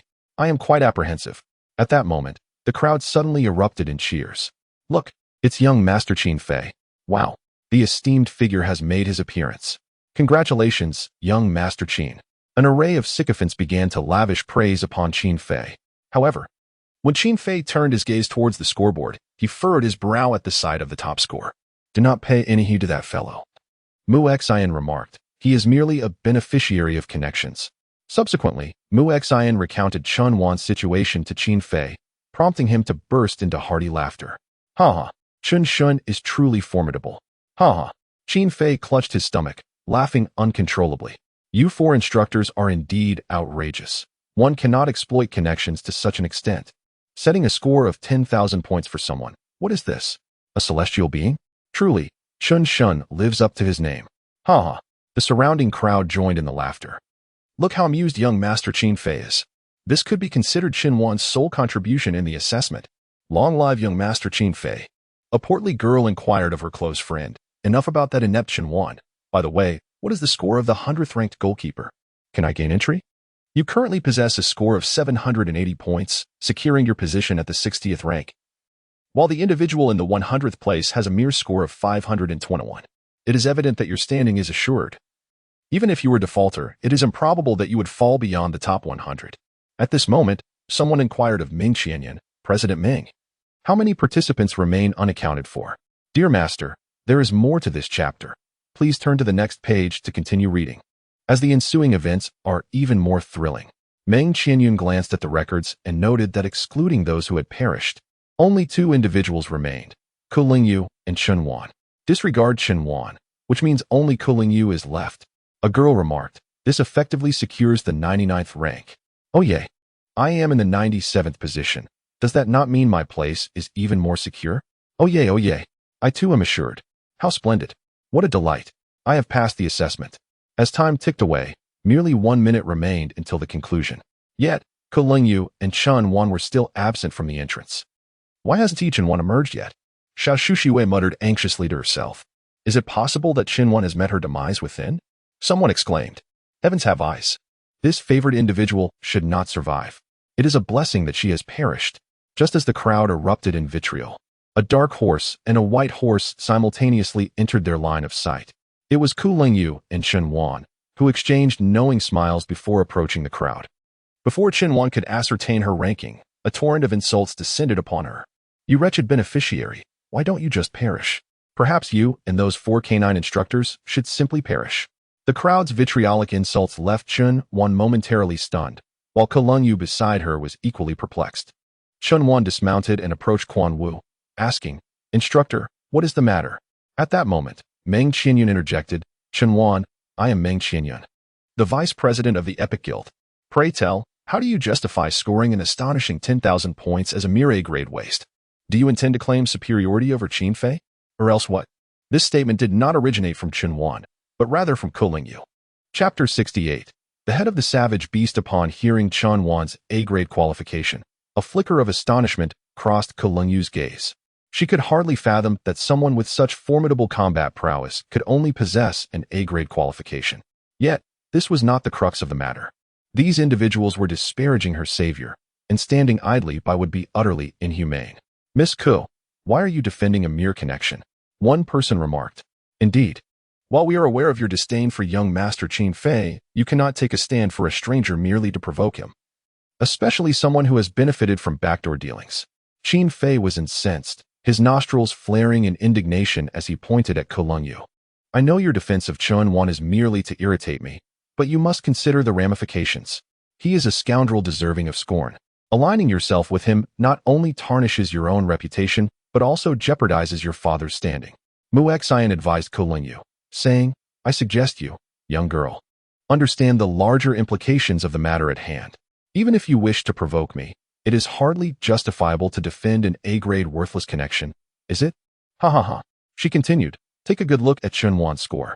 Are you suggesting that a worthless individual with an A-grade qualification could possibly achieve a score of 10,000, 5 times that of Fair? What a joke. Ku Lingyu, this matter does not concern you. Meng Qianyun interjected, step aside. It is my prerogative to decide how to handle this favored individual. During this assessment, Su Yutong focused her attention on Qin Fei and Ku Lingyu, keenly desiring their inclusion in the guild. Should Ku Lingyu, in a moment of folly, tarnish her reputation by defending a privileged character, she feared it might displease Su Yutong. Not my concern. Ku Lingyu scoffed, casting a glance at Qin Fei. If memory serves me right, at that moment, when I was poised to confront the tide of insects, you cowardly played dead amongst the corpses, did you not? How dare you claim the top spot, you disgrace? You're speaking nonsense. Qin Fei retorted, his voice tinged with insecurity. Where is your evidence? I was valiantly battling that horde of insects. While you, where was your presence? Valiantly battling. How shameless you are to utter such words. Ku Lingyu's cheeks twitched slightly. Everyone can attest to it. Qin Fei exclaimed. Isn't that so? At this, the crowd exchanged glances, for in the haste of the moment, no one had paid heed to Qin Fei's actions. In an instant, he felt a wave of embarrassment wash over him. Suddenly, a clever-looking chubby boy exclaimed, Indeed, I witnessed it. Young Master Qin Fei was remarkably valiant at that moment. This individual was astute enough to recognize that Qin Fei had secured first place, and he was now expressing his loyalty, confident that in the ensuing 2 months, he would be well taken care of, aiding his own passage through the evaluations. Furthermore, many had discerned that Vice President Meng Qianyun was favoring Qin Fei. Having allied with the right faction, his future prospects appeared boundless. No amount of effort could rival the support of someone truly influential. Standing alongside Chun Wan and Ku Lengyu, the coming months would likely be fraught with difficulties. I saw it too. So did I? Yes. Young Master Qin Fei was incredibly courageous. He risked his own safety to protect us. Truly magnificent. Ku Lengyu, witnessing this scene, felt tears welling in her eyes. Had it not been for the comrades who had charged alongside her, all of whom perished without witnesses, this group would not have had the audacity to speak so nonsensically. Mu Xian remarked, Ku Lengyu, you wish to malign my son. Yet the eyes of the public are discerning. Your schemes shall not succeed. Ku Lengyu clenched her fists, a flicker of anger crossing her gaze. It was Qin Wan who had vanquished those vile creatures and saved my life. None of you were present at the scene, yet you speak so shamelessly, fabricating lies. How revolting. Bah. Ha ha ha ha. Ha ha ha ha. Miss Ke, you're mistaken. Upon hearing that it was Qin Wan who dispatched those loathsome creatures, the crowd erupted in uncontrollable laughter. Ha ha ha ha. I cannot contend with even a single S rank, so how could a mere A rank prove itself? Miss Ke, your words seem to be nothing more than an attempt to provoke young Master Qin Fei. It appears to me that you are the one speaking without thought. Miss Ke. Ha ha. Ha ha. Ha ha. At that moment, Qin Wan refrained from joining the debate. He turned to Quan Wu, inquiring, Instructor, is there a possibility that this wristband might malfunction? For instance, failing to register points for defeating monsters? Not at all, unless you slay one that is unrecorded, Quan Wu replied. Unrecorded? Qin Wan echoed, for example. The aberrant beasts lurking deep within Coffin Valley, where even the military dares not tread. How could our humble guild possibly gather information? Quan Wu continued, by the way. What prompts your inquiry? You should clarify your score first. Suddenly, Xiao Shushue's eyes widened in realization, nearly popping out of her head. Qin Wan, your question cannot possibly imply. Qin Wan offered a gentle smile, turning to face the crowd. Silence. His commanding voice drew immediate attention. What was this inept fool shouting about? He seemed anxious, indeed. Ha ha. Let us see what he has to say. Qin Wan lifted the wristband, directing his gaze towards Vice President Meng Qianyan. This wristband is designed to record only the outer and mid-level aberrant beasts. Is that not so? Indeed, she affirmed. Qin Wan nodded. Very well. Since everyone is questioning my score, I shall reveal something to you all. Having spoken, Qin Wan retrieved the head of the savage beast from his storage ring and cast it before the crowd. What is this wretched object? What does this useless thing signify? What could he possibly intend? At that moment, a girl exclaimed in astonishment, Oh my! This appears to be the head of the savage beast. What? The savage beast? While the onlookers might not recognize it at first glance, the name itself resonated with familiarity, as it was a pivotal topic in their high school curriculum. It seems. It truly resembles the one depicted in our textbooks. Has he actually severed the head of the savage beast? My goodness, is this for real? A creature so lethal that even elite military units dare not capture it, and he has managed to behead it? Surely, this cannot be a mere plush toy. Yet, if it were a toy, it is astonishingly lifelike. The neck is still bleeding. In an instant, a cacophony of voices intertwined chaotically. The atmosphere in the venue began to dwindle, and some individuals even held their breath in sheer tension. The scene before them starkly contrasted with the previous atmosphere, filled with derision and mockery. Meng Qianyun squinted and approached the head of the savage beast, cradling it in his hands. In that moment, his eyes filled with profound fear. He was certain this was indeed the head of the savage beast, a certainty beyond doubt. Chapter 69. Who dares to challenge? Come forth. What? Are you unable to ascertain? Qin Wan inquired of Meng Qianyun. Before Meng Qianyun could respond, Qin Wan continued to toss out the severed limbs of the savage beast, the left arm, the left leg, the right leg, and its entrails. Ugh! Some individuals retched at the sight. Is this person a monster? How could he possibly do this? Setting aside whether he was the one who killed the savage beast, this man's psyche is undoubtedly twisted. Qin Wan turned to them and said, Do you not disassemble the exotic beasts you slay in the wild? Isn't that the most fundamental practice? Or are you merely a group of individuals who have never participated in combat outside? Quan Wu gazed at Qin Wan, his expression filled with incredulity. This group had only recently awakened for a mere month. Even the most elite high school would not take students into the wild to hunt monsters for training, without a foundation of theoretical knowledge. Would that not be akin to courting death? Thus, they were utterly incapable of comprehending Qin Wan's actions.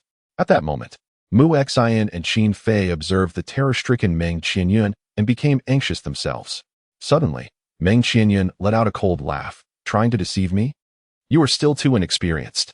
Qinhuan smiled faintly, awaiting Meng Qianyun's next words.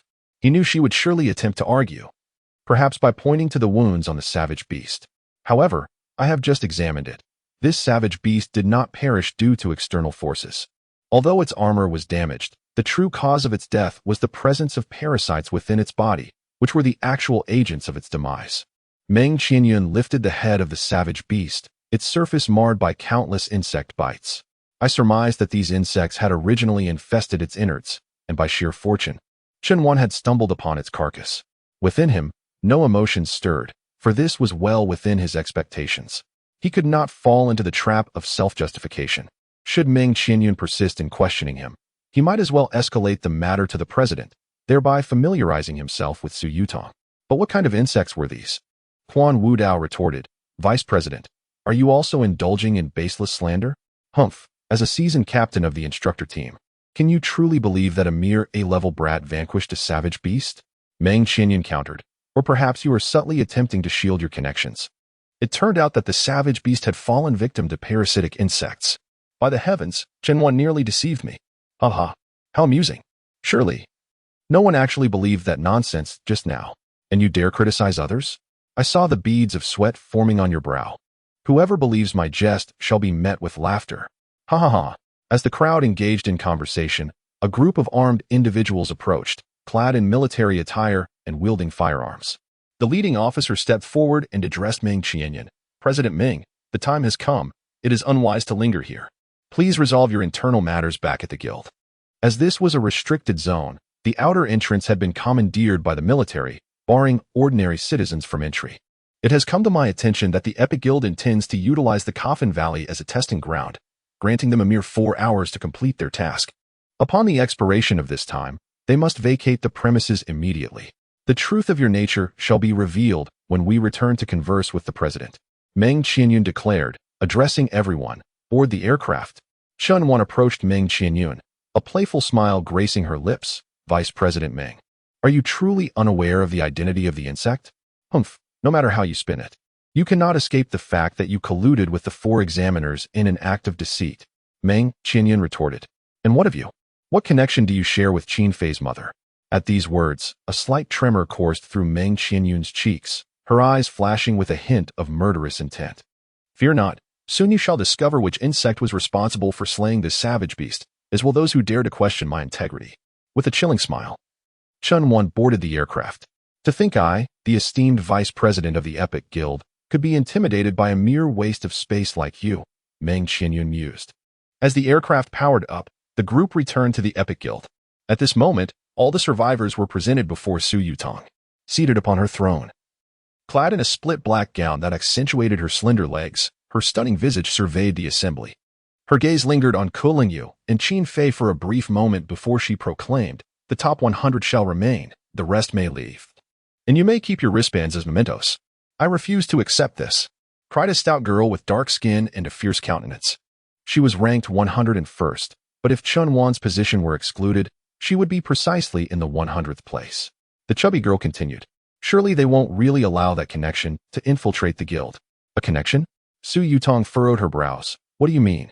President, this is precisely what I wanted to report to you. Meng Qianyun interjected, there is someone named Qinhuan. Meng Qianyun recounted the entire sequence of events to Su Yutong in detail, concluding, President, an A-grade with 10,000 points, claiming to have slain a savage beast. It's utterly preposterous. Indeed, we cannot allow this Qinhuan to enter the guild. Qinhuan, begone. At that moment, both those within the top 100 and those beyond were voicing their outrage. The top 100 wished to distance themselves from Qinhuan, while those outside the top 100 were merely envious of his first-place standing. Qinhuan, seemingly unfazed, noticed that Ku Lingyu's face had turned pale with anger. Qinhuan was her savior, and now being slandered in such a manner infuriated her. I swear by my father's name, Qinhuan is absolutely innocent of cheating. Ku Lingyu exclaimed. Spare us. Who doesn't know you're only defending Qinhuan to provoke young Master Qin Fei? The crowd retorted. Miss Ku is truly relentless. She would stake her own father's reputation for the sake of a backdoor fraud. Ha. It's now a contest between young Master Qin Fei and this connection for the top spot. You are utterly shameless in your efforts to prevent young Master Qin Fei from claiming first place. Despite the uproar, Chun Wan had no desire to engage. His attention was entirely focused on the deer at Su Yutong's feet. Pet, nature's sacred deer, gender, female, quality, SS level, 166, max level achieved. Type, grass, form, third evolution, final form. Skills, healing beam LV20 grass, natural detoxification LV20 grass, spirit herb shield LV20 grass, photosynthesis LV20 grass, healing array LV20 grass, rapid healing LV20 grass, health regeneration LV20 grass, resurrection of the dead LV20 grass. It is indeed the one. The pet I have long sought after is finally here. Only it can heal my mother's ailment. At this moment, Su Yutong turned to Qin Wan and asked, "Do you have anything to say?" Qin Wan regained his composure.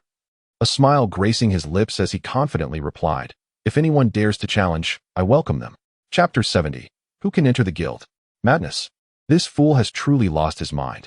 Together? Haha. He is unlikely to even defeat me. Ranked 662. Let me, ranked 760.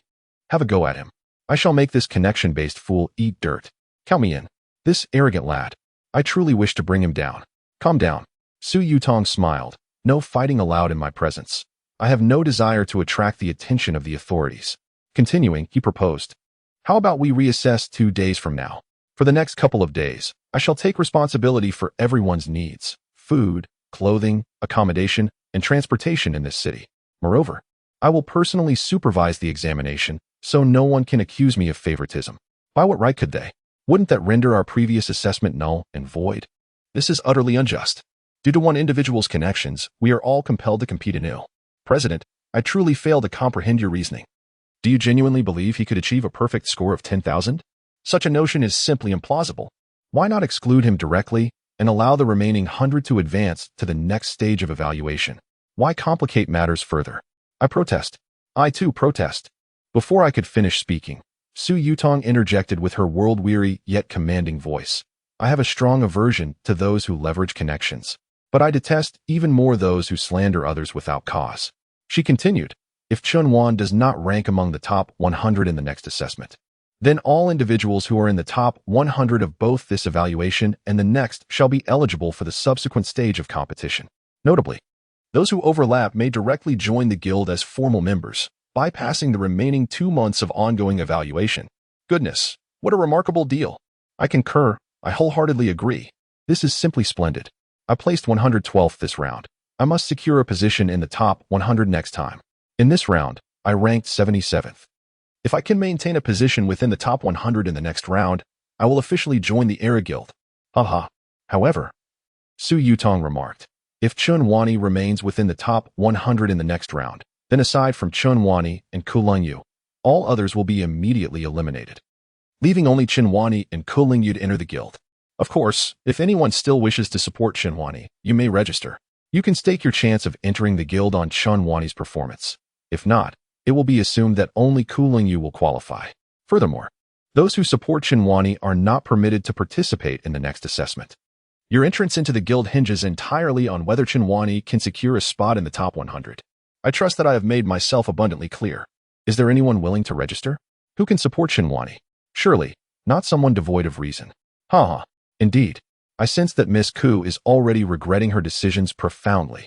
She is contemplating how to decline support for Chun Wani. Qin Fei scoffed. Kulung Yu, there's still time to return. You can still come back to me.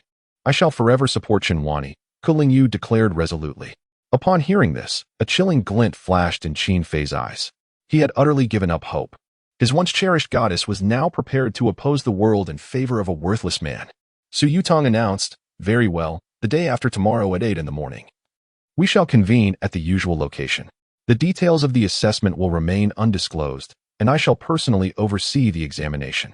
You may disperse now."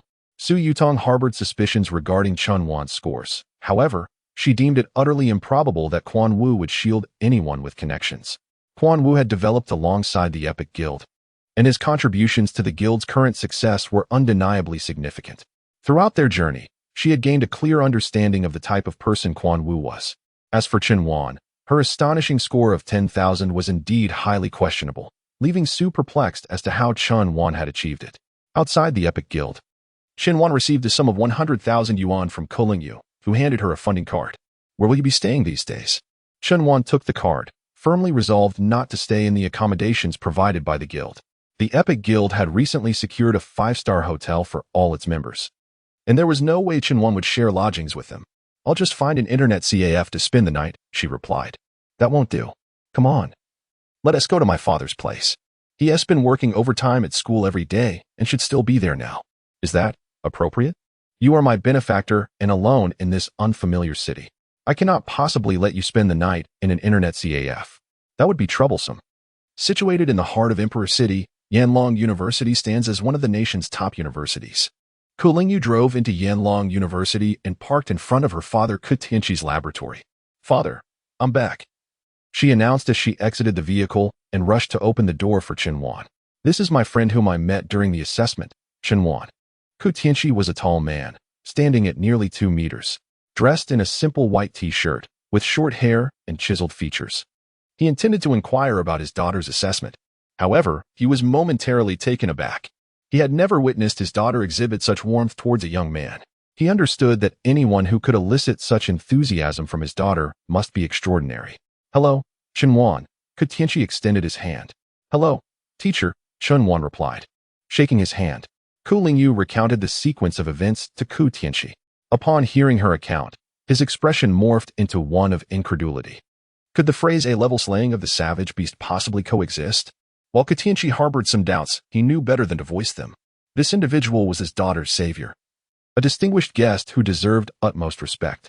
The most prudent approach was to refrain from excessive inquiry and allow circumstances to unfold naturally. To become a doctoral advisor at the nation's premier university requires not only exceptional personal prowess but also a high emotional intelligence. Thank you, Chun Wan, for your timely assistance to my daughter. We shall forever remember this kindness, Ko Tianqi said. My office has several vacant rooms. Please feel free to rest and rejuvenate, so that you may participate in the assessment in peak condition the day after tomorrow. Chun Wan followed Ko Tianqi into the laboratory, which was, in fact, a grand villa constructed within the school premises. Upon entry, a magnificent, multicolored stone, towering 5 meters high, captivated Chun Wan's attention. Teacher, what is that? She inquired. That is a star ascension stone, and its capabilities surpass those of ordinary stones.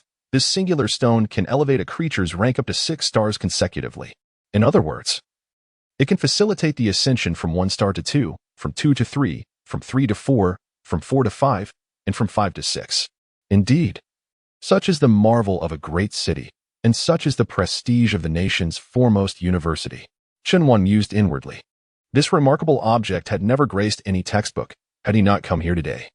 He might have remained oblivious to the existence of such a star ascension stone throughout his lifetime. Star ascension. Suddenly, Chun Wan realized that his current pet contract slots were full, and it was time to ascend 1 more star. Chapter 71, Abyssal Evolution. Transdimensional Energy Warrior. However, at this moment, Chun Wan resolved to first organize the items he had obtained from the Coffin Valley. He entered the room prepared for him by Ko Tianqi and sat on a chair, commencing the categorization of the contents within his spatial ring using his mental energy. He had gathered a total of 73 precious orbs, countless high-grade beast skins, meats, and bones, along with various ores and vegetation collected from the Coffin Valley. His spatial ring was nearly at capacity. He thought to himself that he should sell these items tomorrow. After all, they could fetch him at least 10 to 20 million. This sum did not include the high-quality orbs of 7 stars or above, which he intended to keep for himself. He had collected 10 such orbs in the Coffin Valley. Selling these 10 would only yield a mere fraction, yet he was reluctant to part with them. The money acquired from selling is also intended for the purchase of precious orbs. Why then must one part with these orbs? Next, it would be prudent to devote time to enhancing one's magical beasts. Chun Wan focused his mental energy on his beast-taming space. Currently, he possessed 7 magical beasts: the Eternal Spider Monarch, the Moonshadow Assassin, the Fallen Seraph, the Heart of the Black Rose, the Time Saintess, the Water Ice Phoenix Maiden, and the beautiful maiden ensnared by insect forms. At this juncture, he resolved to concentrate on nurturing a single beast, specifically the Time Saintess. The Eternal Spider Monarch had already achieved its final evolution. Further training would merely involve leveling up and embedding orbs, which could be set aside for the moment. Advancing the overall combat effectiveness of his magical beast legion through incremental improvements was not the most efficient use of resources. However, if these enhancement materials were bestowed upon the exceptionally potent support-type beast, the Time Saintus, the resultant boost in combat prowess for the entire legion would be formidable.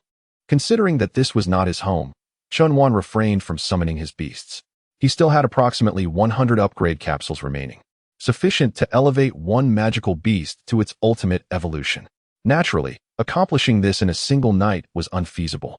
The Time Saintus required 4 successive evolutions to reach her final form, necessitating the completion of 4 distinct evolution tasks. He pondered what these tasks might entail. Before proceeding with the upgrades, Chunwan first needed to select suitable orbs for the Time Saintus. The first orb was an ordinary War God orb. Magical Beast Orb, Ordinary War God Quality, Red, Star Level, 9 stars, Effect, when equipped.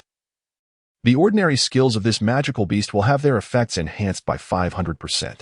This precious orb is remarkably suited for the Time Saintus, and their combination is nothing short of explosive. For instance, the area of effect of her group skills, originally spanning a radius of 100 meters, now extends to an astonishing 500 meters under this influence. Furthermore, the slowing effect on targets has escalated to a 5-fold reduction, effectively immobilizing them. Such terror. With the orb equipped, I promptly commenced the application of upgrade capsules. The Time Saintus's level has risen to 2. The Time Saintus's level has risen to 3. The Time Saintus's level has risen to 4. The Time Saintus's level has risen to 15. The current level cap has been reached. Would you like to use an evolution scroll? Yes. Please select the evolution scroll you wish to use. Ordinary evolution scroll, abyssal evolution scroll, abyssal evolution scroll? What might that entail? Chunwan checked her storage ring and indeed found 5 evolution scrolls obtained from the Coffin Valley. But she had assumed they were merely ordinary and hadn't examined them closely. Abyssal Evolution Scroll. Utilizing this scroll allows for the direct evolution of a pet without the need for a quest, albeit accompanied by certain side effects. The Abyssal Evolution Scroll will significantly deplete the Beastmaster's stamina and mental energy. This is absolutely wonderful. Using Abyssal Evolution Scroll, the Time Saintus's silver bodysuit became adorned with floating armor, and the silver dials on her back transformed into 2, enhancing her stature even further. Most notably, a colossal 3-meter-long silver cannon was strapped to his back, exuding an air of formidable lethality. New skill, Super Energy Cannon LV. 1. Normal, a long-range skill possessing extraordinary destructive power. After utilizing the Abyssal Evolution Scroll, Chunwan distinctly felt a wave of weakness wash over him, as if he had just completed a grueling 10-kilometer run, gasping for breath involuntarily. This was despite his SSS-level soul skill enhancing his physique. A mere ordinary individual using this Abyssal Evolution Scroll would likely faint on the spot. Excellent. Now to inlay the gem. Inlay. Level 25 Skill Gem. Pet Beast Gem. Level 25 Skill Gem. Quality. Red. Star Level. 8 stars. Effect. All skills of the equipped pet beast are raised to level 25, with no possibility for further enhancement or decline in the future. A level 25 skill is indeed remarkably high. Su Yutong's innate pet beast, the Sacred Deer, possesses skills that barely reach level 20. Now, let us proceed with the upgrades. Time-Space Warrior level has risen to level 16. Time-Space Warrior level has risen to level 17. Time-Space Warrior level has risen to level 18. Time-Space Warrior level has risen to level 31. Yet another inlay node. The only 2 red gems have been successfully embedded, leaving only the orange ones for the next endeavor. Pet Beast Orb. Cooldown Orb. Quality. Orange. Star Level. 7 stars. Effect. Reduces the stamina cost for all skill releases by 66%. Equipped. Level up. Time-Space Warrior's level has risen to 40. Use. Abyss Evolution Scroll. During this evolution, an enchanting effect envelopes the Time-Space Warrior, resembling a beautiful, ethereal blue aura. Simultaneously, her figure becomes even more alluring. Despite being clad in a tight-fitting suit, it does little to conceal her graceful form. The silver bodysuit glimmers with a captivating sheen, accentuating each curve exquisitely. The lines of her legs become more elegant, and with every subtle movement, the fabric of the silver suit reveals an intangible rhythm. While it appears modest, it paradoxically enhances her allure. Super Time-Space Energy Warrior. Gender. Female. Qualities. F grade. Hidden quality. SSS grade.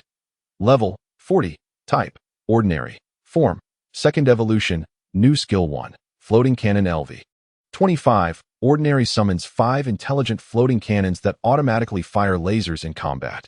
New Skill 2. Time-Space Rift LV. 25. Ordinary creates a time-space rift that allows allied units to teleport instantaneously, covering a maximum distance of 1,000 meters. With a deep breath, Xinhuan opened the door, revealing Kulengyu. Observing the flushed cheeks, weary eyes, and beads of sweat gracing Xinhuan's forehead, Kulengyu felt a rush of warmth flush her own face. Xinhuan, what are you doing in your room? She inquired, her curiosity piqued. Just a simple workout. Xinhuan replied, feigning a show of strength by clenching her fist. Oh, Kulengyu nodded, primarily concerned that she might have interrupted Xinhuan during a private moment, which could potentially lead to unforeseen complications. What is it? Xinhuan asked, her interest now piqued. You saved my life, and what I previously offered you is certainly insufficient. Kulengyu said, lifting her gaze to meet Xinhuan's, an unusual glimmer in her eyes. Now, I wish to present to you my most treasured possession. Xinhuan instinctively stepped back, feeling her energy waning and lacking any inclination for further engagement. Kulengyu raised her left hand, removing a jade bracelet from her wrist. This bracelet has been passed down through our family. With it, you can gain entry to our family's hidden relics, which are teeming with treasures, she explained. Just moments ago, my father and I were deliberating on an appropriate gift for you, and we ultimately decided on this. Xinhuan took the bracelet and stored it within the spatial ring, pondering the secrets of the hidden relics it might contain. Surely, they must hold treasures unseen in the marketplace. Kulengyu smiled gently, assuring him, you shall not be disappointed. She continued, currently, the hidden relics are under the stewardship of our family guild, the Spirit King Guild. I believe you have heard of it. Xinhuan nodded, recognizing it as one of the top 30 guilds nationwide. Quite impressive indeed. This guild is located in our city. When you have the time, visit them with this bracelet. They will understand. If it is convenient, I can accompany you, Kulengyu offered. Normally, tomorrow would be an excellent opportunity, but unfortunately, the entire guild has been absent for the past fortnight, engaged in negotiations and alliances with other guilds. There is no rush, Xinhuan replied. Kulengyu smiled slightly, stating, I sought you out to discuss this matter, so I shall not intrude further. Do rest well. Once the door closed, Xinhuan examined the jade bracelet, still warm with Kulengyu's lingering presence and fragrance. As he gazed at it, curiosity about the relics swelled within him. He resolved to explore them at his earliest convenience. Meanwhile, he needed to continue enhancing his beast level. I haven't given you a name yet. He communicated telepathically to the beast space. From now on, you shall be called Little Silver. Yes, master. Henceforth, I am Little Silver, came the composed response. Stability was a defining characteristic of Little Silver. Its voice devoid of emotional fluctuations, embodying an endless gentleness. Xinhuan retrieved a bottle of energy drink from the ring and consumed it, managing to restore a modicum of stamina, preparing for the final sprint. It appeared unlikely that he could elevate Xiao Yin to level 90 for its ultimate evolution today. However, he believed he still had sufficient energy to elevate it to level 58 and complete its third evolution. After all, he could always indulge in a long slumber the following day. Transdimensional Energy Warrior's level has been raised to level 41. Xinhuan produced the fourth gem he had prepared for this purpose. Beast Gem, Mental Capacity Reservoir. Quality, Orange, Star Rating, 7 stars. Effect, reduces the mental energy consumed for all skill releases by 30%. The previous gem had diminished stamina, while this gem alleviated the burden of skill release for Xiaoyin significantly. Equipped. Onward. Level up. Transdimensional Energy Warrior's level has been raised to level 42. Transdimensional Energy Warrior's level has been raised to level 43. Transdimensional Energy Warrior's level has been raised to level 44. Transdimensional Energy Warrior's level has been raised to level 51. The fifth gem was set. Beast Gem, Exceptional Defense. Quality, Orange, Star Rating, 7 stars. Effect, increases base defense by 200.13%. Although equipping this gem would yield better effects for the Heart of the Black Rose, Xinhuan deemed it prudent to bestow a defensive gem upon these fragile beings. Moreover, he had reserved a superior defensive gem for the Heart of the Black Rose. Now, onward to further upgrades. The level of the Transdimensional Energy Warrior has risen to level 52. The level of the Transdimensional Energy Warrior has risen to level 53. The level of the Transdimensional Energy Warrior has risen to level 54. The level of the transdimensional energy warrior has risen to level 58. The current form has reached the level cap. Would you like to use the Abyssal Evolution Scroll? Use. With a sudden rush. Shenwan felt his body utterly drained, his vision blurring momentarily, yet he recovered within seconds. Compared to nurturing a pet beast, enduring this minor hardship was exceedingly worthwhile. In just 5 minutes, he elevated a pet beast from level 1 to 58, achieving 3 evolutions in the process. Should this news spread, it would surely be met with disbelief, even from the king himself. Furthermore, the Abyssal Evolution Scroll was something he had never heard of before. It was highly likely that he was the first person in the world to possess it. Xiaoyin evolved into a time weaver. Her overall demeanor elevated significantly. Behind her, a large clock manifested, suspended in a triangular formation. Her eyes were shielded by semi-transparent blue goggles, while her long, white hair cascaded down to her waist. With a fair complexion and a delicate, rosy mouth, she exuded an extraordinary gentleness and breathtaking beauty. In addition to the goggles, she adorned new equipment, a headset with a microphone positioned near her lips. Time Weaver, gender, female. My dear, there is more to this chapter. Please turn the page to continue reading. The story becomes even more enthralling. Qualification, F level, hidden qualification, SSS level, level, 58, level cap, 100. Type, ordinary, form. Third evolution, new skill 1, call of the cosmic fleet LV. 25, ordinary. The time-space weaver summons the cosmic fleet from its homeland, the planet Pandora, via a Bluetooth headset to assist in battle. This skill demands significant mental energy and requires a substantial amount of physical stamina to maintain the fleet. New skill 2, precision air-to-ground missile, LV. 25, ordinary. Utilizing goggles to pinpoint a location, the user sets a timer. Upon expiration, 5 colossal missiles will descend, launched from the military command center of Pandora. Wait. Wasn't this supposed to be supportive? Shenwan was momentarily taken aback. With fleets and missiles, it was hard for Chunwan to fathom the sheer combat prowess of Xiaoyin. Possessing formidable immobilization skills, extensive damage-dealing abilities, displacement techniques, and summoning skills, it was a comprehensive powerhouse, excelling in all aspects except for close combat. Is this the quality of the system's meticulous selection? Despite sharing the same SSS level qualification, the combat strength of this time-space weaver is evidently superior. With such formidable skills already at the 3rd evolution, one can only wonder what the final evolution entails. Chunwan clenched her fist. Why not seize the moment and push forward? Let us go all out. Upgrade me further. Transcendent Energy Warrior level has increased to 59. Transcendent Energy Warrior level has increased to 60. Transcendent Energy Warrior level has increased to 61. Chapter 73, Ultimate Evolution. New challenges. The 6th Pet Beast Orb. Embedded. Pet Beast Orb. Extraordinary Energy Crystal. Quality, orange. Star rating, 7 stars. Effects, 1. The base damage of the equipped pet beast increases by 75%. 2. The damage of all skills is enhanced by 80%. 3. Mental power is augmented by 5.96. As Little Silver has reached the pinnacle of level 90 with a maximum limit of 100, there remains the potential to embed 3 additional pet beast orbs. These 3 are the Heart of Anchor Point, Azure Energy, and the Ancient Remnant Sword. Pet Beast Orb, Heart of Anchor Point, quality, orange, star rating, 8 stars. Effects, 1. The flight speed of ranged skills is increased by 300%. 2. The damage of all skills is enhanced by 90%. 3. The accuracy of skills is improved by 200%. Pet Beast Orb, Azure Energy, quality, orange, star rating, 7 stars. Effects, 1. The damage of ranged skills is increased by 96%. 2. The recovery speed of the pet beast in the Beastmaster space is enhanced by 50%. Pet Beast Orb, Ancient Remnant Sword, quality, orange, star rating, 10 stars. Effects, 1. The base defense of the equipped pet beast is enhanced by 60%. 2. Two powerful melee skills are generated based on the characteristics and form of the pet beast. The reaction capability of the pet has been enhanced by 101%. Note, this gem will significantly augment the pet's melee abilities. If the pet has a deficiency in close combat, this will rectify that flaw. All 9 gems have been embedded. A formidable power converges within Xiaoyin, evolving a level 1 pet into such a powerful beauty in just 5 minutes. Truly extraordinary. Upon the completion of embedding the final gem, the Ancient Remnant Sword, Xiaoyin's physique distinctly exudes an alluring charm.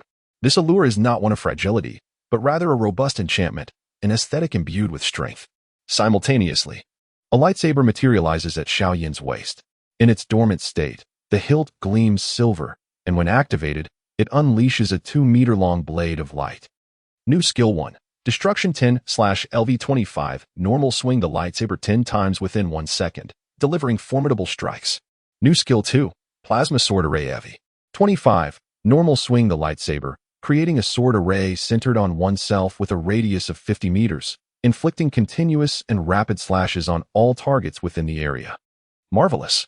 These two skills are simply exceptional, effectively addressing Xiaoyin's melee shortcoming, Qinhuan mused. Now, let us welcome your ultimate evolution. The level of the space-time weaver has been elevated to level 90. The current form has reached its level cap. Would you like to use the Abyss Evolution Scroll? Yes, use it. The final form. The ultimate evolution. Within the Beastmaster space, a particle storm envelopes the entire arena. This sudden surge of formidable power roused the 6 resting pet beasts from their slumber. Except for the soul-eating Spider Emperor, the gazes of the other 5 pets were imbued with unmistakable admiration. Although Little Silver was the last to join the team, it was the second to undergo final evolution. Envy. Yet, not a trace of jealousy lingered. They all understood that they were the carefully selected pets of their master, destined to adhere to the training regimen devised for them. 10 silver-blue beams of light descended from the heavens of the beast-taming space, penetrating into Little Silver's form. In an instant, the dial behind it transformed into 5, arranged in a pentagram formation, hovering in midair. Each dial connected intricately, forming a colossal blue pentagram. The physical transformation of Little Silver itself was not particularly dramatic. However, the massive cannon on its back underwent a significant metamorphosis. A gigantic energy core was affixed within the cannon, causing it to swell considerably. Concurrently with the evolution, Qinhuan employed 10 upgrade capsules for it, leaving only 1 or 2 remaining after their use. Pet Beast, the new Century Queen. Gender, female. Qualification, F grade. Hidden qualification, SSS grade. Level, 100, max level. Type, ordinary. Form, 4th evolution, final form. New skill, Super Space Distortion EV. 25, ordinary. This projectile can also distort space. Upon firing, it creates a spherical area with a radius of 100 meters at the designated location. Within this area, space will undergo a super distortion, causing all objects to shatter, deform, and become grotesque. Having acquired his first max-level pet beast, Qinhuan felt an immense sense of achievement, despite it taking less than 6 minutes to accomplish. The combat prowess of his entire pet army had seen a substantial enhancement, and the power of his beast-taming space had also undergone a remarkable boost. This elation had even allowed Qinhuan to forget the fatigue brought on by the Abyss Evolution Scroll. When he finally regained his senses, he realized his vision had become somewhat erratic. Collapsing onto his bed, he fell into a deep slumber within less than a minute. When he awoke again, the sun outside shone directly onto his face. He did not awaken naturally. Instead, he was roused purely by the blinding sunlight. The dark circles under his eyes were pronounced, and his lips appeared somewhat pale. Such poor physical condition nearly cost me dearly. If an ordinary person were to use this Abyss Evolution Scroll, they might very well perish. Qinhuan mused, before rising to stretch his limbs. Uncertain of what tomorrow's assessment may entail, Qinhuan contemplated selling the materials within her spatial ring to acquire some funds. She utilized her mental prowess to inspect the ring, recalling that she had left a precious orb for the Black Rose Heart. This beast would evolve into its next form, Leerwaits, upon reaching level 32. The final orb was exceptionally suited to the Black Rose Heart. Beast Orb, Dragon Scale Armor, Quality, Orange, Star Rating, 10 stars, Effects, 1. The beast's base defense is enhanced by 376%. 2. Damage inflicted upon the beast will be rebounded to the target at 30%. Equipped. A layer of black gold dragon scales manifested upon the armor of the Black Rose Heart, exuding an aura of majesty and invincibility. Level up. The Black Rose Heart has ascended to level 32. It has reached the maximum level for its current form. Would you like to use the Evolution Scroll? Use. Evolution Quest accepted. Collect an elite medal. An elite medal? What could that be? System notification. The Imperial City will host an elite arena contest this evening. The top 4 participants will receive an elite medal. Registrations are now open at 56 South Beach Street. Chapter 74, The Gray Zone. A scent of blood. The little demon was the 3rd beast that Qinhuan aimed to cultivate diligently, as it would serve as her mount and a formidable tank in group battles. Currently, it was her soul tank, and it was evident that it was far from sufficient. If the eighth pet could be chosen, Chen would prefer to acquire another tank. However, that is a matter for the future. For now, he must promptly register for the arena competition and, en route, sell the materials from his storage ring. Exiting the room, he exchanged brief greetings with the father and daughter before hailing a cab to South Beach Street. This street was not in close proximity. It lay on the outskirts of the city, mere hundreds of meters from the wilderness. Thus, Chen speculated that this competition might not be particularly legitimate, likely organized privately. Upon browsing the forum, he found no discussions regarding this arena contest. An uneasy thought crossed his mind. It seemed rather unorthodox. As the taxi journeyed forth, the surroundings gradually became desolate and dreary. Abandoned buildings and factories loomed, while the air was thick with an assortment of unpleasant scents. Before long, he arrived at his destination, number 56 South Beach Street. At that moment, the heavens were shrouded in dark clouds, and a low rumble of thunder echoed ominously. Boom, boom, boom. The sound reverberated.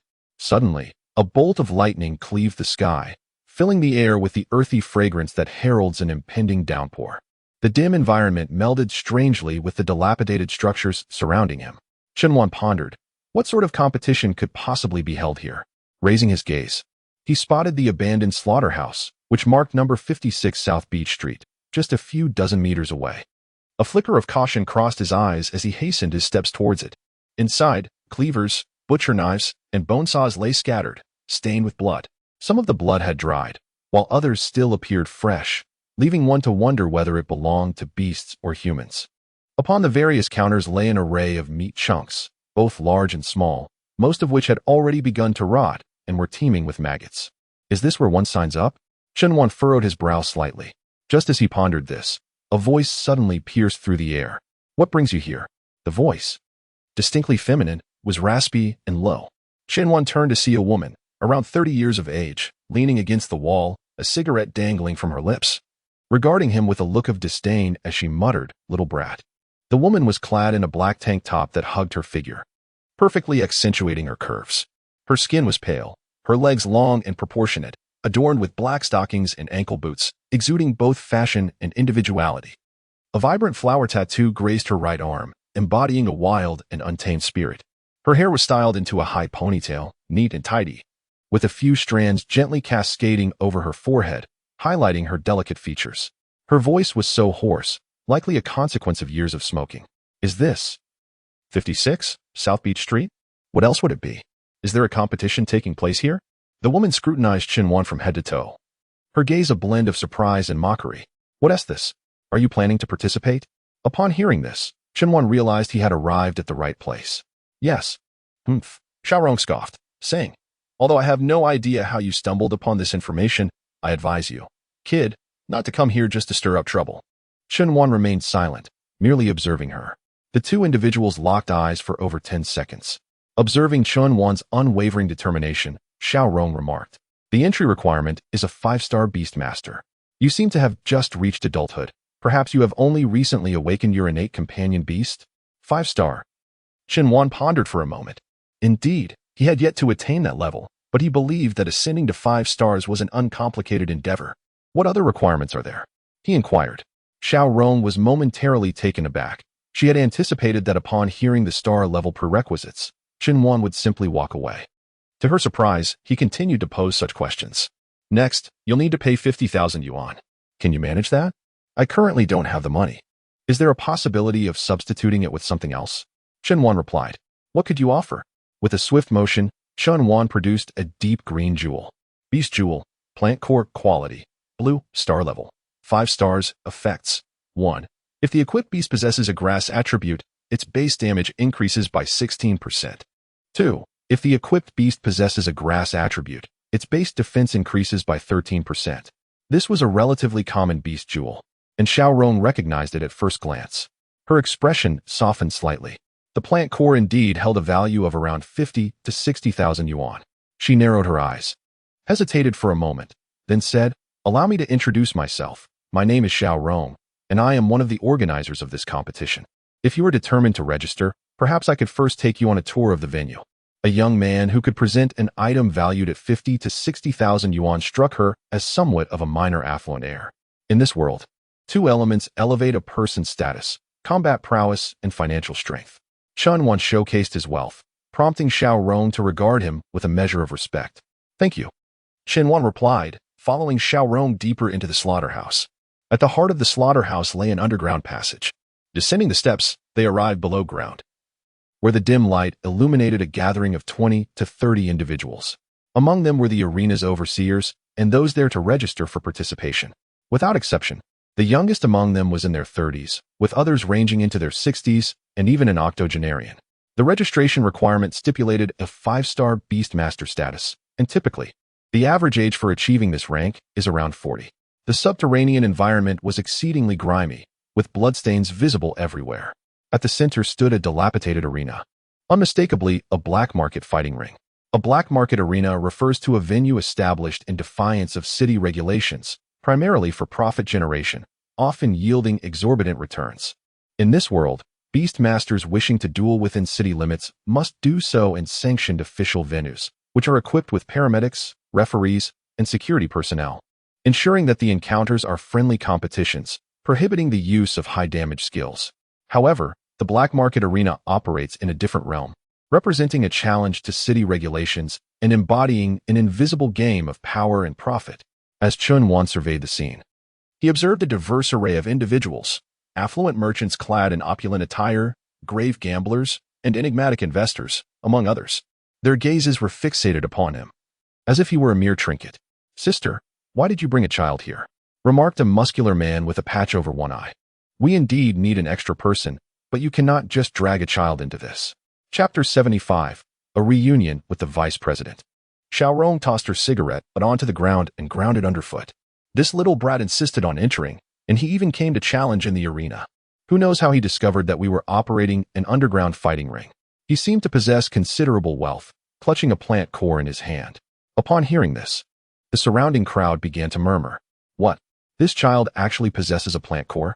Does he even have any use for it? That is a 5-star gem. How could a child possibly embed such a precious jewel? Perhaps he simply admires the gem's appearance for his collection?"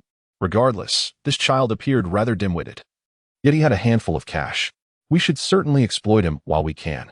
As the chatter around him intensified, Xiao Ku interjected, "Kid, this is not a place for you." Scram. Chun Wan did not feel angered by Xiao Ku's brusque words, for he understood that the latter's intentions were not malicious. Even though he was aware of his own wealth, he was not being deceived into staying. Rather, he was being urged to leave.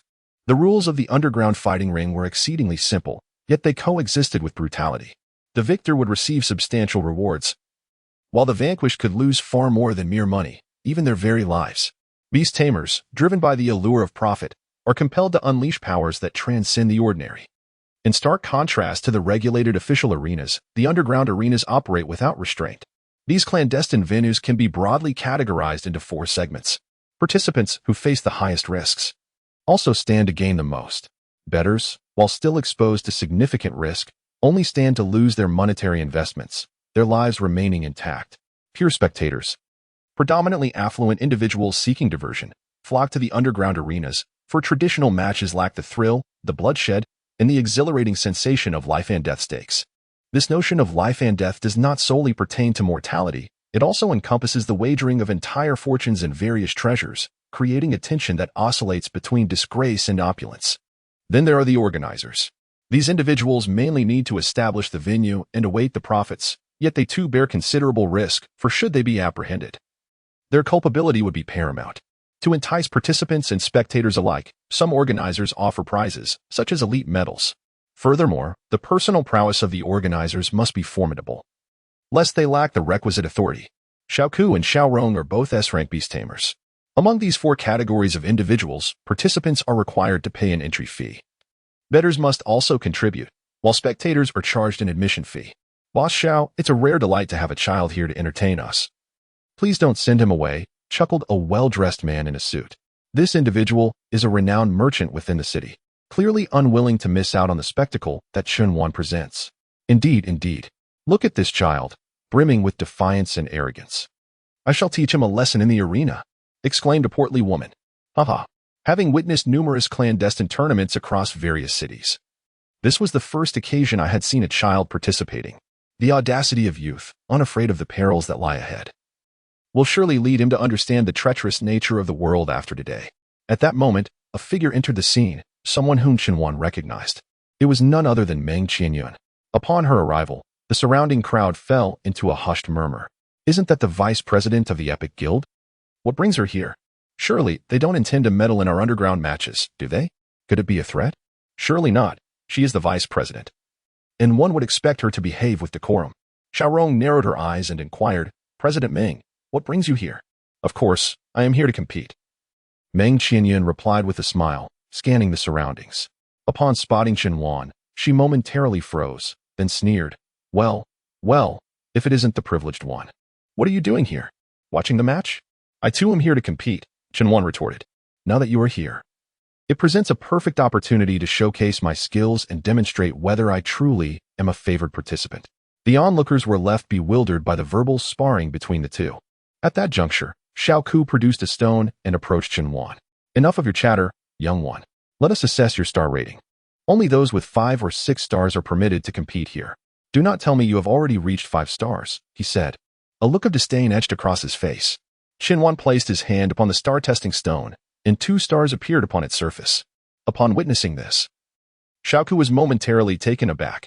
2 stars indeed indicated a certain level of prowess, yet he could not help but express, unfortunately. I can only allow 5-star and 6-star beast masters to compete here. Would you be willing to pay extra for participation? Upon hearing this, those around him regarded Qianwan as if he were a fool. Was this child's mind truly intact? Achieving the rank of a 2-star beast master at his age was commendable, yet he would stand no chance against 5-star or 6-star beast masters. It was only natural for a child to exhibit some arrogance. We shall simply temper his edges. Ha ha, the audacity of youth is indeed fearless. Meng Qianyun remarked. Qianwan, you had the privilege of being a favored one during the assessment with the instructors backing you, but do you truly believe you can bypass the rules here? This is the Black Arena we are speaking of, ha ha ha. Xiao Ku interjected. The core principle of the Black Arena is adherence to the rules. As the organizer, I cannot violate them myself. Only 5-star and 6-star beast masters are permitted to participate. Anything below or above that is unacceptable. You may choose to be a spectator or a bettor, but competing is out of the question. What time does registration close? Qianwan inquired. The competition begins at 8 in the evening, and registration remains open until then. I shall return in the evening. What do you mean by that? Meng Qianyun questioned in confusion. Was he implying that he could attain 5-star status by nightfall? He estimates that he may not even reach a 2-star rank. And if fortune favors him, he might achieve it, only to become arrogant. Ascending from 1 star to 2 stars is relatively easy. Yet the leap from 2 stars to 3 stars proves to be rather challenging. Indeed, my innate companion beast is of A grade. And it took me 2 decades to elevate it to 5 stars. Generally speaking, the average age of a 5-star beast master is 40 years. Attaining 5 stars represents the pinnacle for the majority of beast masters. The transition from 5 stars to 6 stars, even for the simplest of tasks, remains significantly arduous. The reason many believe that Qianwan, at his age, could become a 2-star beast master is merely due to luck, as the star elevation trials vary greatly in nature. Some tasks are straightforward, while others are exceedingly difficult, with the latter constituting 99% of the challenges. Some individuals may wait their entire lives without encountering a simple task, thus remaining trapped at 5 stars until they naturally pass away in their 70s or 80s. A 6-star beast master is already considered among the elite in the world of beast masters. Even someone as exceptional as Su Yutong barely qualifies as a 6-star. Chapter 76, A Frantic Ascension. Unstoppable. One should regard the words of children as mere jest. Ha! When he returns to face the trials of ascension, he will surely understand. It seems he may not even show up tonight. It's utterly hilarious. He plans to ascend to 3 stars in one afternoon. No divine intervention will assist him. Ha ha ha ha. Qianwan's remarks elicited a chorus of laughter from the crowd. Meng Qianyun was equally amused, pointing at Qianwan and declaring, I will await your return. Curious to see if you possess the courage to challenge me tonight. Qianwan smiled faintly as she placed the plant core on the table. Addressing Xiaorong, if I do not arrive tonight, consider this as my viewing fee. Xiaorong's craving for cigarettes appeared to be exceptionally intense, having just extinguished one. She lit another. Inhale, exhale. After releasing a puff of smoke, she replied, I apologize, but the viewing fee is 100,000. Qianwan nodded and then retrieved a beast orb from her storage ring, placing it beside the plant core on the table. This beast orb resembled a rusted piece of iron, marred with patches of rust, as if imbued with the effects of tetanus. Beast Orb. Red Spot Demon Iron. Quality. Purple. Star level. 6 stars. Effects. 1. If the equipped beast possesses a steel attribute, its base defense increases by 76.4%. 2. If the equipped beast possesses a steel attribute, it becomes immune to all negative effects caused by attribute disadvantage mechanisms. Is this sufficient? Shinwon inquired. Upon seeing this item, the crowd's reactions polarized instantly. Some began to laugh heartily, while others appeared astonished. Haha, what a piece of junk. It's all rusted. Where on earth did you find this? Surely, it must have come from a garbage heap. Is that dung smeared on it? Laughter erupted from those dressed in simple attire, clearly indicating they were not of the upper echelons. Meanwhile, those adorned in gold and jewels gazed at the orb with glimmering eyes. This is a 6-star purple orb, Xiaorong remarked. Its value is at least 600,000. With that, she finished her cigarette. Subsequently, another cigarette was produced, ignited, and a puff was taken. My brother and I currently cannot muster 550,000. We simply cannot afford it. Shinwon replied, no need. Consider it a sponsorship. Just remember to reserve a spot for me. Xiaorong glanced at the 2 precious orbs on the table and then turned to Xiaoku. Brother, what do you think? Xiaoku hesitated for a moment. It's up to you. Xiaorong nodded and said to Shinwon, all right, I will reserve a spot for you. As long as you come tonight. You can choose to be an audience member or compete. The choice is yours. After all, who would refuse free money? She added, competing is fine. But if you get killed, don't blame me for not stopping you. Well, if I get killed, there will be no chance to lay blame on you. Shinwon joked. Xiaorong's lips twitched slightly, as if she wanted to laugh, but quickly took a drag on her cigarette to suppress her amusement. It seemed that tomorrow, Kulingyu would not be able to enter the Epic Guild. Ming Qianyan sneered, you see, you two are conjoined. If you die tonight, you'll be unable to participate in the assessment tomorrow, and naturally, she will be eliminated. Don't expect me to show mercy. Death is a commonplace occurrence in the Black Arena. I will not hold back either, Shinwon stated before departing. Behind him, a chorus of derisive laughter ensued. He won't show mercy? With all his might, he probably couldn't harm a hair on us. It's laughable. What a pampered rich kid. Ha! President Ming. Who is this audacious young lad? It is nothing more than a mere buffoon, Ming Qianyan remarked. Upon exiting the slaughterhouse, Shinwon sought out a large materials store to sell the remaining items within his storage ring. The reason for presenting the blood-spotted magic iron was simply due to the absence of more affordable goods. He chose to retain the plant core, primarily out of laziness to retrieve it later. The storage ring was nearing its capacity, making it unnecessary to keep a worthless gem. The total proceeds from the materials amounted to 50 million, instantly enriching him. Upon returning to Yanlong University, he noticed Kulingyu seated in the hall engrossed in a book. Shinwon, you're back. Have you eaten yet? Not yet. As the daughter of a doctoral supervisor, Kulingyu exhibited a high level of decorum and rarely engaged in excessive chatter. She refrained from inquiring about Shinwon's whereabouts, for she knew that if he wished to share, he would do so voluntarily. Otherwise, even if she asked, the response would likely not be truthful. You haven't had breakfast or lunch. You must be quite hungry. Shall I treat you to a grand dinner this evening? Let us put that on hold for now. I have a matter I would like to ask your father for assistance with. Is uncle available? Yes. Could Tianqi emerge from his room? Shinwon, please feel free to speak your mind. Shinwon glanced at the star stone beside him. Teacher, may I utilize this star stone? Shinwon was not one to trouble others lightly, especially since most star centers in the cities typically closed at noon. In bustling cities like the Imperial City, one needed to make an appointment at least half a month in advance to access the star center, by which time the matter would be of little significance. Do you wish to ascend in rank? Asked Tianqi. Are you aiming to progress from 1 star to 2? Uncle, I am already at 2 stars, replied Shinwon. Oh, so you intend to reach 3 stars, Tianqi remarked. That may prove to be quite a challenge, wouldn't you agree? The chapter is not yet concluded. Please turn to the next page to continue enjoying the captivating content. As a doctoral supervisor at Flame Dragon University, Tianqi is undoubtedly among the elite educators in the nation. He has encountered many individuals, but has never come across an 18-year-old with the prowess of a 3-star beast master. Although he did not harbor much hope for Shinwon, now that he had broached the subject, Tianqi felt compelled to oblige. Since you have this ambition, I shall allow you to attempt it. With that, Tianqi activated the mechanism, and the Ascension Stone illuminated instantly. Subsequently, a panel projected from the stone. Ascension task initiated. Current task, one-on-one challenge. From 1 star to 2 stars, Great Muscle Violent Dog, B grade, level 89, from 2 stars to 3 stars. Water Spirit Poison Soul Python, a grade. Level 113, from 3 stars to 4 stars. 8-Armed Demon Armor Ape, S grade, level 135, from 4 stars to 5 stars. Cracked Earth Claw Great Lizard, S grade. Level 136, from 5 stars to 6 stars. Hell Demon Underworld Sovereign, SS grade, level 160, one-on-one challenge. The Beast Master must defeat the target to ascend. Please select any node.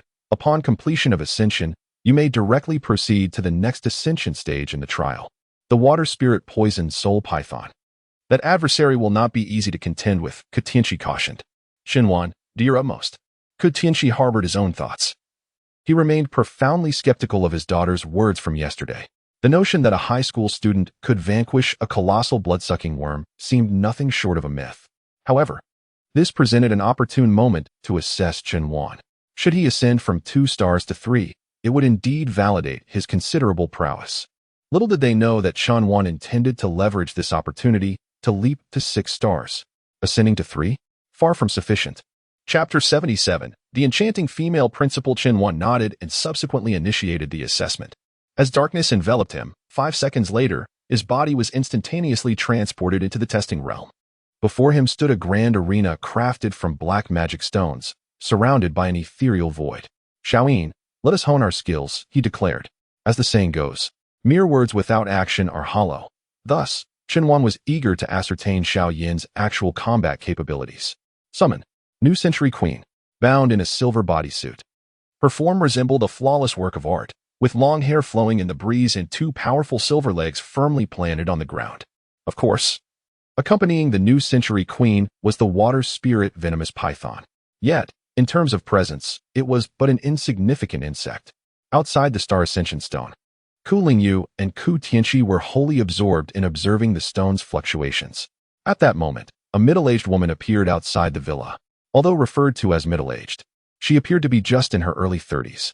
This woman was none other than Gu Meiting, the stunning principal of Yanlong University.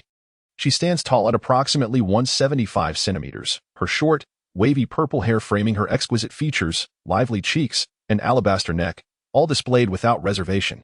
Adorning her face are a pair of frameless oval glasses, her gaze penetrating, with long black eyelashes fluttering gently. The upper half of her attire consists of a white shirt, while the lower half is complemented by a black professional skirt, her elegant, dark-hued legs accentuated by black high heels that elevate her allure to a new level. In reality, she is already 41 years old, yet her appearance belies this, suggesting she is scarcely in her 30s. Her skin, as fair as milk, bears no evidence of the passage of time. Principal Gu Meiting quickly straightens her posture and nods slightly. Good day, Principal. Ku Lingyu follows suit. Although Ku Lingyu is not a student of Yanlong University, merely a senior high school student, she has become well acquainted with the faculty through her frequent visits to the campus. Gu Meiting acknowledges her with a nod.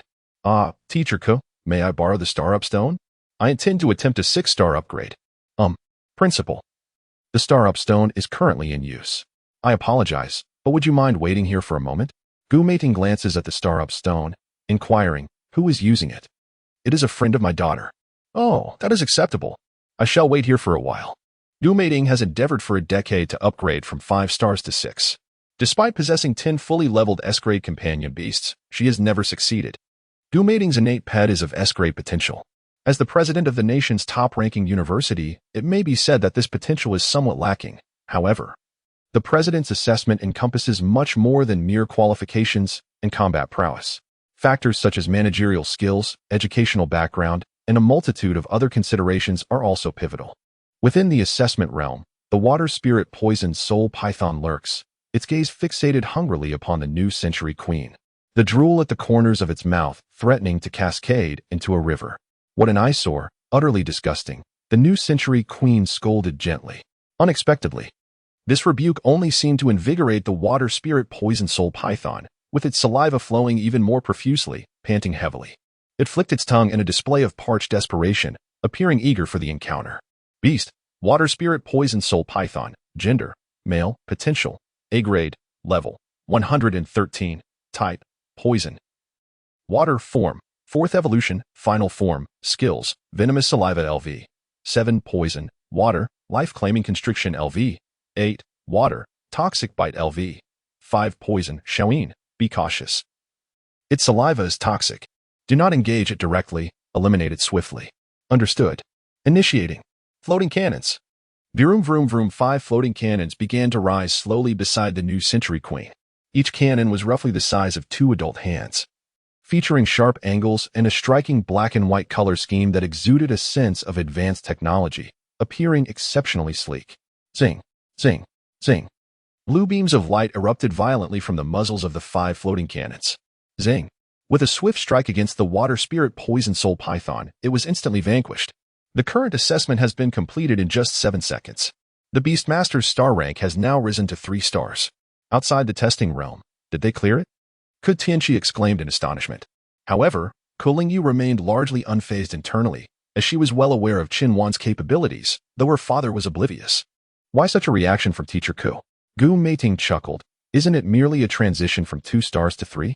Even if the speed is somewhat impressive, it's quite normal. Which grade are the students in there? Gu Meiting instinctively assumed that the candidates in the assessment realm were students from her own school. They are seniors, replied Tianqi. Upon hearing this, Gu Meiting instinctively squeezed her legs together, trembling slightly. Seniors? Indeed, from the 3rd high school of Shanghai City. The notion of a 3-star high school student was simply an inconceivable combination. Gu Meiting gulped hard, a light sheen of perspiration forming on her forehead. She glanced at the star enhancement task beside her. The water spirit poison soul python, level 110. A high school student managed to slay it in 7 seconds. How is that even possible? Gu Meiting forced herself to regain composure, seated herself on a nearby chair, and continued to observe the fluctuations of the star enhancement stone. My lord, there is more to this chapter. Please click the next page to continue reading, as the following content is even more thrilling. You have entered the next assessment trial. Mission objective, ascend from a 3-star Beastmaster to a 4-star Beastmaster. The adversary, the 8-armed demon armored ape, S-Class, level 135. The assessment trial shall commence in 10 seconds. 10, 9, 8, 7, 6, 5, 4, 3, 2, 1. Ape God. Activate. With a thunderous roar, a colossal entity rapidly descended from the sky, aimed directly at Qinhuan's head. Master, be careful. The new Century Queen hastily initiated her skill, Temporal Rift. The air was rent asunder, and a black hole materialized, swiftly engulfing both Qinhuan and the new Century Queen, only to reappear on the opposite side of the arena in an instant. The 8-armed demon armored ape intended to launch a surprise attack, crushing Qinhuan into a pulp. However, the ambush failed, infuriating the beast, which began to pound its chest with its 8 robust arms. Roar, roar, roar. Standing at an imposing height of 5 meters, the 8-armed demon armored ape was colossal, encased in black armor that exuded an aura of formidable defense. Beast, 8-armed demon armored ape, gender, male, qualification, S-Class, level, 135, type, Earth, form, 4th evolution, final form, skills, Super Violent Fist LV10, Earth, Mount Ties Pressure EV. 8. Earth, Thunderous Diamond Fist LV10, Earth, Mountain Splitting Diamond Fist LV11, Earth, Shaoin, eliminate it instantly. Use your ultimate move. A flicker of fury ignited within Qinhuan. He never anticipated that such a formidable beast would resort to such a sordid ambush. A behavior utterly incongruous with its reckless appearance. Indeed, the queen of the new century swiftly drew forth the cannon from her back. Daring to launch a sneak attack on my master? Let destruction commence. Chapter 78, The Blooming of the Other Shore Flower. Engage. Superspace distortion. A blue, rotating sphere, 2 meters in diameter, was unleashed from the cannon's mouth, crashing before the 8-armed demon armored ape. The ape, mistakenly believing the attack was insufficient in range, erupted in self-satisfied laughter. Roar, roar. Yet, as it grinned with bared teeth, the energy sphere detonated. It transformed into an immense orb. A powerful vortex was instantaneously conjured, seemingly tearing the very fabric of space apart. The surrounding air was irresistibly drawn towards the overwhelming energy, forming irrevocable whirlpools that frantically converged towards the center of distortion. In that fleeting moment, the 8-armed demon armored ape's astonished gaze was filled with disbelief. Its robust physique appeared to lose all weight. Suspended at the precipice of this superlative space distortion, at the core of the spatial anomaly, the twisting force field acted as an invisible blade, slicing through all. Buzz, buzz. The SSS class level 25 ultimate evolution move. The visage of the 8-armed demon-armored ape began to contort and morph, as if the laws of time and space had lost all significance in that instant. Each muscle and every piece of armor, under this intangible pressure, became utterly frail. In the blink of an eye, its massive form was torn apart by multiple spatial forces, instantly coalescing into a mist of blood concentrated within the orb. Moreover, even the ambient light around seemed to warp and distort.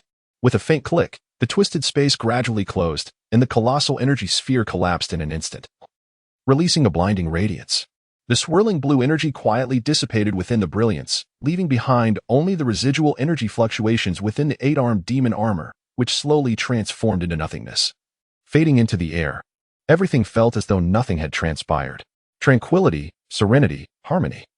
Current assessment completed in 6 seconds. The star rating of the Beast Master has been elevated to 4 stars, upon ascending to the 4th star level. Qianhuan felt a significant surge of strength coursing through his body. He clenched his fists, a smile gracing his face. With the increase in the slots for beast contracts, his own soul skill learning slots had also expanded. However, this was accompanied by exorbitant crafting costs, to say nothing of acquiring a new beast.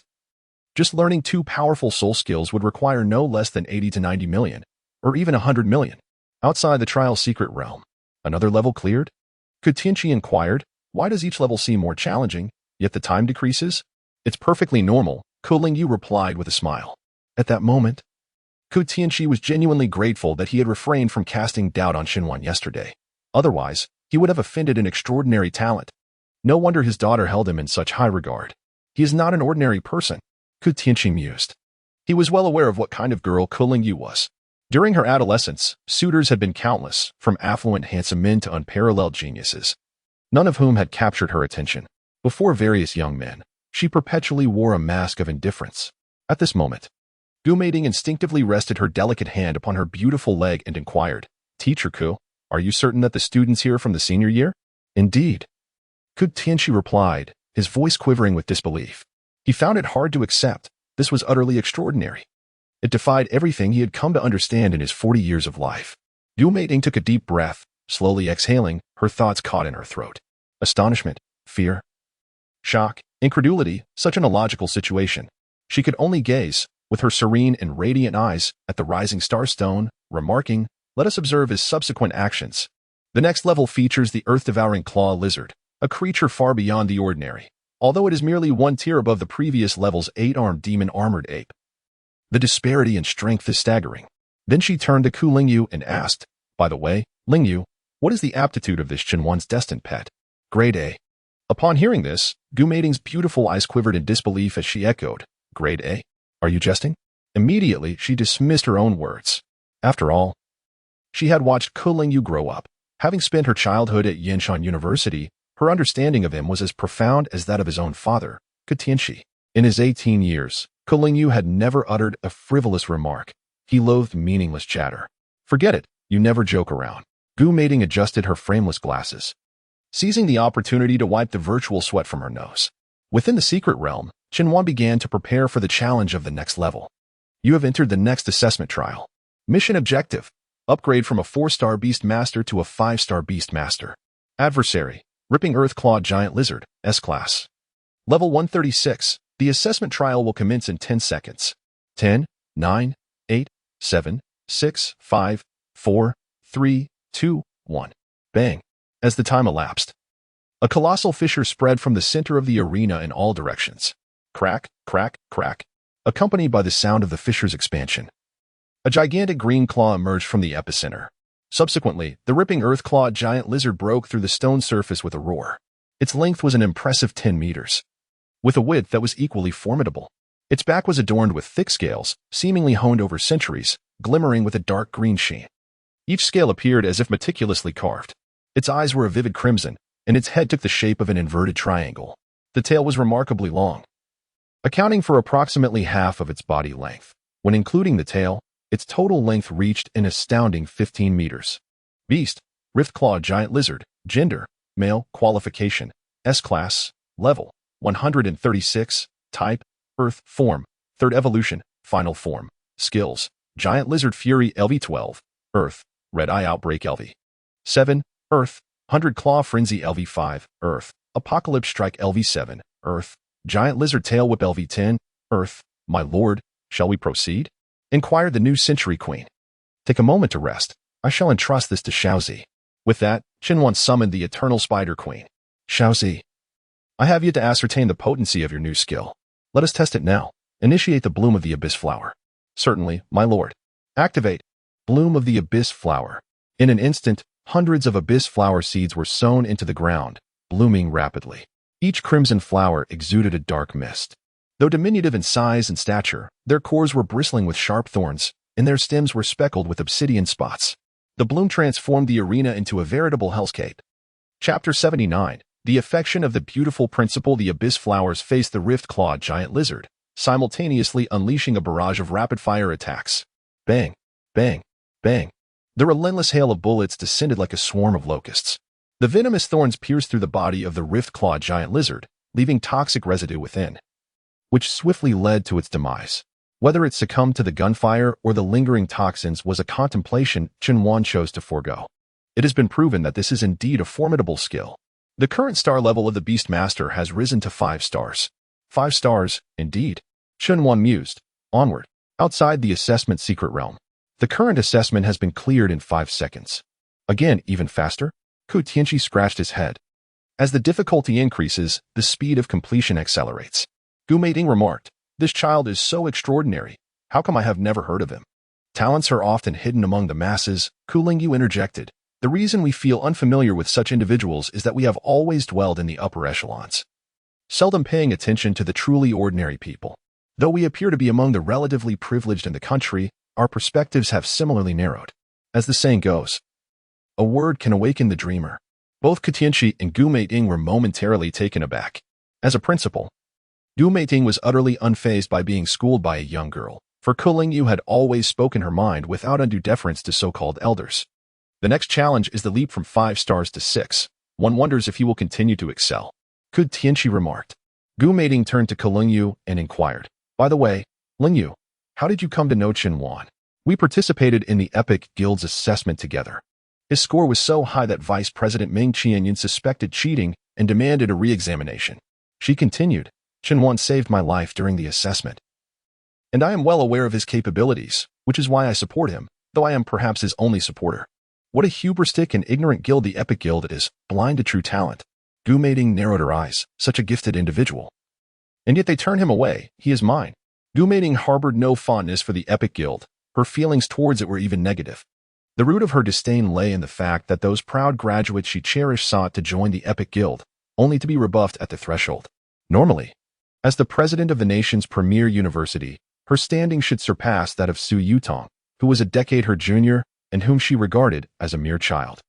Yet, to her surprise, this child had the audacity to disregard her.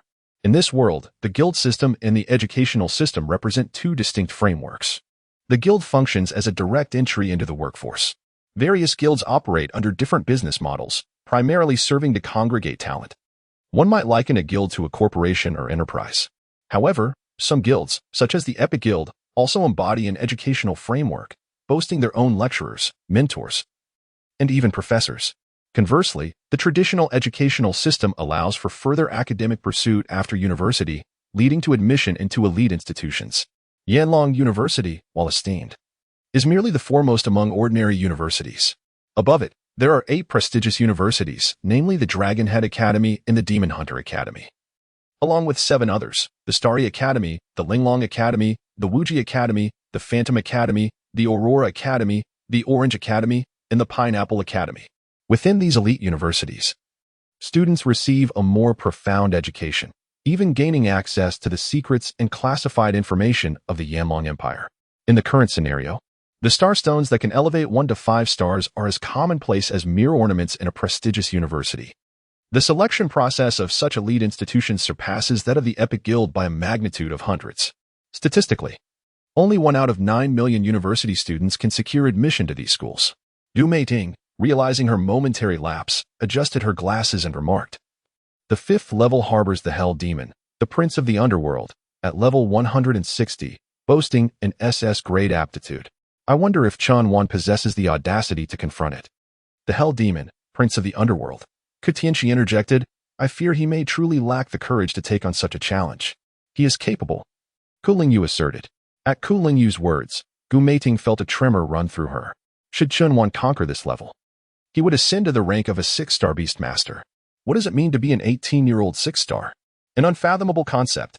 A deity among deities. She herself had spent over a decade without advancing from 5 to 6 stars. Moreover, even if she were to face the Hell Demon, Prince of the Underworld now, Gu Meiting was acutely aware that she would stand no chance. At that moment, a new message appeared on the panel. The current trialist has been confirmed to enter the next stage. He truly dares to challenge the Hell Demon. Prince of the Underworld, Katianchi remarked. What audacity. Let us see what the outcome will be. Gu Meiting replied. Within the assessment's secret realm, Xinwan arrived at the final stage. You have entered the next assessment trial. Task objective, ascend from a 5-star beast master to a 6-star beast master. Adversary, Hell Demon. Infernal Sovereign, SS rank, level 160. The trial shall commence in 10 seconds. 10, 9, 8, 7, 6, 5, 4, 3, 2, 1. Buzz, buzz, buzz. As the final challenge approaches, a cacophony erupts around. Is it the roar of the infernal realm, the lament of the deceased, or the whispers filled with despair? The surroundings are enveloped in a shroud of black mist, and from the abyssal void emerges a towering figure, 10 meters in height. The Hell Demon, Infernal Sovereign. It stands upright, its head resembling that of a demonic goat, with sharp, curved horns akin to sacrificial implements from ancient rites. Its eye sockets are deep and hollow, ablaze with the flames of death, as if they yearn to devour everything in their vicinity. Its body is cloaked in obsidian scales, exuding a chilling and oppressive aura. It advances slowly towards Xinwan, each step causing the air around to warp violently. A tide of darkness spirals from beneath its feet, entwining the entire arena. Master, take refuge behind us, commanded the new century queen. The Hell Demon, Infernal Sovereign's hands are woven from countless twisted chains, seemingly binding a dark power within. Surrounding it is an eerie fog, which intermittently reveals distorted faces, echoing the cries of countless souls from the depths of hell. Though it shares the SS rank with the Savage Beast, its combat prowess far exceeds that of the latter by several magnitudes. Monstrous Beasts, Hell Demon Underworld Emperor's Progeny. Gender, male. Qualification, SS rank, level, 160, type, evil form. 6th evolution, final form. Skills, Death Strike LV12, evil. Seal Release LV. 13, evil. Undying Frenzy, LV13, evil. Underworld Destruction, LV12, evil. Dark Realm, LV12, evil. Chapter 80, Death Altar. Attack. Yet, what does it matter if his aura is formidable? For a day he may be SS rank, but for a lifetime he remains SS rank. In the face of the overwhelming prowess of SS rank is but a mere underling. There are no visuals. Do not squander time with it. The two of you strike it down together, Xinwan commanded. Understood. The Eternal Spider Queen and the New Era Queen replied in unison. The New Era Queen raised her cannon, unleashing yet another formidable strike. Boom. The shell, capable of tearing through space, collided before the Hell Demon Underworld Emperor's progeny. In an instant, the force of distorted space surged forth. Simultaneously, the Eternal Spider Queen activated her blooming of the other shore, accompanied by the rending of the magnetic field. Hundreds of other shore flowers launched their toxic projectiles. Bang, bang, bang.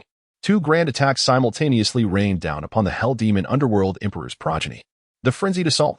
However, instead of reveling in victory, Xinwan's expression grew gravely serious, for he sensed that the Hell Demon Underworld Emperor's progeny had not perished. Cease. As the shattered remnants of the Hell Demon Underworld Emperor's progeny fell to the ground, Xinwan activated his scanning ability. View Target Equipment Gem, Current Exotic Beast Equipment Gem, Undying Demon King, red, 10-star level. Undying Demon King, 1. Base defense power increases by 200%. 2. The effectiveness of defensive skills increases by 199%. 3. All skill levels 5.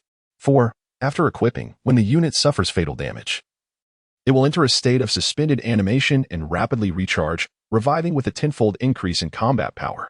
Tenfold? Intriguing. Xinwan smiled slightly. Outside the assessment secret realm, it seems this challenge has indeed stumped Xinwan. As Ku Tianchi remarked, a minute has already passed. Teacher Ku, have you ever faced the Hell Demon King of the Underworld? Gu Meiting inquired. No, I've only heard it is formidable. It is extraordinarily powerful. Gu Meiting narrowed her eyes. This exotic beast cannot be encountered in the wild. It only appears randomly during the 5 to 6 star arena dueling tasks, which are considered among the top 3 most challenging missions for the 5 to 6 star level. She continued, the Hell Demon King of the Underworld possesses a red 10-star gem within, allowing it to resurrect upon death and retain its original tenfold combat strength. Upon hearing this, Kolingyu slightly furrowed her brow. The combat power of an SS-level exotic beast multiplied by 10 would surpass that of the savage beast by 100-fold. Has no one ever defeated the Hell Demon King of the Underworld? Kotianchi asked. The existence of the Hell Demon, the Underworld Emperor's offspring, serves as a testament to the fact that it has never been vanquished. Gu Meiding remarked, such a colossal beast is unique, once defeated. It shall never again manifest in the trials of the 5th ascension to the 6th, but will be replaced by other tasks. Oh, so that's how it is. Kotianchi mused thoughtfully. The principal, with his profound expertise, stood in stark contrast to educators like Kotianchi. The position of the principal of Yanlong University is no trivial matter. In the past, I succeeded in defeating its true form, yet upon its resurrection, I was swiftly overpowered. Gu Meiding continued. Fortunately, I retreated in time, or all 10 of my companion beasts would have been rendered useless. If that were to happen, I would not only be unable to serve as principal, but would also be incapable of being a beast master. At this, Kolingyu, standing nearby, trembled slightly. She recalled the scene from yesterday when Qin Fei incapacitated a beast master in mere seconds. The thought of Qin Wan potentially never being able to fulfill her aspirations as a beast master sent shivers down her spine. Kolingyu gazed at the ascending star stone. Unable to fathom the possibility, she believed that Qin Wan's fiery temperament would lead her to fight the Hell Demon to the bitter end. If all of Qin Wan's companion beasts were to be defeated, not only would she be barred from becoming a beast master for life, but she would also miss the assessment scheduled for the following day. While she could tolerate the scorn of not entering the Epic Guild, she could not bear the thought of Qin Wan enduring a lifetime of shame and injustice. It would be a stain that could never be erased. Qin Wan, if your journey as a beast master is truly to be extinguished today, then I vow to care for you for the rest of your life. Kolingyu silently pledged. Achoo. Achoo. Darn it. Who was cursing me? Qin Wan wiped his nose, 2 sneezes nearly dislodging his very essence. It was likely that Meng Qianyun, with her enigmatic presence. A gentle smile graced Qin Wan's lips as he quietly observed the reassembling corpse of the Hell Demon. The son of the Underworld Emperor sprawled before him. He remained calm and unflinching, devoid of fear, even feeling detached from his own heartbeat, as tranquil as a corpse. This was indeed a challenge, he mused. Today was exceptionally rewarding, for he was on the verge of becoming a 6-star beast master and acquiring a red 10-star super pet orb. Yes, Qin Wan had already begun to strategize whom to bestow the Undying Demon King orb upon. Without a doubt, it would be the little demon. This orb was perfectly tailored for her, a super defensive pet orb. At this moment, the corpse of the Hell Demon son of the Underworld began to revive, swiftly constructing a new form. This new body towered at 15 meters, its muscles rippling and bursting forth black ichor. The head of the hellish goat split in 2, forming a pair of heads. Arrogant, terrifying. The left head was grotesque and charred, its jagged teeth resembling sharp blades that shimmered with an eerie blue luminescence. The right head appeared even more sinister, its skin a dark crimson, as though steeped for ages in flowing blood, deeply saturated with its essence. The chapter is not yet complete. Please turn to the next page to continue enjoying the thrilling content. You insignificant ants. It is finally time for you to serve me once more. Ha. The 2 heads spoke in unison, the black head's voice shrill and piercing, while the red head's tone was deep and resonant, merging into a cacophony of sound. Is the purpose of your resurrection merely to utter nonsense? The eternal spider monarch's path. Higi, the queen of the new century, chuckled. Sister Xiaoji is truly eloquent. Foolish, contemptible ants. Perish. The hellish demon, the son of the underworld, suddenly exerted himself. Activate. Undead Frenzy. Engage. Dark World. Undead Frenzy LV. 13. Evil summons 100 undead from hell to assist in battle. Dark World LV. 12. Evil increases the basic attributes of all allied evil entities within the scene by 100%.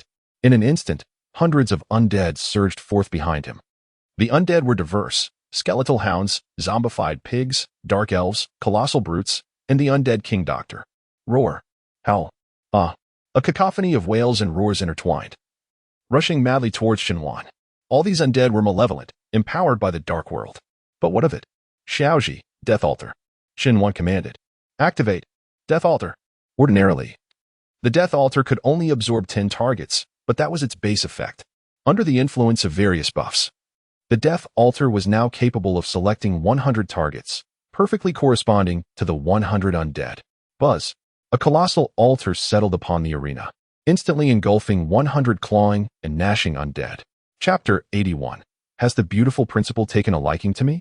The death altar, crafted from toxic black iron, though only 3 meters in diameter, contained a space of an astounding 100 million cubic meters.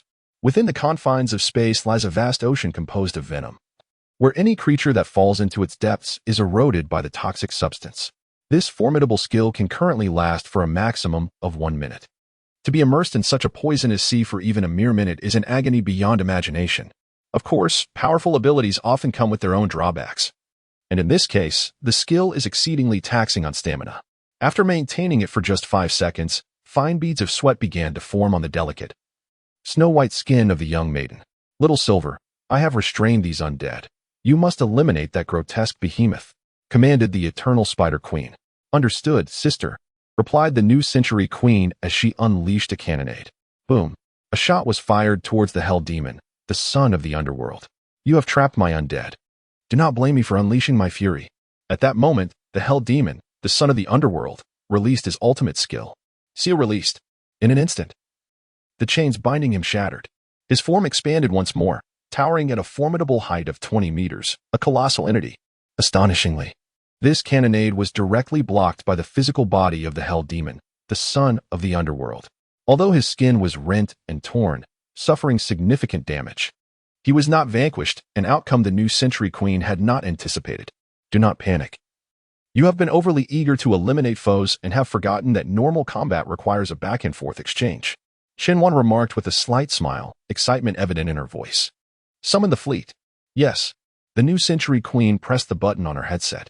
Immediately, rifts in time and space manifested in the sky, from which a multitude of bizarre and extraordinary spacecraft emerged, commencing a relentless bombardment and sweeping fire upon the Hell Demon, the son of the underworld. Bayuba boom boom boom. Bang bang bang. The air crackled with energy outside the assessment realm. The Star Ascension Stone trembled violently, unable to withstand the overwhelming force. What is happening to the stone? Chenwan can't be in danger, can she? Kulingyu exclaimed anxiously. Gu Meiting rose to her feet, her gaze fixed upon the Star Ascension Stone, equally perplexed by the unfolding events. Ku Tianchi was even more at a loss. Suddenly, cracks began to appear on the surface of the Star Ascension Stone, rapidly spreading as fragments began to break away. Everyone, be cautious. Gu Meiting waved her hand, summoning her cherished beast, the cute rabbit knight. This creature, clad in medieval armor, stood at a height of 1.5 meters, wielding a shield in its left hand and a spear in its right. Beloved beast, cute rabbit knight, gender, female, qualities, S-class, level, 92, types, fairy, combat, form, second evolution, final form, skills, /LV20, combat, thrust LV20, combat.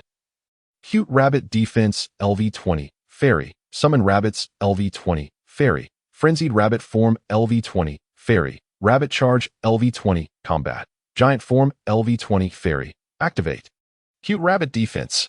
The cute rabbit knight raised its shield, projecting a pink energy net to shield the 3 of them. Ku Lingyu, observing the unusual Star Ascension Stone, clenched the corner of her garment tightly, beads of anxious sweat trickling down her legs. Chenwan, please, do not encounter any misfortune. Within the testing realm, the fleet is relentlessly bombarding the Hell Demon, the son of the underworld. Both of its heads have been blown away, and its body lies in utter disarray.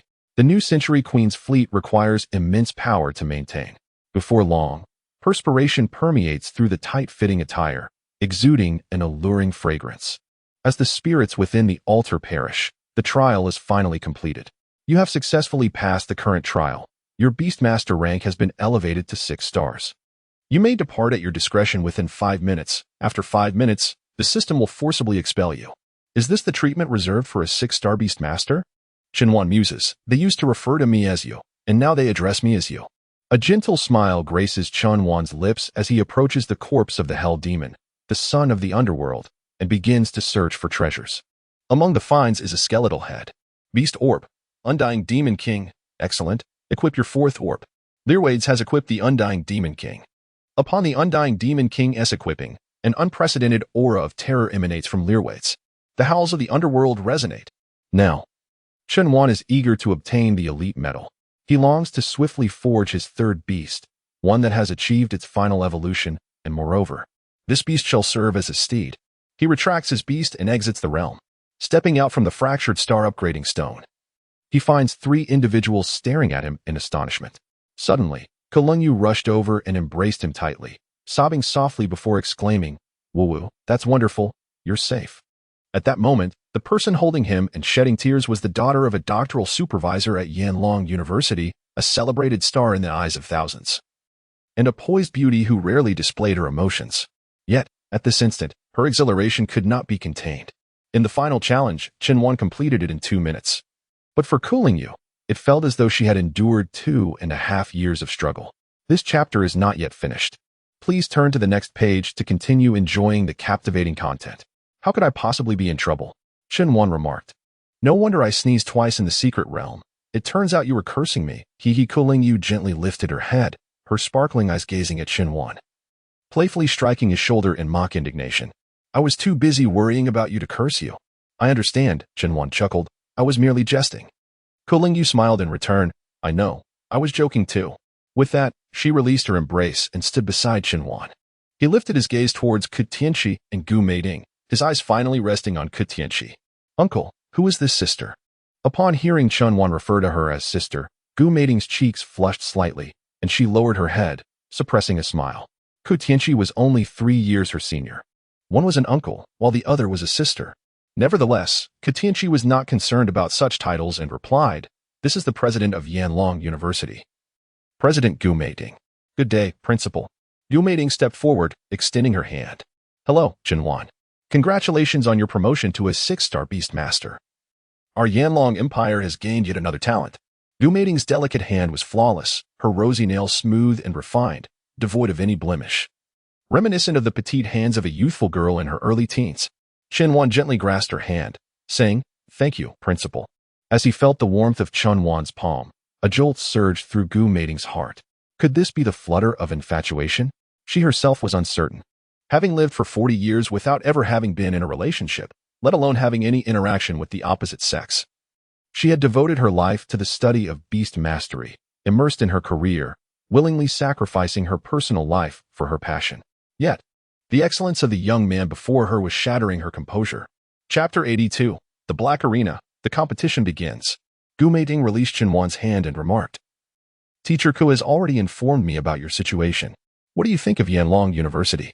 We have special slots for exceptional talents, allowing for direct recruitment without the need for the college entrance examination. Qinwan understood Gu Meiding's intention and smiled gently. Thank you, Principal, for your high regard. But I still wish to join the Epic Guild. Upon hearing this, Gu Meiding chose not to press further, though a hint of regret flickered in her gaze. Qinwan continued, Please don't misunderstand, Principal. I do not mean to imply that the Epic Guild is superior to Yanlong University. I have my own reasons for wishing to join the Epic Guild. Oh, what reasons might those be? My mother has been gravely poisoned, and only the sacred natural deer of the president of the Epic Guild can save her life. I wish to join the Epic Guild and use my abilities to persuade the president to aid my mother. So that is the situation. What ailment does she suffer from? Am I capable of being of assistance? I have already visited the largest hospitals in the nation, but they were utterly helpless. The therapeutic beasts are incapable of expelling or dissolving the poison within my mother's body. Qinwan remarked, President Su possesses the most formidable therapeutic beast in the nation, if not the world. This is my final avenue. I wish to give it a try.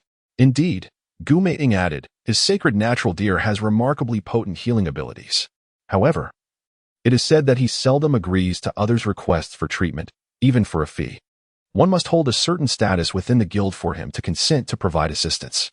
Nevertheless, given your capabilities, you might easily become his favorite. There was an undeniable hint of jealousy in Gu Meiding's words. Very well, I hope your mother recovers swiftly. For today, take the time to rest while at school. And I wish you success tomorrow. Thank you, Principal. In a luxurious 5-star hotel, Ming Qianyan adjusted her trousers, lit a cigarette, and chuckled. This Qinwan truly lacks self-awareness. Let us see how I can torment him tonight. On the bed, Mu Xian lay with disheveled hair, her complexion flushed, glistening with sweat, as if she had just completed an intense workout.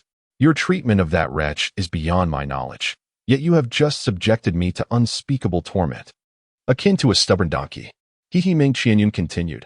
Once I finish tormenting that useless fool tonight, I shall return to exact further punishment upon you. Mu Xian. With a playful smile, embraced Meng Qianyun from behind and remarked, "Let us not dwell on that useless one. Instead, let us talk about my Feier. After he joins the guild, you must take good care of him. What position do you plan to arrange for him? Naturally, I shall not disappoint you. After all, I now find myself in the role of Qin Fei's godfather. You are truly insufferable. Did I ever say I would marry you? Hee. Considering you are already with child, isn't it merely a matter of time before you become my wife?" Meng Qianyun replied, "You know I am with child. Yet you continue to jest." In the presence of others, Mu Xin maintained the poise befitting a hospital director. But her other side had been tasted by Meng Qianyun countless times. Time swiftly passed, and soon it was evening. At 7:30, Qianyun arrived at the Black Arena. The atmosphere was far more vibrant than during the day, with the crowd swelling to over 100. While participants were few, the number of bettors was significant, alongside those who merely wished to spectate, with a rough ratio of 1 to 6 to 3. Xiao Rong was arranging the seating for the attendees. Upon spotting Qianyun, he hurried over and exclaimed, "You actually came. Are you here to watch? I am here to compete." Upon hearing this, those nearby began to murmur in surprise. Why is a child participating? Is this some sort of mistake? Alas, he arrived during the day, proclaiming his intention to compete, and to my surprise, he truly showed up this evening. Bold, indeed, yet he appears rather lacking in intellect. Ha ha ha. A mere child has come. I refuse to engage with someone so young, for winning would only lead to further embarrassment. The speaker is a woman in her 30s, clad in a white lab coat adorned with the emblem of the Pet Research Center. She must have just finished her shift at the center before making her way to this clandestine arena. The audience for such underground contests is remarkably diverse. People, burdened by the pressures of daily life, often seek out thrill and excitement. Even those in high-ranking professions are not averse to mingling in this environment. Prior to entering the underground arena, all communication devices must be surrendered for safekeeping, as any form of recording, be it photography, videography, or audio, is strictly prohibited. Consequently, there exists an almost complete absence of visual documentation regarding the underground arena online. The organizers of these clandestine gatherings maintain stringent oversight. After all, if one individual is exposed, all participants, including mere spectators, are subject to the repercussions of the rules. "You truly came," Meng Qianyun approached, saying, "Cheating during assessments has granted you unwarranted confidence. Do you genuinely believe yourself to be some kind of deity?" "We shall see how it unfolds shortly," Qianyun replied. "Ha ha ha. This child is utterly audacious. Does he even comprehend who stands before him? This is none other than the vice president of the Epic Guild. Truly, a case of a naive newcomer unafraid of the tiger, perhaps with a touch of folly. This promises to be quite the spectacle. I surely did not come in vain today, and I intend to witness every moment. Dear heavens, I certainly hope I do not draw this little brat. It would be utterly embarrassing if I were to win against him." Xiao Rong remarked, "It seems that no matter how much I say, I cannot dissuade you. However, we must first assess your star rating. If it falls below 5 stars, you shall not be permitted to compete. This is a strict regulation. 5 stars. How could this child possibly achieve 5 stars? Haha. It appears I have wasted my expectations. He simply cannot participate. During his test earlier, he only reached 2 stars. Could he possibly attain 5 stars in a mere afternoon? Are you trying to fool a fool? Haha. Do not mock others so freely. What if, in a moment, he truly achieves a 5-star rating?" One person remarked with a hint of sarcasm. Another chimed in, "Then I shall eat my words. I would consume a ton." Yet another added with exaggerated flair, "Ha ha, ha ha." In that instant, the entire Black Arena was filled with derisive laughter. The blatant mockery, even to the point of insult, was of no concern to Qianyun, for soon she would vindicate herself. "If that is the case, let us proceed with the test," Qianyun declared. Xiao Rong produced the star rating testing stone and placed it before Qianyun. Meanwhile, Meng Qianyun interjected, "I had completely forgotten that one cannot compete with a rating below 5 stars. It seems today I shall not be able to torment you as I had hoped. What a pity." As soon as her words fell, Qianyun placed her hand upon the star rating testing stone. Buzz. The stone began to illuminate with twinkling stars. Chapter 83. Qianyun vs. Meng Qianyun. The Great Battle. 1 star. 2 stars. 3 stars. As the 3rd star appeared, astonishment flickered across the faces of some onlookers. A 3-star rating? How could a mere high school student achieve such a feat? Could the testing stone possibly be malfunctioning? It was inconceivable. Just as the thought settled, the stars continued to emerge. 4 stars. Goodness. It has increased. A 4-star rating. Is this testing stone truly functioning correctly? Shortly thereafter, yet another star appeared. 5 stars. What? This. It truly elevated him to 5 stars. How is that possible? Ascending 3 stars in a single afternoon? The rate of ascent was not the crux of the matter. The significance lay in the fact that an 18-year-old could become a 5-star beast master. Was this normal? Xiaorong and Xiaoku were left in a daze, seemingly forgetting to breathe as they gazed at the stone. One by one, the stars illuminated, each more astonishing than the last. Just when the crowd had begun to marvel, another star emerged. 6 stars. Goodness. Is this even reasonable? 6 stars. No, I must be mistaken, right? 6 stars. An 18-year-old with 6 stars? At 18, I was still indulging in trivialities. Upon witnessing the 6 stars rise from the testing stone, Xiaorong was so startled that the cigarette slipped from her grasp and fell to the ground. If she accidentally dropped her smoke, she would promptly light another. Xiaorong harbored an astonishing addiction to cigarettes, practically smoking at all times except when asleep. At this moment, Chunwan seemed to have momentarily assisted her in overcoming her craving for a few seconds. She was so astonished that she completely forgot about her addiction to cigarettes, lost in a daze that prevented her from reaching for another. Her brother, Xiaoku, was equally flabbergasted, his jaw nearly dropping in disbelief. Absurd. Unbelievable. Meanwhile, Ming Qianyun let out a cold chuckle, remarking on the impressive acting skills of the sibling duo.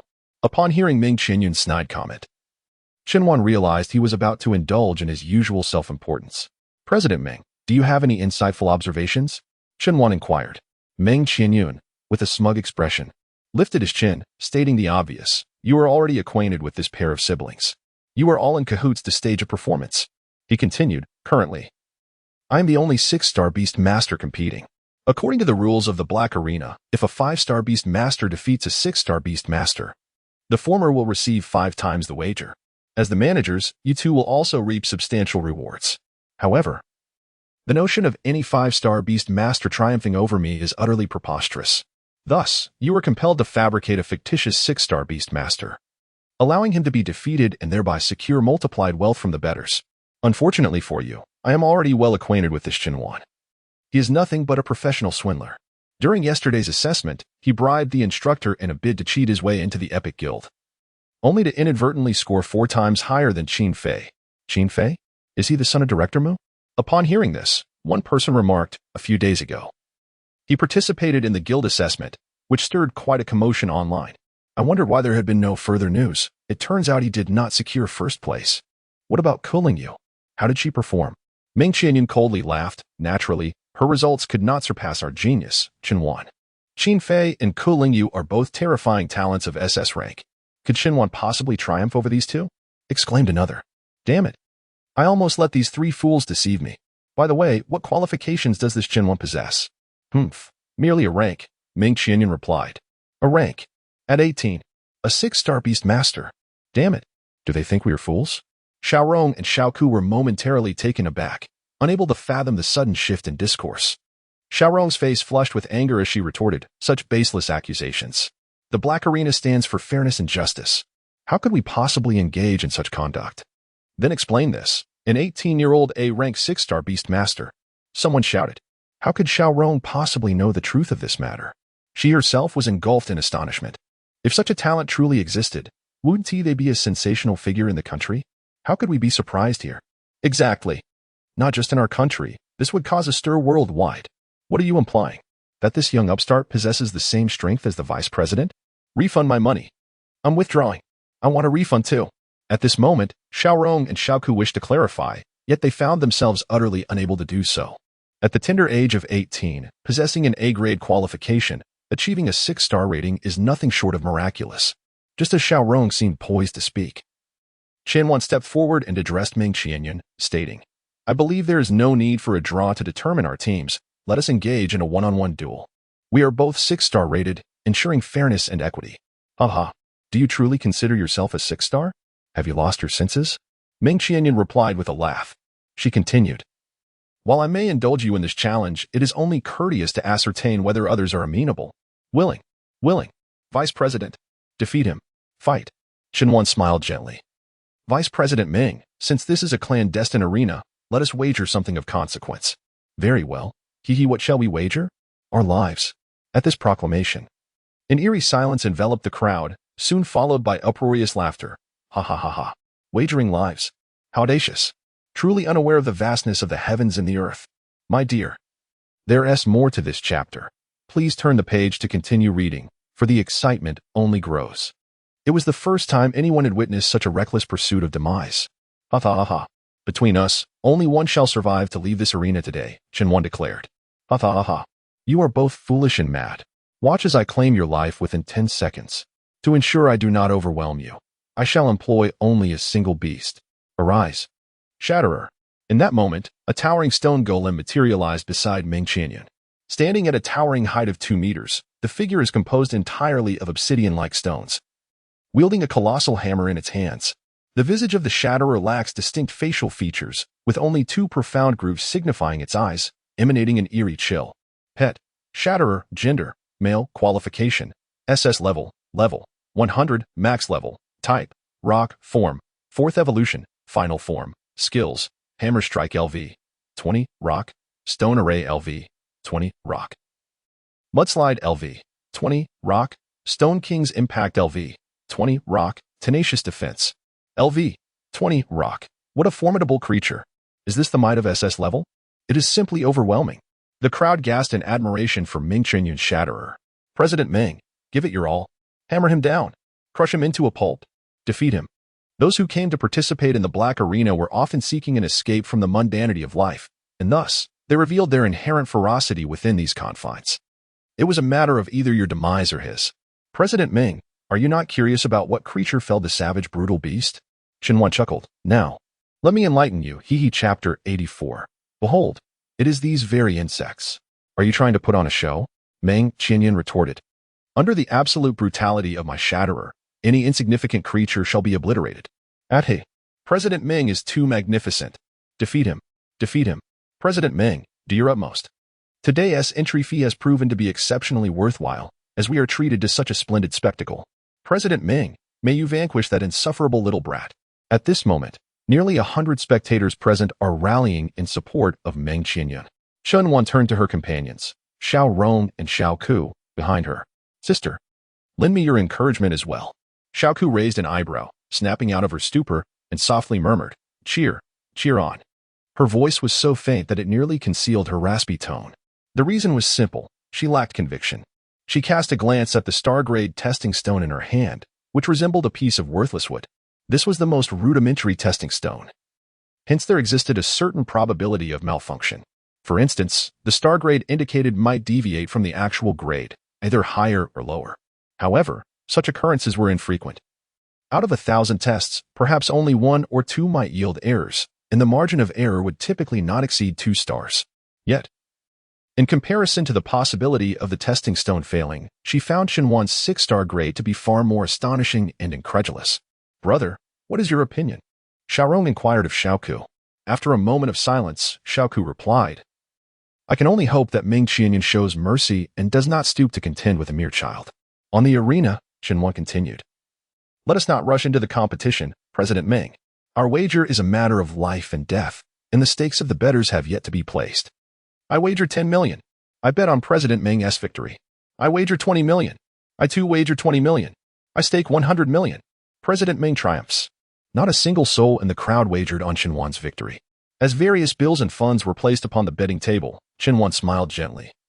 Already contemplating how to spend this newfound wealth. Just as the supply of experience capsules had been exhausted, it was time to replenish them. Shinwan mused, perhaps I shall acquire some precious orbs to elevate my little demon to its ultimate evolution. Observing Shinwan's dazed expression, Meng Qianyan inquired, what is the matter? Are you already stunned? Didn't expect to find no supporters, did you? Shinwan replied with a smile. I am merely pondering how to allocate this fortune. Ha! Truly a naive and foolish wretch. The crowd remarked. Does he genuinely believe he can defeat President Meng?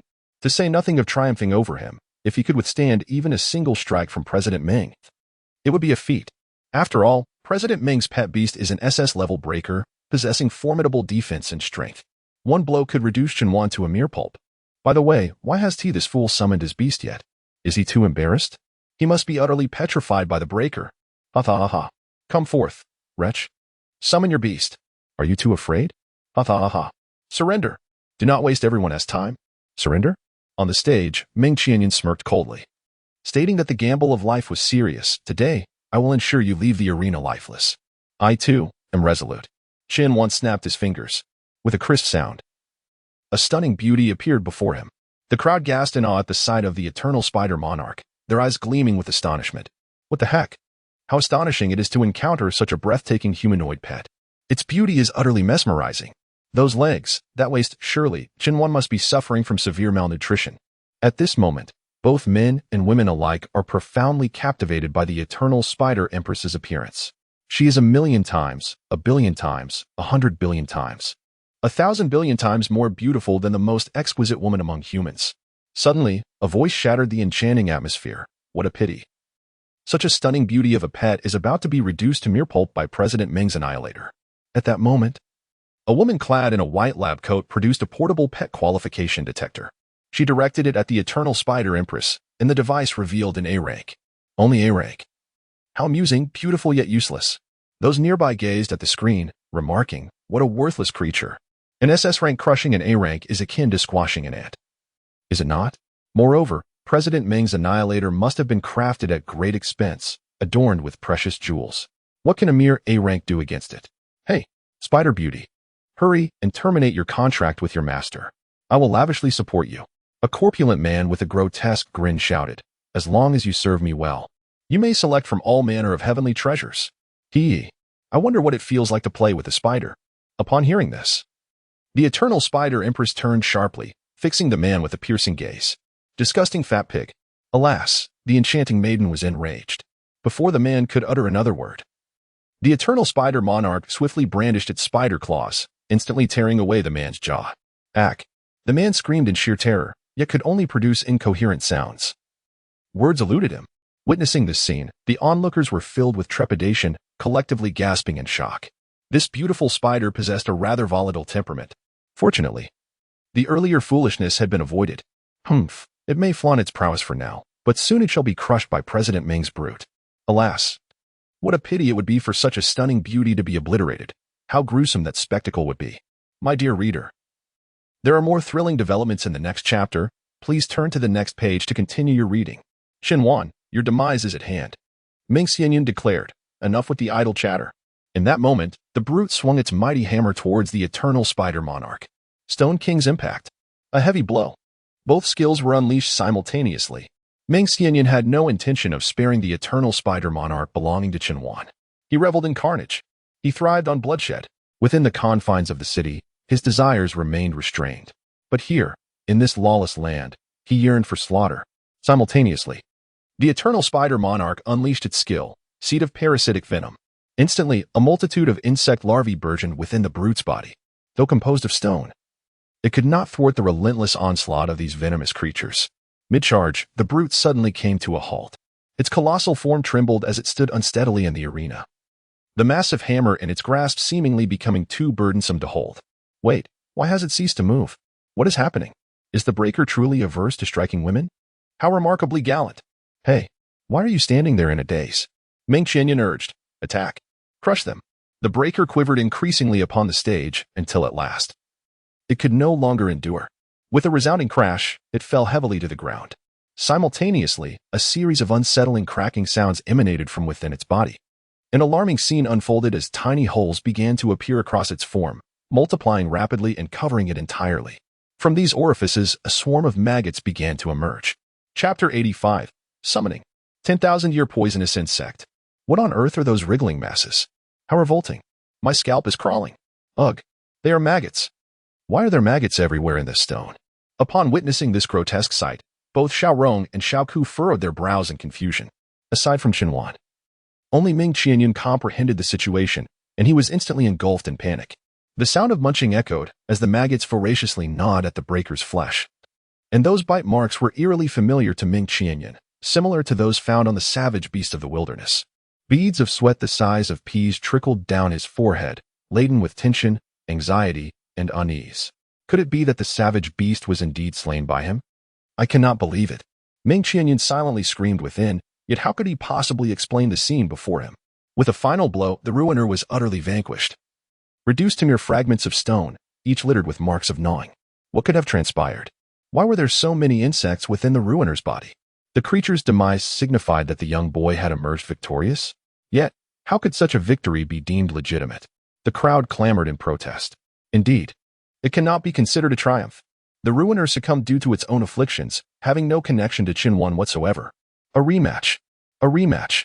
Observing the gnaw marks, Ming Qianyan felt a chill run down his spine.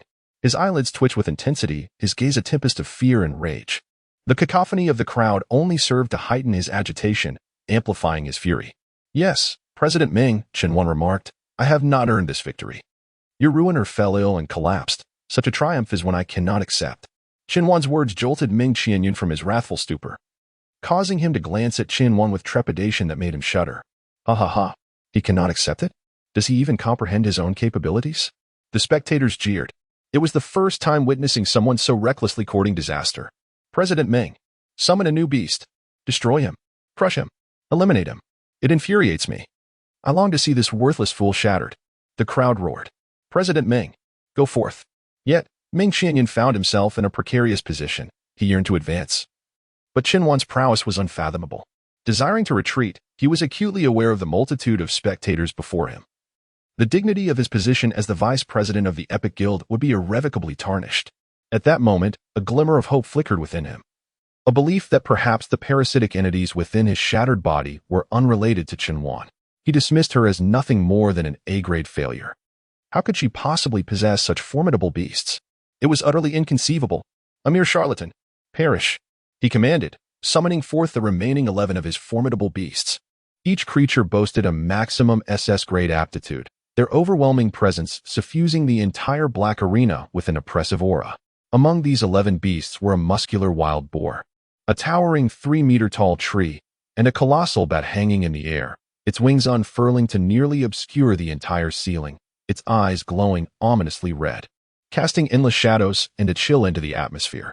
There was also a 3-eyed wolf, emanating an aura of frost. Its fur, though disheveled, was resilient and powerful, and its gaze was imbued with a merciless coldness. Pet beast, giant wingback king, gender, male, qualification, SS grade, level, 101, max level, type, flying. Dark, form, 4th evolution, final form, skills, wing/LV20, flying, sharp bite LV20, dark, super flight LV20, flying, kamikaze charge LV20, flying, black gale LV20, flying, summon bat guardian LV20, dark, cruel harvest LV20, flying, pet beast, life demon tree, gender, male, qualification, SS grade, level, 100, max level, type, grass, form, 2nd evolution, final form, skills, natural shelter LV20, grass. Photosynthesis LV20, grass, leaf/LV20, grass, vine entanglement LV20, grass, super defense LV20, grass, fierce assault LV20, grass, pet beast, 3-eyed ice wolf beast, gender, male, qualification, SS grade, level, 130, max level, type, ice, form, 3rd evolution, final form, skills, ice bite LV20, ice, ice claw frenzy LV20, ice, ice soul assault LV20, ice, triple ice/LV20, ice, massive hailstorm LV20, ice, and so on. There are so many pet beasts that Qin has grown too weary to peruse the information. The surrounding audience erupted in fervor. Wow, President Ming is furious. Has he summoned them all? Qin and the spider beauty are doomed. Oh no. Sister Spider, don't die. Laughter echoed. Qin was merely fortunate earlier, as the brute was unwell. Let us see how he escapes this time. Just imagining 11 SS level beasts is terrifying. Qin, even now, you refuse to concede? Prostrate yourself and beg for mercy. The atmosphere crackled with anticipation. As Ming Qianyan stood amidst the 11 SS level fully evolved beasts, a surge of confidence enveloped him. These creatures were his everything, his lifelong dedication, the very instruments that had elevated him to his current stature. Attack, Qin. Have my beast legion rendered you speechless? Is this all you can muster? Qin retorted, is that all? Will you not summon more? Insanity. This child has lost his wits. Someone from the crowd exclaimed, oblivious to the gravity of the situation. 11 SS level beasts would challenge even an army for several hours. The ignorant are fearless, merely spouting empty bravado. On the arena, Qin smiled softly, choosing silence as he commanded the Eternal Spider Emperor to launch an offensive. Let us try a new skill. Activate. Summon. 10,000-year venomous insect. This was the summoning skill of the eternal spider emperor at its ultimate evolution, capable of calling forth a 10,000-year venomous insect to assist in battle. Accompanied by Qinhuan's command, a shimmering rune burst forth from the body of the eternal spider monarch. In an instant, a chilling aura permeated the air. Hiss. It's so cold. What is happening? Hiss, hiss, hiss. I'm freezing to death. The atmosphere has suddenly turned quite eerie. It seems President Meng has unleashed his power. Indeed, as the vice president of the Era Guild, once he truly takes action, even the very essence of the environment transforms. Vice President Meng is formidable. So impressive. The radiant light twisted in the air, gradually forming a vague silhouette. With each flicker, a peculiar creature began to materialize. It was the long-sealed 10,000-year venomous insect. Chapter 86. The Insectoid. The Dark Beast Master? The body of the 10,000-year venomous insect exhibited a profound shade of purplish black, reminiscent of an abyss devoid of light, consuming both illumination and color with its unique hue.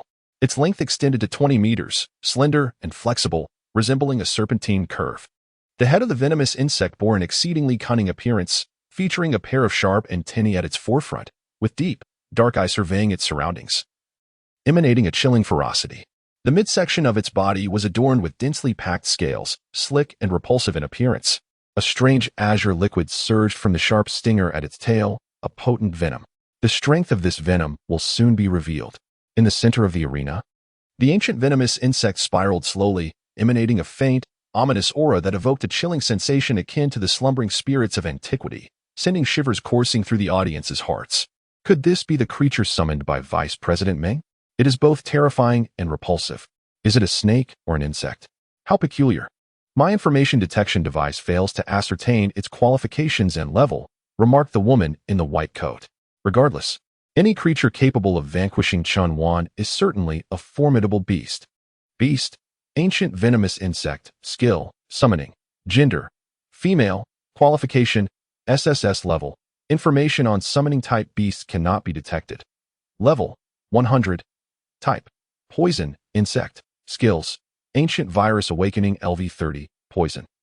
Insect storm LV30, poison, insect. Frenzied bite LV30, insect. Release. Ancient virus awakening. Ancient virus awakening, akin to the parasitic nature of the venomous insect, is a skill that can be directly unleashed within the target's body. It is extraordinarily formidable. Ancient virus awakening LV30, poison up to 30 targets may be specified for the release of the ancient virus within their bodies. The ancient venomous insect marked all 11 of Meng Qianyun's beasts. Release. Buzz. In an instant, the skin of the 11 targets erupted in a frenzy of pus, forming a multitude of blisters.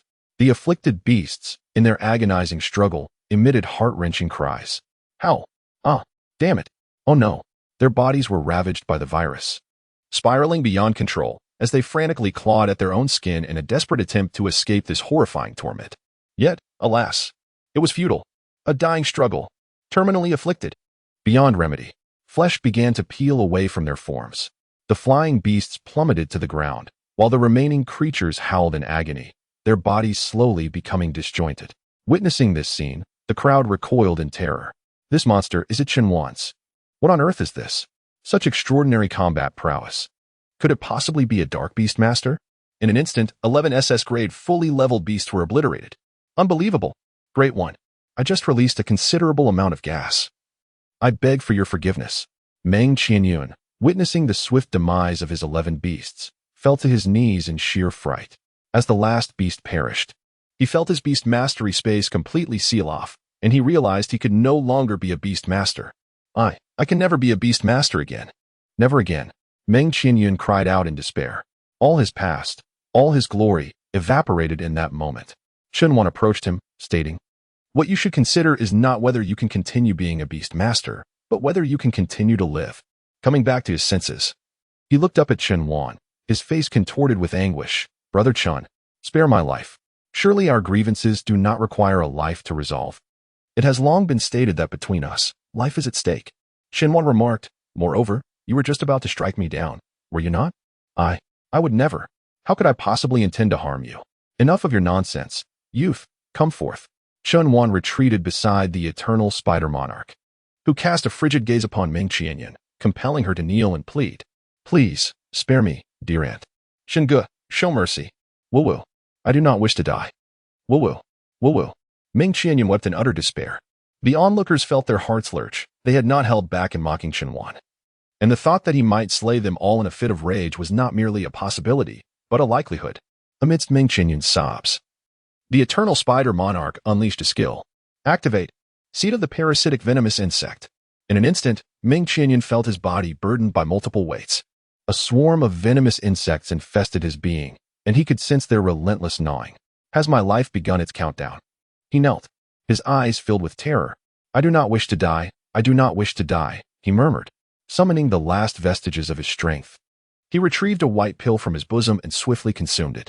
Almost immediately, a multitude of insects began to emerge from his eye sockets, nostrils, ears, and mouth. Yet, these creatures appeared to be firmly entrenched within his body, unable to escape. Unite with me, Meng Qianyan cried out. At this moment, Meng Qianyan's head resembled that of a massive octopus. The grotesque image of those enormous worms, expanding wildly like writhing tentacles, was utterly revolting. Suddenly, the air surrounding Meng Qianyan seemed to thicken, carrying a peculiar, metallic sweetness in its flow. The worms, visible through his translucent skin, appeared once more, akin to pulsating veins dancing on the surface of his body, transforming foes into allies, absorbing the strength of adversaries to convert it into one's own. How intriguing, Qianwan thought. What is happening? Is this a soul technique? It does not seem so. It resembles the abilities of a dark beast master. To think that Meng Qianyan is actually a dark beast master. What a disgrace. Brother Chun, quickly execute him. Go, Brother Chun. Qianwan could not ascertain whether he truly was a dark beast master. In this world, the definition of a dark beast master involves enhancing one's combat prowess through certain means, with the prerequisite of possessing harmful side effects to society, such as causing individuals to lose their rationality, become irritable, more violent, and prone to bloodshed. Only with these detrimental effects can one be classified as a dark beast master. Whether Ming Qianyan truly is one remains uncertain to Qianwan, but he is acutely aware that Ming Qianyan intends to kill him. Thus, he must act decisively. Eliminate him. As the eternal spider monarch was about to unleash its ultimate attack, Meng Qianyan simultaneously activated his skill at an astonishing speed. In an instant, thousands of maggots erupted from his mouth, launching a counterattack against Qianwan. Chapter 87, A Life and Death Showdown. Come forth. The speed of these maggots was exceedingly swift, their faces grotesque and menacing. Realizing the dire situation, Qianwan swiftly commanded, retreat. He then summoned the Heart of the Black Rose. Defense. The Heart of the Black Rose immediately employed its defensive skill, Shield, Hell's Roar. A torrent of insects surged wildly from the arena, spreading in all directions. Ming Qianyan had succumbed to madness. His intent was not only to kill Qianwan but also to slaughter the audience. Whether this was truly his intention remained uncertain, likely influenced by the pill that had driven him to insanity. Thus, he was indeed a dark beast master. From the current circumstances, it was evident that he was far more formidable than the dark leader encountered in Shanghai City. This indicated that the illicit drugs he had consumed were of a higher grade, undoubtedly linked to his SS-level innate talent. I simply wished to live peacefully. Why must I be forced to become a dark beast master? He shouted. I have no path of retreat. Being captured by the Public Security Bureau would mean certain death. But before that happens, I will slaughter you all. Qianwan, I kneel and beg for mercy, yet you remain unyielding. Then do not blame me for taking your life. Qianwan and the Eternal Spider Monarch quickly retreated to a corner, allowing the Heart of the Black Rose to absorb the incoming damage. Although the Heart of the Black Rose was not yet capable of a full 360-degree defense, it could only protect from the front, making their cornered position the most prudent choice. At this moment, the venomous insects began to voraciously devour the surrounding beast tamers. Qianwan, with swift reflexes, pulled Xiao Rong close to him. However, her brother, Xiao Ku, was beyond saving. Dozens of insects crawled onto his body, instantly tearing through his flesh. Brother. He turned his gaze towards Xiao Rong, who was hiding behind a shield. Sister, no, don't worry about me. Then, he looked at Qianwan. Brother, thank you for saving my sister. She is a wonderful girl, though sometimes she struggles with her words. Please don't hold it against her. The insects frantically scuttled from his legs to his torso, beginning to swarm towards his neck. Sister, try to smoke less, and then the insects had already reached his neck, and his eyes widened, bloodshot with terror. They bit through his throat, rendering him speechless. As the insects overwhelmed him, Xiao Ku fell to the ground, his body shattered. Brother! Xiao Rong gazed at her brother's lifeless form, her face pale with fear. Yet, she remained composed, understanding that she must not trouble Qianwan. He had already saved her life, a great favor that she could not repay with further chaos. I will avenge your brother, Qianwan vowed. Thank you, thank you. Xiao Rong wept in gratitude. Thank you, Brother Qin. From now on, I am yours. My life belongs to you. Do not rush to say such things. Let me first deal with this madman before us. At this moment, Qianwan awaited the demise of others, preparing to confront Meng Qianyun alone. Otherwise, the multitude of obstacles would diminish his aura. Countless souls had perished beneath the jaws of the maggots, which swarmed the ground, yet dared not approach the heart of the Black Rose. The shield of the heart possessed the power to utterly suppress them, maintaining a daunting 2-meter distance. This exemplified the might of the Hell's Roar. Within a mere half-minute, all had succumbed, leaving not a single intact corpse. Ha ha! Die! All of you perish! Meng Qianyun exclaimed ecstatically from the arena. Qianwan advised Xiao Rong, stay here obediently and do not move. Upon hearing Qianwan's gentle and composed voice, Xiao Rong swiftly detached from her sorrow, instinctively swallowing hard while gazing at Qianwan with a hint of affection. Be careful, brother. All right. Qianwan somersaulted out from behind the shield, positioning himself before the heart of the Black Rose. The insects, witnessing this, rushed towards him, reversing the celestial pole. These insects were unleashed by Qianwan's pet, yet now sought to eliminate him. If the Eternal Spider Queen was their mother, then Qianwan was their grandfather. Such disrespect for elders. Such ingratitude. Come forth, little silver. Annihilate this brood. Qianwan summoned the New Century Queen. Bang! The New Century Queen unleashed a powerful blast. Super space distortion. All the insects were drawn into the energy sphere, reduced to a gruesome pulp. Witnessing this scene, Meng Qianyun on the arena was momentarily taken aback. Vice President Meng, do you now believe that I am not merely a favored individual? Qianwan inquired. Meng Qianyun had contemplated various responses from Qianwan, yet she never anticipated he would utter such words. At this moment, do you still care whether I perceive you as a favored individual?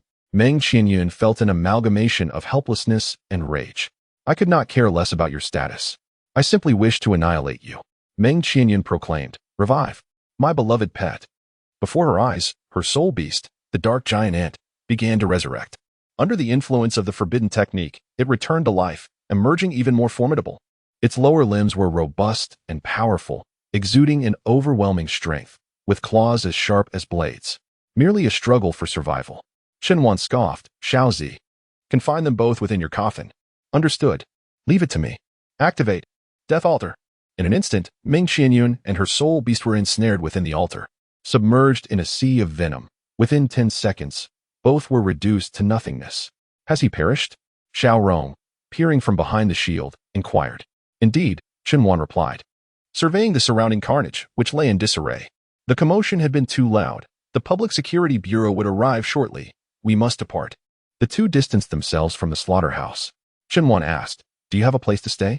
Yes, my home is nearby in Bihai City, Xiao Rong responded. My brother and I are orphans. Previously, I had companionship, but today, and henceforth, I shall be alone. Tears welled in Xiao Rong's eyes. Her exquisite features, combined with this vulnerability, rendered her even more enchanting. Until his last breath, my brother never uttered a word. Xiao Rong rubbed her eyes, uncertain of what he wished to convey. Qianwan gently patted her shoulder, assuring her that, in times of need, it could manifest in any language. Xiao Rong lifted her gaze, her eyes lost in admiration for Qianwan's handsome visage, gradually becoming entranced. Brother Qin, enough said. Take care on your way home tonight, Qianwan advised. The betting stakes belong to both of us, and once I convert everything into online funds, I shall transfer your share. No, no, no, brother, I cannot accept this money, Xiao Rong insisted, shaking her head vigorously. My very life was bestowed upon me by you. How could I possibly take money? You live alone. It is not easy, Qianwan replied. Once you receive this money, find a respectable livelihood and refrain from engaging in underground fights. Indeed, I shall heed Brother Qin's words. And also, smoke less. You have mentioned that your life is mine. I do not wish to see the life I saved succumb to lung disease. I shall not smoke again, not even a single cigarette. Xiao Rong resolutely tossed the cigarette pack to the ground. That is all I have to say. Be cautious on your way home." With that, Chen Wan turned to depart. Xiao Rong watched his retreating figure. Her heart warmed. She longed to invite Chen Wan to her home, to share a visit, yet she hesitated to voice her desire. Chapter 88. The Beauty's Boudoir. Having acquired the elite medal, Chen Wan immediately set forth to evolve the heart of the Black Rose.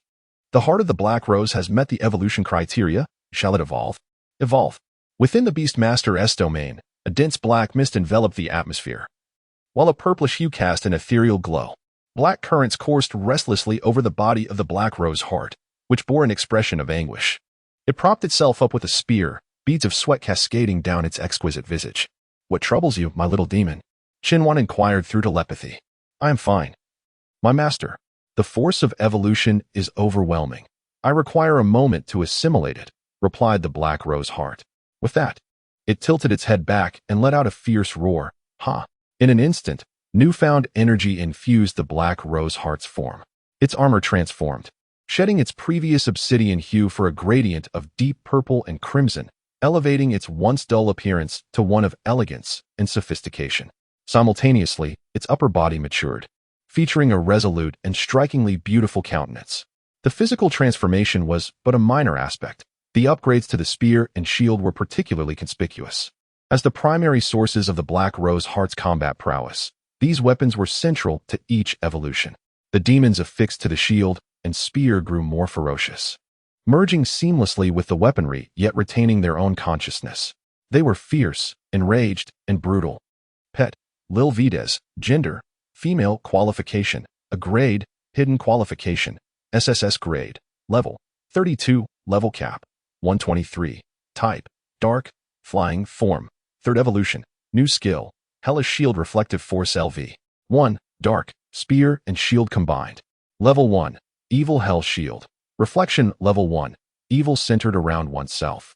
It unleashes a spherical defensive shield with a maximum radius of 10 meters. This shield possesses extraordinary defensive capabilities, and when it sustains damage, it reflects 50% of that damage back to the source. Gunshield Fusion. Level 1, evil merges a spear with a shield to create a new equipment, the Gunshield Axe. In its current state, shield-related skills become ineffective, yet all spear skills receive a 221% enhancement. Additionally, a new skill is introduced, King of Shadows Rending / level 1 evil. King of Shadows Rending / level 1, evil wielding the Gunshield Axe. It executes an immensely powerful attack. At present, even after allocating half of his wealth to Xiao Rong, Chen Wan would still retain 100 million. This is sufficient to extravagantly cultivate a little demon. For Chen Wan, he does not demand that all his familiars reach their maximum level, but he requires that they all complete their ultimate evolution. The acquisition of an ultimate skill through final evolution significantly amplifies their strength, and further leveling up is merely to embed more gems.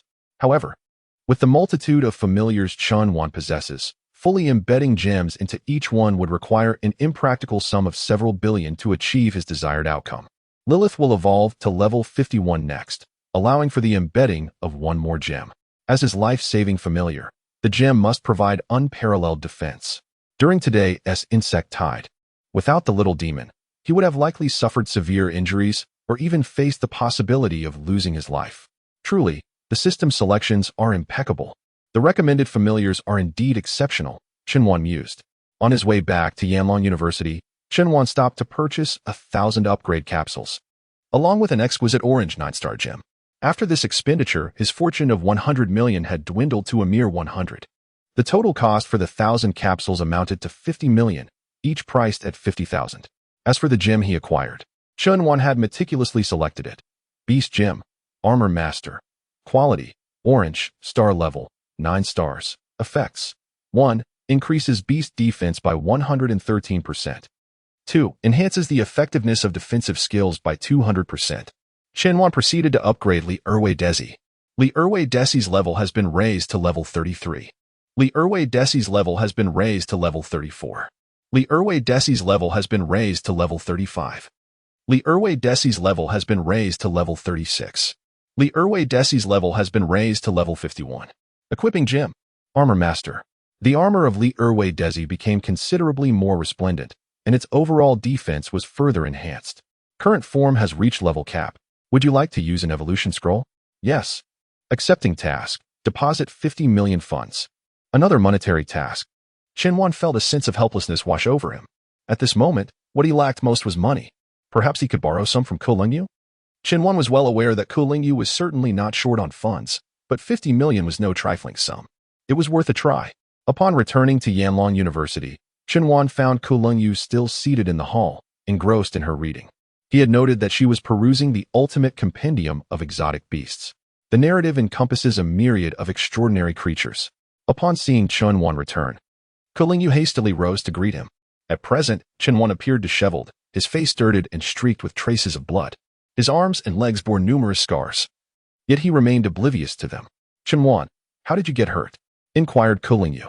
"Oh, it's nothing, just a minor injury," Qianwan replied while contemplating how to broach the subject of borrowing money. Ku Lingyu continued, "Come to my room. I have some medicine that can assist in treating your wounds." "This might not be appropriate." Qianwan chuckled softly, feeling a tinge of embarrassment. "Dear master, there is still more to this chapter. Please click to the next page to continue reading. The ensuing content is even more thrilling." The room belonged to a young lady. A sanctuary likely off-limits even to her parents, and he felt that his presence might be somewhat intrusive. What is there to discuss in our relationship? Let us go. Upon entering Ku Lingyu's chamber, a delicate fragrance enveloped him, not the scent of perfume, but rather the natural aroma that lingered from her years of residence. This fragrance was akin to a gentle spring breeze, sweeping away Qianwan's fatigue from the black arena. The wardrobe stood ajar, revealing an array of Ku Lingyu's garments, including some of a more intimate nature. "You may lie down on my bed," Ku Lingyu suggested. At this, Qianwan raised an eyebrow. He gazed at the plush, rosy bed but opted to sit on a nearby chair. "Just hand me the medicine. I can apply it myself." Ku Lingyu retrieved the medication, saying little, and knelt beside Qianwan, applying the ointment to her fingers before gently touching his wounds. "If it hurts, just let me know," Ku Lingyu murmured softly. Qianwan lowered his gaze upon Ku Lingyu's earnest and gentle demeanor, swallowing lightly. Perhaps sensing Qianwan's attention, Ku Lingyu subtly lifted her head, and their eyes met. Under the luminous glow of the moonlight outside, a surreal beauty shimmered within her captivating gaze. She looked at Qianwan, her eyes gradually becoming entranced. "Qianwan," she whispered, seemingly awaiting a response from him. Qianwan, transfixed by her gaze and her somewhat dazed expression, slowly leaned closer. He then inquired, "Could you lend me 50 million? In Chapter 89, Exclusive Technology, Special Effect Card. Ku Lingyu fluttered her long lashes, her large eyes momentarily bewildered, before softly replying, "Of course." Qianwan was about to offer an explanation when Ku Lingyu shook her head and said, "You need not say anything more. I will give you 100 million, and you need not repay me. It is my duty." Upon saying this, she gazed at Qianwan, her cheeks slightly flushed, and returned to applying medicine to him. Meanwhile, having received 100 million, Qianwan immediately initiated the evolution of his pet in the Beast Mastery space. Funds deducted, 50 million. Task completed. Would you like to proceed with evolution? Evolution. Within the Beast Mastery space, Leerwades was once again bestowed with formidable dark powers. The armor shattered, transforming into a more dazzling spectacle. A gradient effect of rose to pale pink emanated from the crevices of the armor. As a demon centaur, it embodied both majesty and the exquisite beauty of an exceptional human female, with its upper body showcasing the characteristics of a woman to the fullest extent.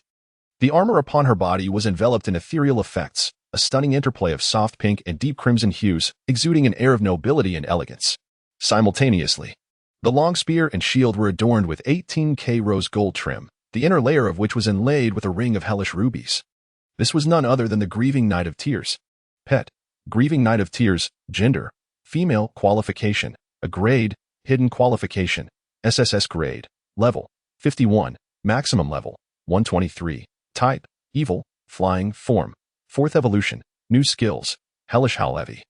1. Evil. Nether Cataclysm / Evi 1. Evil. Hellish Howl LV1. Evil receives the whales from the abyss, rapidly restoring substantial health and mental fortitude. Nether Cataclysm / Evi 1. Evil usable in spear and shield axe form, leaping into the air to unleash a devastating slash imbued with nether powers. At level 51, just 12 more levels until the final evolution. Qianwan contemplated. Only one last gem remains.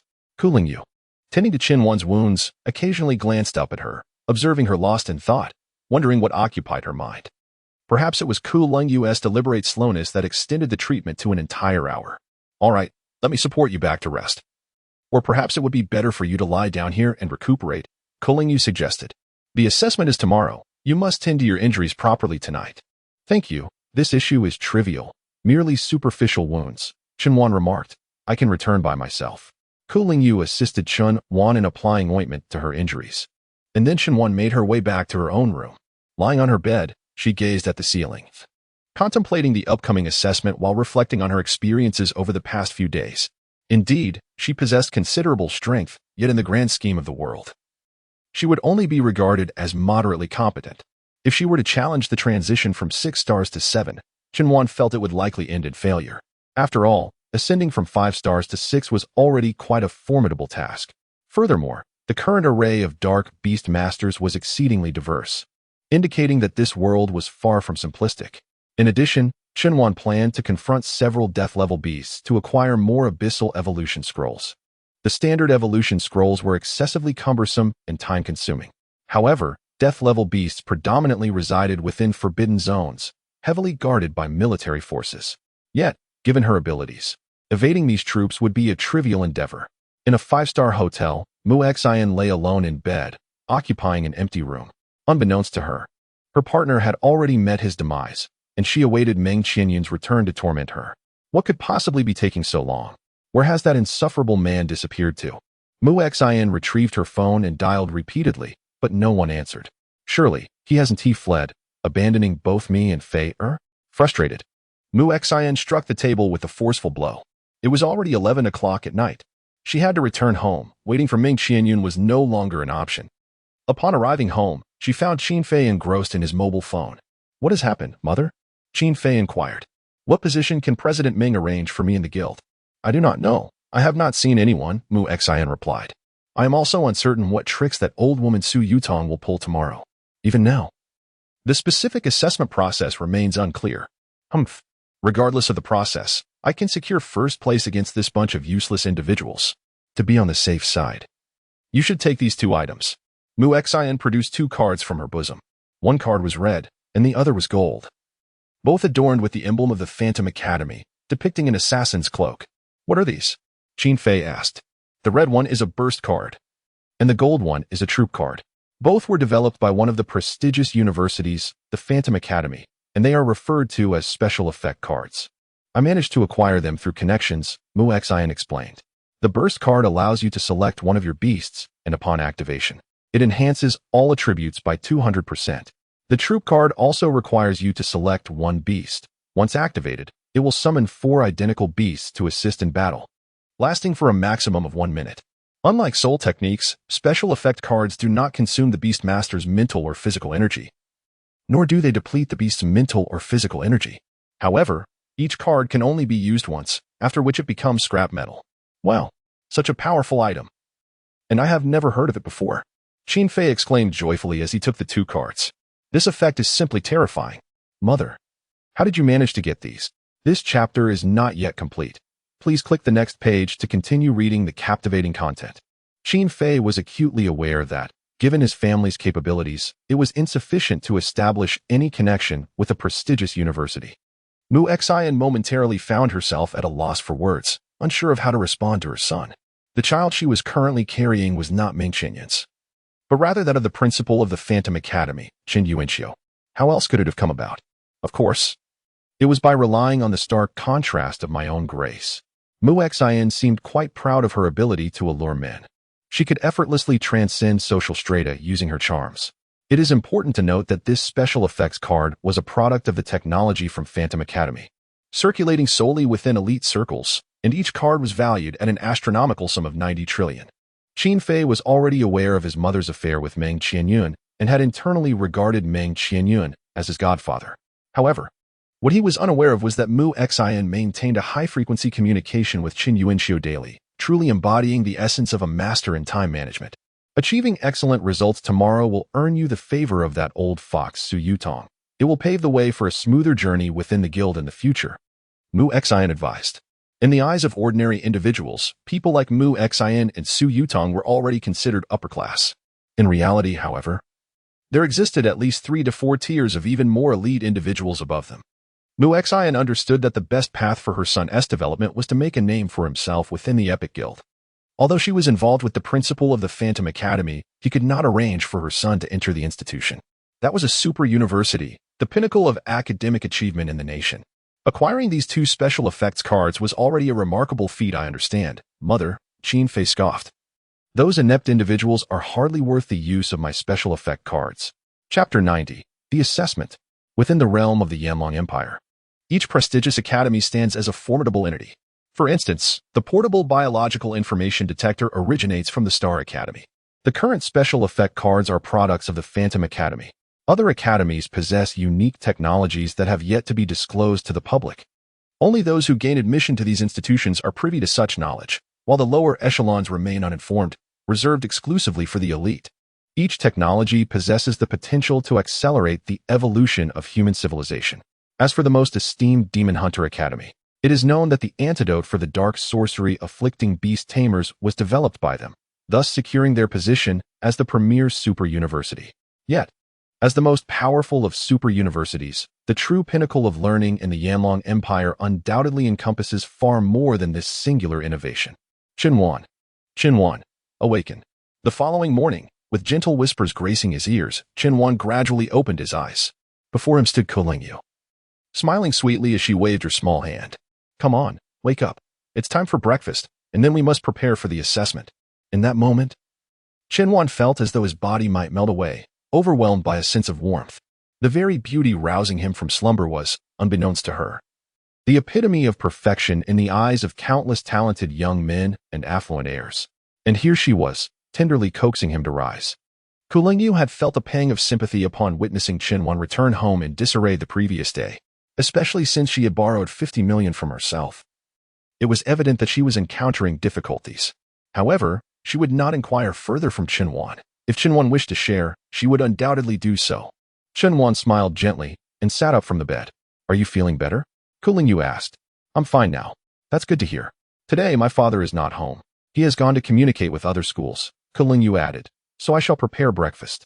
Do try it, but if it does not suit your taste, do not blame me. How could I? Waking up to a meal prepared is already a blessing.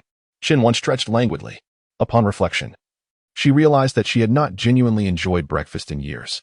Ever since her mother fell ill, she had essentially become a child left behind. As she walked into the hall, the aroma of the breakfast wafted through the air, instantly rousing her from her daze. There was fragrant rice, glistening and plump, with each grain distinct yet slightly sticky, a perfect bowl of rice. In addition, there were stir-fried eggs with chili, kung pao chicken, and a bowl of vegetable soup. Qinhuan quickly sat down, her hands instinctively grasping the chopsticks, and she ate with great satisfaction. Observing Qinhuan's enjoyment of her cooking brought Kolingyu immense joy as well. She softly inquired, Is it delicious? It is indeed, Qinhuan replied. Then I shall cook for you for a lifetime, shall I? Of course, that would be wonderful. Qinhuan regarded the remark as a jest. Yet it was evident that Kolingyu spoke with sincerity. Although Qinhuan's response was somewhat absent-minded, it nonetheless filled Kolingyu's heart with happiness. After having breakfast, the two proceeded to the Epic Guild. Within the guild, everyone returned to the playground. Upon seeing Qinhuan and Kolingyu enter, a wave of murmurs swept through the crowd. This good-for-nothing actually came in through the back door. Some speculated. What kind of enchantment has Qinhuan cast on Kolingyu to earn such unwavering support? They scoffed. Isn't it simply because Qinhuan is handsome? It's only natural for girls to be drawn to good looks. Yet, given Kolingyu's beauty and status, the number of suitors vying for her affection was countless. Wealthy and attractive men, prodigiously talented youths. Which of them could possibly be less appealing than Qinhuan, the so-called waste? Kolingyu has seen enough of the ordinary.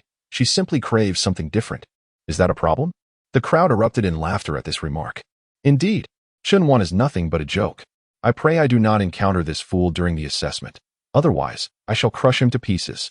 At that moment, Qin Fei strode up to Qinhuan, lifting his chin in a display of arrogance. He glanced at Kolingyu before returning his gaze to Qinhuan. You actually dared to show up. Have you deluded yourself into thinking you're the best just because you snuck in through the back door? Qin Fei sneered. Qinhuan ignored him, fixating his gaze straight ahead. Meanwhile, others began to notice the absence of Meng Qianyun and began to speculate. Where's President Meng? Has anyone seen him? Indeed, I've been here for an hour, yet he has not made an appearance. Qinhuan listened to the discussions of those individuals. finding the entire scenario rather amusing. She thought to herself, Ming Qianyan has already been thoroughly drained by me. Where do you expect to find him? At this moment, only a few other members of the guild were maintaining order, while the 4 instructors, due to their uncertainties, were temporarily unable to assume their positions. Su Yutong sat in the hall, equally oblivious to the reasons behind Ming Qianyan's disappearance. She had dispatched someone to investigate, yet there had been no response forthcoming. Time passed, and soon it was 8 o'clock. Su Yutong decided to stop waiting for Ming Qianyan and made her way to the training ground alone. As the time arrived, silence enveloped the area. Su Yutong proclaimed, "Today marks the second assessment, which I shall personally supervise. Before I elaborate on the rules of the evaluation, I would like to express my stance. I hold a deep disdain for nepotism, backdoor dealings, and any form of deceit. I firmly believe that it is this very principle guiding my management of the Epic Guild that has drawn talented individuals from across the nation to aspire to be here. Therefore, I implore you to trust me. In this assessment, under my direct oversight, those who succeed will be thoroughly satisfied with their triumph, while those who do not will find themselves accepting their defeat with grace. Now, allow me to elucidate the rules for this assessment. The overall regulations remain the same as last time. However, the location for this evaluation has been shifted to another forbidden zone. I will now announce the Goddess Cloud platform." Upon hearing the name, the crowd erupted in excitement, particularly among the males. Wow, the Goddess Cloud platform. It is teeming with beautiful women and exotic beasts. Moreover, it is said that due to prolonged exposure to the wilderness, their attire is rather peculiar. Hiki, to die beneath the peony blooms. I would consider it worth it. Previously, I could only hear tales of such a sacred place, but today I can finally experience it firsthand. Hehe. I owe my gratitude to the significant influence of the Epic Guild. Su Yutong, observing the embarrassing demeanor of these individuals, could already foresee their impending fate. In contrast, her gaze fell upon Shenwan, who remained unperturbed and as tranquil as still water, provoking a sense of admiration within her. Indeed, after all, the Beast Mastery space is graced with 7 stunning beauties. Although one is rather eccentric, an anthropomorphic insect, yet upon evolution, she too can transform into a great beauty. His greatest desire is not for beauty but for wealth. However, the only thing that tempts him more than riches is Su Yutong's natural sacred deer. Just as the crowd engaged in fervent discussions, a riot control armored vehicle emblazoned with the words public security suddenly came to a halt at the playground entrance. Simultaneously, a large contingent of special security personnel surged in, encircling the crowd. Everyone raised their hands to their heads. "We are from the Public Security Bureau of Emperor City," declared the leading officer. "What is happening? Is this part of the assessment?" The crowd was bewildered, but Shinwan understood. They had come due to the events surrounding the Black Arena from the previous day. However, they were not there to apprehend him, but rather to investigate Ming Qianyan for the use of prohibited substances, thus necessitating an inquiry into the entire Epic Guild. Chapter 91. The Realm of Rules. Last night, we discovered a clandestine arena on South Beach Street. The captain of the security team informed everyone by the time we arrived. All that remained were lifeless bodies. Among them, we identified the DNA of Meng Qianyan. President Meng is dead. My heavens, he actually participated in an underground tournament. How utterly inconceivable. The underground arena is filled with thugs. It is such an injustice for someone of President Meng's stature to meet his end there. Woe is me. President Meng was my idol. How could this happen? Upon hearing this news, no one was more reluctant to accept the grim reality than Qin Fei. After all, he was his godfather. With his untimely demise, did that not render his mother as sacrifices in vain? Su Yutong, upon receiving the news, merely narrowed her eyes. In her mind, Meng Qianyan was but a colleague. His death elicited only a fleeting sense of regret, stemming from their professional relationship. The captain of the security team, observing the crowd's reaction, let out a cold laugh. Humph, his death is anything but simple. We extracted forbidden substances from his blood. He was a dark beast master. What? Impossible. President Ming was a dark beast master? How could this be? He was already an SS rank 6-star beast master, among the elite of beast masters. What would compel him to practice forbidden arts? It is utterly unfathomable, unless he encountered someone stronger than himself in the underground arena. Su Yutong frowned at the revelation of Meng Qianyan practicing forbidden arts, her expression a complex tapestry of emotions. She naturally trusted the judgment of the Public Security Bureau, yet she found it perplexing why Meng Qianyan was practicing forbidden techniques. "Your doubts mean little to me," declared the captain of the security team. I am now summoning all members of the Epic Guild to return with us to the Public Security Bureau for examination, including these students preparing for assessment. Just as the captain was about to continue, he suddenly noticed Chen Wan standing nearby. Advisor Chen. Chen Wan turned to look, initially failing to recognize the figure, but soon realized it was none other than his former subordinate during his time as a security officer in Shenhui City, Xiaohu, Xinyuan Hu. Xiaohu quickly stood at attention and saluted Chen Wan. To be honest, Chen Wan's memories of his days as a security officer were not particularly vivid. Aside from Zhao Limin, he could hardly recall Xiaohu. However, unbeknownst to Chen Wan, every member of the team had indelible memories of him. The incident involving dark beast tamers in Shenhui City had led to promotions for every officer in the team. Xiaohu, in particular, had been appointed captain of the Special Security Division in the Public Security Bureau of the Imperial City. The sight of a security team captain saluting a high school student left everyone momentarily speechless. See, I told you Chen Wan's background is extraordinary. Even the captain of the Special Security Team pays him respect. By the way, what does Advisor Chen even mean? It's just a title that sounds nice but carries little weight. He must have an impressive background to be called such. How vexing it is. With such a formidable background, he still dares to vie with us for a spot in the Epic Guild. Should I catch him during the assessment, I would undoubtedly ensure his demise. With such powerful connections, are you not concerned about potential retaliation? The wilderness is a realm devoid of regulations. If one were to take a life, who would be the wiser? Indeed, Qin Fei suddenly interjected, this Chen Wan cannot be spared. Should I encounter him in the wild, I shall certainly not grant him mercy. Support for Master Qin Fei rang out softly among the gathering, their hushed conversations carefully avoiding Chen Wan's notice, yet he had already piqued Chen Wan's interest. With a gentle smile, Chen Wan addressed Xiao Hu. I have long ceased to be an advisor. I am merely an ordinary student now. Let us adhere strictly to the rules. You may issue your commands. Understood. Thank you for your understanding, advisor. Others perceived Chen Wan as a useless individual merely riding on the coattails of his connections. However, Su Yutong held a different perspective. She was acutely aware that Chen Wan possessed a profound story. Furthermore, the perfect score of 10,000 from the last assessment was undeniably authentic. Such a talent. What purpose does he seek in joining my epic guild?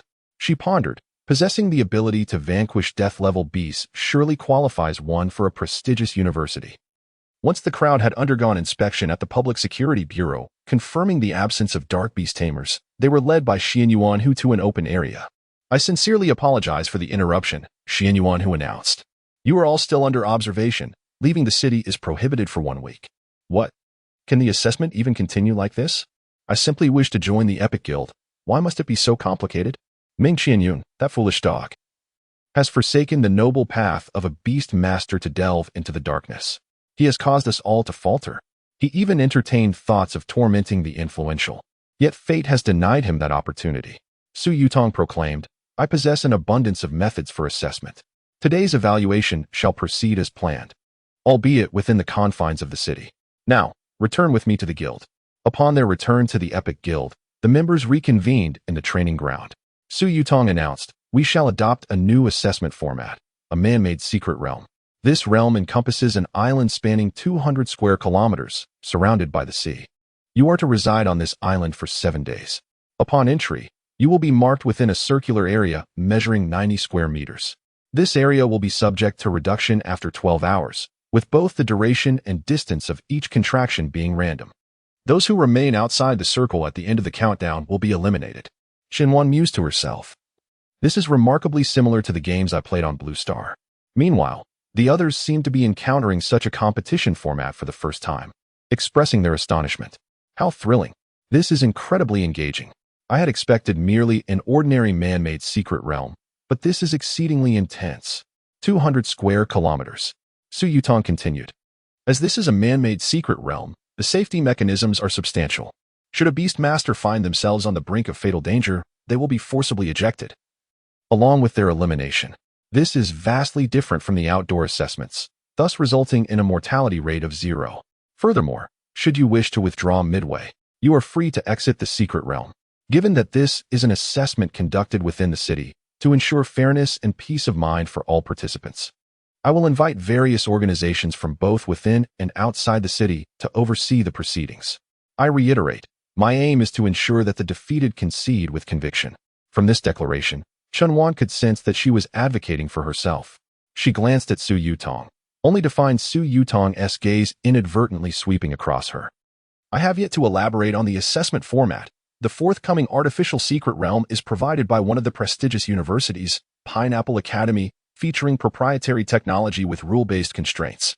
The so-called rule-based secret realm allows for the imposition of restrictions on participants, enabling the customization of regulations.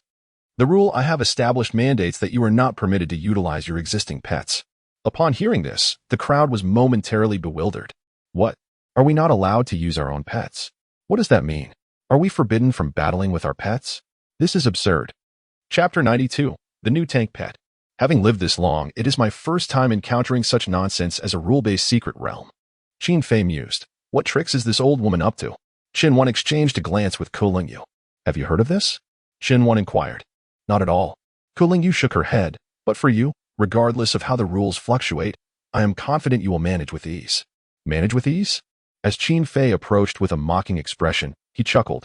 Ah, dear Miss Ku, what exactly has captivated you about this imbecile, compelling you to support him so willingly? His entourage joined in the ridicule, laughing. Miss Ku is so beautiful. How can her judgment be so clouded? Now that young Master Qin has lost interest in Ku Lingyu, she must be regretting her choices terribly. Yet out of pride, she merely feigns support for Chunwan, attempting to craft a favorable image for herself. Chunwan pales in comparison to young Master Qin, not even deserving to be likened to a dog. He is merely a useless individual who relies on connections. To compare Chunwan with our esteemed young Master Qin is a grave insult. They cackled. Chunwan turned to survey the group, positioning Ku Lingyu protectively behind her. You may speak of me, but refrain from disparaging Miss Ku. At these words, Ku Lingyu was momentarily taken aback, but warmth enveloped her heart, and her eyes began to glisten with emotion. Well, a stout figure exclaimed. Are you still pretending here? Another girl chimed in. Now I understand how Ku Lingyu fell for you. Your flowery words are quite persuasive. It seems Ku Lingyu has never encountered a man before. Easily swayed by your mere trifles. Just then, dozens of silver long swords suddenly materialized in the sky. With a swift descent, they landed amidst the crowd, silencing all with their presence. I demand silence. Can you not hear me? Su Yutong declared. It is a soul skill. Chunwan gazed at the long swords embedded in the playground, a flicker of surprise gleaming in his eyes. He squinted, pondering. SS-level soul skill, Hidden Sword Fall. Hidden Sword Fall is renowned as one of the prestigious SS-level soul skills. It requires an exceptionally strong mental fortitude for the learner to acquire and unleash it. Su Yutong continued. In this assessment, you are not permitted to utilize your own pets. Upon entering the secret realm, your beast master space will be forcibly closed. Instead, you will be provided with an external portable beast ball. Shortly, I will escort you to our Era Guild's Beast Hall, which houses creatures ranging from E level to SS level. You may select any one. Each will be in its initial state at level 1. Within the assessment's secret realm, you may only use this creature to compete for ultimate victory. Initially, I intended for all of you to utilize A-level beasts to maintain absolute fairness. But that would effectively negate your innate qualifications, which I find rather uninteresting. Upon hearing this, Ku Lingyu's concern for Chunwan surged. Brother Wan, your innate qualification is only A-level. This puts you at a disadvantage. It was unclear when Ku Lingyu had begun to address him as Brother Wan. The image of Chunwan protecting her moments ago had provided her with profound reassurance. Should it ultimately be impossible for them to be together, acknowledging him as an elder brother would be a most agreeable alternative. No problem. Chunwan understood Ku Lingyu's sentiment. His innate beast qualification being A-level meant he could only contract with A-level creatures. Although she may not compare to the S-class or even SS-class Qin Fei, Chunwan is acutely aware of her extraordinary talent for transforming into a divine creature. Even if she were bestowed with an E-class companion, she would still be capable of defeating them. Come with me to the pet hall, Su Yutong said. Inside the pet hall, an overwhelming array of thousands of creatures dazzled the senses. The vast expanse of the hall provided ample individual space for each pet, and alongside every creature's habitat were detailed labels containing information such as name, gender, attributes, and skills. Exotic beast, little water monkey, tamed. Gender, male. Qualification, S-class. Level, 1. Type, water. Form, initial form. Skills, grab LV1. Water, stare LV1. Water, water splash EV1. Water, water sound fist LV1. Water, exotic beast. Gray tamed. Gender, none. Qualification, S-class, level, 1. Type, steel form. Initial form, skills, hardness LV1, steel. Charge LV1, steel. Solidify LV1, steel. Laser wave EV1, steel. And so forth. As the crowd entered, a chorus of awe-filled exclamations erupted. Wow, there are so many. Can we just choose any? I want that one. I want that one. I like this one. I'll go first. After a brief period of discussion, the crowd gradually fell silent, captivated by Su Yutong's strikingly cold visage. Su Yutong announced, I shall now distribute portable beast-catching orbs, which can connect with your mental energy to facilitate the bonding with your pet beasts, functioning identically to the beast-conjuring space utilized previously. She continued, selections will be made in accordance with the rankings from the last assessment, proceeding from highest to lowest, with each group consisting of 50 individuals and a maximum of 5 minutes allocated for selection. At this point, an individual interjected, what about Chinwan, the one with connections? Can he also select from the first group? No, he must be the last to choose. If he is allowed into the first group, then so should I. A voice retorted. A young boy then chimed in, what is everyone worried about? Even if Chinwan, that A-rank waste, enters the first group, what significant beast could he possibly bond with? We are all S-rank and SS rank. He poses no competition for us. Indeed, it was true, even if given the opportunity. He could not bond with an S-rank beast. The outcome was already determined. We are all S-rank and SS rank. And how could he possibly compare with us when he can only bond with a first-tier beast? Look at Chinwan. He appears lost in thought. Surely, he must be panicking now. Ha ha. Chun, why have you fallen silent? Are you so terrified that you can't breathe? Ha ha. This is too amusing. Kulingyu glanced at Chinwan and noticed that he appeared lost in thought, wanting to say something but ultimately refraining from interrupting him.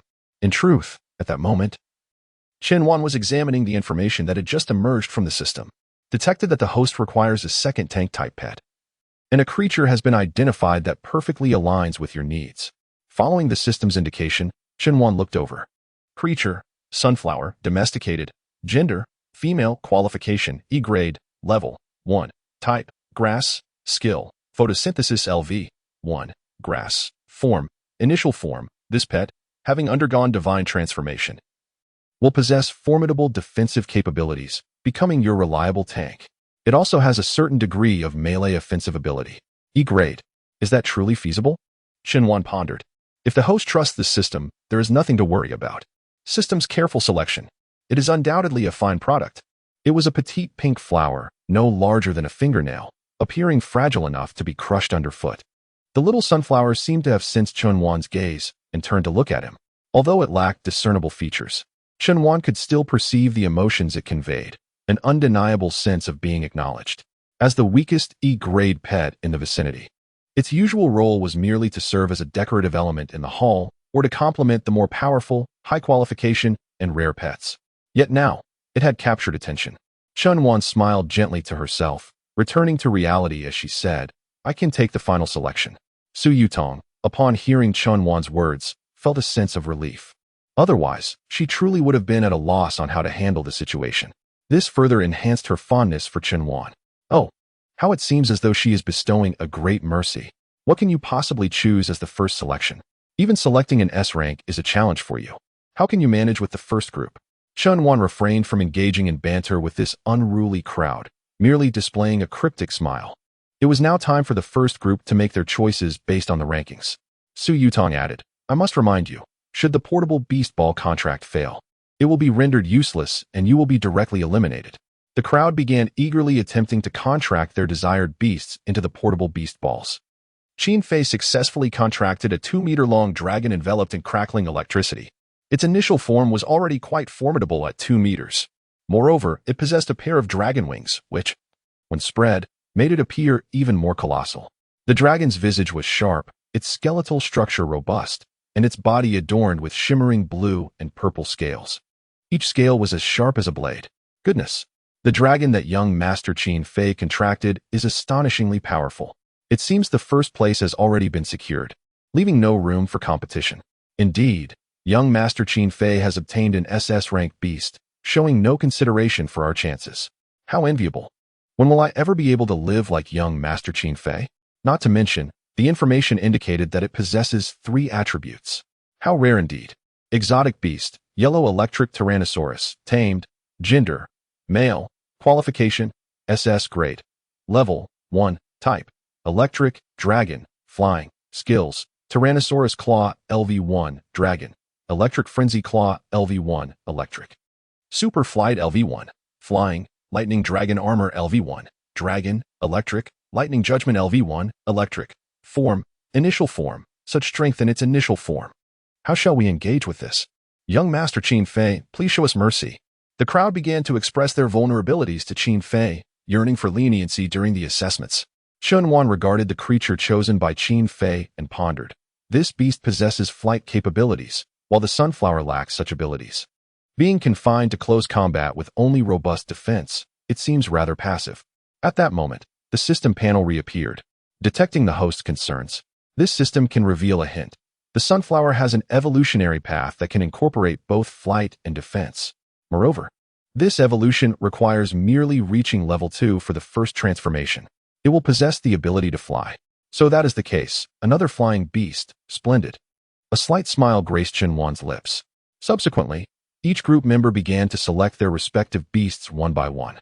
Beast, shadow beast, tamed, gender, male, qualification, S-class, level, 1, type, fairy, skills, shadow strike LV1, fairy, illusion LV1, fairy, ambush LV1, fairy, silence LV1, fairy, fairy attraction LV1, fairy, form, initial form, beast, ice drill scorpion, tamed, gender, male, qualification, S-class, level, 1, type, ice, skills, ice charge LV1, ice, ice shield LV1, ice, ice spike LV1, ice, form, initial form, beast, mechanical spider, tamed, gender, none, qualification, S-class, level, 1, type, steel, skills, steel impact LV1, steel, mechanical bite LV1, steel, steel arm slam LV1, steel, sniper cannon LV1, steel, forced assembly LV1, steel, form, initial form. Everyone has chosen S-class. As time passed, the last group completed their selection, leaving only Chen Wan. Since Ku Lingyu did not participate in this assessment, she was exempt from making a choice. Although she did not have to engage in battle, standing beside Chen Wan, she felt a deep sense of concern for him. She was uncertain about the choice of companion beast that Chen Wan would select, and even more so about the caliber of beast he could contract given his abilities. Should he indeed form a pact with a beast of A rank, it would pose a formidable challenge against others. Moreover, considering that others already harbored animosity towards him, an attack would render Chen Wan even more vulnerable. Ku Lingyu's eyes were filled with concern, her brow slightly furrowed. Do not fret, Chen Wan reassured, patting her shoulder. Trust me, this chapter is not yet complete. Please turn to the next page to continue enjoying the captivating content. As Ku Lingyu gazed into Chen Wan's resolute eyes, her brow gently unfurled. Yes, I certainly trust you, she affirmed. Ha! You trust him? Qin Fei exclaimed, perched upon his Huangdian Tyrannosaurus. Are you out of your mind? Look at my companion beast. Do you genuinely believe that this waste would surpass mine? If he manages to contract an S-rank beast, it will be a miracle. Laughter erupted from one of Qin Fei's sycophants. S-rank.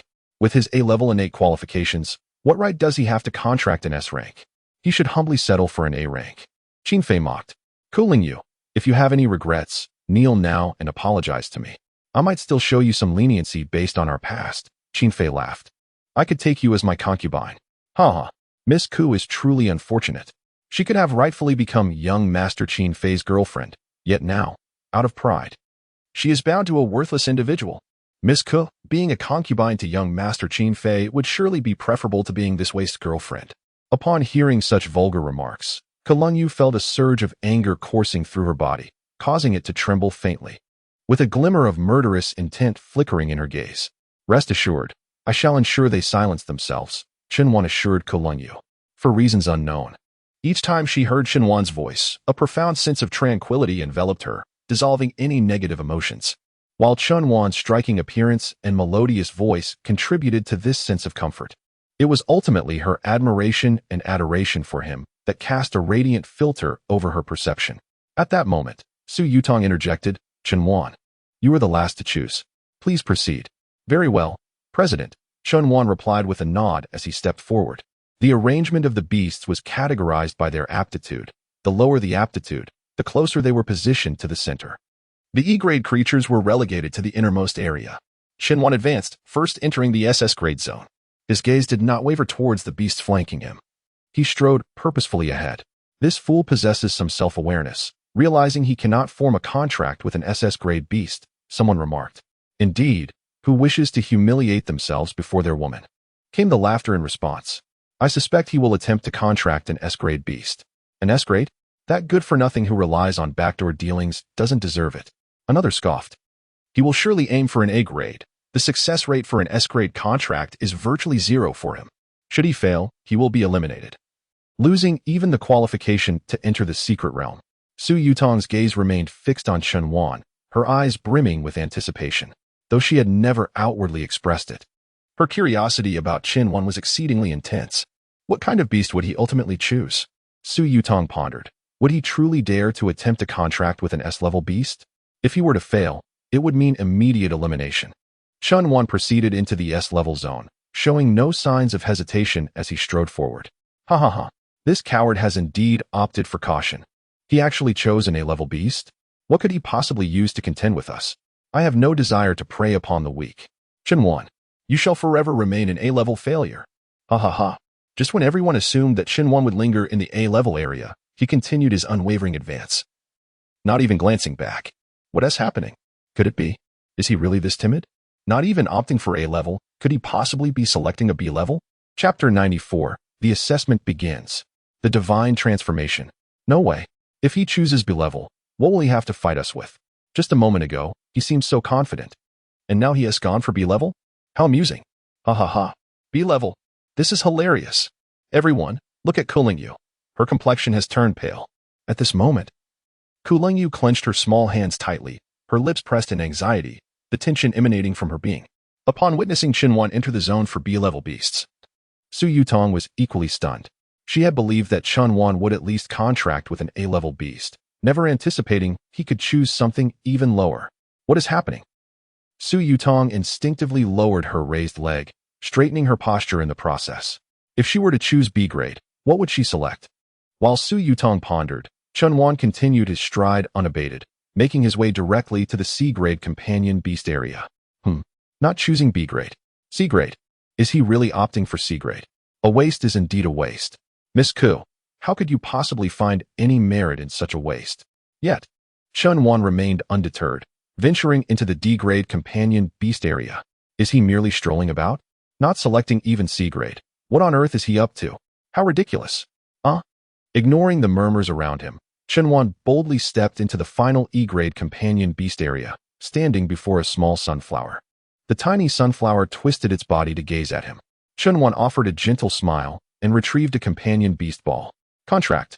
The onlookers watched in astonishment as the sunflower was encapsulated within the ball. Initially taken aback, they soon erupted into laughter. Ha ha ha. Ha ha. Ha ha. E-grade. A sunflower? What use could this worthless creature possibly have? Does it produce sunlight? Both Su Yutong and Kulingyu exchanged incredulous glances.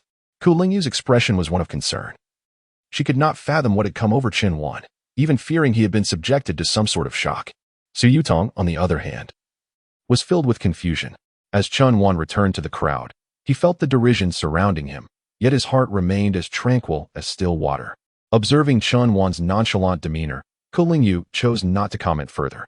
All the companions have been chosen, and Su Yutong said, Now, follow me to the secret realm. At the center of the secret realm, there stood 811 entrances. For this assessment, a total of 811 participants were present. Some had perished in the previous evaluation, while others had withdrawn just yesterday. They lined up in order at the entrance. Su Yutong continued, apart from your personal attire, all other belongings will be confiscated by the secret realm. There are rules within the realm that I shall not elaborate on. You will understand once you enter. At this moment, Chunwan found herself puzzled about the evolution scroll. If her spatial ring was seized by the secret realm, would the scroll not be lost as well? Of course, lacking evolution merely meant a deficiency in flight capability, which would pose challenges in confronting Qin Fei's Tyrannosaurus Rex in the future. However, it did not impede the sunflower from harnessing the powers of divine transformation. Su Yutong then announced, "Now, may the esteemed guest jurors enter." The crowd turned towards the entrance, witnessing influential figures from various industries being ushered in by the guild members, taking their seats in the audience. Among them were prominent figures from both within and outside the city, esteemed educators, and even principals from various universities, renowned entrepreneurs, as well as presidents and distinguished members from other guilds. There were easily over 100 individuals. Oh my, so many luminaries. Isn't that the principal of Neoma University? And look, our high school principal, the president of the Divine Bird Guild, ranked 10th nationally. In an instant, the students erupted into animated discussions. At this moment, he truly comprehended the extensive network of connections held by Su Yutong, the president of the Epic Guild. "These are esteemed friends I have invited from various parts of the country," Su Yutong remarked. "They will assist me in proctoring the examination. I wonder who would dare claim that our Epic Guild has any preferential treatment." Regarding the secret realm, Su Yutong continued, "It is under the direct supervision of Principal Zhang and her team from Pineapple Academy. The reputation of Pineapple Academy is well known, and I believe Principal Zhang would never tarnish her own name." With that, Su Yutong turned to the elderly woman beside her and gently bowed. The woman, in her 80s, dressed modestly yet radiated vitality. She was none other than Zhang Bielo, the principal of Pineapple Academy. A gentle smile graced her lips as she looked at Su Yutong, then turned her gaze to the students on the playground, encouraging them to do their best in the examination. The principal of Pineapple Academy, a figure I had only seen on television and computer screens. Today, my eyes have been opened. This assessment was certainly worth my time. Zhang Bielo addressed her subordinates. "We may commence. Activate the secret realm." Gradually, the figures of all present melded into the entrance of the secret realm. Cooling Yu, standing beside Su Yutong, furrowed her brows as she observed Chun Wan's retreating silhouette. Why did he choose an E-level sunflower? Su Yutong inquired. Taken aback by the question, Cooling Yu shook her head. "I don't know. You have no idea." Su Yutong murmured to herself. What on earth is he planning? Initiating the implantation of the rules-based secret realm. Implantation successful. Rules. The use of beast space is prohibited, and personal belongings cannot be utilized. Tasks will be assigned within the secret realm, and completing these tasks will yield rewards, aiding in achieving better rankings. As 10 seconds of darkness faded, a vast jungle emerged before Chenwan. The environment within the secret realm was shrouded in night, starkly contrasting with the world outside. Chenwan first summoned the sunflower. The petite figure of the sunflower wiggled in gratitude towards Chun Wan for forming a contract with it. "Oh, little one, I wonder what you will become." Activate. Divine transformation. In an instant, the small sunflower was enveloped in a golden radiance, rapidly beginning to grow. As the light dissipated, a woman clad in heavy armor appeared before him. Her armor gleamed in hues of crimson and gold, and her softly curled brown hair exuded a fashionable elegance. The crown upon her head seemed to be forged from light, infused with the essence of the sun. Standing at 2 meters tall, her muscular form radiated strength not of a crude sort, but rather an embodiment of graceful power. Her features were exquisitely defined, imbued with determination. In her left hand, she wielded a golden shield, while her right hand grasped a golden longsword. Pet beast, Queen of Dawn, gender, female, qualification, E grade, hidden qualification, SSS grade. Level, 1, maximum level, 99. Type, grass. Form, initial, evolution paths, 2, skills, Dawn Shield LV. 1, grass, Eclipse LV1, grass, Zenith Blade LV1, grass, Solar Flare LV1, grass, Chapter 95, evolution. Angel of Dawn, Dawn Shield LV. 1, grass with a powerful swing of the longsword. If the target remains alive after being struck, they will be stunned for 10 seconds. Eclipse LV. 1, grass upon activation, the user's defense is doubled, lasting up to 1 minute. Zenith Blade LV1, grass by swinging the longsword, a laser is released, allowing the pet beast to teleport instantly to the location of the struck target, with a maximum range of 500 meters. Solar Flare LV. 1, grass by swinging the longsword, the user becomes the center of a circular area with a radius of 100 meters, causing all enemy targets within to enter a stun state for 5 seconds. Evolution Path 1, Shield Mountain Path, Queen of Dawn, Dawn Shield Emperor, level 23. Great Shield Saint King, level 53.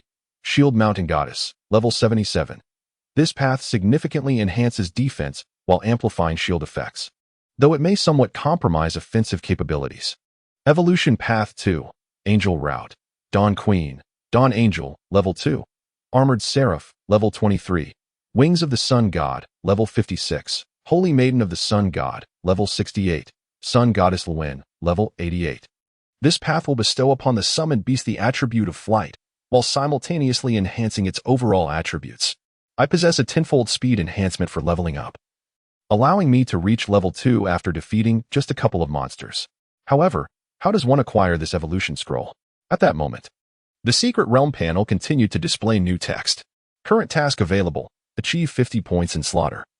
Task reward. Low-level evolution scroll X1. Secret Realm specific version. Low-level evolution scroll. Secret Realm specific version. The tasks issued by this evolution scroll pertain solely to matters within this secret realm, with no relevance to anything beyond it. Low-level signifies that the difficulty of the tasks presented by the evolution scroll is relatively high and intricate, making them challenging to complete. Challenging to complete. Chunwan smiled gently, casting a glance at the Dawn Queen. She thought to herself, with such a seemingly reassuring beauty by my side, any challenge can be surmounted. Thank you, Master, for contracting me, the Dawn Queen said. You are most welcome. Let us fight side by side. Shenwan surveyed the surroundings and soon fixed her gaze upon a large wild boar in the distance. Beast, horned wild boar king, gender, female, qualification, a grade, level, 120, type, ground, form, 7th evolution, final form, skills, wild boar charge LV5, ground, horn piercing EV. 6, ground, wild boar howl LV5, ground, terrifying bite LV4, ground, stench bomb LV6, ground, Hercules tackle LV8, ground. Shenwan gazed at its information, narrowing her eyes. A level 120A grade. My Dawn Queen is a level 1 SSS grade. The advantage lies with me. Dawn Queen, engage. Celestial Blade. The Dawn Queen swung her long sword, unleashing a beam of laser that struck the horned wild boar king, instantly drawing her body towards it. Simultaneously, the beam caused the horned wild boar king's flesh to rend, blood spilling forth. Yet, as the Dawn Queen is not an offensive type of beast, the damage inflicted was moderate, and the horned wild boar king sustained only minor injuries. Just as the horned wild boar king was about to retaliate, the Dawn Queen swung her sword once more. Activate. Dawn Shield. A resonating hum ensued, stunning the beast. Aim for its eyes, commanded Shenwan. Thrust. Thrust. The Dawn Queen delivered 2 swift strikes, instantly blinding the creature. Arg. The horned wild boar king howled in agony. Now strike again, Shenwan instructed. Flash. Flash. Flash. With 3 consecutive blows, she managed to fracture the horned wild boar king's skull.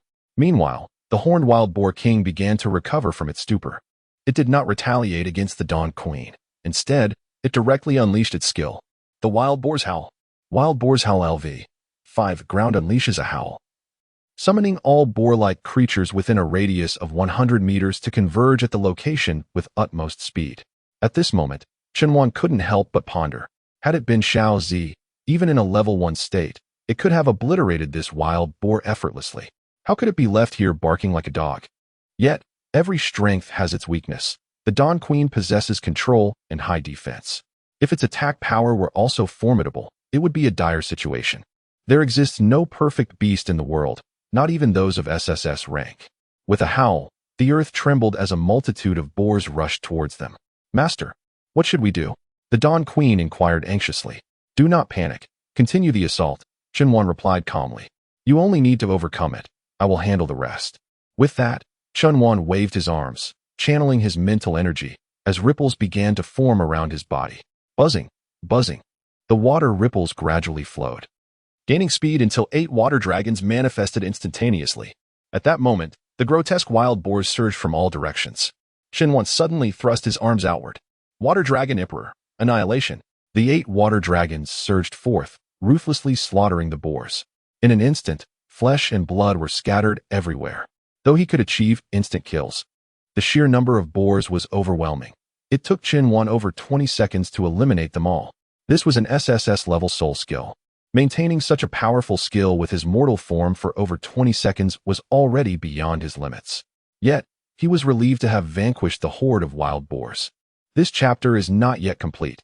Please click the next page to continue reading the captivating content. Chen gazed at the low-level evolution scroll in his hand and turned to look at the Dawn Queen. She had finally managed to vanquish the Unicorn Wild Boar King, not disappointing him in the least. Feeling the fatigue weighing on his body, Chen suddenly felt his legs give way and collapsed to the ground.